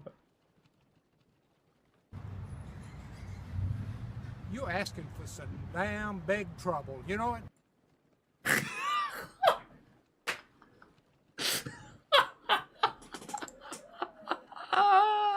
Alright, let's watch it again. I tell you what. Huh? Yeah, you touch my car, I'll go ahead and show the police. I'll show them this video. Man, honestly, that's great. No, I'm honestly kind of pissed. You don't fucking... Like, he's an old man. He's like... Just fucking be respectful. Like, it's... I got pepper spray and I'm not afraid to use it. Okay, you son of a sorry son of a bitch. Oh, no, I'm not. Let's see what he fucking has. Wait, that's crazy. This guy is a hidden gem.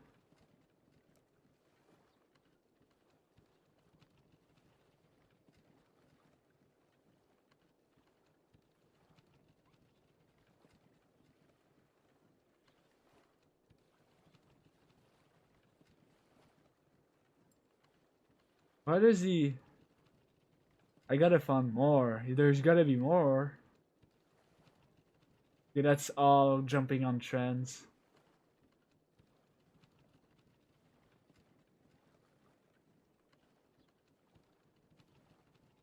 Okay.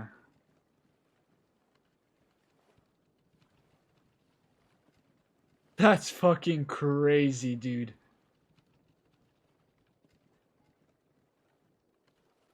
What the fuck? Dude, this guy has some... That... Holy shit!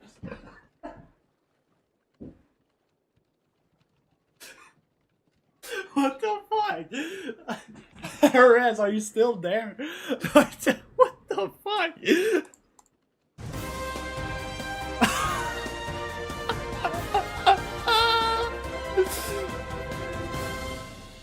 Wait. Guys, Pyrocynical has touched me.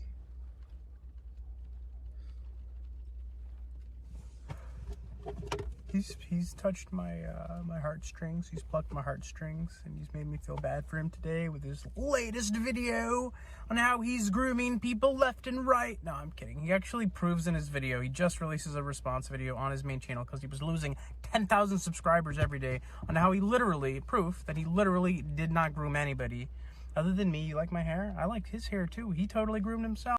Okay. He's so cool. What are you talking about? Today, but I mean, he's just kidding. No, he didn't mess with anybody. He didn't mess with anybody, pretty much. Yeah. On no social media about talking about nothing or treating him any certain way that he shouldn't have. And yeah. Listen, he's a furry. He's all into that stuff where he dresses up like creatures and animals and acts like them and stuff. He is not who people are making him out to be. He did not speak in that tone or that way to any fan of his. He was simply fantasizing with his fan about silly cartoon, really it was about flatulence and gas coming from bodies. It's weird, it's strange, it's gross, and it is definitely not it's not the way people are making it out to be, like Tommy C blowing it up left and right and everybody, all these accusations and this and that and the other. Pyrocynical is innocent, and I'm just here to let everybody know. But let me know your thoughts down below. Nonetheless, let's drop 5,000 likes on YouTube's fastest news network, and if you haven't followed me already on Instagram and Twitter at The God of News, go ahead and do that. And the fact of the matter is, guys, if you're not subscribed with that bell rung, then you are not up to date. And thank That's crazy.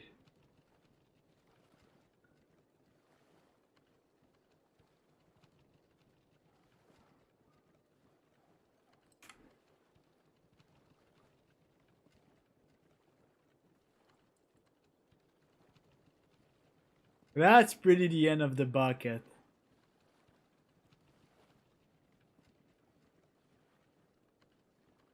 That's fucking crazy, dude.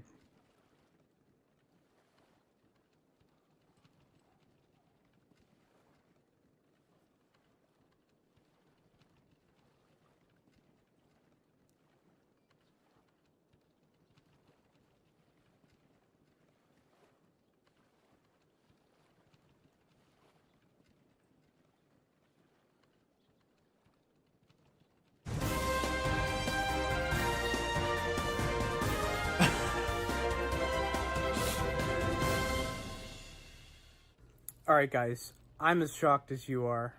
PewDiePie's brand new video, Cocomelon song, taken down by YouTube, and we're going to be getting into this in today's video. Nonetheless, let's drop... Yeah! I remember that.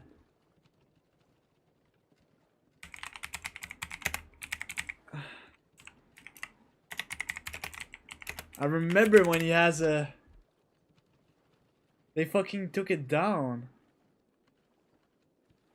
Hey kids! Gather round, little ones, it's music time!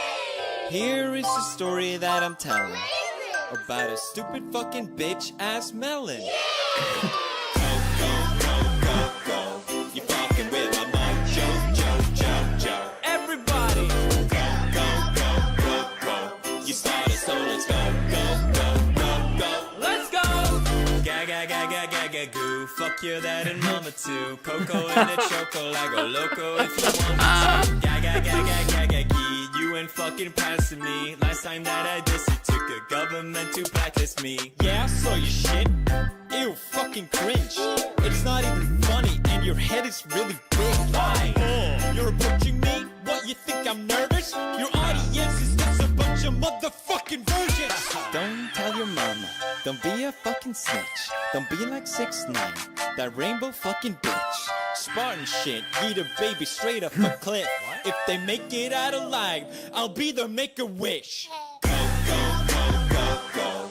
You fucking with my mojo, jo, jo, jo. You started, so let's go, go, go, go, go.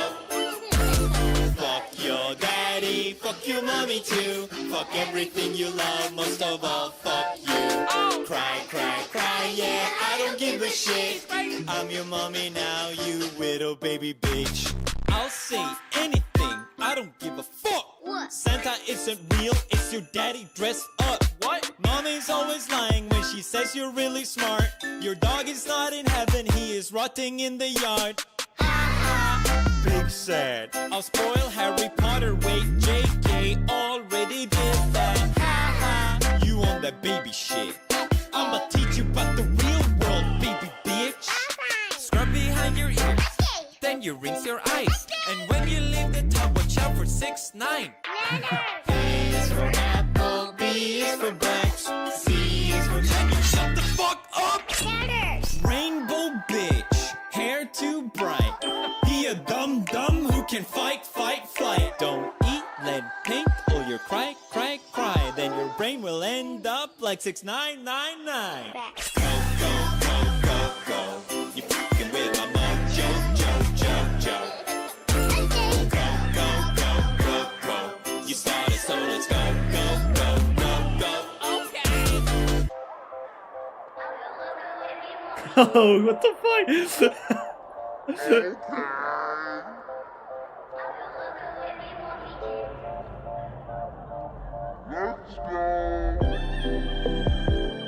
That was so good.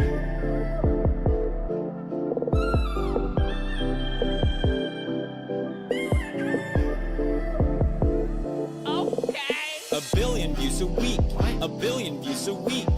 Babies must be viewing when their mommy is asleep, while their brain is developing before they can talk. They learn to subscribe before they can walk. Middle 3-year-olds with withdrawal symptoms. Mommy, please don't take everything out. And they won't quit until they get all of the children. Gives a shit when you're begging for $100 million. I'm just playing, Coco. You know I love you. Not 6ix9ine though. Ankle monitor wearing. I challenge you in a legal fight. Otherwise, use a rainbow bitch. Why is he dissing 6ix9ine? So, the 6ix9ine, the reason why it is so fucking mentioned in the song, that was out like I think it's a few years ago. I was probably like 18 or something, okay? You remember 6ix9ine got in jail, I think, for drugs, and he also snitched. I don't know if you remember that arrest. Basically, that was out in the news, and everybody was like taking 6ix9ine as a meme. This song is a diss against CoComelon and 6ix9ine. He fucking did both. Yeah, obviously the music video got removed by YouTube, and I don't know if there's a place for me to address it. It's not during a live stream, but I also really want to play today. So I'm just gonna say I'm really disappointed, and I obviously disagree, but yeah, I'm not gonna address it further than that today. Sorry, guys.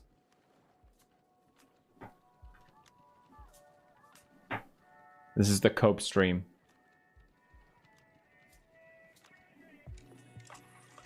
But yeah, I don't know. Part of me didn't want to go live because I know everyone's just gonna fucking ask about it, and I get it. But yeah, Not here. Sorry. Sorry, gamers. Aww.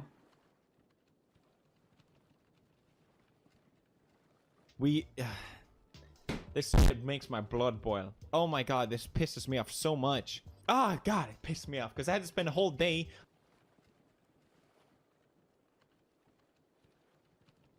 He spent a whole.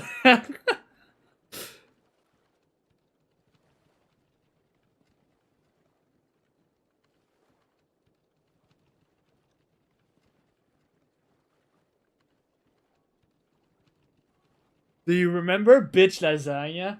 Dude, I'm like reliving everything I've...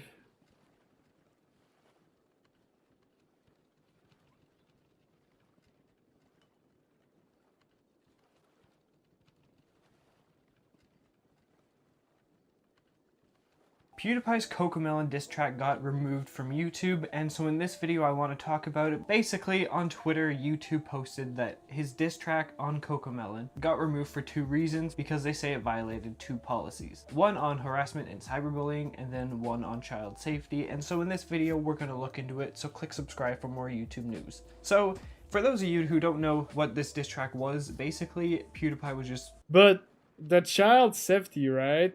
That's, I mean, it is a good argument, but it's not like movies with this, like, kind of like project the same, like, for example, an horror movie with children, right? Will it be also child endangerment or like whatever they want to argue? Maybe I'm just brain dead right now, but it's kind of like, and apparently I've heard when he did this diss track with CoComelon, the swears was not actually being stated with the kids around, from what I understand. Having fun. He made a diss track on a channel that is about to surpass him in subscribers called CoComelon. Now CoComelon has well over 100 million subscribers. They're about to pass PewDiePie, so that's why he released it. And CoComelon, of course, is a kids channel. They upload videos for kids to watch. They're usually like, I don't know, toddlers, I guess. It's basically a bunch of nursery rhymes. And so PewDiePie made a fun diss track on CoComelon, and it was like a parody, I guess, of a kid's song. That's how it was sort of directed. There were like kids in the video. It was kind of funny, but of course there were some parts that YouTube didn't agree with, and so they actually removed the video. In the video, PewDiePie also dissed 6ix9ine, which was kind of funny because it was totally unexpected. But anyway, so basically people noticed that PewDiePie's diss track on CoComelon was removed. As you see here, this person tweeted showing that it was removed for violating YouTube's policy on harassment and bullying, which is weird. So Team YouTube actually tweeted about this in a reply saying that it was removed for violating 2 policies. One, on child safety, there were images or themes for kids but containing inappropriate content. So what they're basically saying is that the diss track was removed because it looked like a kid's video, but when you clicked on it, it wasn't. Because it was sort of a parody of a kid's video, it got removed because if a kid were to go and click on this video, they would come across a bunch of swearing. Okay, but that's a YouTube's fault. That's not a PewDiePie fault. That's either it's YouTube fault or the parent. That has nothing to do with PewDiePie. That's his fault, you think? But usually you have always the 18 plus when you make a video, right? You have like the little, like, you put the 18 plus. This guy's the thumbnail. Okay, I see the argument. And sort of like some violence too, so that I guess makes sense from their point of view. And then it was also removed for harassment because it incited harassment at other creators, CoComelon, right? They say that they allow criticism, but it crossed the line, and they gave some screenshots. So basically YouTube doesn't want other creators sending hate to another channel. We're gonna look into it a bit deeper, so starting with the child safety on YouTube. Again, I always try to report from a non-biased viewpoint, but with this one I sort of completely disagree with YouTube's decision, but I can see where they're coming from. So YouTube removed this video for child safety. Now the rule says that content that targets young minors and families but contains sexual themes, violence, obscene, or other mature themes. So basically this one actually kind of makes sense in my eyes because yeah, it was a parody of a kid's video. Like if a kid saw it just briefly, they would think, yeah, this video is a kid video. It was about CoComelon, there were You're kids right, dancing okay, in it. You were right, my bad, Ares. You were 100% right. However, the lyrics were completely not for kids. There were even some sort of like violent scenes where kids were using cardboard weapons to chop a melon. I guess that's violent. So I kind of agree with this, but at the same time, I don't think this is worth it being taken down completely. Because yeah, if a kid did stumble across it, they would think it's for them, but then obviously it's not. But this video was not made for kids. Not at all. This was not targeted towards kids. It doesn't really make sense to take it down for that. If anything, YouTube could have just age restricted it, so if a kid tried to watch it, they would have to... So that's my argument, right? Which was already the case, probably with the video. That's where I was, I'm kind of like in... Because if you put a video that is 18 plus, it's kind of like... It's kind of like as the parent to check if their kids are not making an 18 plus account, you know what I mean? And usually, that's going to be a 13 and 14 years old that's going to clearly understand the difference with violence, right? And real life. That's not going to be your 10 years old faking, maybe some really smart 10 years old can fake like the year. Yeah, you're right with that argument. The younger age nowadays. Yep. I see. I mean, it's more like the responsibility of the parents, right? You give the phone to your kids because you don't want to give him attention. That's kind of on the parents at this point. But yeah, I see where you're coming from. I 100% see. Sign into an adult account. That I think would have been the better way to go to avoid this, because like taking it down for that doesn't make any sense. I could see the reasoning behind it, but I think taking it down is a bit too harsh with that. I don't know, it's a bit much. Now plus, if it was made for kids, why wasn't the video marked as for kids? YouTube has an option to mark videos for kids, so it like, if it wasn't marked for that, it's obviously not made for kids. But whatever, that's YouTube's decision. Moving on to harassment and cyberbullying. So YouTube says that it violated these policies. Basically, it repeatedly encouraged abusive audience behavior, as well as creates content that harms the YouTube community by persistently inciting hostility between creators for personal financial gain. So I think this was sort of in reference to PewDiePie versus T-Series, where that sort of didn't go well. It started out fun, but ended kind of bad. So I think YouTube's trying to avoid this happening again, but in the comments, in the video comments, PewDiePie said that this was the end of the Cocomelon stuff. So he's moving on from it. This was just the finale video. So it's obvious he's not trying to harm Cocomelon or send his audience to go and attack them. And obviously in the video But it's still gonna happen. Whether you want it or not. That I will side with YouTube. That I 100% side with YouTube on that. It will happen. It doesn't matter.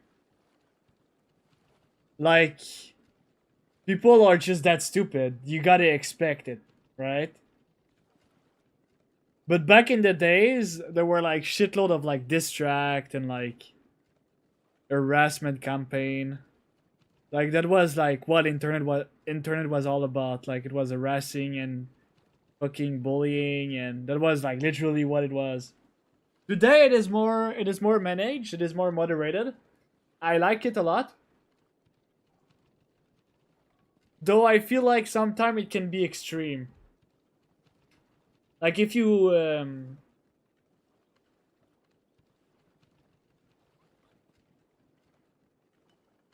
I don't know, like if you make a joke about someone, they might and you make a joke to someone else, right? And you're just a jokester in general, you might be considered as an harasser, someone that harasses people. Which is I think it's a little bit extreme. But whatever, maybe I'm just a fucking boomer at this point.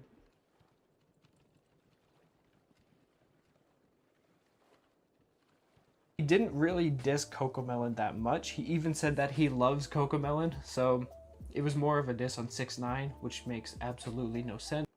But I'm pretty sure most people who watched that video know it was all a joke and not actually meant to target or harass Cocomelon in any way. Now, something interesting about... Yeah, but you cannot just downplay that. I will have, honestly, in YouTube side, I will have put it 18 plus, which was already the case, and just give it a day. I will have even bother about the wall harassment campaign. Like, that will have lasted, what, 1 week? And people are already moving on the next big thing, on the next big drama, you know?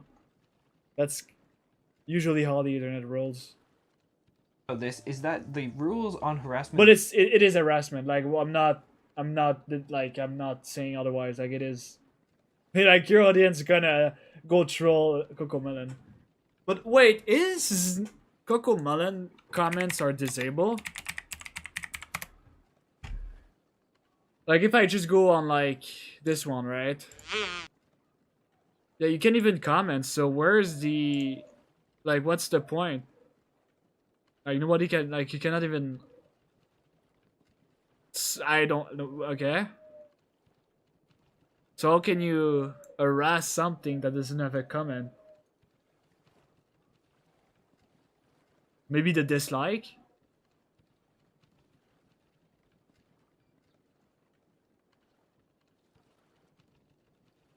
Do they have an email? They have a Facebook page. Okay, now I see where this can go bad. Okay, yeah, okay. Yeah, no, I see the harassment, the potential harassment that can happen. Like, you can just click on the link and start doing some bullshit in there. Yeah, for sure, okay.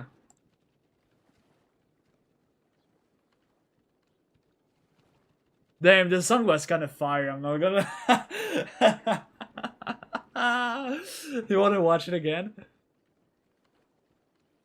Oh, shut up! Oh my god! Stop asking me for this stupid mod. Mojo Coco. You messing with my Coco Mojo.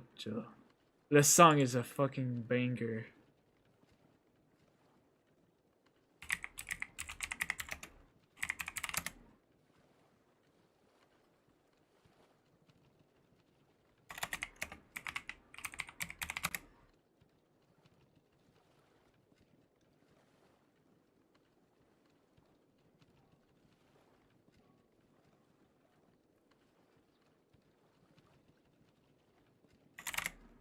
You're messing with my Coco Momo.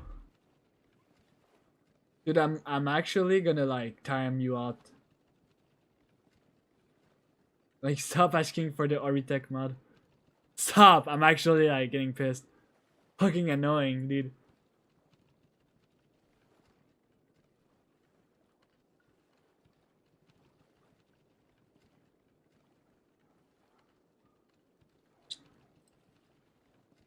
Congratulations. Oh my god, that's just hitting me.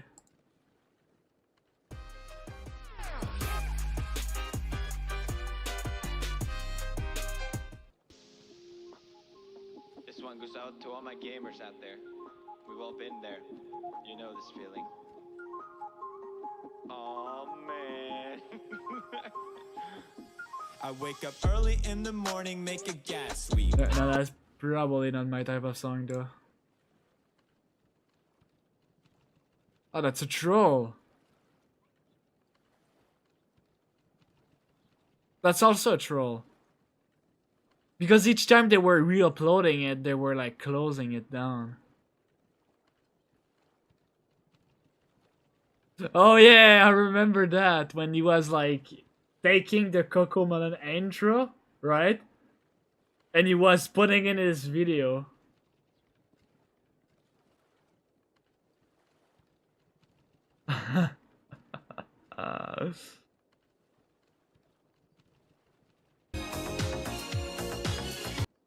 Dude, I literally got a Rickroll in 2025.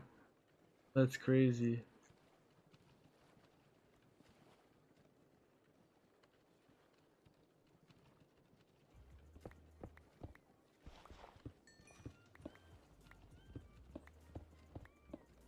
The kids were hired through an agency. It was a very painful process, but the kids were amazing. They did so good. And I think they had a really good time. The scene where we were just dancing and with confetti and balloons, I think they just had a really fun time throwing confetti around and fucking about. Some people had a problem with the swearing in front of kids, but we had a censored version on set, so I never actually swore in front of the kids. There's Mindful. And they obviously seen the song before, so they knew what it was all about.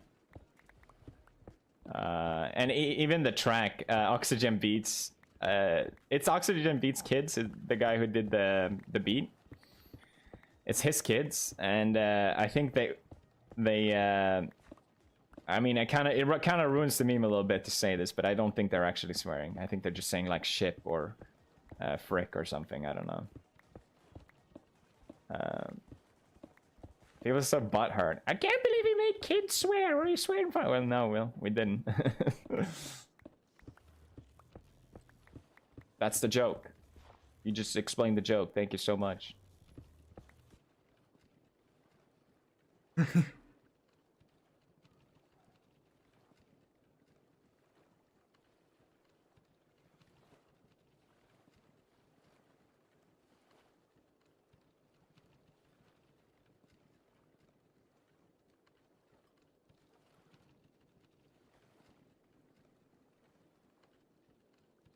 PewDiePie!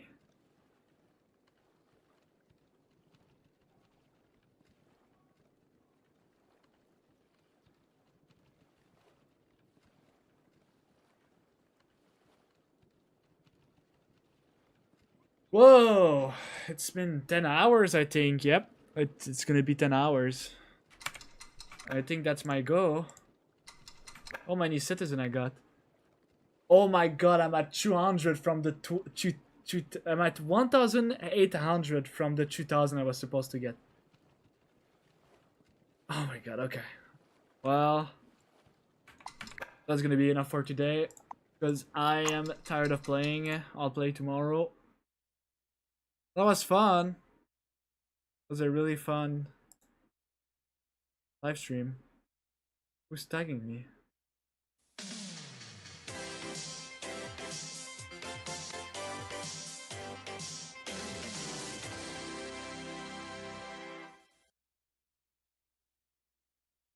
Alright. Well, good night everybody. Thank you for watching. I'll be back tomorrow, or I think tomorrow. I don't think I will. Probably after tomorrow. I'll see. Anyway, thank you for being here.